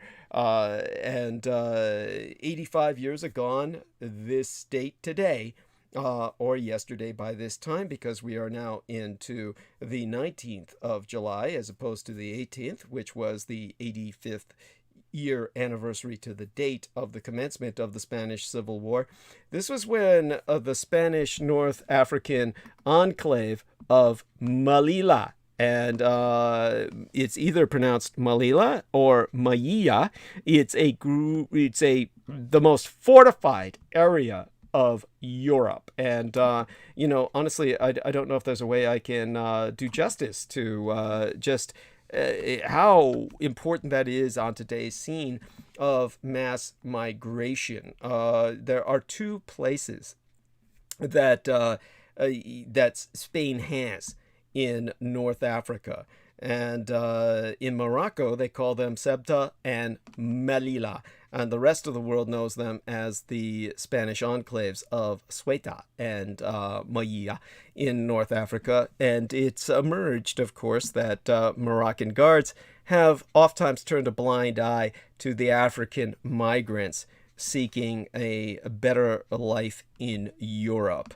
So it's in that very Maia, as the Africans call it, in the Arabic sense, Melilla in the European sense, that the Spanish Civil War actually began. So really I should go a bit into that and give you some context, because it's really Europe's dirty secret, and most Americans, of course, will never know anything about it because they don't know much about fucking Europe, let alone Europe in Africa, or what Europe does in Africa. Now, of course, I don't present this I don't intend to present it in an anti-European manner, basically saying that this is something that the Europeans are hiding and they're all evil and the whites are preventing blacks from getting a better life.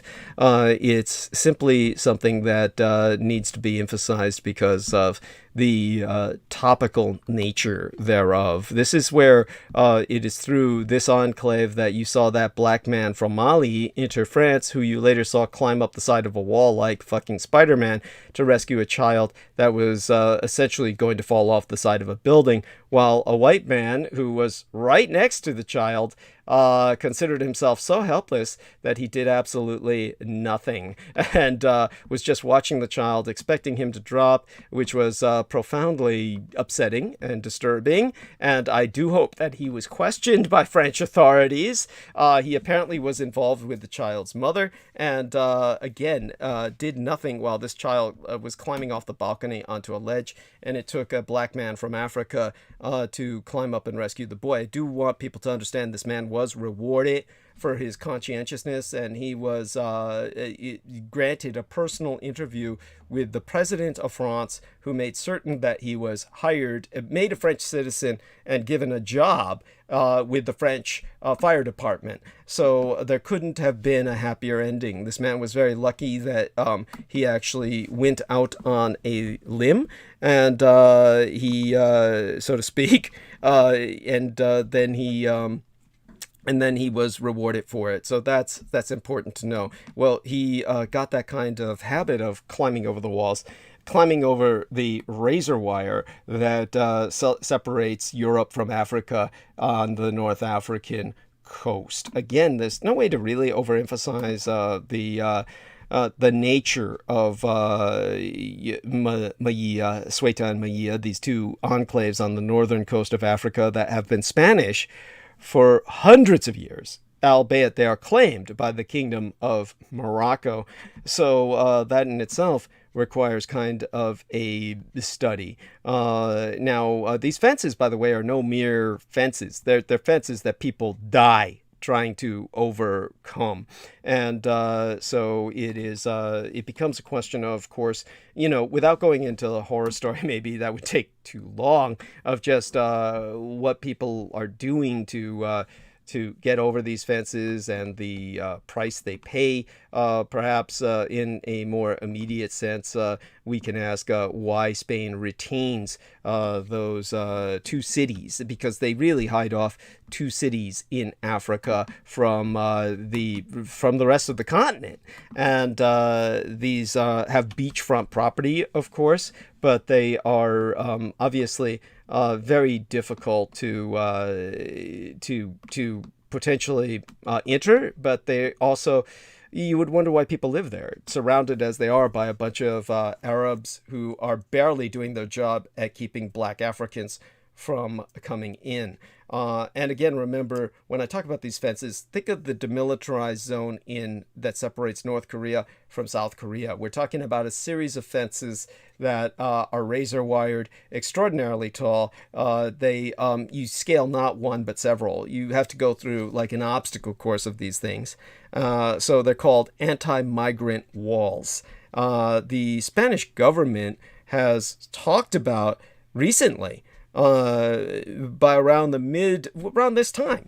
month in 2018, we're talking about, the year before yesteryear, they were seriously talking about removing the anti-migrant razor wire, because Spain's new interior minister has announced that dismantling the barbed wire fences that separate those two Spanish enclaves were among his main priorities.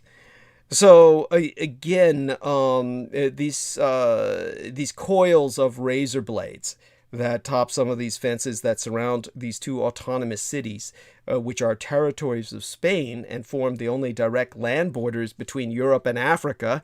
Well, the migrants trying to reach European shores, they still try to scale these 6-foot-high barriers despite risking life-threatening injury. And the man who became Spain's interior minister about the year before yesteryear, Fernando Grande Marlaska, is representative of the penultimate leftward swing of leftist progressive swing of Mexicans in the sense of their democratic form of electoral government that they have today, overwhelming common sense. And so when he became Spain's interior minister, he commissioned a report finding the least bloody possible alternative means of preserving border security. Of course, that brings us back to the questions that people have been asking me in the email. Why does Spain own two towns in North Africa? And why would they be so controversial? Well, of course, as a professional historian, I can tell you this much. The port town of Ceuta and its larger sister city, the bigger city, the bigger sister, Melilla, they sit around 250 miles apart on the Mediterranean coast of Africa, and their Spanish past traces back more than 400 years, close to half a thousand years, for half a millennia, for literally centuries. Ceuta and Melilla were vital port cities, and they offered protection for Spanish ships and acting as trading posts between Europe and Africa. And in the 1930s, Spanish troops garrisoned in the two cities. They played a major role in future dictator Francisco Franco's uprising against the Spanish government, which had gone so left as to have lost its mind. And when Morocco gained independence in 1956, following more than 4 decades of rule by Spain and France, Spain refused to include Ceuta and Melilla in the handover. And of course, there are still sovereignty issues. Madrid, the capital of España, asserts that both territories are integral parts of Spain and have the same status as the semi-autonomous districts on its mainland, such as the Basque and Catalan regions. And for those of you who don't know, there is serious conflict in Catalonia, which wants to be independent. It is seeking independence from Spain, and the only way it can really attain that is through civil war. And it may be a flashpoint of civil war in Spain in the near future if the British and the Spanish go to war over Gibraltar, which of course the British occupy. And the Spaniards have always won it back. And if Gibraltar is the cause for a Anglo-Spanish war, then the Anglians will likely aid the Catalans in gaining independence. And of course, that will break the war effort of the Spaniards by diverting their resources to control of the inner breakaway region. The Basques also want to expand. Indeed, the Allies thought they were going to divide Spain between Basqueland and Catalonia after they overthrew Francisco Franco. And the only reason this was prevented and Spain was not divided between Portugal and Basque landers and the Catalonians was because, well, you know, first the Allies lost the fucking war, and then the Spaniards had a way to hold them at bay via the Canary Islands and the bell bomb that had been planted in the Canary Islands that could very well trigger the final catastrophe that would destroy America, and that would have been the collapse of the Canary Islands artificially, which would trigger a Cumbre Vieja tsunami. And that would just destroy America. By the way, this is so real a threat that American insurance companies have publicly and openly discussed the potential for this, the collapse of the Canary Islands, and they never tell you why something like that would happen so suddenly, but that would be a triggering of the bell bomb. And they are concerned, of course, that something like earthquakes naturally happening could also trigger that bell bomb, whose mechanism is now probably completely unstable, just as you would have in a nuclear weapon that's been sitting around for too long unattended. And once the Germans installed it, it's not like they were necessarily regularly maintaining it. Certainly Francisco Franco did while he was alive. No one can really maintain it now. But going back to the Ceuta and Melilla, when it came to the Morocco, it's made numerous claims to the territories that, since they gained independence, these territories of Spain on their Mediterranean coast. And in 2002, the dispute turned violent after a small group of Moroccan soldiers set up camp on the Spanish-controlled Parsley Island, and that's 200 meters off the coast of mainland Morocco. They were forcibly removed by the Spanish Navy, and that was in a violent clash, a war that heightened tensions between the two countries. Rather, it was a battle that was part of an undeclared war. So think of this as North, South Korea in the Mediterranean, and you've never fucking heard of it, because in case you didn't know, North and South Korea have conflicts constantly. The Taiwanese and Communist Chinese have conflicts constantly. So do the Vietnamese and the Communist Chinese, fighting over the South China Sea lanes, etc. So just like that, you've got these sorts of battles, but you'd think you'd hear about them when they take place in the Mediterranean because of the Western leaning of our news. Quite the contrary, you hear far more about conflicts that take place in Asia because they're considered far enough away where they're safe to report. When things like that happen in the Mediterranean, well, you know, they're afraid of starting a panic. Honestly, this is a concern that leads to all kinds of stupid actions. I mean, if you don't believe me, think about the bullshit that happened concerning the coronavirus, where all kinds of plans were made for mass panic that never happened. The concept of panic is preposterous, and it's exploited simply to expend all kinds of money on security measures that are completely unnecessary. This was the kind of bullshit that was promoted by that anthropologist, Margaret Mead, who was a crazy-ass lesbian, a bull dyke, who basically built her career on a complete lie about the Samoan people, saying that they were all basically fucking each other because that was her sexual fantasy. In reality, they're the most prudish people you'd ever meet outside of a Puritan enclave of Mennonites or actually Amish. Think about the Amish when you think about the Samoans. They're about as anti-sex as you could fucking get. But this bitch was saying that they were fucking each other all day long in the sun and shit. And if you went to Samoa, you wouldn't see that at all. But she basically built her career on this lie. Wrote a whole book about it, Coming of Age in Samoa or some such shit. And basically, in that sense, developed a career of promoting lies, saying we'd all panic if we ever found out about quote-unquote aliens. Or by that, she was referencing obliquely Unterland and the breakaway civilization of the Thousand-Year Reich in Exile. So in order to prevent the panic that people would have on realizing that America lost the war, they said, oh, it's all about the panic people would have if it's aliens. That's why we have all these preps going down. Well, that's why you don't hear about conflict in Europe between Europeans and Africans, because you saw what would happen with apartheid in South Africa. Suddenly you get a bunch of blacks and liberal progressives protesting apartheid. Well, the Spaniards don't want that, and the Spaniards, well, what they said fucking went, because, you know, guess what? They won the fucking war through World War II, being on the Nazi side, and having the Bell Bomb placed in their Canary Islands. So the Americans weren't about to have a bunch of blacks start protesting what's going on with Africans in North Africa being held at bay by the Spaniards from migrating into Europe.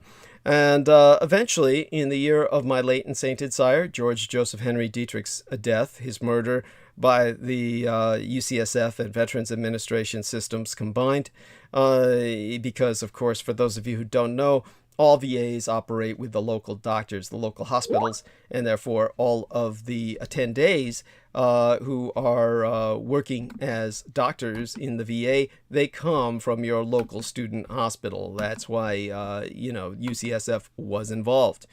Well, the year that my dad died, Spanish King Juan Carlos angered Moroccans by visiting Melilla in 2007. Now, bear in mind, the Moroccans are Arabs.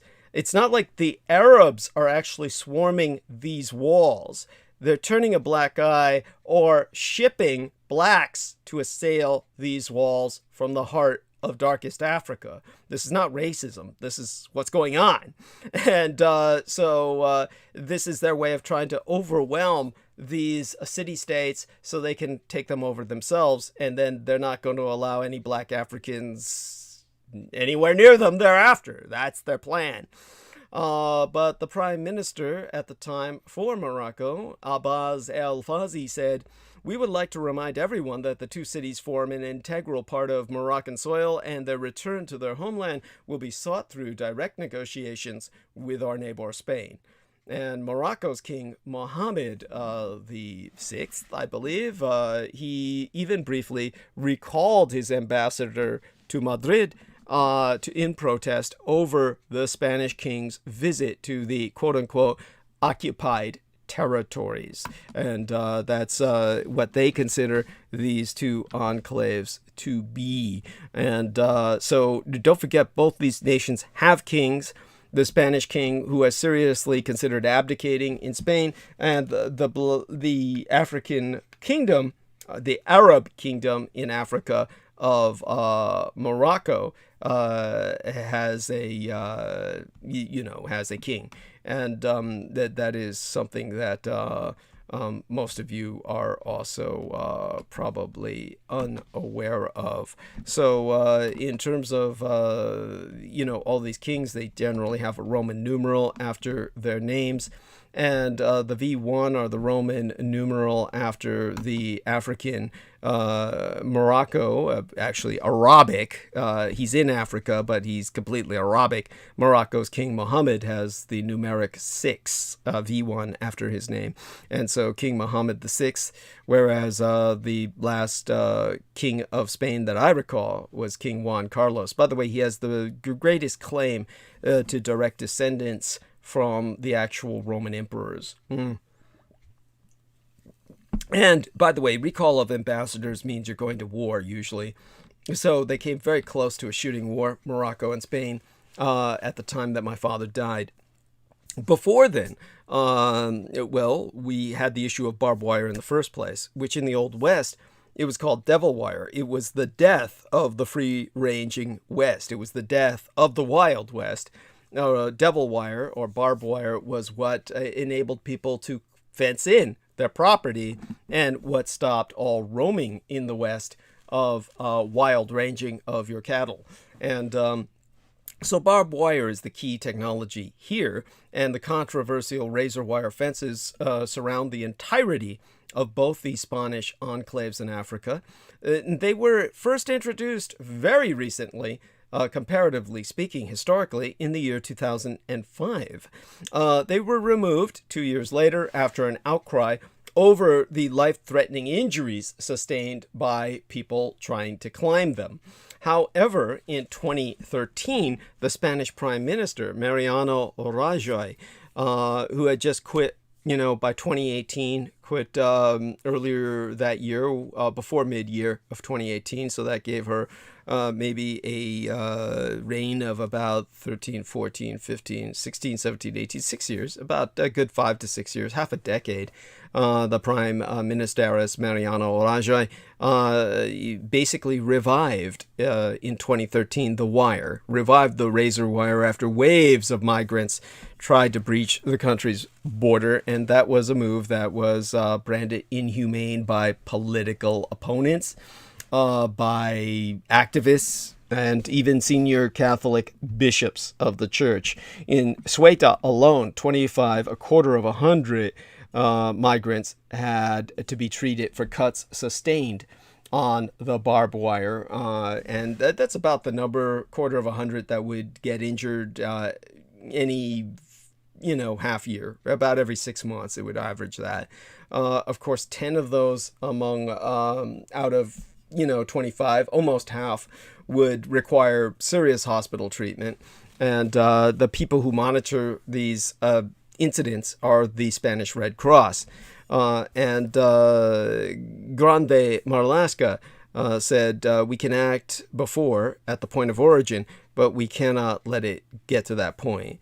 It is not reasonable or acceptable to see people jumping over the fence, because of course once they reach the razor wire part, they tried to jump over it. So that's something that puts a little context into what I'm talking about with Malila. And it's an education that you do need to have. And I do my best to expose dirty secrets. So that's Europe's dirty secret. And I remember that back in 1998, there was a teacher from Malila called Jose Palazon who noticed something strange. It was happening each night to the dustbin in front of his house. He kept an eye out and discovered that under the cover of darkness, a young boy was removing the rubbish from the bin so that he could sleep in it. And the idea of a child being reduced to the status of trash was worrying, but it was not entirely surprising to the educator Palazon, who was used to the sight of migrants sleeping rough on the streets of his city. And that city was Malila, which, of course, again, to put this into some perspective, you've got these enclaves sitting on the north coast of Africa, surrounded by the waters and territory of Morocco, itself a kingdom of, well, constitutional monarchy, but it's pretty damn close to absolute monarchy. Definitely their king has a lot more power than you would expect. And of course, they have in their kingdom this compulsive attraction by accident of military conquest well over 500 years ago. That city of Malila was geographically African, but legally rendered part of Spain, effectively in perpetuity. And as the migrants reach the Mediterranean, where so many of their predecessors have died, Malila offers them a safe bridge into Europe, if they can smuggle themselves across its barricaded perimeter. And so that educator I mentioned, Palazon, and his wife, Maite, they got talking to the boy who was sleeping in their trash can, and they found he was only 11 years old and had been living in the dark corners of the city since he had come over the fence from Morocco 3 years earlier, and they succeeded in adopting him. And they tried to persuade the city's council to help other migrant children on the streets, joining with friends to form a campaigning group called Prodien. And of course, the government, the local administration, did not want to help the children, as that would simply encourage more to come to Malila. And that is the problem behind simplistic calls for British jobs for British workers. That has been the foundation of our friend John Warrington's and George Knight's Grand Britannia. All of the Brexit boys who say British jobs for British workers, you Brits aren't going to do those jobs. They're jobs like if you're not sleeping in trash cans, you're going to be cleaning them. And since the white Brits don't want to do that, well, if you treat migrants well, give them the kind of human rights Europeans demand for themselves, well, the argument of the Brits is that that'll only encourage them to keep on coming. So, hence, Brexit, which separates Britain from Europe completely.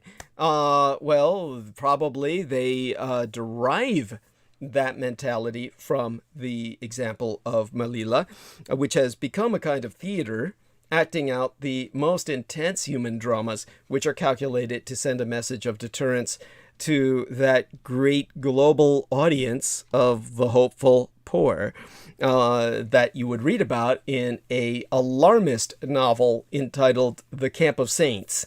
And in The Camp of Saints, it's about the death of Europe by overpopulation. Not European overpopulation or white population, but overpopulation by rabbit speed breeding migrants. And so the message of Malila itself is, don't be fooled by the wide avenues and beautiful fountains of this Spanish city. None of this is for you. Stay where you are, stay poor, and if you dare to try to come here, we'll hurt you. If you're really unlucky, if you dare to try to come here, we'll hurt you. But if you're unluckier than that, you'll have no way out, and you'll just be trapped here and hopeless without any legal rights to call your own. Basically, the far less lucky ones are the ones that make it in if they can't get a boat out across to Europe to ultimately try and realize their fantasies of Europeanization. So that theater that I'm describing clearly involves the Spanish. Although they have shown some signs of attempting to be humane, it's by no means uniquely their production, because the Moroccans, too, are deeply implicated in the killing of migrants on the African side of the fence, as well as in the entirely illegal exportation of men, women, and children into the desert beyond their borders. And the European Union, as a body, is the power behind the Spanish, funding the production, writing the script, ignoring the casualties, whether physical or legal. So to protect their jobs, European jobs, the EU, the European Union, authorizes Melilla to be a theater of cruelty. And so when that educator I mentioned, Palazon, found the boy in his bin in the late 90s, this could be pretty crude. The Council of Europe's Committee for the Prevention of Torture uncovered evidence that Africans who made it into Melilla were held in farm buildings where conditions were, yes, Jameson Reese is saying, there you go, EU gets the flooding it deserves. A pun on the floods that are currently flooding Europe in terms of water. Anyhow, the EU's, the Council of Europe's Committee for the Prevention of Torture, it uncovered evidence that the Africans who made it into Melilla were being held in farm buildings where conditions were so bad, some took refuge in abandoned cars in a nearby rubbish, a trash heap, a rubbish dump, a really big one to hold abandoned cars. And they were then likely to be given by the police a drink of water containing a tranquilizer, after which they could be wrapped in adhesive tape covering almost all of their body, including their mouth, for easy delivery by military plane to their country of origin, where in some cases reports emerged of them being ill-treated and even killed by local law officers, meaning their own countrymen, their own police forces, for being so angry with them at trying to what would you say, abandon their country. They viewed them as traitors. And in those days, we're talking about the 1990s, while I was serving in Africa. It was the other side of Africa, but I was aware of it. The 10-kilometer fence around the landward side of the city of Melilla was not much more than rolls of barbed wire. In 1999, as the European Union resistance to migration grew, the city erected what would you call it? A barrier, a super barrier. By the way, I'm just getting notification now about the festival that was being alluded to by Maria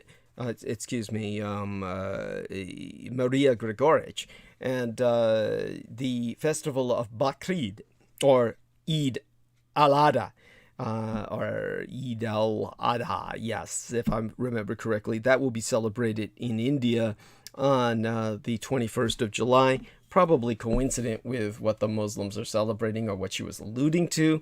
That would be more of a holiday if it's in India, affiliated with Brendan Zogit, as opposed to the man she was communicating to, Salman Sheikh, but we'll ask him about that. Just getting that notification in to remind me of foreign holidays. So in, as I said, in 1999 was when the city erected an intimidating new barrier, 2 parallel 4-meter wire fences.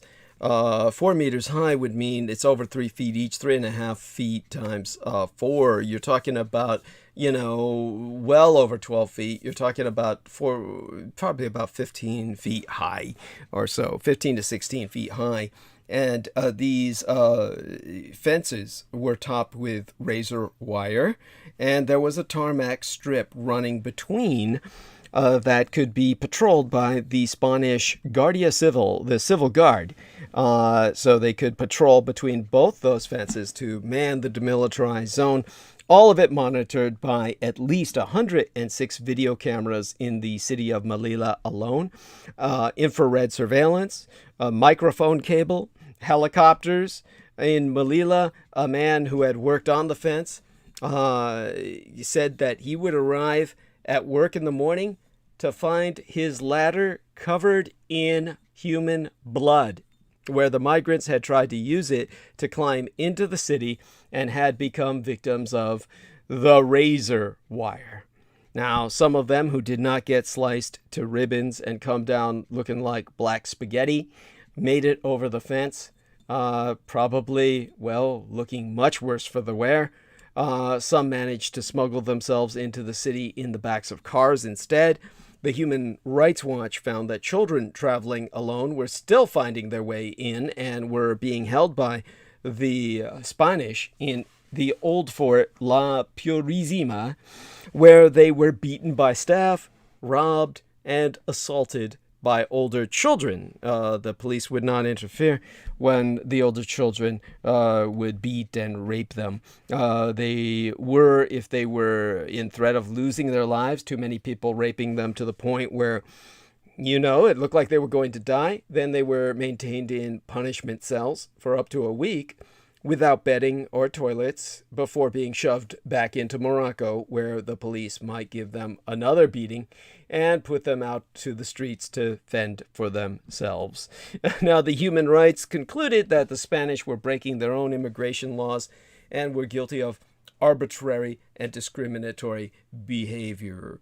So you can begin to see why that young boy who was adopted by the Palazon family of the educator, and he became, well, he was named Jose, kind of like the way you would name an adopted kid Joe if you were an American.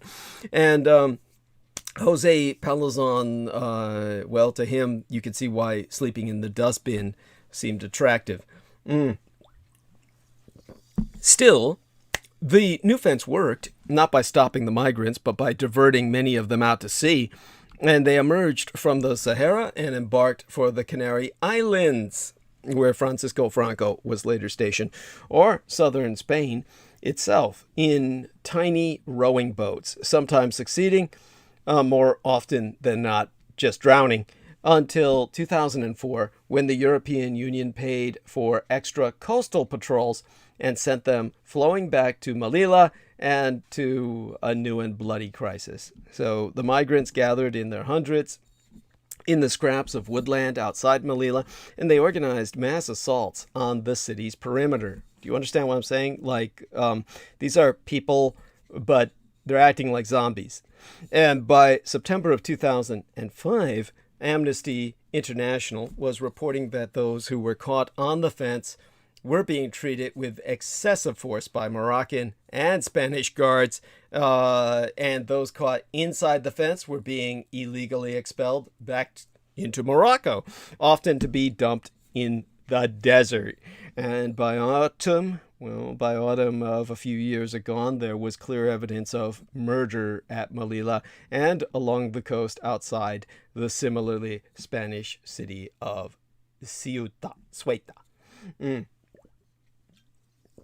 Now, a human rights attorney from Melilla named Jose Alonso went out to the fence at night saying it was the closest I have ever been to a war. Going to the fence and seeing what was happening, there was a helicopter over the Spanish side with a huge light shining down on the Moroccan side. There was shooting, and from where I was, I saw hundreds of people trying to get over the fence. Both sides were shooting down at them. It was like a film about a war. You know, that was then. These days he'd say, it was like World War Z, man. It was the zombie apocalypse. And, of course, you can imagine what it looks like seeing Arabs on one side and Spaniards on the other, both of them shooting at people trying to get over a wall. That's gotta make for some intense footage and render that's got to burn itself into your brain.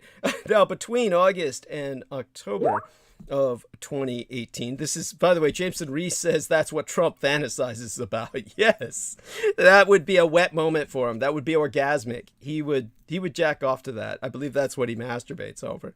Now, between August and October of 2018, from what I remember, there were at least 11 deaths at Melilla and Ceuta, at least in the early part, before mid-year, back when I checked into this. Most of them were shot with live ammunition as they attempted to rush the fence at night.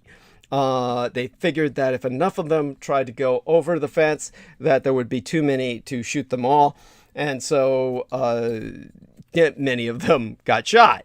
One man had his throat crushed by a rubber bullet, which of course at close range is fatal as any real one, tearing your throat apart, especially if you get hit in a vulnerable area like that.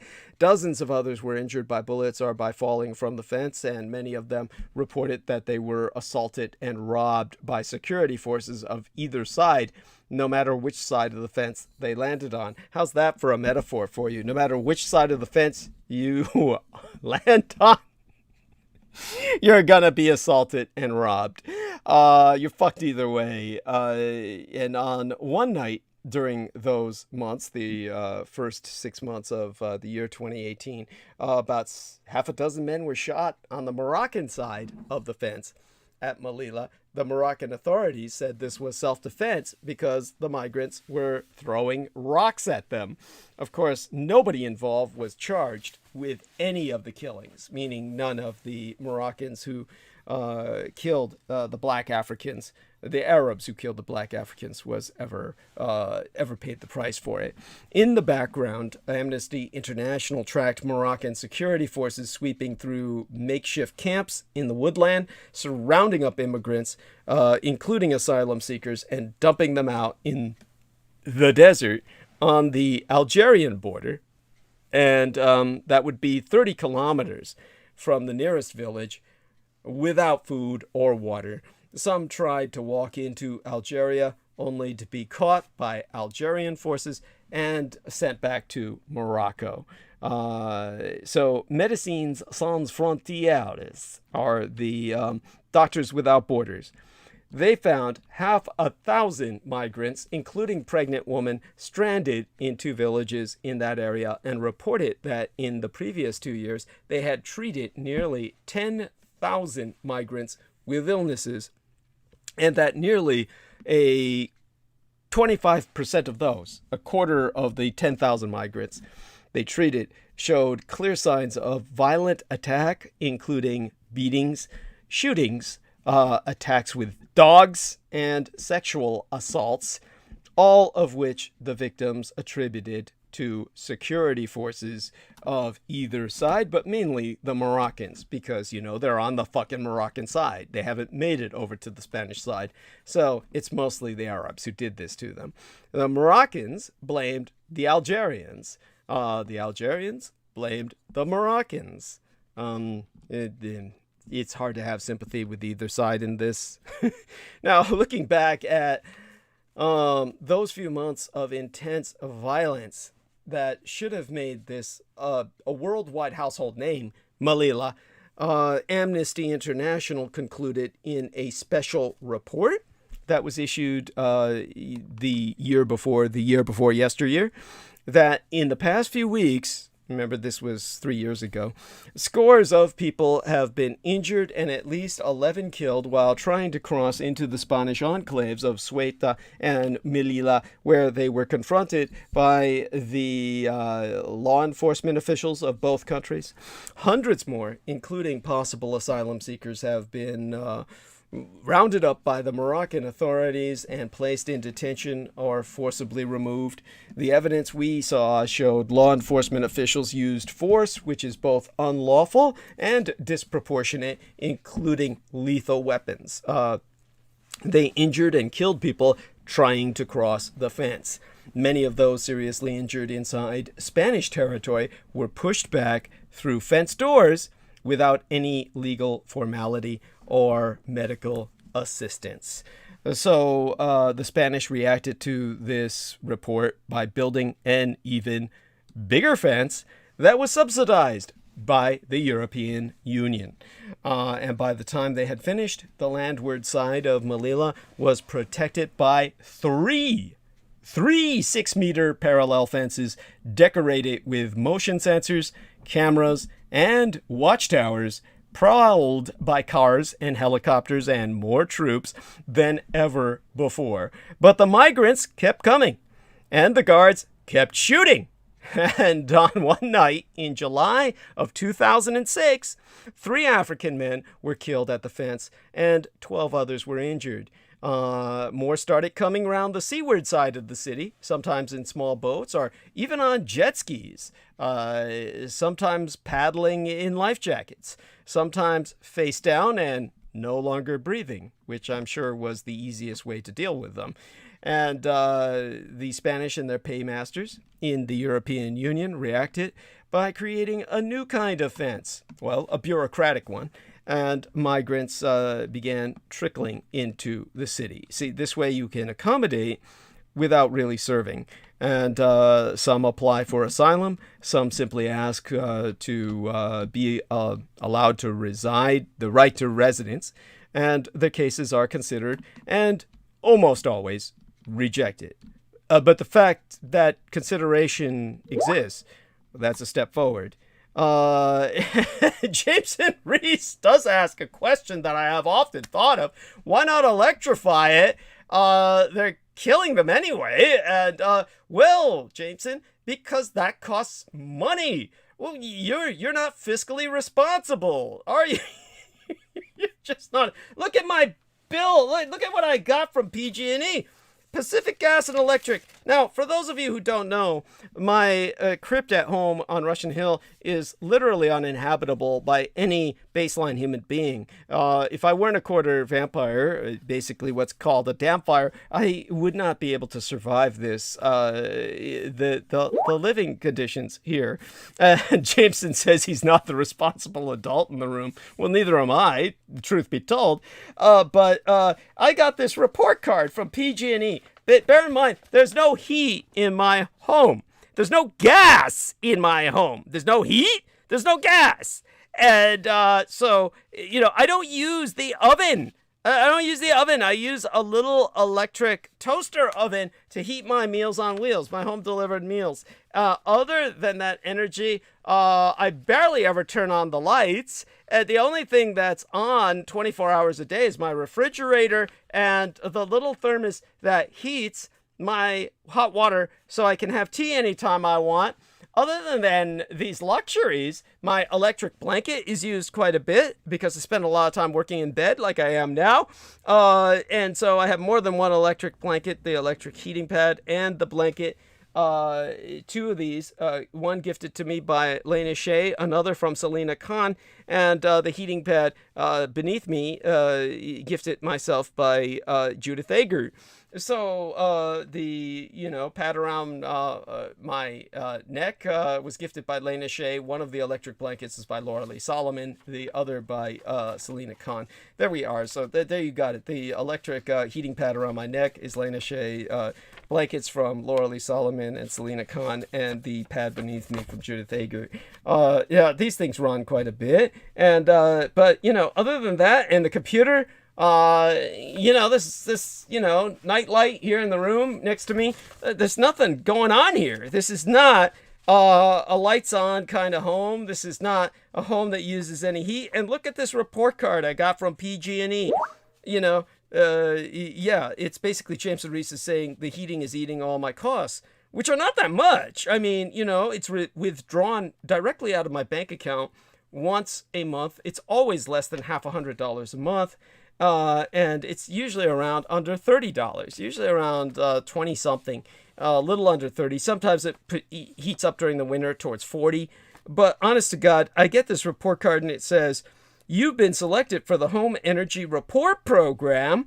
Home Energy Reports help you discover how you use energy so you can use less energy, save more money, and improve your home comfort. And this report information is personalized to your home. Now, I've got 2 people living upstairs. maybe that's what's being counted here, but the address given is my own. And it basically says I'm a good user, that I'm a good consumer of electricity, which is their way of saying that I'm using 65% more electricity than quote unquote an efficient home. Well, I think the efficient home must be somebody who doesn't have an occupant. This must be a home where nobody lives.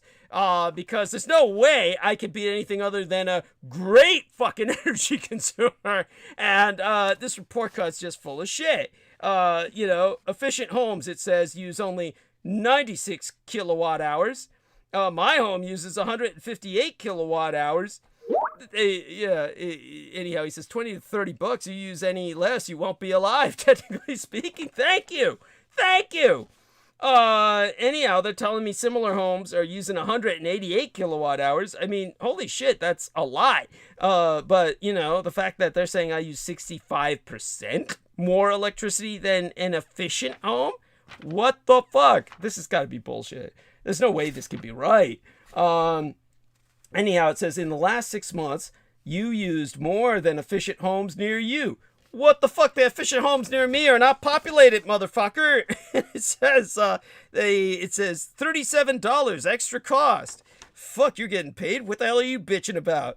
It says so far this year, you've used 4% less electricity than last year. Well, that's because we got 6 months left, motherfucker. Bullshit. But, there you go. Energy costs. This is why they don't maintain the electric fence. They'd get shit like this. Fucking report cards going back. Anyhow, Jameson says, ghosts don't use electricity. I guess they've been charging the dead. Thank you. The home next to me for the longest period of time was indeed a ghost house, in the sense it was unpopulated. The young man who lived there was Chinese. He married a Vietnamese woman. They were always getting into fights. Finally, her Vietnamese brother came and killed the Chinese guy, the Chinese husband. And then the Chinese mother, of course, kicked the Vietnamese wife out, and she just kept it empty, what they call a spirit trap, for decades, just empty for decades. And would come in there and cry and then leave. And after a while, towards the end of her life, she kind of lived there, and with the ghost of her son to keep her company, as she herself expressed it. And scared my gang brother half to death one time when he looked up in the window and saw her face looking out the window, and he just went, ah! Anyhow, in terms of back to where we are in Melilla, as I said, you've got these migrants, and for years the Spanish dealt with this by giving them a letter telling them they were expelled, and then they would put them on the ferry to mainland Spain with instructions to take themselves back home, knowing that they would disappear into the world of black market jobs and phony papers. And this was a way of maintaining their labor force and giving these people a chance at ultimate European residency and potentially even citizenship.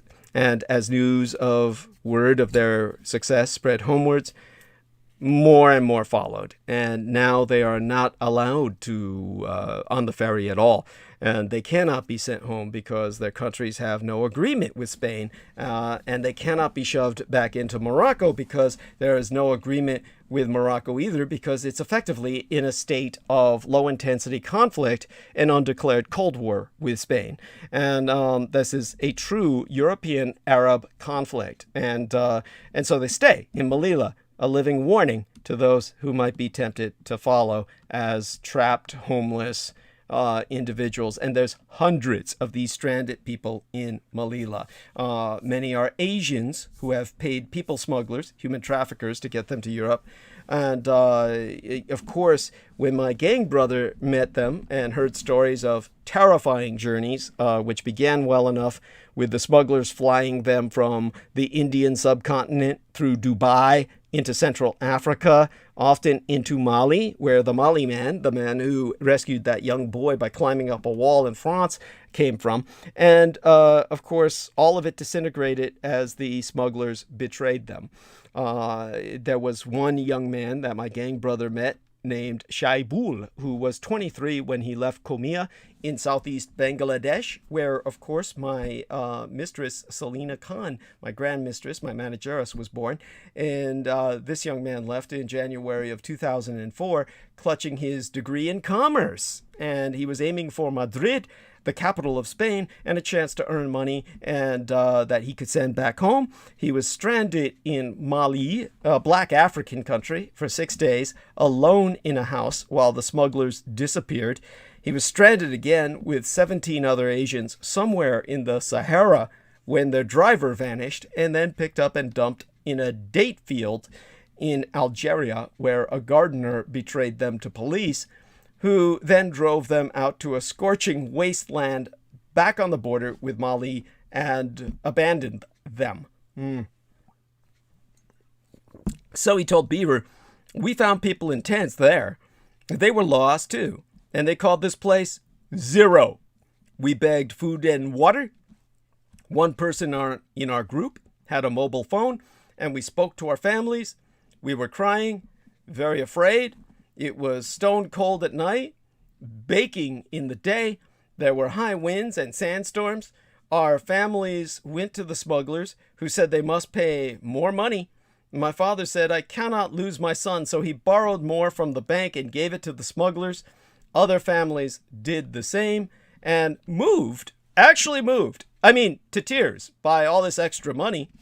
Just makes you want to cry, right? It's just all your tear ducts. Just look at the money. For that, man, I'd hug a cactus. The smugglers came and drove them back into Mali, and as the weeks went by, extorted 2 more payments from their families, because they could have more trying sessions that way. And basically, this was the families of their passengers, while they drove them north and south, abandoning them and rescuing them again, until finally Shaibul's father had to sell the family's land in Bangladesh, securing him a place on a speedboat that took him to the coast of Algeria, to the bottom of a cliff. By the way, I'm surprised he's gotten that. And of course, when they took him to the bottom of the cliff, they told him, "This is Spain. You must wait for the sun and then go up the cliff." Of course, it was not mainland Spain. It was Melilla. And it was the 29th of December in the year 2005 when Shaibul reached at the top of a cliff and walked into the city. He must be a very healthy young man to have survived all that and then climbed up the side of a cliff. It had taken him 23 fucking months. That's well nigh on 2 years, you might as well say, to get there. And then by the time my gang brother Beaver met him, it was more than 4 years later, and he was still there. So I wouldn't have paid all that. If I was the dad, I'd just say, well, you did something stupid, you're on your own. I'm sure Jameson can agree with that. Of course, this is why we're not fathers. This is why we're not responsible adults. This is why, we don't cop to having children, even when we have them. Anyhow, when my brother Beaver was speaking to this guy, he couldn't move on to mainland Spain. By the way, this was around 2018 when Beaver had spoken to this guy. So we're talking about, again, the year before yesteryear. And so, again, to this, poor, abandoned individual, Shaibul. Jameson Reese says his father would have done better paying a hitman. Yeah, no shit. Put him out of his misery. Anyhow, so when my gang brother talked to him in 2018, he couldn't move on to mainland Spain because the Spanish wouldn't let him. And though it wasn't really clear if they had any legal right to restrain his movements in that matter, but he was never charged or convicted or jailed for any crime. He was technically a free agent, but he was stranded. He could not get back into Morocco or Algeria because they would never take him. He couldn't go back to Bangladesh because they have no repatriation agreement with Spain. And anyway, as Shaibul told Beaver, my family has lost everything to pay for me to be here. Better to kill us than to make us go back. And so he and several hundred other migrants survived on in Melilla.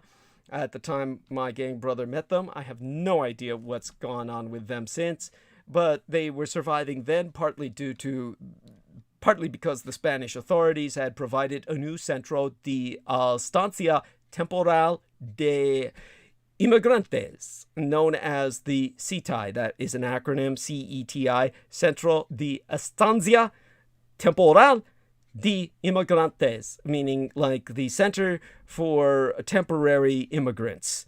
And that was where there were, at the time my gang brother met him, it was in this environment that was there where there were clean, safe dormitories and regular meals, partly because people hired them for odd jobs, washing their cars and sweeping their paths. So you got to admit that considering how else it could have turned out, and some would almost be ruthless enough to say should have turned out because of the insanity of this young man's decision. It just was not, let's just put it this way, this was not a wise thing for anyone to do. I cannot understand why people do this. Our man, Salman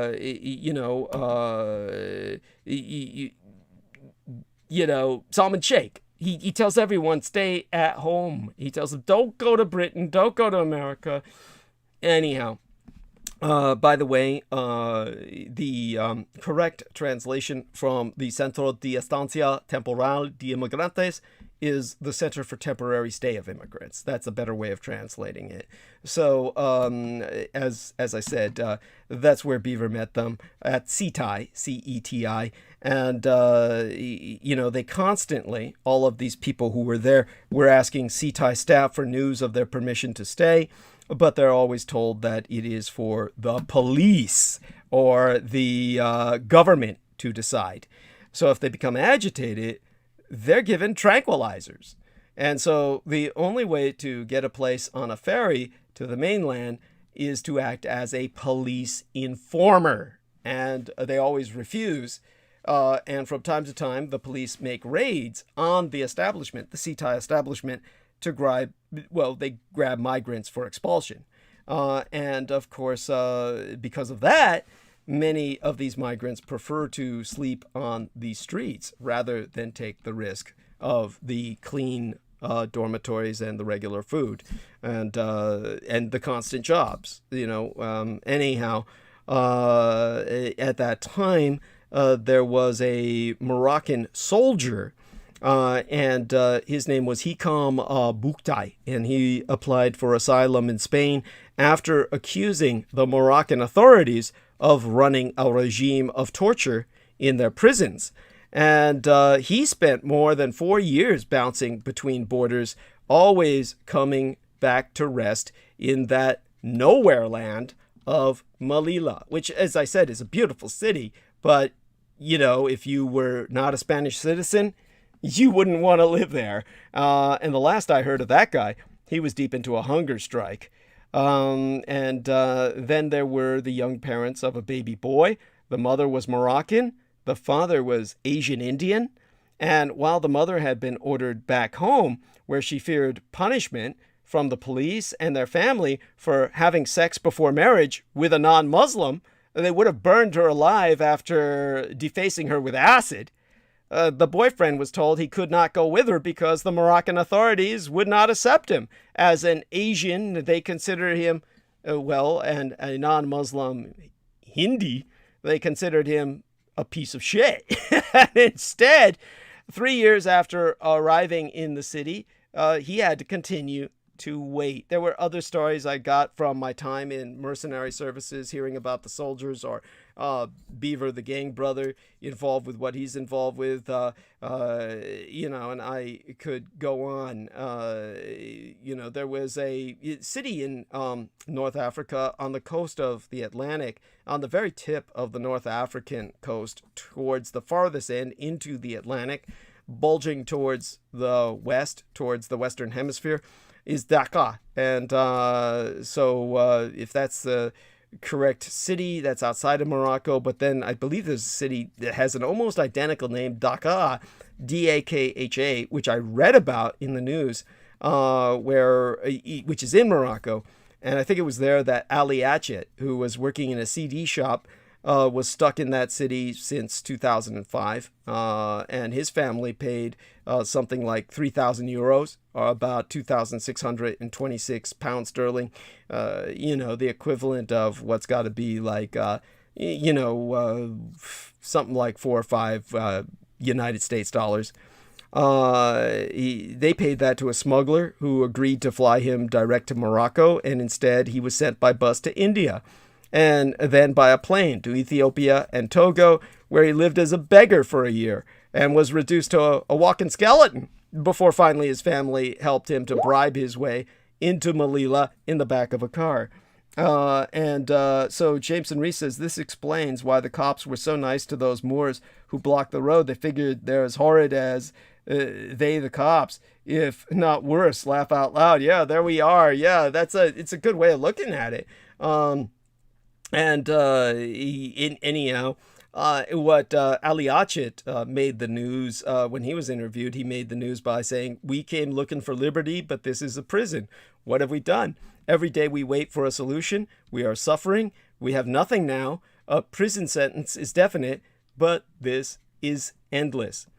So, of course, people are asking me now, well, who the fuck is the governor of Melilla? And that's a guy named Gregorio Escobar, probably a relative of the famous Pablo Escobar of Latin American criminal fame.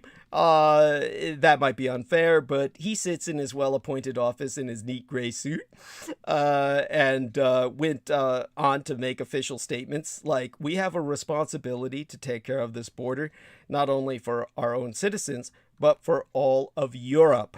Also, Spain has a responsibility to take care of the people who happen to get inside." Now, he's no monster. And he's explained that he understands the pull, the magnetic pull of the city, when the average per capita income inside of Melilla is 15 times higher than it is on the other side of the fence in Morocco, and almost immeasurably higher than in sub-Saharan Africa, where most of the migrants come from. And not far from Escobar's office, even while he was issuing that statement, my gang brother Beaver mentioned that there was a group of about 100 Asians gathered in the plaza Menendez y Pelayo, and they were chanting a call for their human rights at that time. By Asians, of course, we're not talking about the Asians that Beaver and I are, which is East Asian. The British have a disambiguation about all of this. They would have referred to all the people I'm talking about not as Asians, but as Orientals. And we are considered Asians, and they would consider those people Orientals because India was the Orient, where they oriented their compass point towards to establish their empire and to rape and pillage and gain all their profits therefrom. The Orient originally referred to East Asia, and there are other cultures that refer to our kind of people, East Asians, with, how you Westerners perceive us, with the almond eyes, what you idiots would say were slanty eyes. Some people refer to us as Asians or as Orientals, and then the East Indians as Asians. So anyhow, Amnesty International has continued to record reports of migrants being beaten and shot and dumped in the desert by the Moroccans.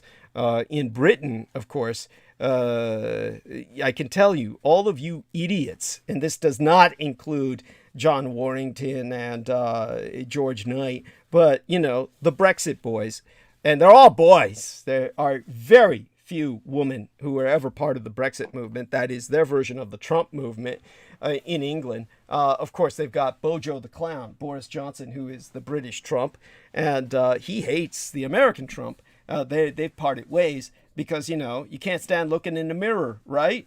But these guys are saying that, British jobs for British men Well, those jobs are fucking safe for British workers, motherfucker. I mean, nobody's getting out of Melilla alive. Or rather, they're all kind of in a living death, stranded there. And for the Brits to have even worried that they were going to be overwhelmed by a wave of migrants is beyond my understanding. Truly a fantasy based on no essence of fact. Okay, so there we are. Got a nice message from Tom Thompson, and he was saying that he can't wait to tune in. Let's see what he's saying. He's basically saying here, can't wait to tune in. There we are. That's cute. Thank you. And he may even be in the chat room now. Let's. Oh fuck! Once I go to that message, I can't get out of there, and hopefully this guy will be contacting me by a different message method in the future using the private message system in my regular timeline. And that should go for everybody. Everybody who's in the chat room, and anybody who wants to contact me, who's listening, bear this in mind. It's far easier to do so by friending me using the Sora Aoi timeline that was gifted to myself before she retired. And you can access that by facebook.com/Douglas D. Dietrich. All the D's are uppercase. Douglas D. Dietrich. That's 2 uppercase D's in a row with D. Dietrich, but Douglas D. Dietrich with all the D's uppercase. Everything else is lowercase. Facebook.com/Douglas D. Dietrich. Then you'll reach the Sora Aoi timeline, and that's where you will essentially be able to message myself and have a far greater chance of getting some kind of response, of actually reaching me than by, any other methods. So, excuse me here for a second while I root around for a change in t-shirts or something, because this is getting too hot in the sweatshirt that I'm in. Let me take a look at the live stream, and we have Majlaton says, I went to the Devil's Rope Museum in Texas, a museum dedicated to all types of barbed wire. Weird, but cool. Yes, it is. It is. It's fascinating. And that would be in Texas. That makes sense. Because that is, as I said, how the Wild West died, was devil rope, as they called it, devil wire. And so the museum's called the Devil's Rope, but they used to call it devil wire in the frontier West. And that's what enabled people to close off their ranges and basically claim land, which otherwise was free. In the frontier West, how could you really claim land? You could stake it and you could claim it, but how could you keep it? It was basically up to whoever ran you off that could take the land nearest the well, or whatever sustained life out there in that uninhabitable hellhole. And most of the frontier West is uninhabitable by any normal definition. And therefore you had this frontier mentality of everybody fighting for what resources there were. Once you could fence it all off, well, that was the death of the frontier West, right? And so very important technological development. It changed the course of history. And so where are we now in the time we have left? 10 to 11, 11 to 12. Can't believe we used up that much time, but this will probably be like a 2-part presentation. So Melilla, that is where in that African enclave of Spain, that is where the group of right-wing generals staged their military coup aimed at overthrowing Spain's democratically elected left-wing government. And in 1931, the Spanish king, Alfonso, and of course he was part of a very long line of kings. We are talking about a line that has the greatest and most credible claim to going back to the Caesars of Imperial Rome. And that is, of course, important. And this was the 13th of king in Spain of that name, Alfonso the 13th. And so we're talking about 1931, the Spanish king Alfonso the 13th, who was a absolute monarch. He was kind enough, enlightened enough, progressive enough to authorize elections to decide the government of Spain. And the voters, being a bunch of ungrateful wretches, overwhelmingly chose to abolish the monarchy in favor of a liberal republic. I mean, come on, really? The king gives them an election. He says, okay, I'm giving you an election. At least vote for a constitutional monarchy. Oh no, these motherfuckers said, abolish the monarchy. So Alfonso went into exile, and the Second Republic, initially dominated by middle-class liberals and moderate socialists, was proclaimed. And during the first 2 years of the Republic, organized labor and leftist radicals forced widespread liberal reforms through terrorism, and the communists took over. And that's when the independence-minded region of Catalonia and the Basque provinces achieved, for all intents and purposes, secession, a virtual autonomy, and essentially seceded as separate nations. So you had a takeover by the communists and a severance of several parts of the nation into independence. So, obviously, boy, the king should never have allowed that vote. Now, when you're talking to someone like Penny Bradley and she's talking about her kind of hatred of absolute monarchies, well, look what happens when you give the people a chance. And they totally fuck it up. So the landed aristocracy, the church, and a large military clique opposed the Republic for understandable and very rational reasons. The Republic essentially voted itself out of fucking existence. It split into 3 countries. And in November of 1933, conservative forces, these are people who are trying to conserve heritage, identity, lineage, and culture, they regained control of the government in elections. And guess what? By the way, did you hear what I just fucking said? They regained control of the government in legal elections.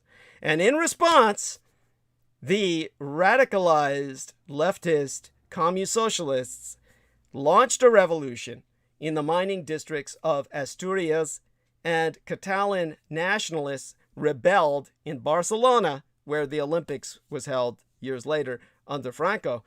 And General Franco crushed the so-called October Revolution on behalf of that legally elected conservative government, and in 1935, he was appointed Army Chief of Staff. So in February of 1936, new elections brought the Popular Front, a leftist coalition, to power, and Francisco Franco, being a strict monarchist, was exiled, sent to an obscure command in the Canary Islands off Africa. Now, that was the biggest mistake they could make. So that brings us to the Canary Islands, whose collapse could spell global disaster. Of course, the Canary Islands are well known to all.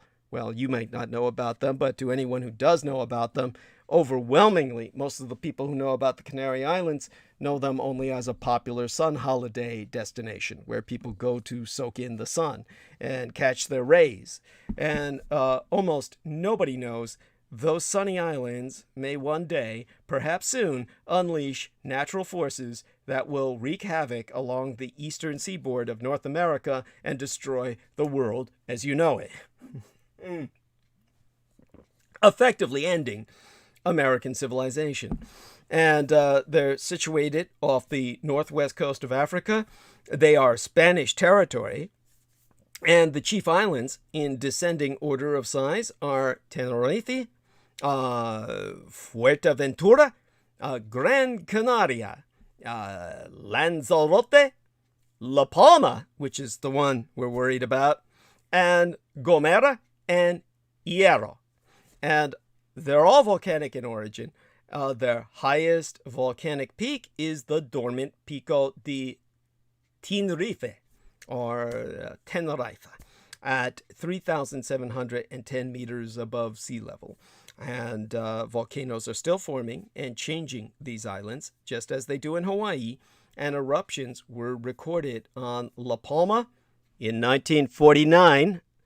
And that was after the installation of Die Glocke, the bell bomb, and when all the allies were quaking in fucking fear and thinking it was the end of their world. And the eruptions happened again in 1971.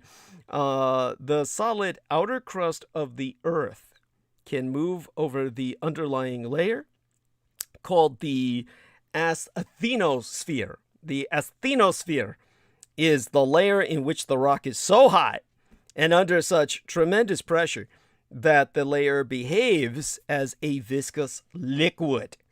And so this hot spot is invoked to explain the origin of these volcanic islands. And accordingly, some spots, several thousand kilometers deep within the Earth, are so hot that the rocks melt and turn into boiling magma. High pressure forces the magma upwards through the asthenosphere and out through the Earth's crust, where it cools and solidifies to form one or several neighboring volcanoes. And initially, these are submarine volcanoes going out, well, belching under the sea. And as the activity continues, the accumulated volcanic emissions, they rise above sea level, and that's how you get your islands. That's where islands come from, children. Yes. And like pimples breaking the surface of the skin. Now, the periods of hot activity are intermittent. The Earth's crust shifts over the hotspot underneath between active emissions, and consequently, sequential islands are born. And this is what forms a row, ordered from the oldest to the youngest. So if you follow the Hawaiian Islands, they most visibly, in the middle of the Pacific, leave a trail of islands behind them, with the biggest island, Oahu, in the front, all the smaller islands trailing Oahu. That's how that happened. And you keep on going from the islands you can see, and you'll see volcanic mounds forming underneath the ocean that will form new Hawaiian islands in the future. So this hotspot theory explains the Hawaiian Islands perfectly, but it really fails to fully explain the order of the Canary Islands. Now, two geologists visited a remote bay in Alaska in 1953, the year after the end of World War II in the Pacific, and the year the war ended on the Korean Peninsula, and they were searching for oil. In Alaska, they noted that in the past, the bay had been struck by huge waves, and they wondered what might have caused these waves. And that answer came in 1958. Remember, they did this in 1953. In 1958, an entire cliff face of a very large cliff collapsed into the water and created a wave half a kilometer high that surged through the bay, devastating everything and obliterating everybody in its path. Now, such waves are called tsunamis.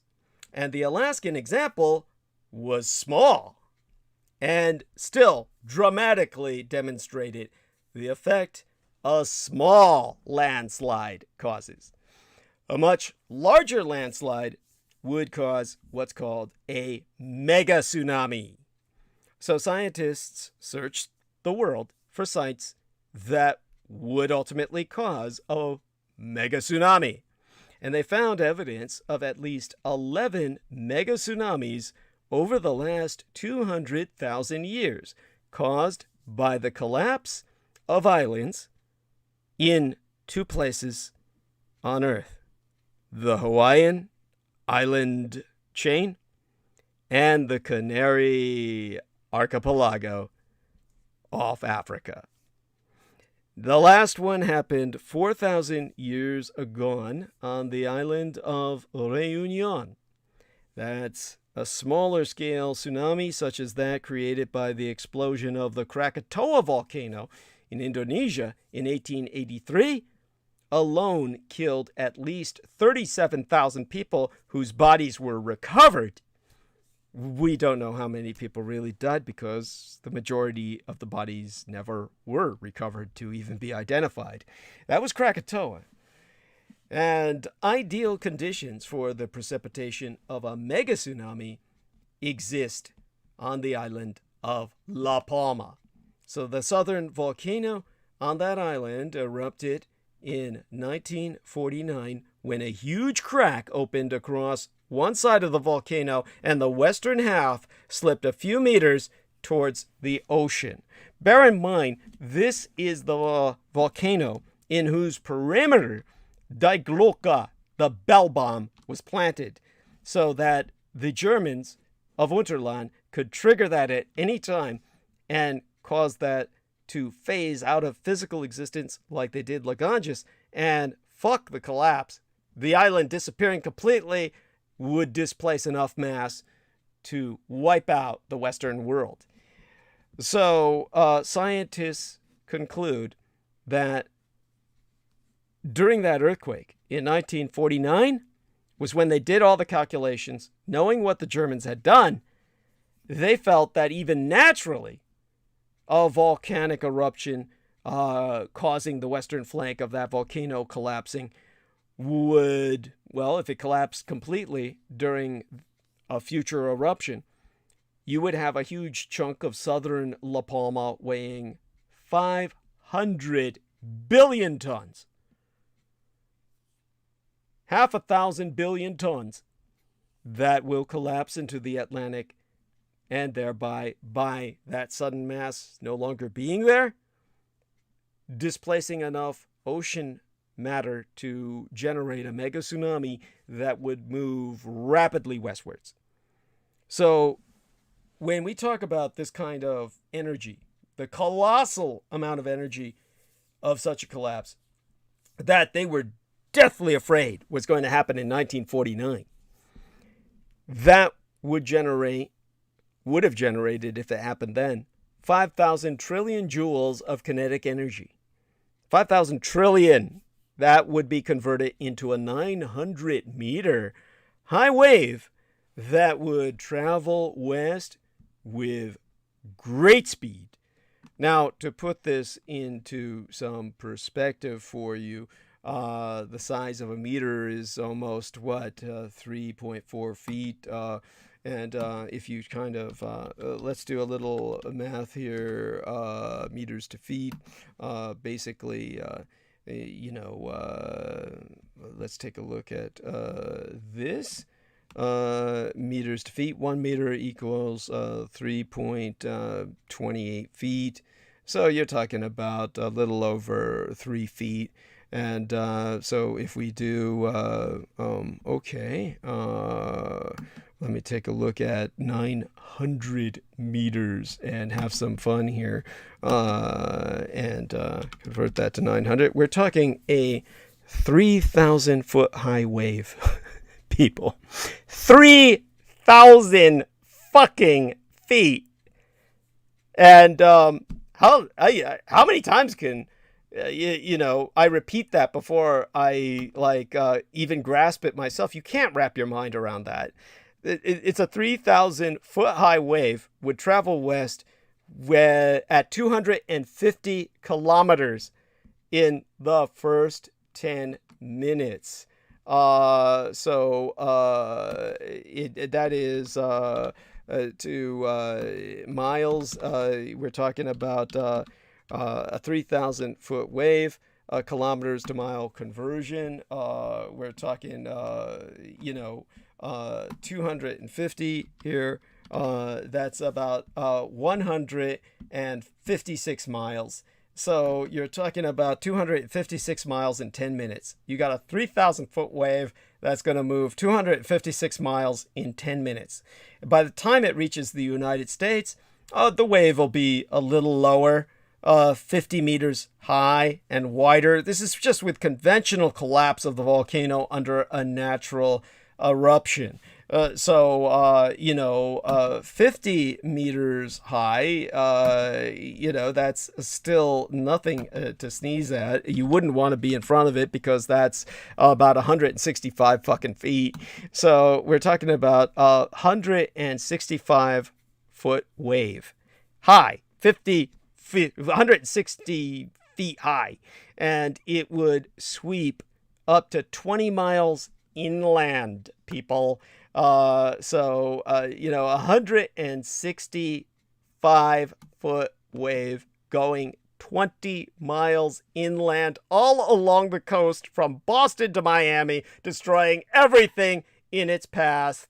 The one thing American scientists all concluded was the one certainty they had was every single person in the coastal cities would be killed. That's it. No survivors.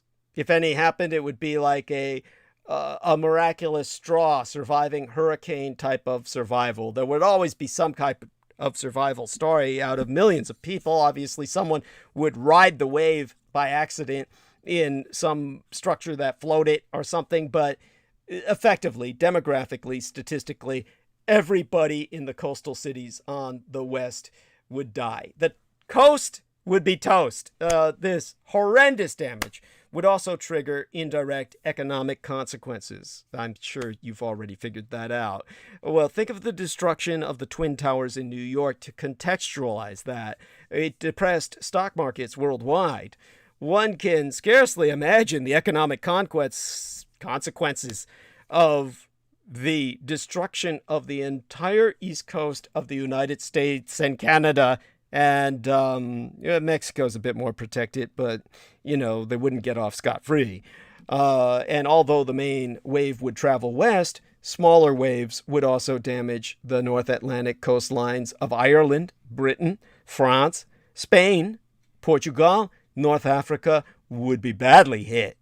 And this has got to be, you can understand why the Nazi high command was allowed to escape.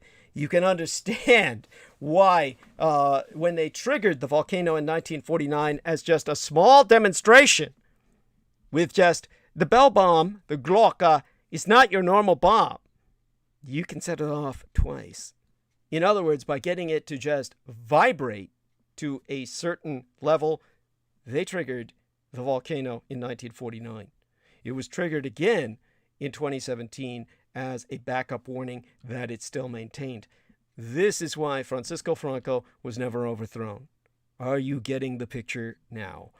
And in terms of natural volcanism, can anything be done to prevent the scenario calculated? At present, the only hope is to gain sufficient warning to evacuate people along the east coast of the United States.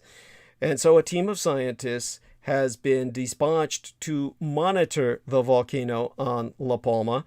Volcanoes always swell before eruption, and although the bulging may be imperceptible, it can be detected with sensitive instruments, and no signs of swelling have yet been detected, aside from the triggers of the bomb, meaning that's how we know it was the bomb, because nothing swelled before the bomb. Therefore, it was an unnatural eruption. Am I making sense? So the eruptions of the Cumbre Vieja volcano on La Palma, they do occur approximately every 200 years, natural eruptions. And so since the last triggered eruption was in 1949, we're talking many decades before the next one. Even though that was artificial, it probably counts to the volcano itself. Let's take a look at it this way. If you wind up sitting down and watching porn and jacking off and you ejaculate, your physical body is satisfied to the extent where to the body you're as relieved as if you had real sex. Since that's what happens, this is why most people use pornography as a safety mechanism.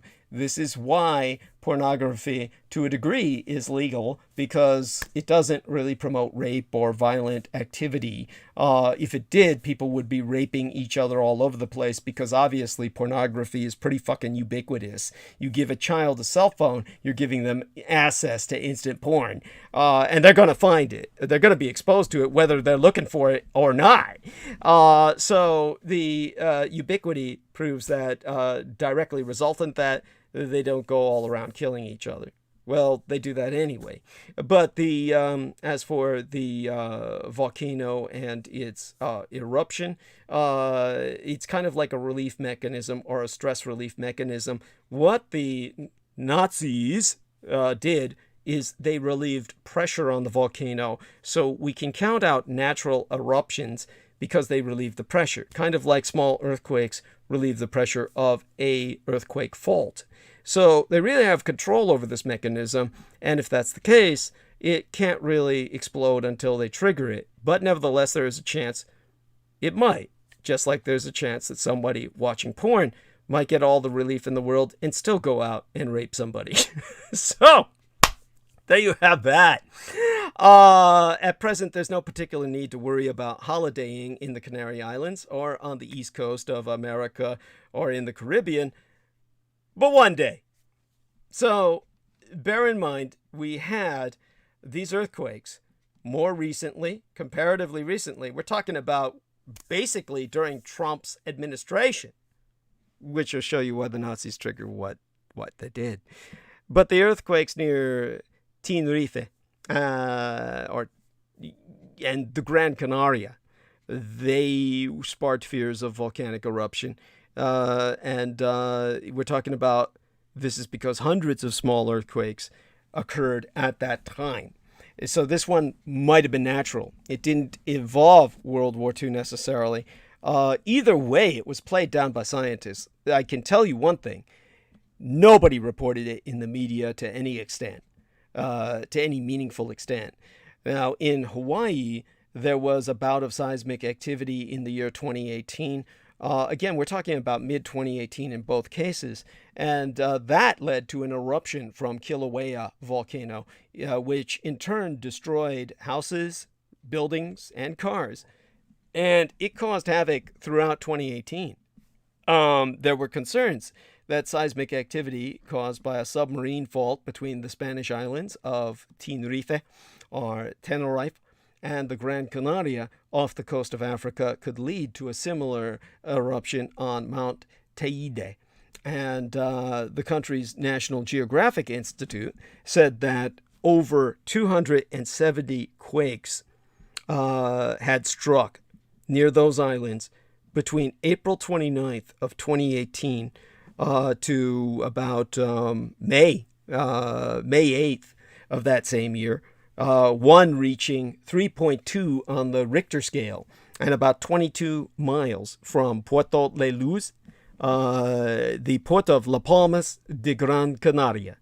The Puerto La Luz are, well, Mount Teide, or Teide, which is about 12,000 feet high, is the world's third tallest volcanic structure, in case you didn't know. And it's the highest mountain in all of Spain, which of course is not in mainland Spain itself, but out there in the North Atlantic off the coast of Africa, but they colonized it completely. And it's the 8th most visited tourist site in the world, believe it or not. And around 3 million people visit its 260-foot crater annually just to look down the volcano. Of course, its last big eruption before the Third Reich was involved, its last natural eruption was 1909. We can count that as the last real natural orgasm of the god Vulcan per that particular penile orifice.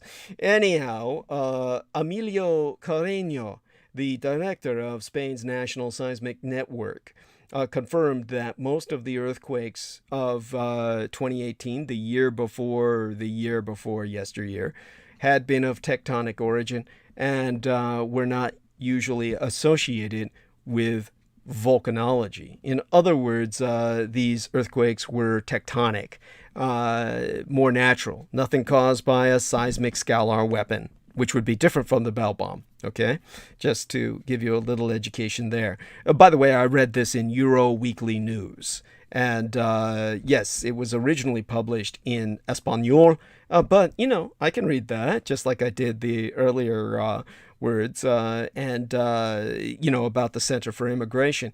And what he said at that time, reading from the paper itself, which I'm bringing up on screen, this is Emilio Carreño, the director of Spain's National Seismic Network. He said, this was in the year 2018. He said, right now in the peninsula, there are quite a few places at which these series, he's referring to these earthquakes at the time, are being observed. It is common during any single month to register between 100 and 600 earthquakes in areas like in the Jodar area or in the Jaén, which can experience between 400 and half a thousand at the same time. Now, at that time, Professor Mike Burton, who's the chair of volcanology at the University of Manchester in England, he went on record to say that the seismic activity in the Canary Islands was due to how the tectonic plates moved and did not have any direct impact on volcanic activity.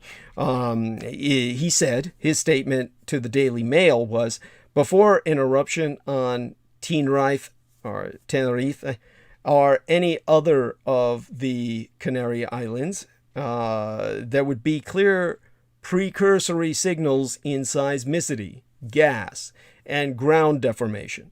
These are not such signals. Now, bear in mind, why would these scientists be compelled to be assuring people about this? Why would anyone care other than in context of what I've explained to you? The scientists are in the know. They know what will happen. This was a necessity that they know because the U.S. government counts on them to give fair warning that when the Nazis press that trigger, well, you're not going to get any warnings. This gives everyone a warning in case of a natural eruption. At any moment, without nature's provocation, the 1,000-year Reich in exile could press that trigger.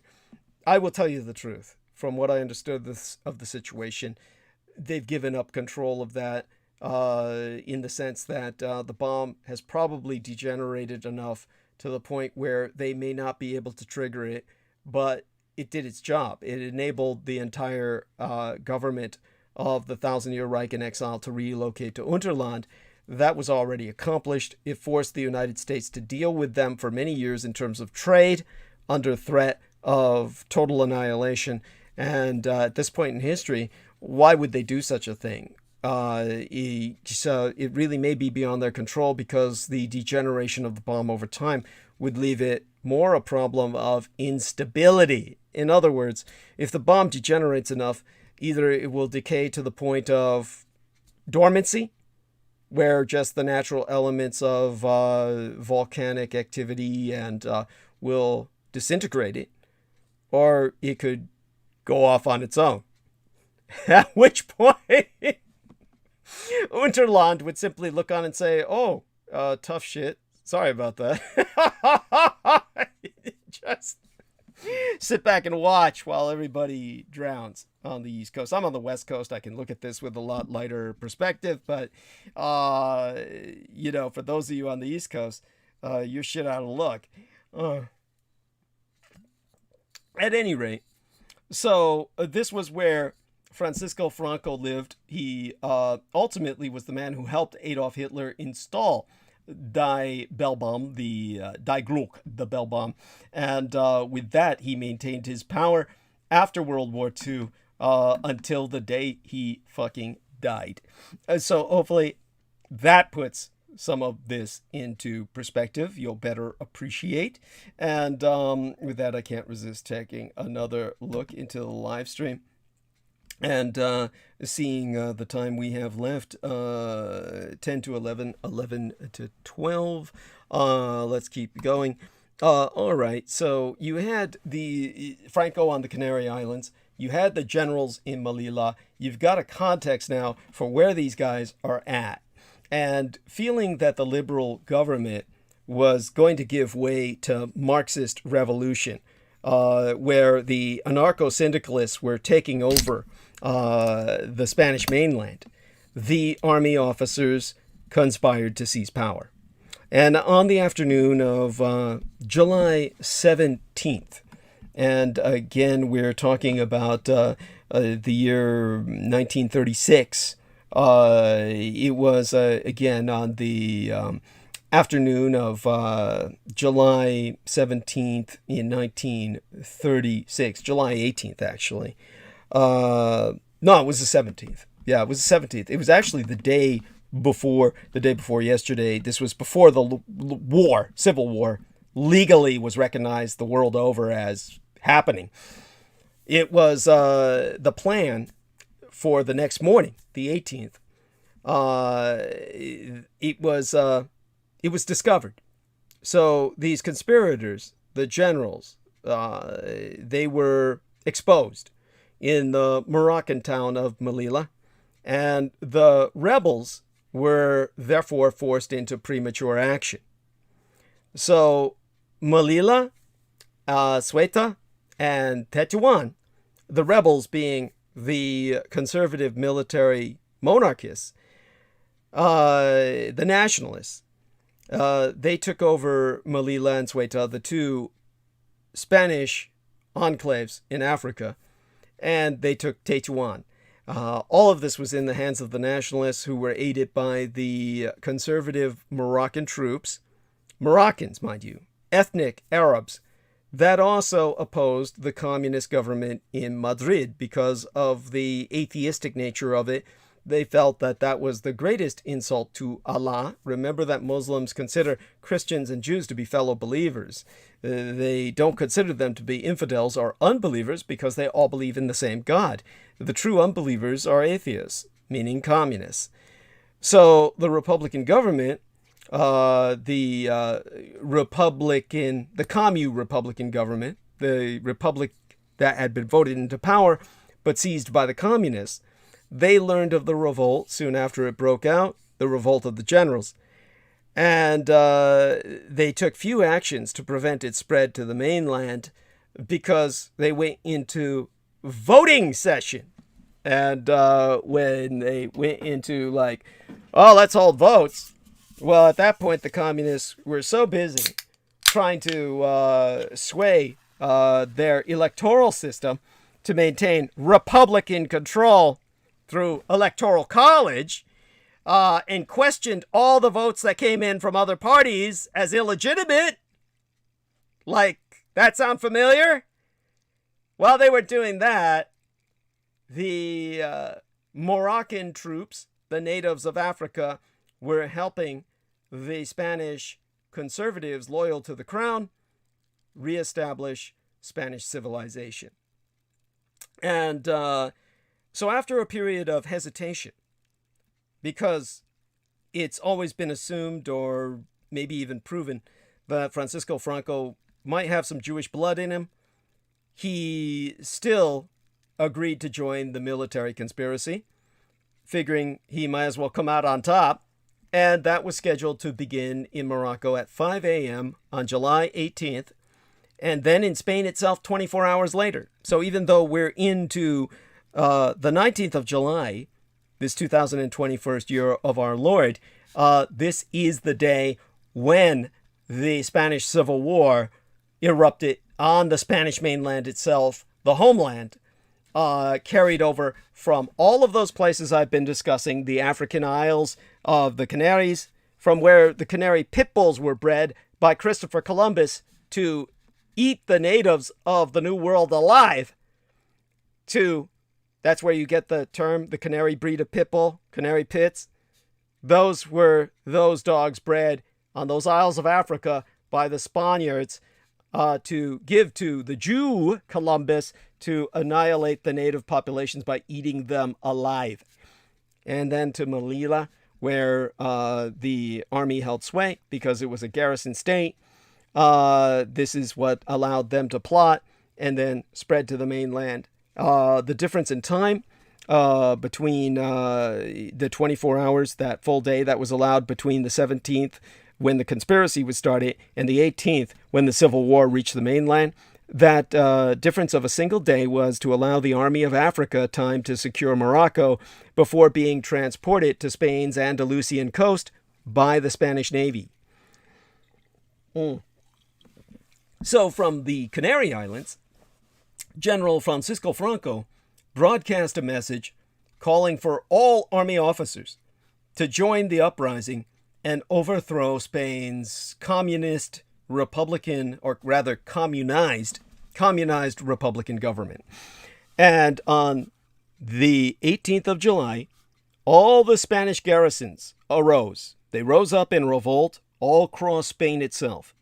And within 72 hours, within 3 days, the rebels captured Morocco. The rebels here being the fascists. They captured all Morocco, much of northern Spain, and several key cities in the south. And the Commu Republicans succeeded in putting down the uprising in other areas, including the capital of Spain itself, Madrid. And the Republicans and the Nationalists, the Commu Republicans and the National Fascists, as the rebels were called, then proceeded to secure their respective territories by executing, mass murdering thousands of suspected political opponents. Both sides did this.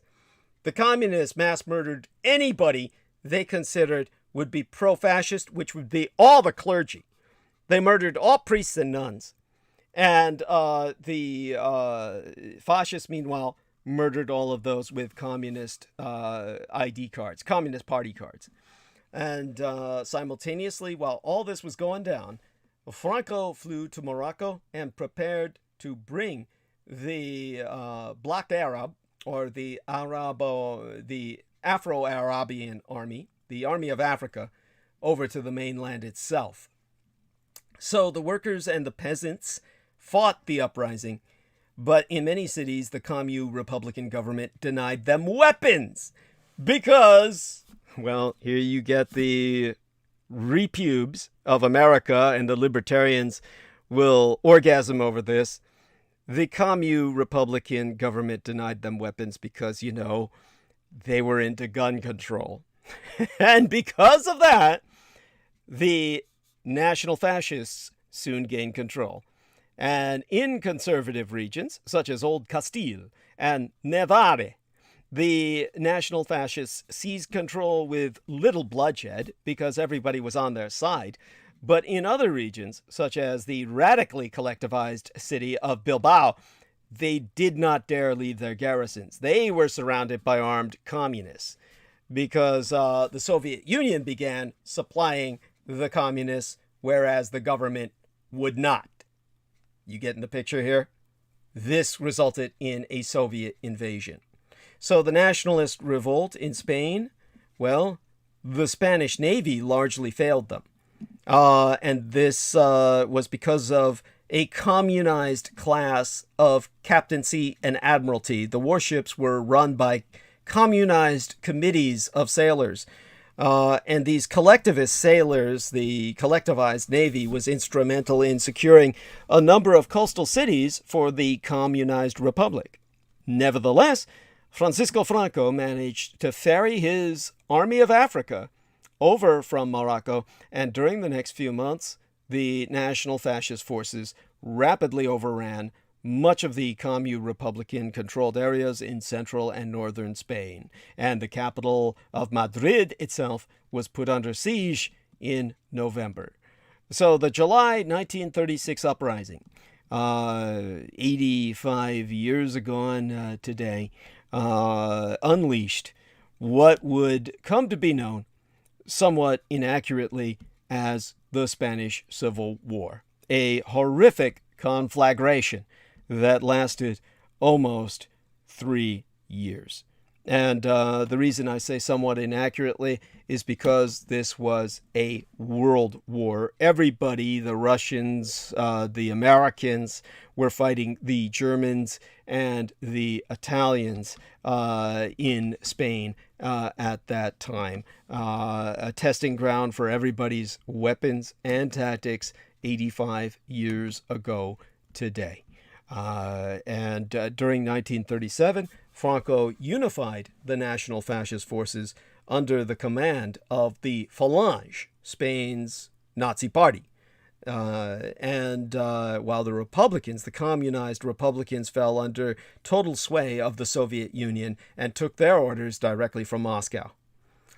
So Germany and Italy aided Francisco Franco with an abundance of planes, tanks, and arms, while the Soviet Union aided the communized Republican side with American mercenaries and troops who came over to serve the communist cause.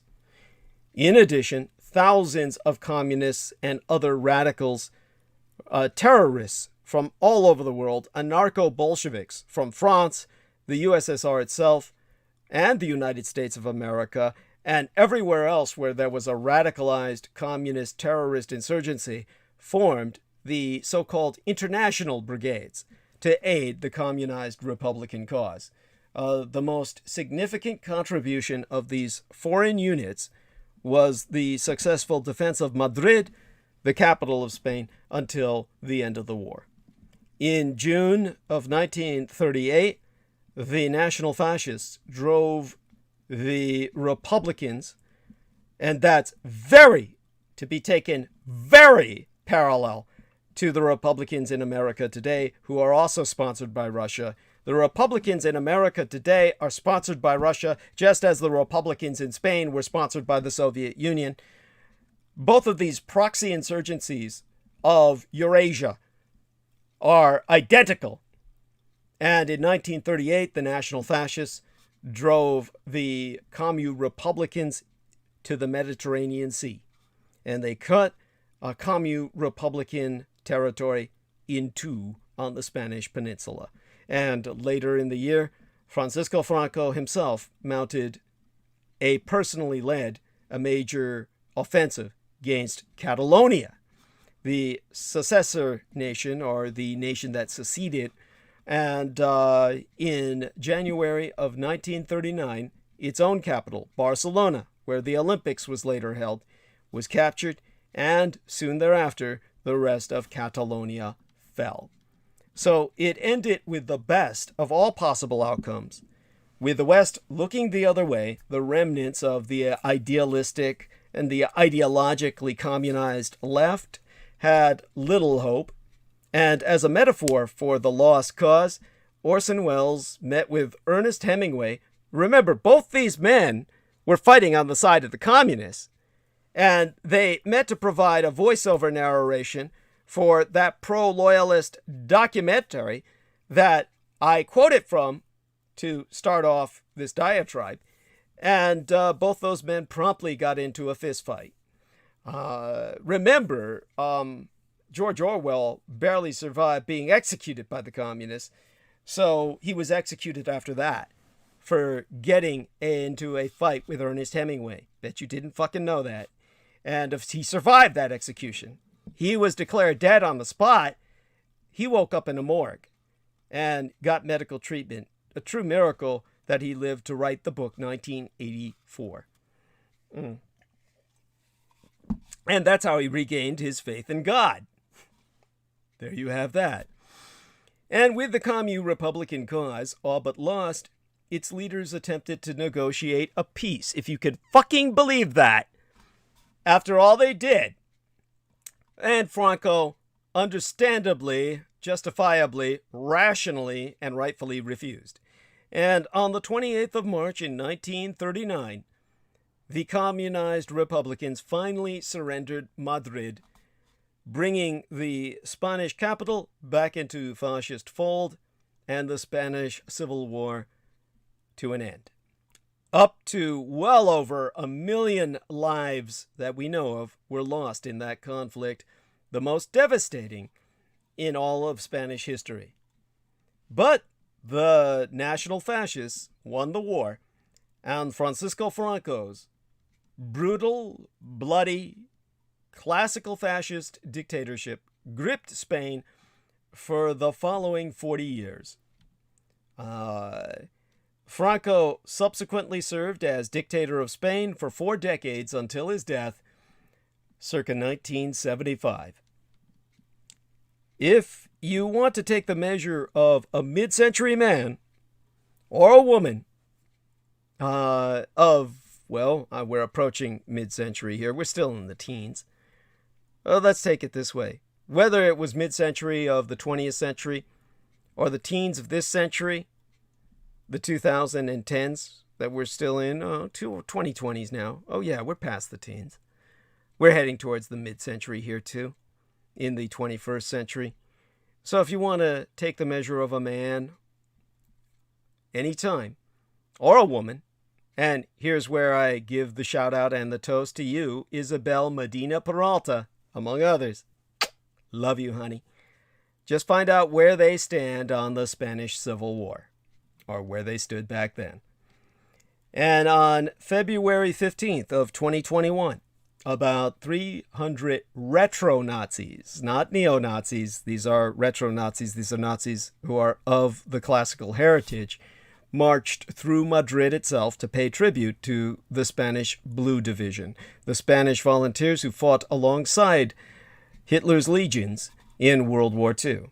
And that event was convened by the Patriotic Youth League, which is a Madrid retro-Nazi organization with its roots in the Franco Youth League, and was supported by different retro-Nazi and fascist groups across Spain, such as the España 2000 Party, or La Falange, whose leader Manuel Andrino attended that march as well. So just so people understand this, the Phalangists were the party that held the power, the Nazi party of Spain, throughout the Spanish Civil War and World War II and the Cold War. España 2000 shows you how old that organization is. They were established at a time when the year 2000 was looked on as a goalpost that would never be reached. You know, the future. It was the future. It was a forward-looking number. So people would use we're 21 years behind that now.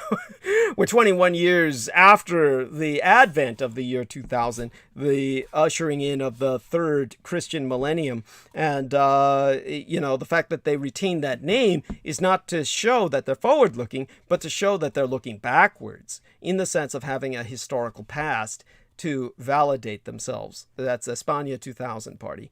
And, of course, these retro-Nazi groups from all over Spain, they meet in Madrid each and every year to carry out this act, which coincides with the anniversary of the 1943 Battle of Krasny Bor. That was in February 15th, not the date today, February 15th of this year.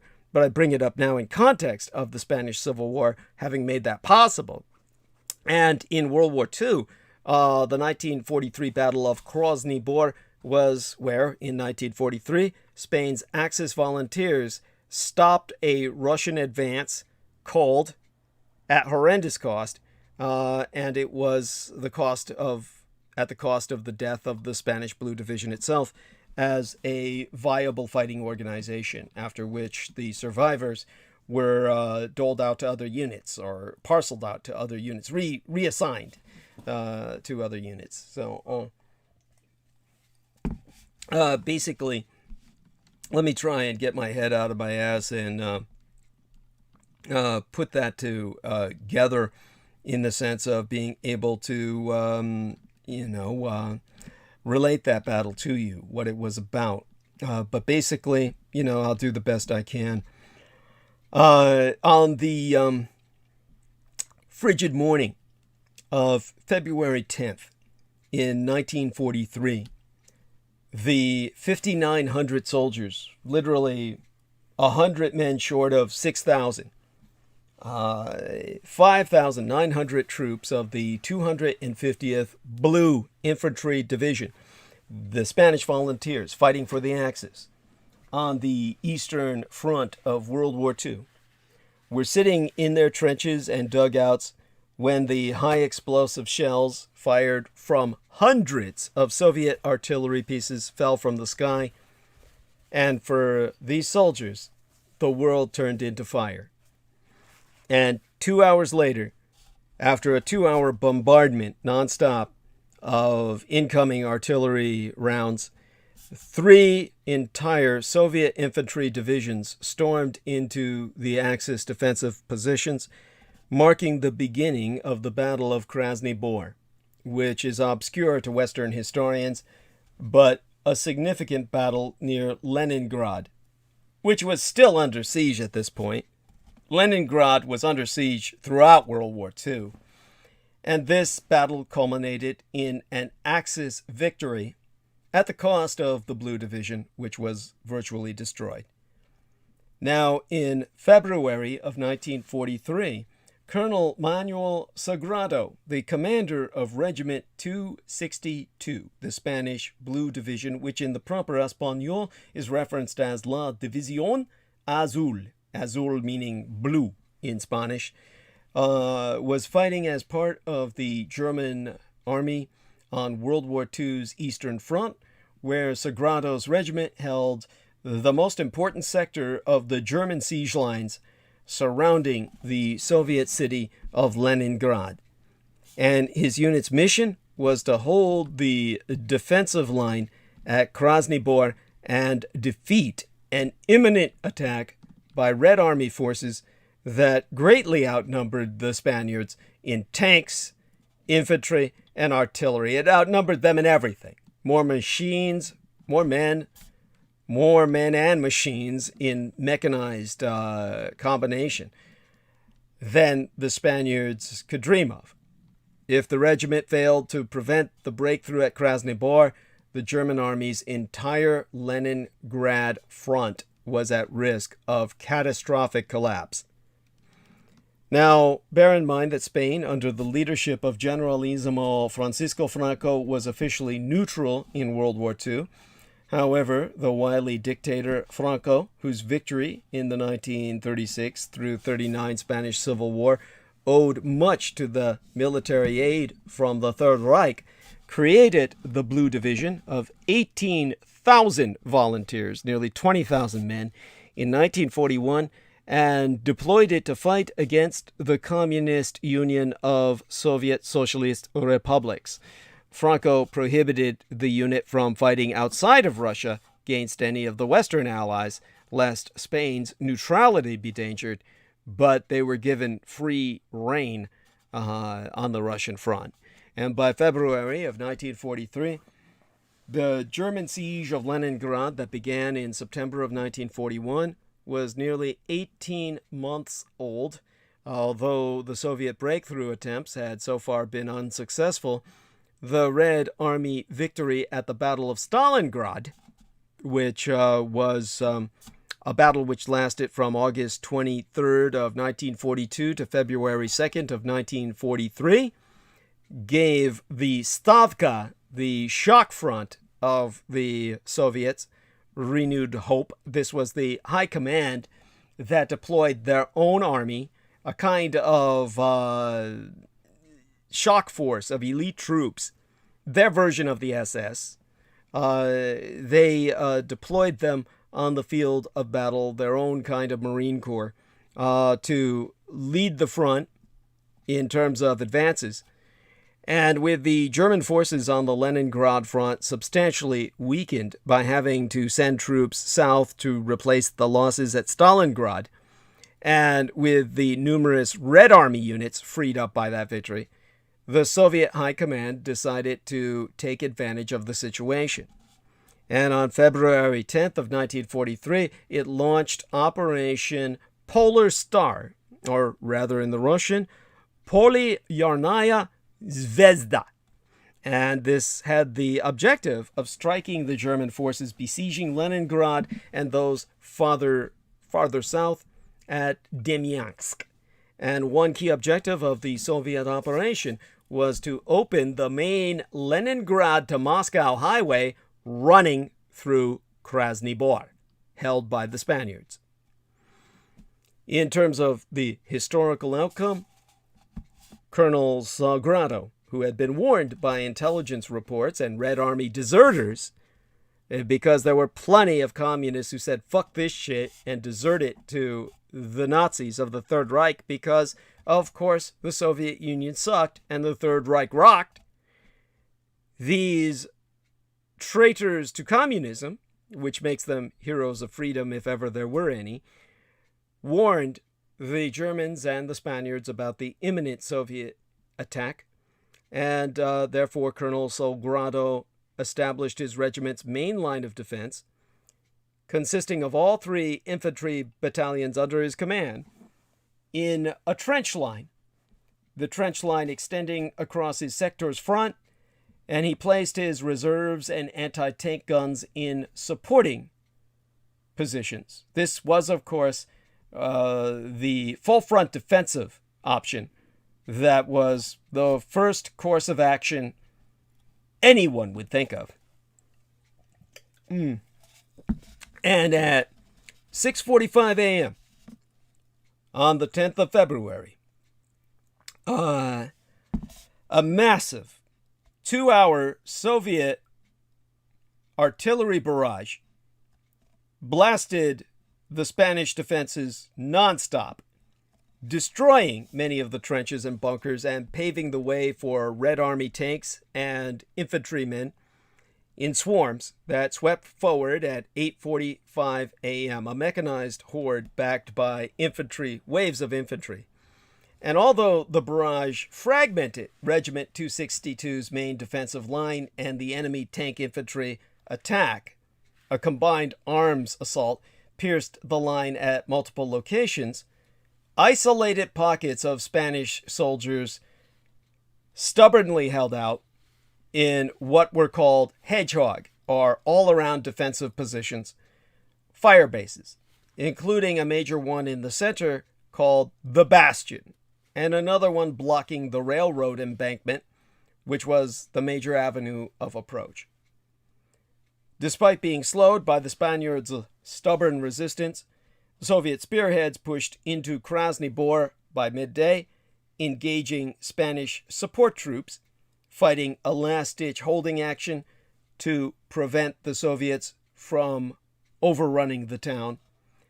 Meanwhile, the German high command used the time the Spaniards had bought to good effect, deploying reinforcements to the Krasny Bor sector and striking Soviet troop concentrations with airstrikes.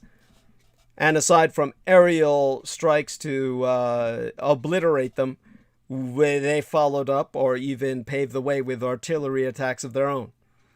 And the Soviet progress was further impeded when the Spanish Blue Division's Regiment 269 on Sagrado's left launched a counterattack across the Izhora River into the Soviets' now exposed flank. Now, these were men who were conducting an offensive under fire. Krasny Bor, the entire operation, was part of the larger Soviet offensive, Operation Polar Star, which was itself the brainchild of General Georgy Zhukov, who is hero-worshipped by the white Americans. And this was following the success 2 weeks earlier of Operation Iska, which opened a short land corridor, soon a rail corridor, into Leningrad itself, bringing badly needed supplies into that city under siege.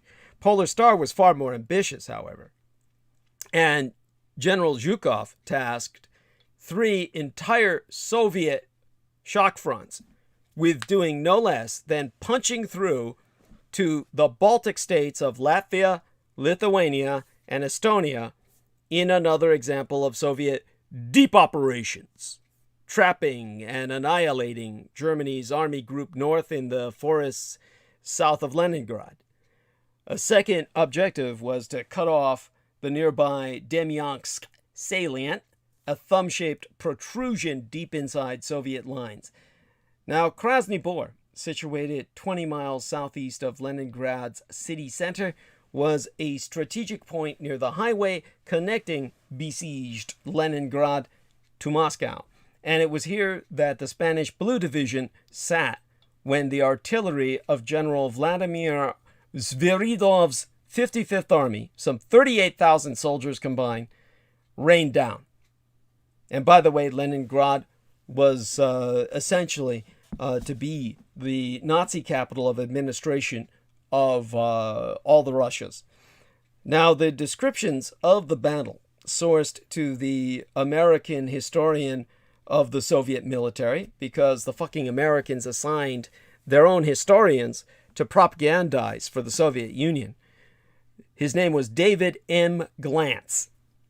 And Glantz, a traitor to the United States and a card-carrying communist, he noted that the Spanish troops, armed with rifles, machine guns, and Molotov cocktails, just burning alcohol in bottles, he noted that they were being overrun and killed with bayonets after fighting off multiple attacks by Soviet infantry and tanks. So he saw the last of them fight to the death after several successful operations in which they thwarted Soviet advances until the mechanized columns overran them and they were literally bayoneted to death in their trenches. It's likely that the Blue Division's heaviest losses were actually during the opening artillery barrage.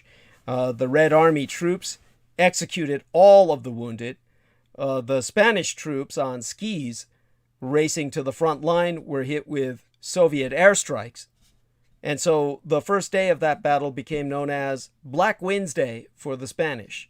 It fell on a Wednesday that year. The battle was even bloodier for the Soviets, who suffered at least 20,000 identified fatalities that they were willing to admit to. This was after penetrating 5 kilometers into Axis lines before their offensive stalled out. Now, a comprehensive day-by-day summary and descriptions of the specific units involved is too much to go into, but it's available at Stevens Balagan. That's a website spelled B-A-L-A-G-A-N, Stevens Balagan. It's dedicated to Spanish and Portuguese military history. So the 55th Army of the Soviets, running out of steam, halted operations on this important flank of Operation Polar Star, which ground to a bloody halt in all other sectors as well. So by the end of February 10th, the Soviet steamroller had completely run out of steam. And although it had pushed the front line back to the southern edge of Krasny Bor, thanks to the Spanish regiments, 262's valiant defense, the Red Army suffered 10,000 casualties immediately on the spot, and their attack fell far short of the major breakthrough that Soviet planners had intended. So the Spanish Blue Division fatalities for the Battle of Krasny Bor totaled 4,000 killed, injured or captured, or simply missing, potentially disintegrated under the artillery barrage. That was 75% of all Spanish soldiers engaged in that battle. And of those casualties, 2,200 alone were suffered by Sagrado's Regiment 262. However, the Soviets felt that their defeat did not discredit their strategy of deep operations, as the Red Army would continue to rely on it for later offensives. Now, Krasny Bor and Polar Star were both, as a battle and a campaign, victories for the Axis. Of course, you could claim they were Pyrrhic ones, or ones so costly as to render them moot, but that's bullshit. That would be what the Americanists would propagandize them as, because they would say 3/4 of the Blue Division's troops were dead, injured, or had been taken prisoner. Well, this effectively ended the division as a fighting force, but in their self-sacrifice, Operation Polyarnaya Zvezda failed to break the German siege of Leningrad. And it was only lifted an entire year later in January of 1944, lasting 900 fucking days. That siege was one of history's longest and most destructive, leaving 1 million Red Army soldiers dead and 1 million Russian civilians killed. I think the loss of a single division at the price of 2 million of the enemy renders a victory for the history books that you can understand why the Spaniards march every year on the date of that battle. Here you had, in retrospective analysis, in January of 1944, the Soviets fully lifting the siege of Leningrad in a massive push by more than 800,000 soldiers and more than 500,000 tanks. But from 1941 to 1943, 45,000 Spanish soldiers served on the Eastern Front, and during that time, the Spanish Blue Division suffered 5,000 killed, 9,000 critically injured to the point of being crippled for life. As many as 3,000 of the division's soldiers simply refused Franco's order to even return to Spain in November of 1943, and instead fought on in German units until they were at the gates of Berlin and fought to the last man to defend the escape of Adolf Hitler and his wife Eva and the Nazi high command. Now, as a former professional illustrator myself with an interest in military art for obvious reasons, I recognize that the Blue Division's action at Krasny Bor was the subject of several noteworthy paintings. One watercolor by Mario Trevino from the Spanish Army Museum in Madrid, the capital of Spain itself, comes to mind. Another work I recollect most readily is by Augusto Ferrer Dalmau, a hyper-realist oil painter, recognized as perhaps Spain's greatest military illustrator. And that work captures the terrified desperation on the faces of the Spanish soldiers, one of whom is holding a captured Soviet PPSH-41 submachine gun, the precursor to the Kalashnikov. Now, several factors contributed to Polar Star's failure on behalf of the American Allied Soviets. One reason is that the Spanish Blue Division put up incomparable resistance.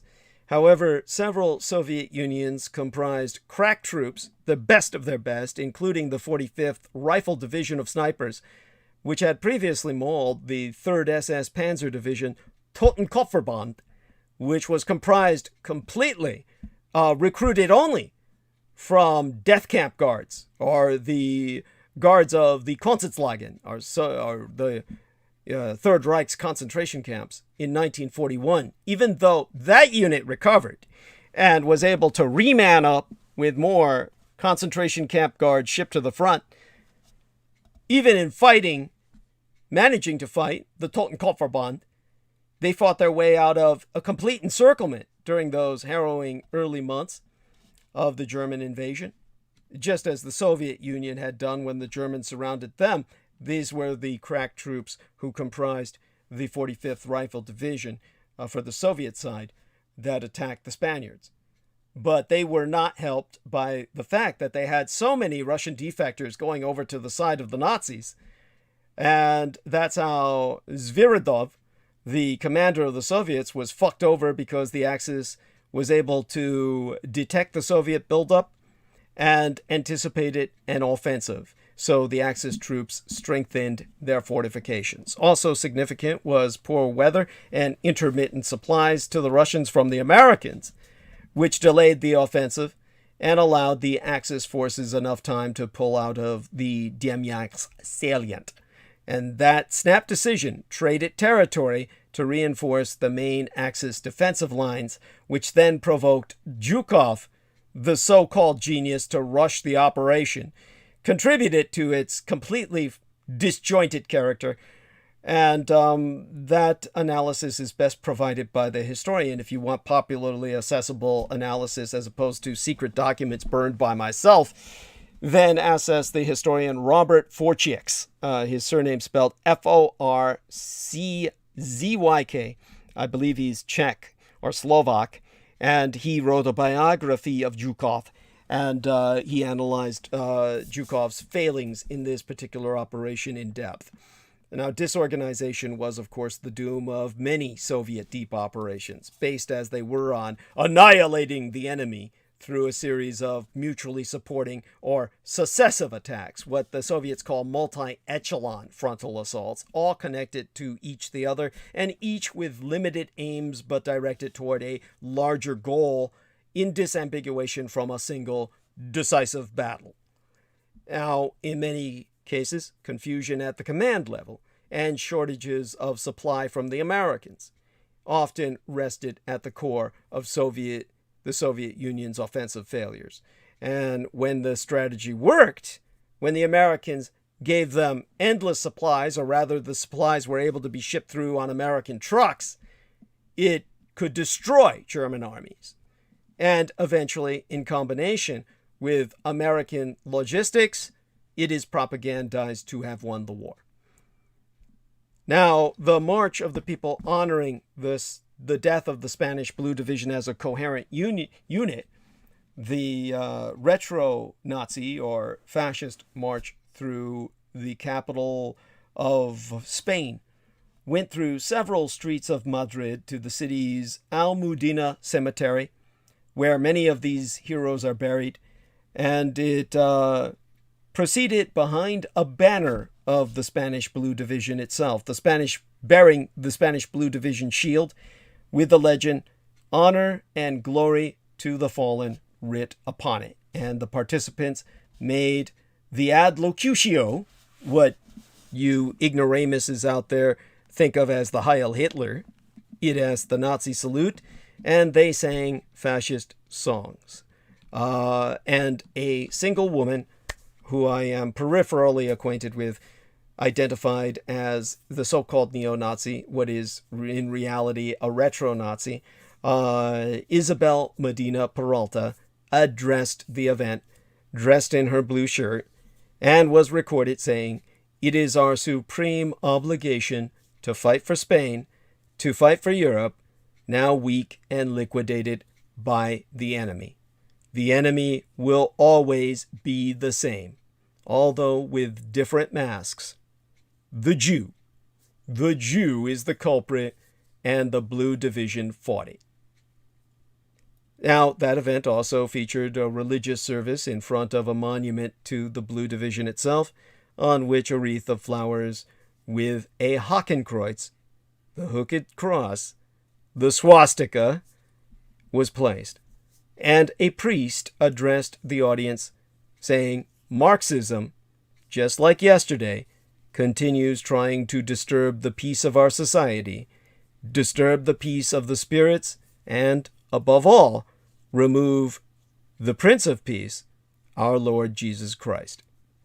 And also addressing the attendees was Ignacio Menéndez, an attorney for the far-right extremist Carlos Garcia Julia. And that individual, Carlos Garcia Julia, he was the co-author, you could call him a terrorist of the right, in terms of being in the right, not thinking of the radicalized right in America, but of the fascist side. And he instigated, perpetrated the 1977 Atocha massacre. And he has been released from prison, I'm happy to report, fairly recently, after living most of his life as an international fugitive, dealing in drugs to finance the fascist cause. By the way, Veronica Barrera provides the dusk till dawn symbols for us. Love you, honey. Thank you so much for being with us. We have an hour and a half left. And hopefully everybody is staying with me. In other words, can understand what I'm saying. Hopefully what I'm saying is coherent thus far, and gives people some perspective of what it's like to live in a nation where the fascists not only won, but maintained power until, of course, the death of their Führer of Spain, the Francisco Franco. After the Generalissimo's passing, there was a slide towards democracy. None of that would have been possible had the communists taken over. And so this attorney, Ignacio Menendez, the lawyer for the international fugitive and fascist terrorist Carlos Garcia Juliet, you might wonder what I'm referencing with the 1977 Atocha massacre. That was all part or resultant or parcel, collateral, consequent. It was one of the many consequences that was a product of a secret alliance forged at the close of World War II in Europe in terms of proactive prosecution of hostilities by the CIA, the Sicilian and American mafias, the United States itself, and the Vatican to mobilize all of the Euro-Nazis. We're talking World War II, 1945, 46, 47. The Nazis still extant on the continent, to thwart the possibility of a communist invasion of Europe by establishing the existence in many European countries, no less than 14 of them, of so-called stay-behind units, consisting of 5,000 to 15,000 military operatives each. The initial funding for these fascist guerrilla armies, Nazi militias, came from the bogus British banknotes that had been forged by the Third Reich, and they were so identical to British currency, they were spent as genuine British currency, and this depressed the British economy, almost inflated it throughout the post-war years.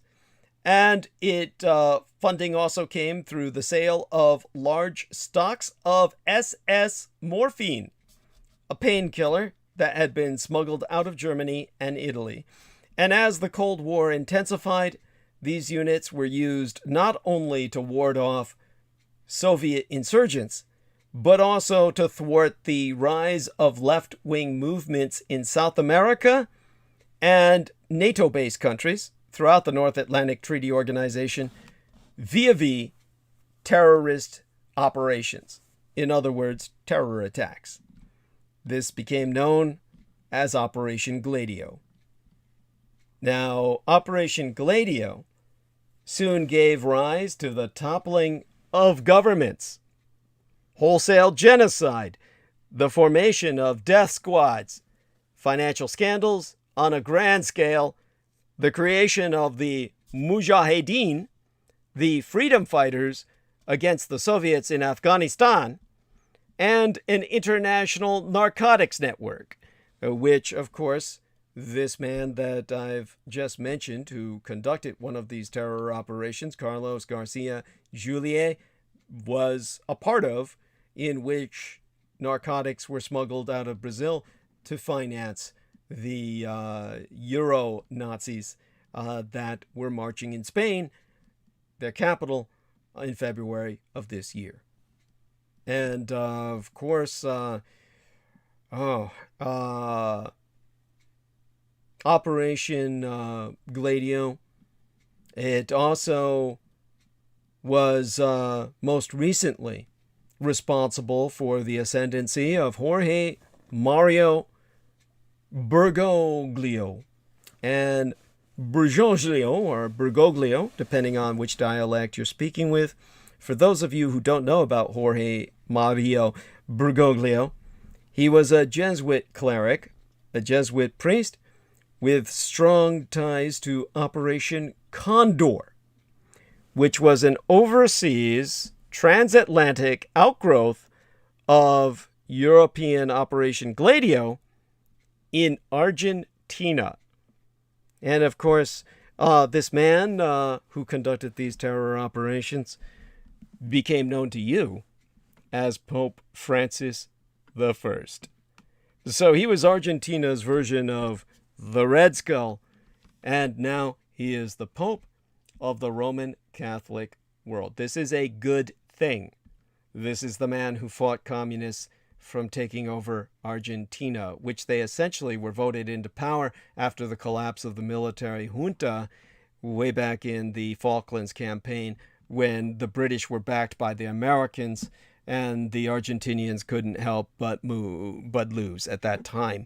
They could have done more than what was done. The military junta was not competent, but with the Americans providing all of the satellite-based information and basically translating all communications for the Argentinians to give to the British were given all advantages in the war for Argentina. And in order for people to fight the communists, that was what Gladio was all about. What do you do when you have a communist invasion? Well, you turn towards the fascist militias to resist. And this is, of course, where the Pope led the resistance, or rather, the man who would be Pope. Now, of course, if you look up Operation Condor, all the fuck you're going to find is a Jackie Chan film. And that is, of course, the reason that they produced such shit in communist China was so that you could get confused. And I believe that, of course, what they showed was a fucking Nazi bomb complete with the swastika and the Hakenkreuz that everybody is fighting over. Either that or Jackie Chan's fighting a neo-Nazi in some other stupid film of his. But there we have a real connection here between the Spanish-speaking nations, Spain itself, and the most Europeanized of all Latin American nations, Argentina. And, of course, Chile, which they often have conflicts with. That is a very Prussianized nation, very Germanic, and that's where you see people in Prussian uniforms, literally the Pickelhaube, or the spiked helmets of the Kaiser, marching in formation, still to this day in Chile. So these are the people who maintain the Prussian tradition are in Chile. Argentina is very much a Eurocentric white nation in Latin America. And it was in 1970s that the Pope Francis was involved. Of course, the relatively new pontiff, Pope Francis, he's been lambasted over his quote-unquote failure to speak out against the military junta in his home country. But despite what people say, his actions helped save many persecuted people. So if any of you are stupid enough to condemn this man, saying, oh, just because he was a fascist, just because he worked with Operation Condor, he's automatically a evil man, and of course he must be evil, and everything that he does is to be discounted. Honestly, people like you, if you're one of those people, really should just go fuck yourselves with a spiked dildo. Make certain it's steaming hot before you shove it up your ass. What do you people fucking know other than what you're indoctrinated in? This is like something that you don't even know what you're talking about. So let me try and explain some of this to you so you don't think I'm an empty propagandist. Nobody in early 1976 was aware of the scale of the killing program that Argentina's military were secretly starting to execute. And Robert Cox, the former editor of the Buenos Aires Herald, who is British, by the way, and speaks quite fluent English, he was stationed in Spain, and he said, also stationed in Argentina at that time, but he had been to Spain. He said, at the beginning, we saw the military as saviors who had come to deliver us from the violence of the ultra-right death squads and far-left terrorists that had desolated Argentina in their war with each other, against each other, during the previous government of Isabel Perón. Relation, of course, to Evita Perón and the former dictator Perón of Argentina. Now, in 1976, the Buenos Aires Herald, with its British editor, had celebrated its 100-year anniversary, its centennial. So this tiny English-language daily served the country's dwindling community of Anglo-Argentines. In case you didn't know it, at one time, Argentina had so many English-speaking British attempting to colonize it that it almost became a British colony. These were descendants in large part of those British families who had moved to Argentina to build the country's sprawling railroad network in the late 19th century, resultant the Industrial Revolution. So that paper, the Buenos Aires Herald, it provided them with cricket match scores and the coverage of the garden parties in the suburb of Hurlingham, where a large number of them had settled. They could all read it while drinking tea and eating crumpets. But then Cox realized that the thousands of people being arrested by the military were not being transferred to prison cells to be tried for alleged revolutionary activities. He realized they were being made to physically disappear based on lists of victims, blacklists drawn up by communist hating, you could almost call them crackpot generals, or anti-communists to a pathological extreme. So he decided to devote all the power of his small paper towards reporting this crime to the world, and the Herald soon became a magnet for anyone, including a few brave Catholic priests, involved in trying to steal victims from the clutch of the dictatorship that took power in 1976 and would not release its grasp on Argentina until after it was defeated by Great Britain in the Falklands War 6 years later. Now, the provincial superior of the Society of Jesus in Argentina, the head Jesuit, Jorge Bergoglio, was not among those who put themselves publicly at the forefront of that dangerous enterprise, which was exemplified by the Herald's public confrontation with the military itself, and it has left his role during that period open to interpretation now that he has become Pope Francis. Now, for some with impeccable human rights credentials, such as Argentina's 1980 Nobel Peace Prize winner Adolfo Pérez Esquivel, himself a victim of the dictatorship, who was tortured and held without trial for 14 months in 1977, to even them, Bergoglio is stainless. He has said that there were bishops who were accomplices to the military junta, but not Bergoglio. There is no link relating him to the dictatorship. Now, Pérez Esquivel is certainly right regarding the charge of collaboration. There were bishops and priests who sided openly with the military dictatorship, and Bergoglio was not among them.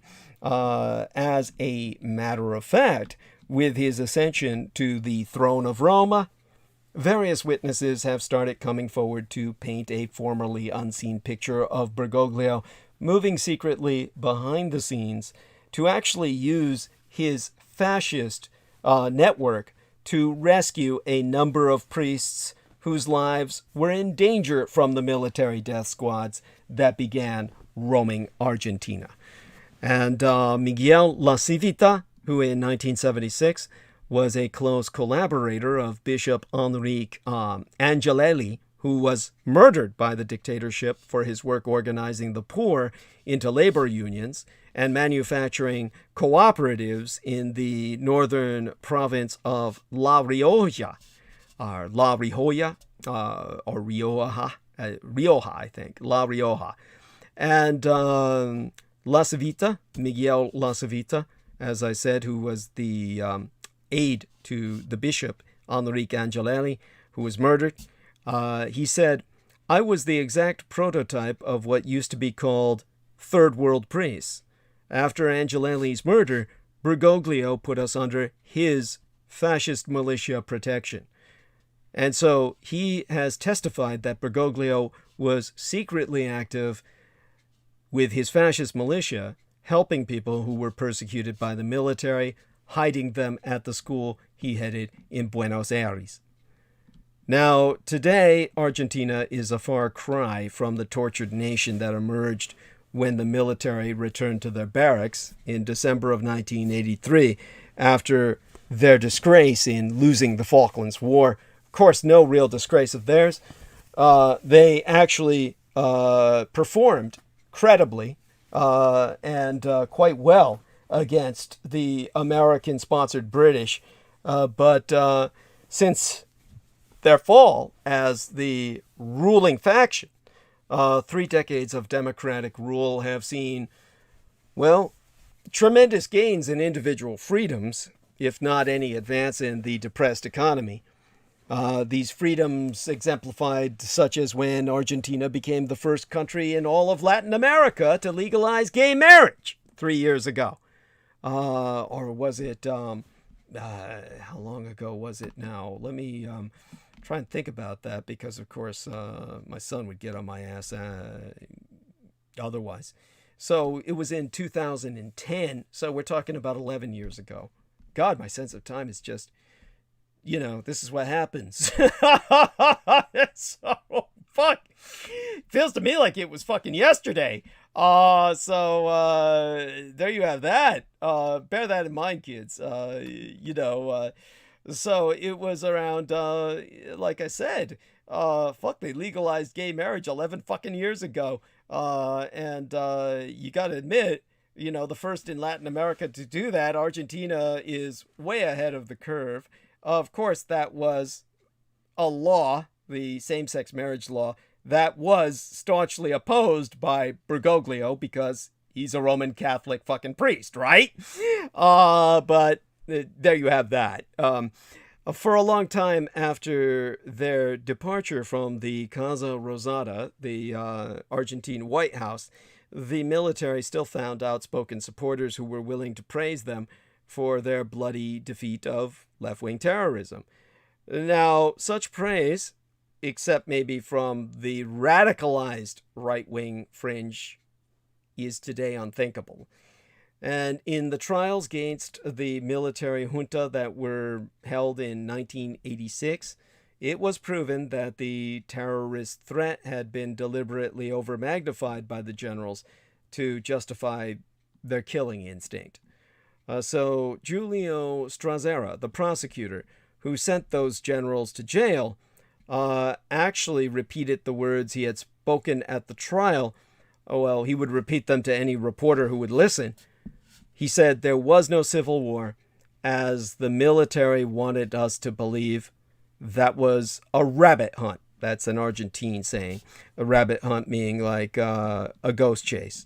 Now, the figures do back that man up. While at least 20,000 people were made to disappear by the military between 1976 and 1983, in fact, some human rights groups actually calculate the accurate figure to stand at 30,000. Only some 600 people died as the result of terrorist activity during the 20 years between 1960 and 1983 in Argentina, according to the bloated statistics put out by the military themselves back then. So much is being written since Bergoglio's election to the papacy about the two Jesuit priests, Orlando Yorio and Franz Jalix, who were kidnapped by the military and held and tortured for 5 months back in 1976. And his critics blame Bergoglio for their ordeal, saying he ousted them from the Jesuit order for refusing to comply with his orders that they stop working among the poor in the slum of Flores in Buenos Aires, the capital of Argentina, leaving them unprotected from abduction by the military. And, well, it's facts prove the contrary. Basically, Alicia de Oliveira, a human rights attorney and a lifelong friend of Bergoglio, she says he was trying to save their lives by urging them to quit the slum. The truth, of course, probably lies somewhere in the middle, because I do get the feeling Alicia was probably sleeping with the Pope before he was Pope. And, of course, Catholic priests are supposed to be celibate, but, you know, let's be real. So, in early 1976, when those two Jesuits were taken, nobody was yet aware of the scale of the killing program, and the military was secretly involved in it, and therefore it was a covert program. It was not known that the arrests, such as that of Yorio and Jalix, could end in death. The charge that Bergoglio failed to sufficiently protect them needs to be seen in the context of that early moment when the full danger the military represented had not yet been grasped. We can only pray that the danger of our own military in the United States will someday be grasped in the manner that Argentines learned to grasp the danger from their own military. Yet the former Herald editor, the Anglo Mr. Cox, he would confront the generals who had taken over the Casa Rosada, the rose-colored presidential palace, only a few blocks away from his Herald offices in Buenos Aires, with lists of desaparecidos, demanding their release. And he wishes, of course, that Bergoglio had acted more openly, exposing the crimes of the military. But then, of course, he's impacted by living, so to speak, across the street or working across the street from the Argentine Pink House, you know, their version of the White House, the rose-colored presidential palace, the Casa Rosada. Well, you know, it's more pink. So, you know, he moved to Charleston, South Carolina, which is no great shakes. He moved there because it was cheap. Everybody moves there because it's fucking cheap to the Deep South. And these days, or last time I checked, he was saying, Bergoglio didn't speak out. Obviously, Cox says he was forced to flee in 1979 after the military put them under threat. But of course, well, you know, kind of Darwinian selection. You confront a group of armed men in uniform, you're not going to get good results. Trust me, I did it myself. And look what happened to me.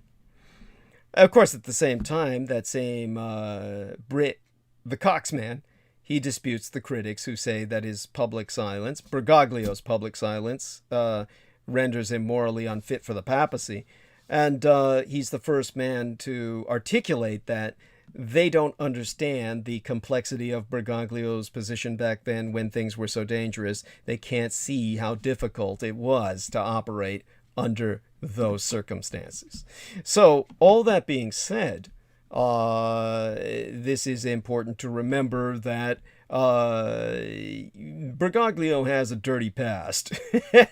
And he's got dirty war secrets, which go back to Operation Condor. And, you know, this is a good thing because it gives him experience against terrorists. This is the man you want to be the Pope. Do you want a true celibate who never killed a man in his life as Pope? You know, I noticed something.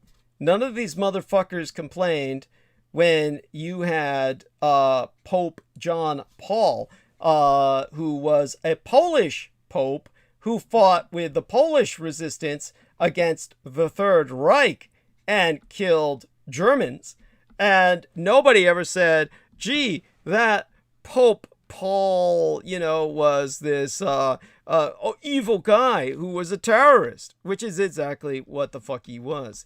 So how is it that he's fighting against fascists and Nazis and he's considered a good man, whereas somebody who fights against communists is considered a bad man? This is where we get the left-wing monopoly of the media that has radicalized the right wing. This is why we have the problems we do today, and this is why it takes a radicalized centrist like myself to set the record straight and to make people think right. And so if you don't get that, you're an idiot. And certainly you're no better than the Antifa, whom all of you shit on all day long. By the way, Pope John Paul II, he basically became a saint in the United States Holocaust Memorial Museum because, he fought the Nazis. Whereas, of course, Pope Pius was someone who collaborated with them throughout World War II. And all of this is fairly well known, and people can do research on it. What I'm educating you on is the present Pope, the man who's Pope today, his affiliation with the Operation Gladio, which will bring us back to the Spanish front.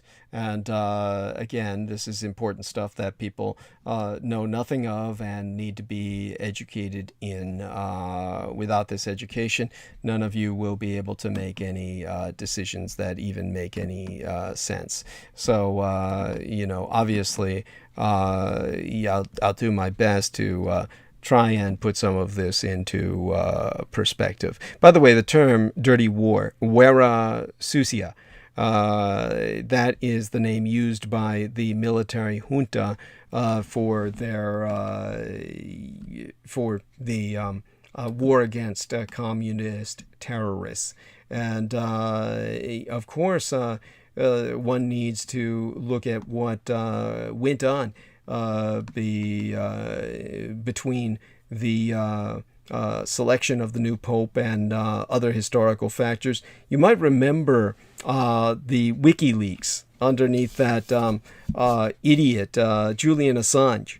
They leaked cables confirming collusion between the Vatican and, of course, the various dictators. And this was because they're working for the fucking Russians.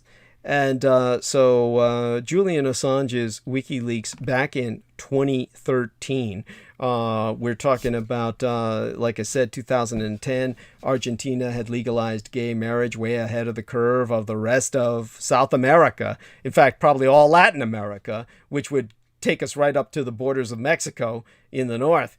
Julian Assange's WikiLeaks was releasing an archive of 1.3 million diplomatic cables and intelligence records in April. Well, the Ides of April, the 15th of April back in 2013, are very close to that. If I remember, it was actually on a Monday of the work week, which was probably a little, like April 10th or something, or April, 14th or whatever. But that week, and that encompassed, that info dump encompassed the years 1973 through 1976, and it was dubbed the Kissinger cables. So the database included documents revealing the ruthless operations by the United States worldwide, the American empire, at a time when the international working class was on the offensive and the bourgeois, the middle class, was waging a ruthless counterattack. So Julian Assange was doing this in a communist perspective. He was doing this to basically present a class war perspective on behalf of the Russians, who are still very much operating along Soviet lines. And among all those cables, there was a series of diplomatic communications exposing the relationships between the Vatican and a number of dictatorial regimes, from Chile's Augusto Pinochet to Argentina's Jorge Rafael Videla to Spain's Francisco Franco. And, of course, anyone familiar with that would probably know that on September 11th, back in 1973, the anniversary thereon, which was, of course, the anniversary of the establishment of the Pentagon, and later on, of course, the date on which the 9/11 attacks took place that collapsed the Twin Towers. Well, back in 1973, that was the date that the CIA-backed coup d'etat led by General Pinochet overthrew the elected government of the Socialist Party President Salvador Allende, which liberal progressives and communists have been crying about forever since. And in Pinochet's 17-year dictatorship, thousands of left-wing activists, students, trade unionists, and anyone suspected of opposing Chilean and international capital were all killed or disappeared by the regime. Hundreds of thousands were jailed and tortured or sent into exile. And the names of these criminal state operations, such as Operation Condor, with which our present Pope was involved with, or the Caravan of Death, a much more colorful and lurid operational title, they're forever embedded in the consciousness of Chilean workers in particular. Pinochet's struggle against Marxism remains one of the most violent developments of the history of the 20th century. And of course, to communists, the main goal of such struggle was to destroy the working class and its organizations, both physically through the imposition of aggressive economic policies of privatization and deregulation. And these created a model of enrichment by a small oligarchy for the following decades. And many governments joined this struggle, with the United States leading the pack. President Richard Nixon and his national security advisor Henry Kissinger allocated $8 million United States dollars for the campaign to destabilize President Allende. And while maintaining an appearance of liberal reforms and a more relaxed policy towards the USSR initiated by Pope John the fucking multi-numbered, his Roman numeral was something like XXIII. And of course, that is something that is trying to remember what that translates into with the Arabic numeric system. And so he was fucking Pope John the 23rd or some shit. And that was, oh my God, how do I even remember that? Well, it was Pope John the 23rd under his papacy that the Vatican, which was later led by Pope Paul VI, lent support to the Chilean dictator. What he initiated was carried out by the Polish Pope, who was considered a great guy because he was a terrorist against Nazism. So this is the kind of world we're dealing in. But the comparatively newly elected Pope, formerly the Cardinal Jorge Mario Bergoglio of Buenos Aires, he too was involved with Operation Condor. And that probably is something that, if I try to get dirty with this, so to speak, and speak of the Pope's dirty past, his role during Argentina's dictatorship, and now he is the leader of the Catholic world. Well, the so-called dirty war in Argentina ended 31 fucking years ago. The trials of the Argentine military men accused of monstrous crimes during that time go on.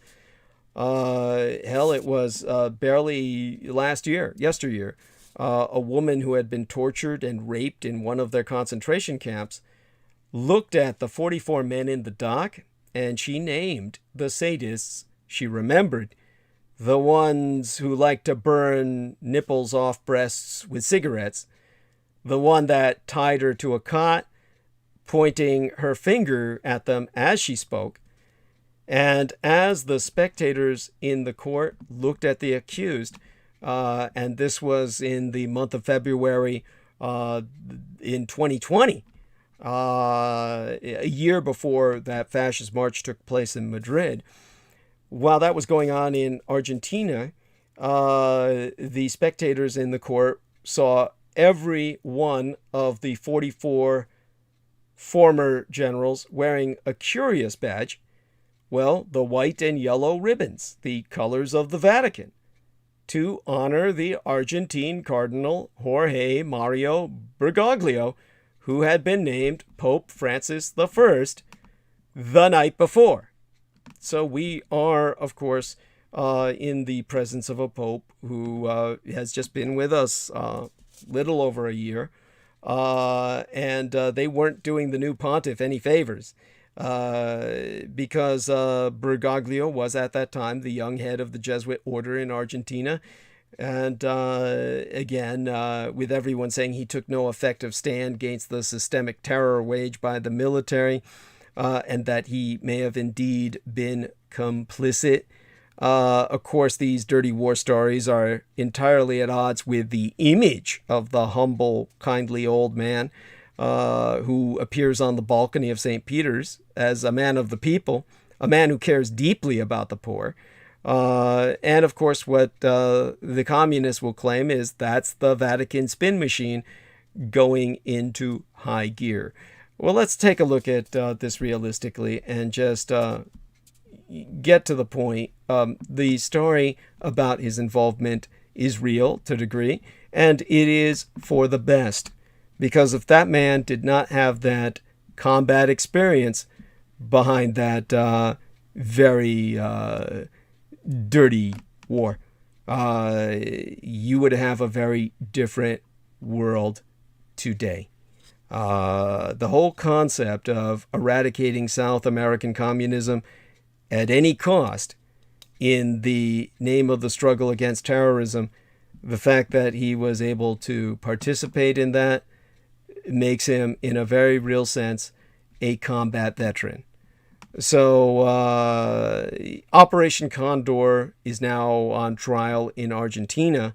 And just remember what it was like back in those days, in the 1970s and 1980s, when in the name of the struggle against worldwide terrorism, which was completely sponsored in those days by the Soviet Union, specifically the KGB, a special operation had to be effective. And it was codenamed Condor. And its targets were left-wing political dissidents, organized labor, and intellectuals who were communist in their leanings. And it soon became a network of military dictatorships supported by the U.S. State Department, the CIA, and Interpol, the international police organization that once had as its head Reinhard Heydrich, who was targeted for assassination by the Allies, an act of terrorism if ever there was one. The act of assassinating the head of an international police force. I can't think of anything more terroristic than that. Now, that trial began in early March of 2013 in Buenos Aires, attempting to bring to justice the former dictators and military officers. And the Catholic Church chose Pope Francis only recently, who was implicated in condoning the dirty war in Argentina. So what you have is a situation where Pope Francis has passed, is to be taken in the most positive light, because when you're in charge of 1 billion people, if you don't have military experience, well, those are truly lost sheep. If he's guarding a flock of sheep, you want him to be up to the task. So why would you want otherwise? And by the way, in the Espanol, it would properly be pronounced something like Operación Condor or Condar. So Operación Condar, just to put that into some perspective. And let me see if I can dig anything else out of my mind before I move on and bring us back to Spain. But definitely, of course, Pope Francis and these kinds of accusations. Well, so what? You had all of the accusations against the German Pope, who was a member of the Hitler Youth, until he basically abdicated his position. What the fuck are you going to do now? Try to get this poor guy to resign? This is the kind of stuff that literally makes me sick. Meanwhile, like I said, the other pope gets off with a bunch of people saying he was doing great for his terrorist acts in World War II. This kind of double standard is what led us to the problem we have now with the right wing radicalizing into the enemy. So bear that in mind, and consider yourself enlightened to a degree if you're open enough to be enlightened to reality. It's a very evil world, and you need bad guys to be capable of dealing with it, or there will be nothing left for people who cannot deal with the evil. If this were truly a world where men like him were as innocent as you wanted him to be, then you would not be alive. This is why everybody was lauding Pope Paul, saying, oh, thank God he did something while the Nazis were in power. Well, fucking, think the same thing here with this man. And with that, we can move on. Let me take a look at the time we have left. And we've got 45 minutes. When it comes back to from Operation Condor to which was again an outgrowth of Gladio in in Europe, it transferred across the Atlantic. The roots began when the Allies gained control of the Western Front and began to work on post-war control of Western Europe with the Vatican and prominent Nazis in military and intelligence. And this operation lasted decades. Gladio and its outgrowth across the Atlantic, Operation Condor. Now, starting as an unexceptional piece of forward planning, it moved on to unauthorized political surveillance, and then, finally, to the mounting series of what many people would consider outrages with the far right of Europe at that time, which cost the lives of hundreds of innocent Europeans. The dead include at least one Western European leader, Aldo Moro of Italy. Much still remains to be investigated, particularly about Gladio's operations in Francisco Franco's Spain. And so the strategy behind Gladio, when it was established in the late 1940s, was impeccable. As Joseph Stalin consolidated his political and military power in Eastern Europe and promoted his version of totalitarianism wherever he could, the Western Allies came together to prevent any recurrence of the debacles at the beginning of the Second World War, when democracies were knocked over by, like ninepins, by the German Wehrmacht. In 1939 and 1940, the German army had been able to overrun its European neighbors with supreme ease. Polish cavalry was no match for German tanks. The Dutch surrendered after Rotterdam had been destroyed from the air. Paris was taken without difficulty. Scarcely a shot was fired as the Reich conquered Denmark. The Channel Islands, the British islands in the Atlantic, the English Channel, the only British soil Adolf Hitler conquered and occupied, they had been deemed indefensible, and so they were left undefended. And as the Hakenkreuz, the Hooked Cross, the swastika, the elder sign that acts as a seal repelling the chaos gods, the anti-gods, flew everywhere in Europe, from Brittany to the Russian steppes, it was only with the greatest difficulty and sacrifice that resistance movements were established from Britain, which were eventually capable of harrying and sabotaging the German army of occupation, and finally able to collaborate with the Allied forces of so-called liberation. Now, such a lack of foresight, which was agreed upon in all the Western capitals, was never to be permitted again in the face of Stalin's threat, particularly after the communist putsch in Praha, in 1948. So under the aegis of Great Britain and the American Empire, a secret network of recruits was to be established all over the continent. They were to be provided with caches of radios, money, and weapons. And if the Red Army, the Krasnaya, did overrun Western Europe, and Western armies were defeated and forced to flee, there would be someone left with intimate local knowledge who could receive orders from abroad, send out information, and go into action against the Soviet occupation forces behind the lines. They were not to be so many Captain Mainwarings, as openly organized in Dad's Army outfits, and if you're British, you'll remember what I'm referencing. There was a comedy and a movie recently released based on that television series, Dad's Army, where you had a bunch of men wearing sweaters around the local drill hall who could be easily rounded up by the Russians. Their role in this case, instead, was to be a true terrorist militia, serious and totally clandestine. They were to be known as the Stay-Behinds.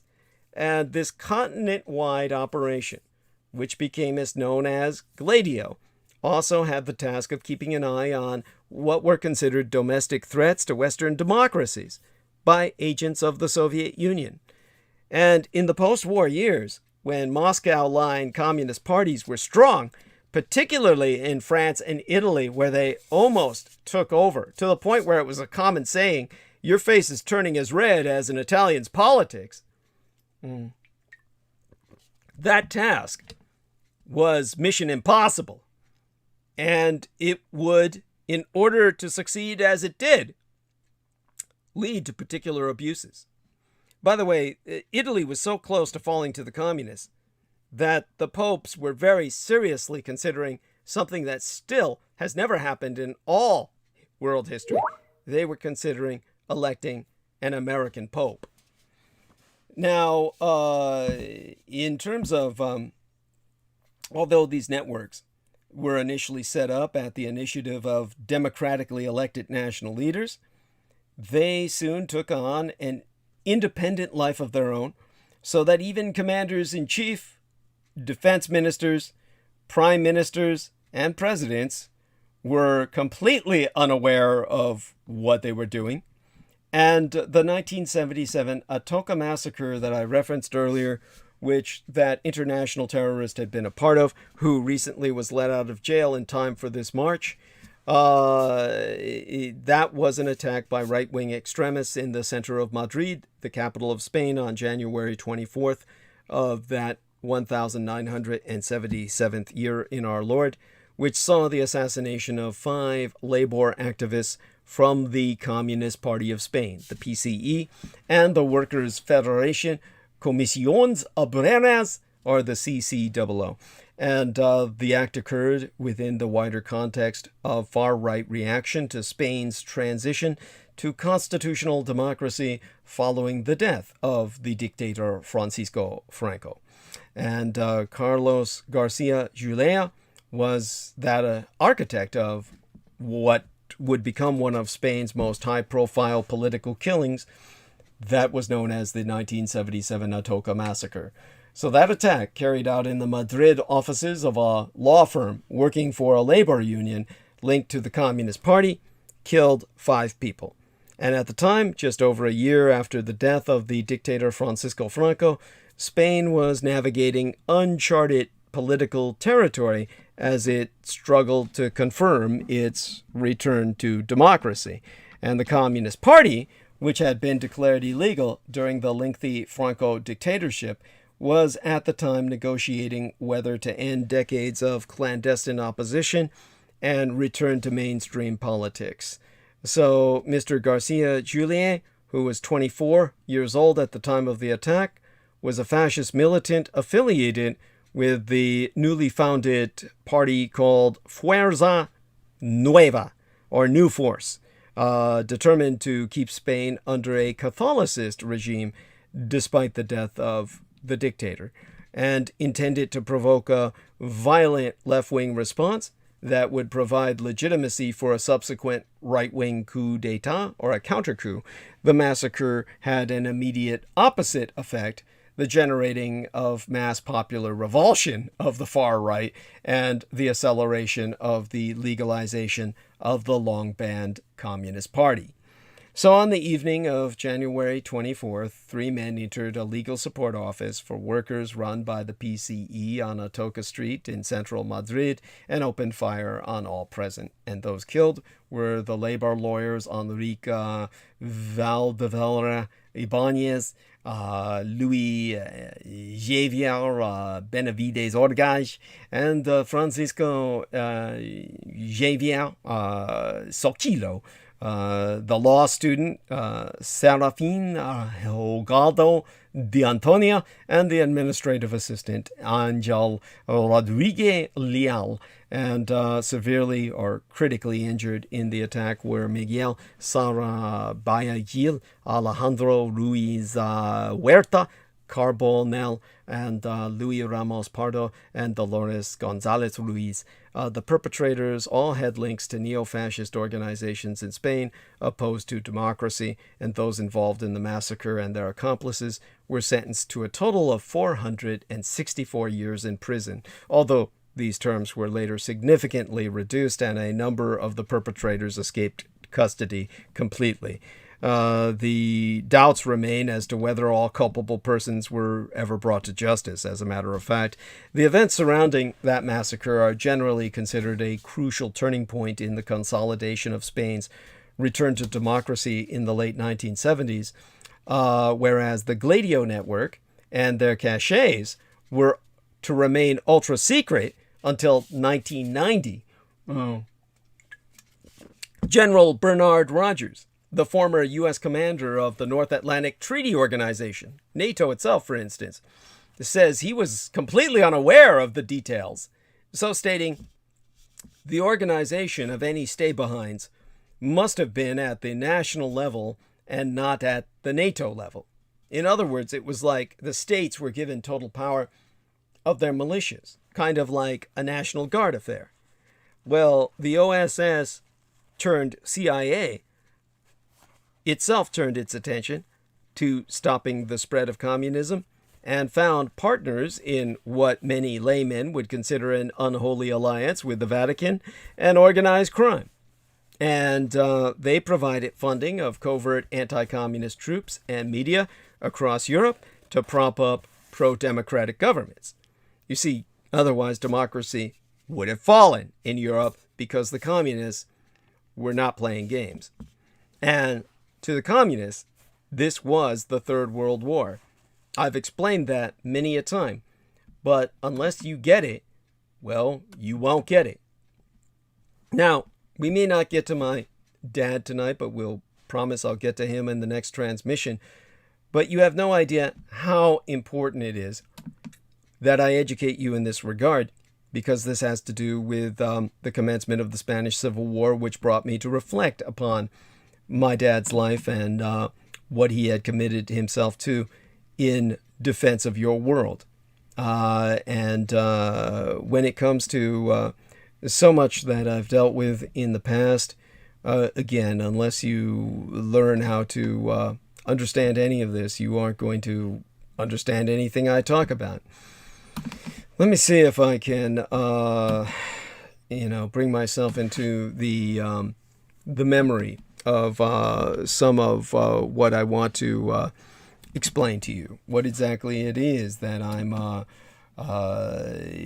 think is the best way to just put this into perspective for you, so that you can better appreciate why Gladio had to exist, why these were the good guys and why you've got to stop bitching about them like every idiot does when they read about this and suddenly say, Gladio!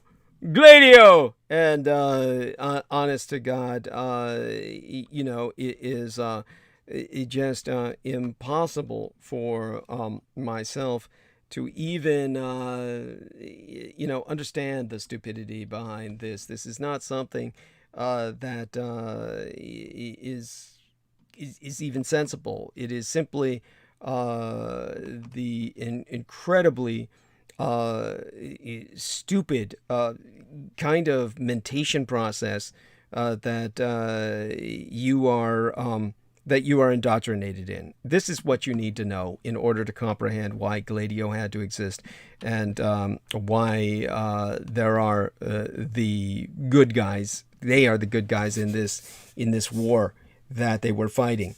This was not a Cold War as it's propagandized as. Understand that a Cold War would be a sublimated conflict, which occasionally boils over into brief and bloody battles in geographically limited brush fires, each of a limited scope, duration, and impact. But the compulsion to see this as a Cold War betrays a cultural denial of the reality indicative of America's desperate descent into political compromise and fiscal bankruptcy under the overwhelming costs of attaining victory in their worldwide conflict and the crushing burdens such victory has wrought. The strains of World War III were inextricably linked with those of World War II because the Nazis were still fighting the communists. The battle was simply brought back home with communist occupation of half of Germany and all of Eastern Europe, which were collaborationist states of the Third Reich. So understand that when it comes to total war, all Americans can think of is nuclear exchange and mutual annihilation or genocidal conflict like they waged in World War II with mass bombing. And a lot of their investment into ICBMs and a ballistic missile system created this kind of tactical inflexibility, chronic national siege that you would experience with the Maginot Line or the Great Wall of China. That's the mentation process of maintaining a nuclear arsenal. So the flaw in American reason, it lays not in having bombs, but in relying on them exclusively. And so deluded in the efficacy of the atomic curtain, which is nothing more than a Maginot Line of the mind, with their faith in the bomb to win wars. Basically, while the Germans simply blitzkrieged their way around the Maginot Line, the communists just swept the world under the nuclear umbrella. They went right under the umbrella that didn't protect you from any of their insurgent terrorist raindrops. The entire atomic arsenal proved irrelevant in answer to guerrilla insurgency in Italy, Soviet suppression in Czechoslovakia, blockade in Berlin, or civil war in mainland China. As each crisis emerged, America responded with diplomatic, economic, or conventional military action, even as the United States continued to stockpile atomic weapons at ever-expanding expense while formulating the bulk of officially slated strategy around them. The American reaction to Russia's atomic explosion in Soviet Central Asia on August 29th of 1949 was to reflexively buy into an even more ultimate weapon, the thermonuclear hydrogen bomb.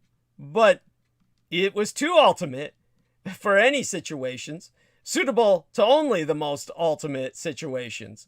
When those ultimate situations developed, as in the case of the Cuban Missile Crisis, the bigger bomb offered no victory. So, in the jargon of defense theorists, it lacked credibility as a weapon. And still the United States built its strategy around nuclear weapons while it cut conventional power to the bone.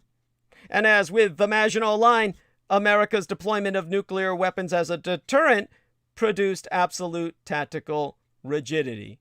The Strategic Air Command gave Americans a limited choice of policies. In fact, only one: drop the bomb or don't drop it. All or nothing.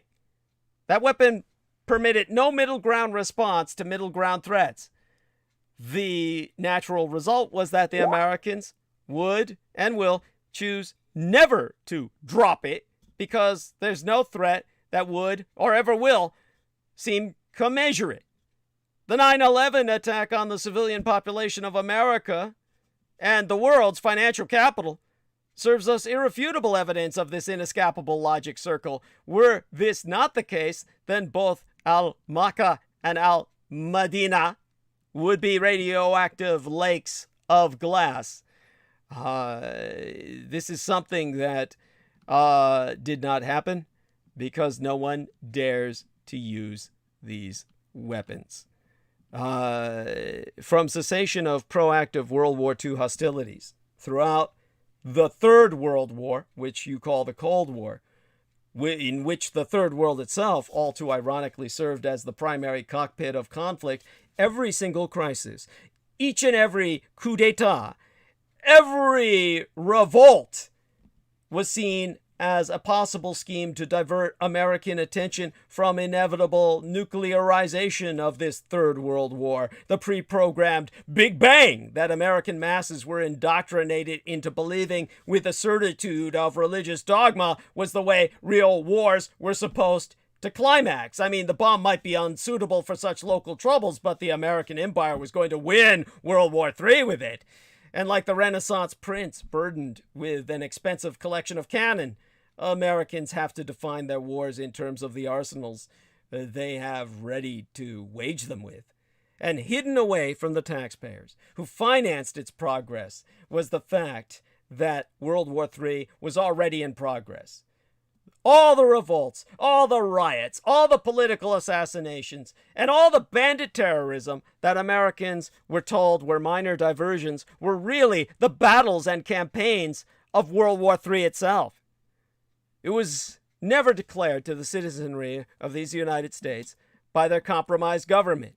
It was not fought along the neat, conventional lines of the fairy tale war with the Big Bang climax spoon-fed the American electorate.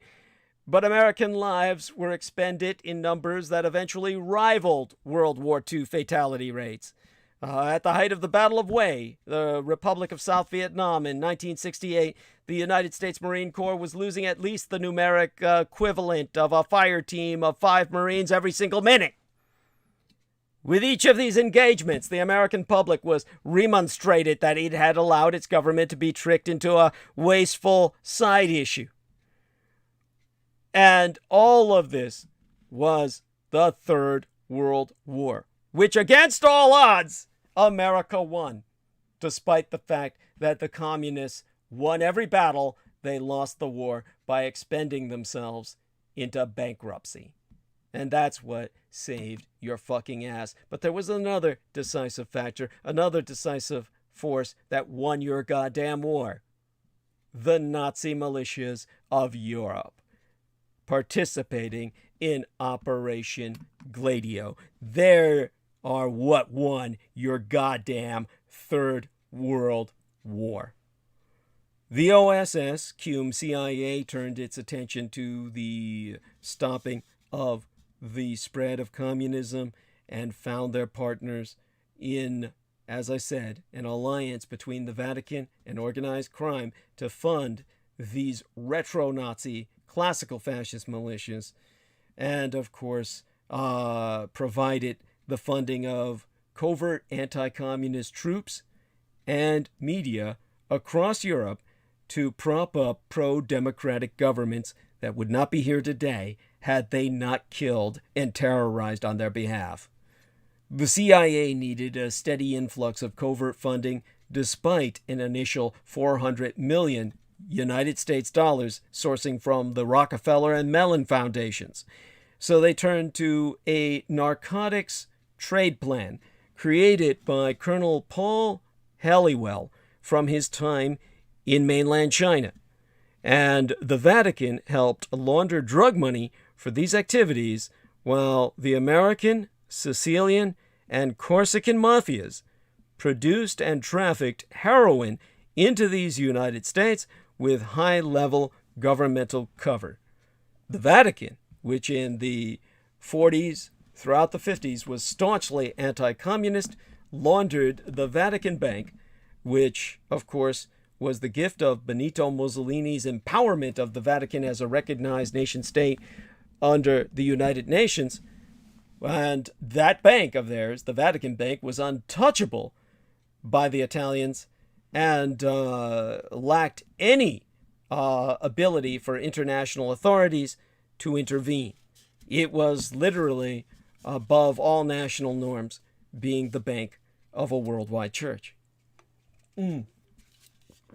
These partners developed a heroin trade network, which started with Italian manufacturers, cum Sicilian smugglers, cum Sal Traficante in Cuba, cum Lucky Luciano / Mayor Lansky in the New York City port, bribing the New York port authorities. They initially supplied heroin only to Harlem in the 1950s, but increased the network to other American cities to provide more Gladio funding on the European front of the communist war to subvert the world. Other heroin operations would start up in China, Burma, Laos, Thailand, the entire reason for the Vietnam conflict, and it spread into Laos and Cambodia in a wider war.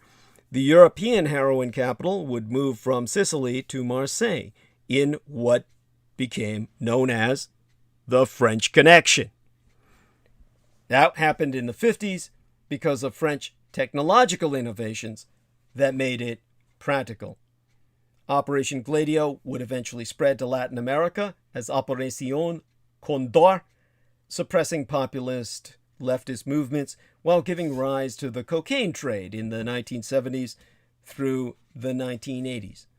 The Vatican was heavily involved in the suppression of populist leftist movements driven by Catholic priests and bishops in South America and the installation of pro-American military dictatorships like the Argentine junta and General Augustus Pinochet in Chile.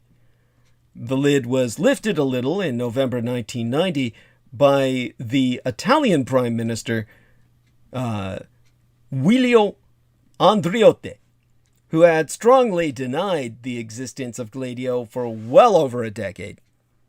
And in a statement provided to Parliament in Roma, Andreotti became the first major politician to speak openly of the covert project, expositing upon Vatican infiltration by the intelligence agency of the United States, communist suppression activities, drug trade links to the federal government, and a secret society P2 Lodge seizing large control of Italian government, the Italian judicial system, the Italian media, their banks, and law enforcement. And there you have that. Writing on the 40th anniversary of the Atoka massacre, the liberal progressive journalist Wanko Dumal noted that it was a terrorist attack that marked the future of the country of Spain in a way that the murderers would never have suspected, and instead was the one desired by the victims. So memorialized annually across Madrid, there are 25 streets and squares dedicated to the victims of the Atoka massacre. So we have a balance between left and right, The important thing is to radicalize centrism. That's what brings us back to what happened to my father. When I think of the Federation of Jewish Communities of Spain, the FCJE, the country's EJC, or European Jewish Cabal affiliate, when they condemned the February parade of the retro-Nazi fascists through the capital of Spain in the strongest terms, saying, "We consider it unacceptable that in a solid democracy under the rule of law, such as Spain, such remarks go unpunished. That is why we demand that the Office of the Prosecutor for Hate Crimes investigate this incident and, where appropriate, prosecute and condemn these criminal acts." In addition, the FCJE, together with the Platform Against what they call Anti-Semitism, referencing Judeophobia properly, and the Movement Against Intolerance, will act with all the legal tools at our disposal. This is what brings us back to the case of Julius Streicher, who was executed for speaking his mind and, of course, propagandizing on behalf of the Third Reich. For that reason, this man was killed and executed. And it is not a valid reason for anyone to necessarily die. Nevertheless, such was decided by the Allies, and this is why, by that example, the First Amendment in America must be just repealed. It's something that needs to be amended itself out of existence, because it is that which will lead to the kind of violence the Allies so fear. Now, in the last 15 minutes we have left, Mr. WTF, our dear friend What the Fuck Sayest. Good evening, Guru Douglas and all. Been tuning in and out all evening. Great evening full of information. Thank you very much. Well, God bless you. Thank you so much. Hugs. And deeply appreciate it. Hopefully you can, fast forward past some of the parts and, certainly concentrate on the parts where I'm speaking. That will at least maintain a greater sense of continuity. Admittedly, I didn't really start speaking until, the 7th hour. But there you have that. And from that point on, it's certainly generally all myself, and I appreciate everyone's patience. Obviously, again, I will be speaking to the subject of Julius Streicher, free speech. The man who executed Streicher is actually the correct German pronunciation for his name, Streicher. And I will be, providing how that led to the one murder my father committed in life by legal definition. I'll bring that forth for the public to understand more about. But hopefully this is the presaging context so people get a better idea of the context of the Spanish Civil War. And of course, I'll return to that subject because, as I said, the Spanish Civil War really took 72 hours, 3 days to go into effect. It'll be Wednesday when we're back, and that'll be approximately 3 days after the anniversary of its commencement. So it'll be a fitting time to complete educating you about the Spanish Civil War and then the execution of 10 men of power in the satanic sacrifice that was supposed to usher in the Antichrist, but was imperfect by there not being the number for that ritual available, and that instead brought the harbinger of Antichrist into our world, Michael Aquino, and then brought about the murder my father committed himself to in a kind of conspiracy with the German scientists of Operation Paperclip, who were on the island of Eniwetok, and all took their vengeance on this white trash piece of shit who deemed himself the executioner of Nazi war criminals in his own death. So hopefully that, and all of this I'm bringing up now after we got all of the downvotes from people who just come and attack me without even hearing what I have to say. Obviously, a coordinated and organized premeditated attack by info-terrorists, and these are people who are against my exposing the reality of your world. And understand that it's something that I think all of you should appreciate. So with that in mind, how many minutes do we have left?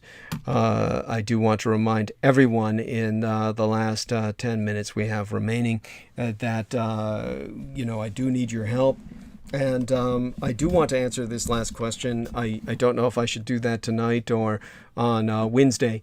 Wednesday I'll be far more organized, at least now that I'm on the proper arc of narrative. This will be easy to go into on Wednesday as opposed to tonight. Much easier for me.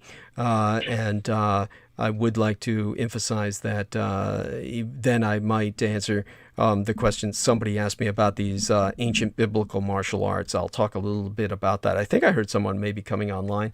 Was that our... Yeah, you did. Oh, there we are. How are you? Were you able to... I've been listening to you for the last hour or more. Oh, bless you.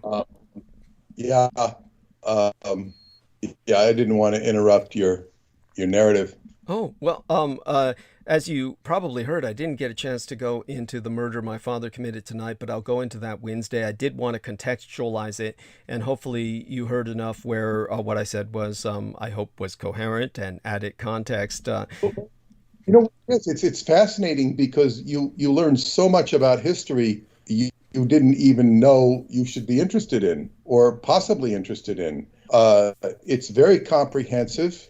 It's, as they say, it's too much to take in and absorb it for all it's worth. The nuances of Pope Francis, the nuances of Pope John Paul, who was, by the way,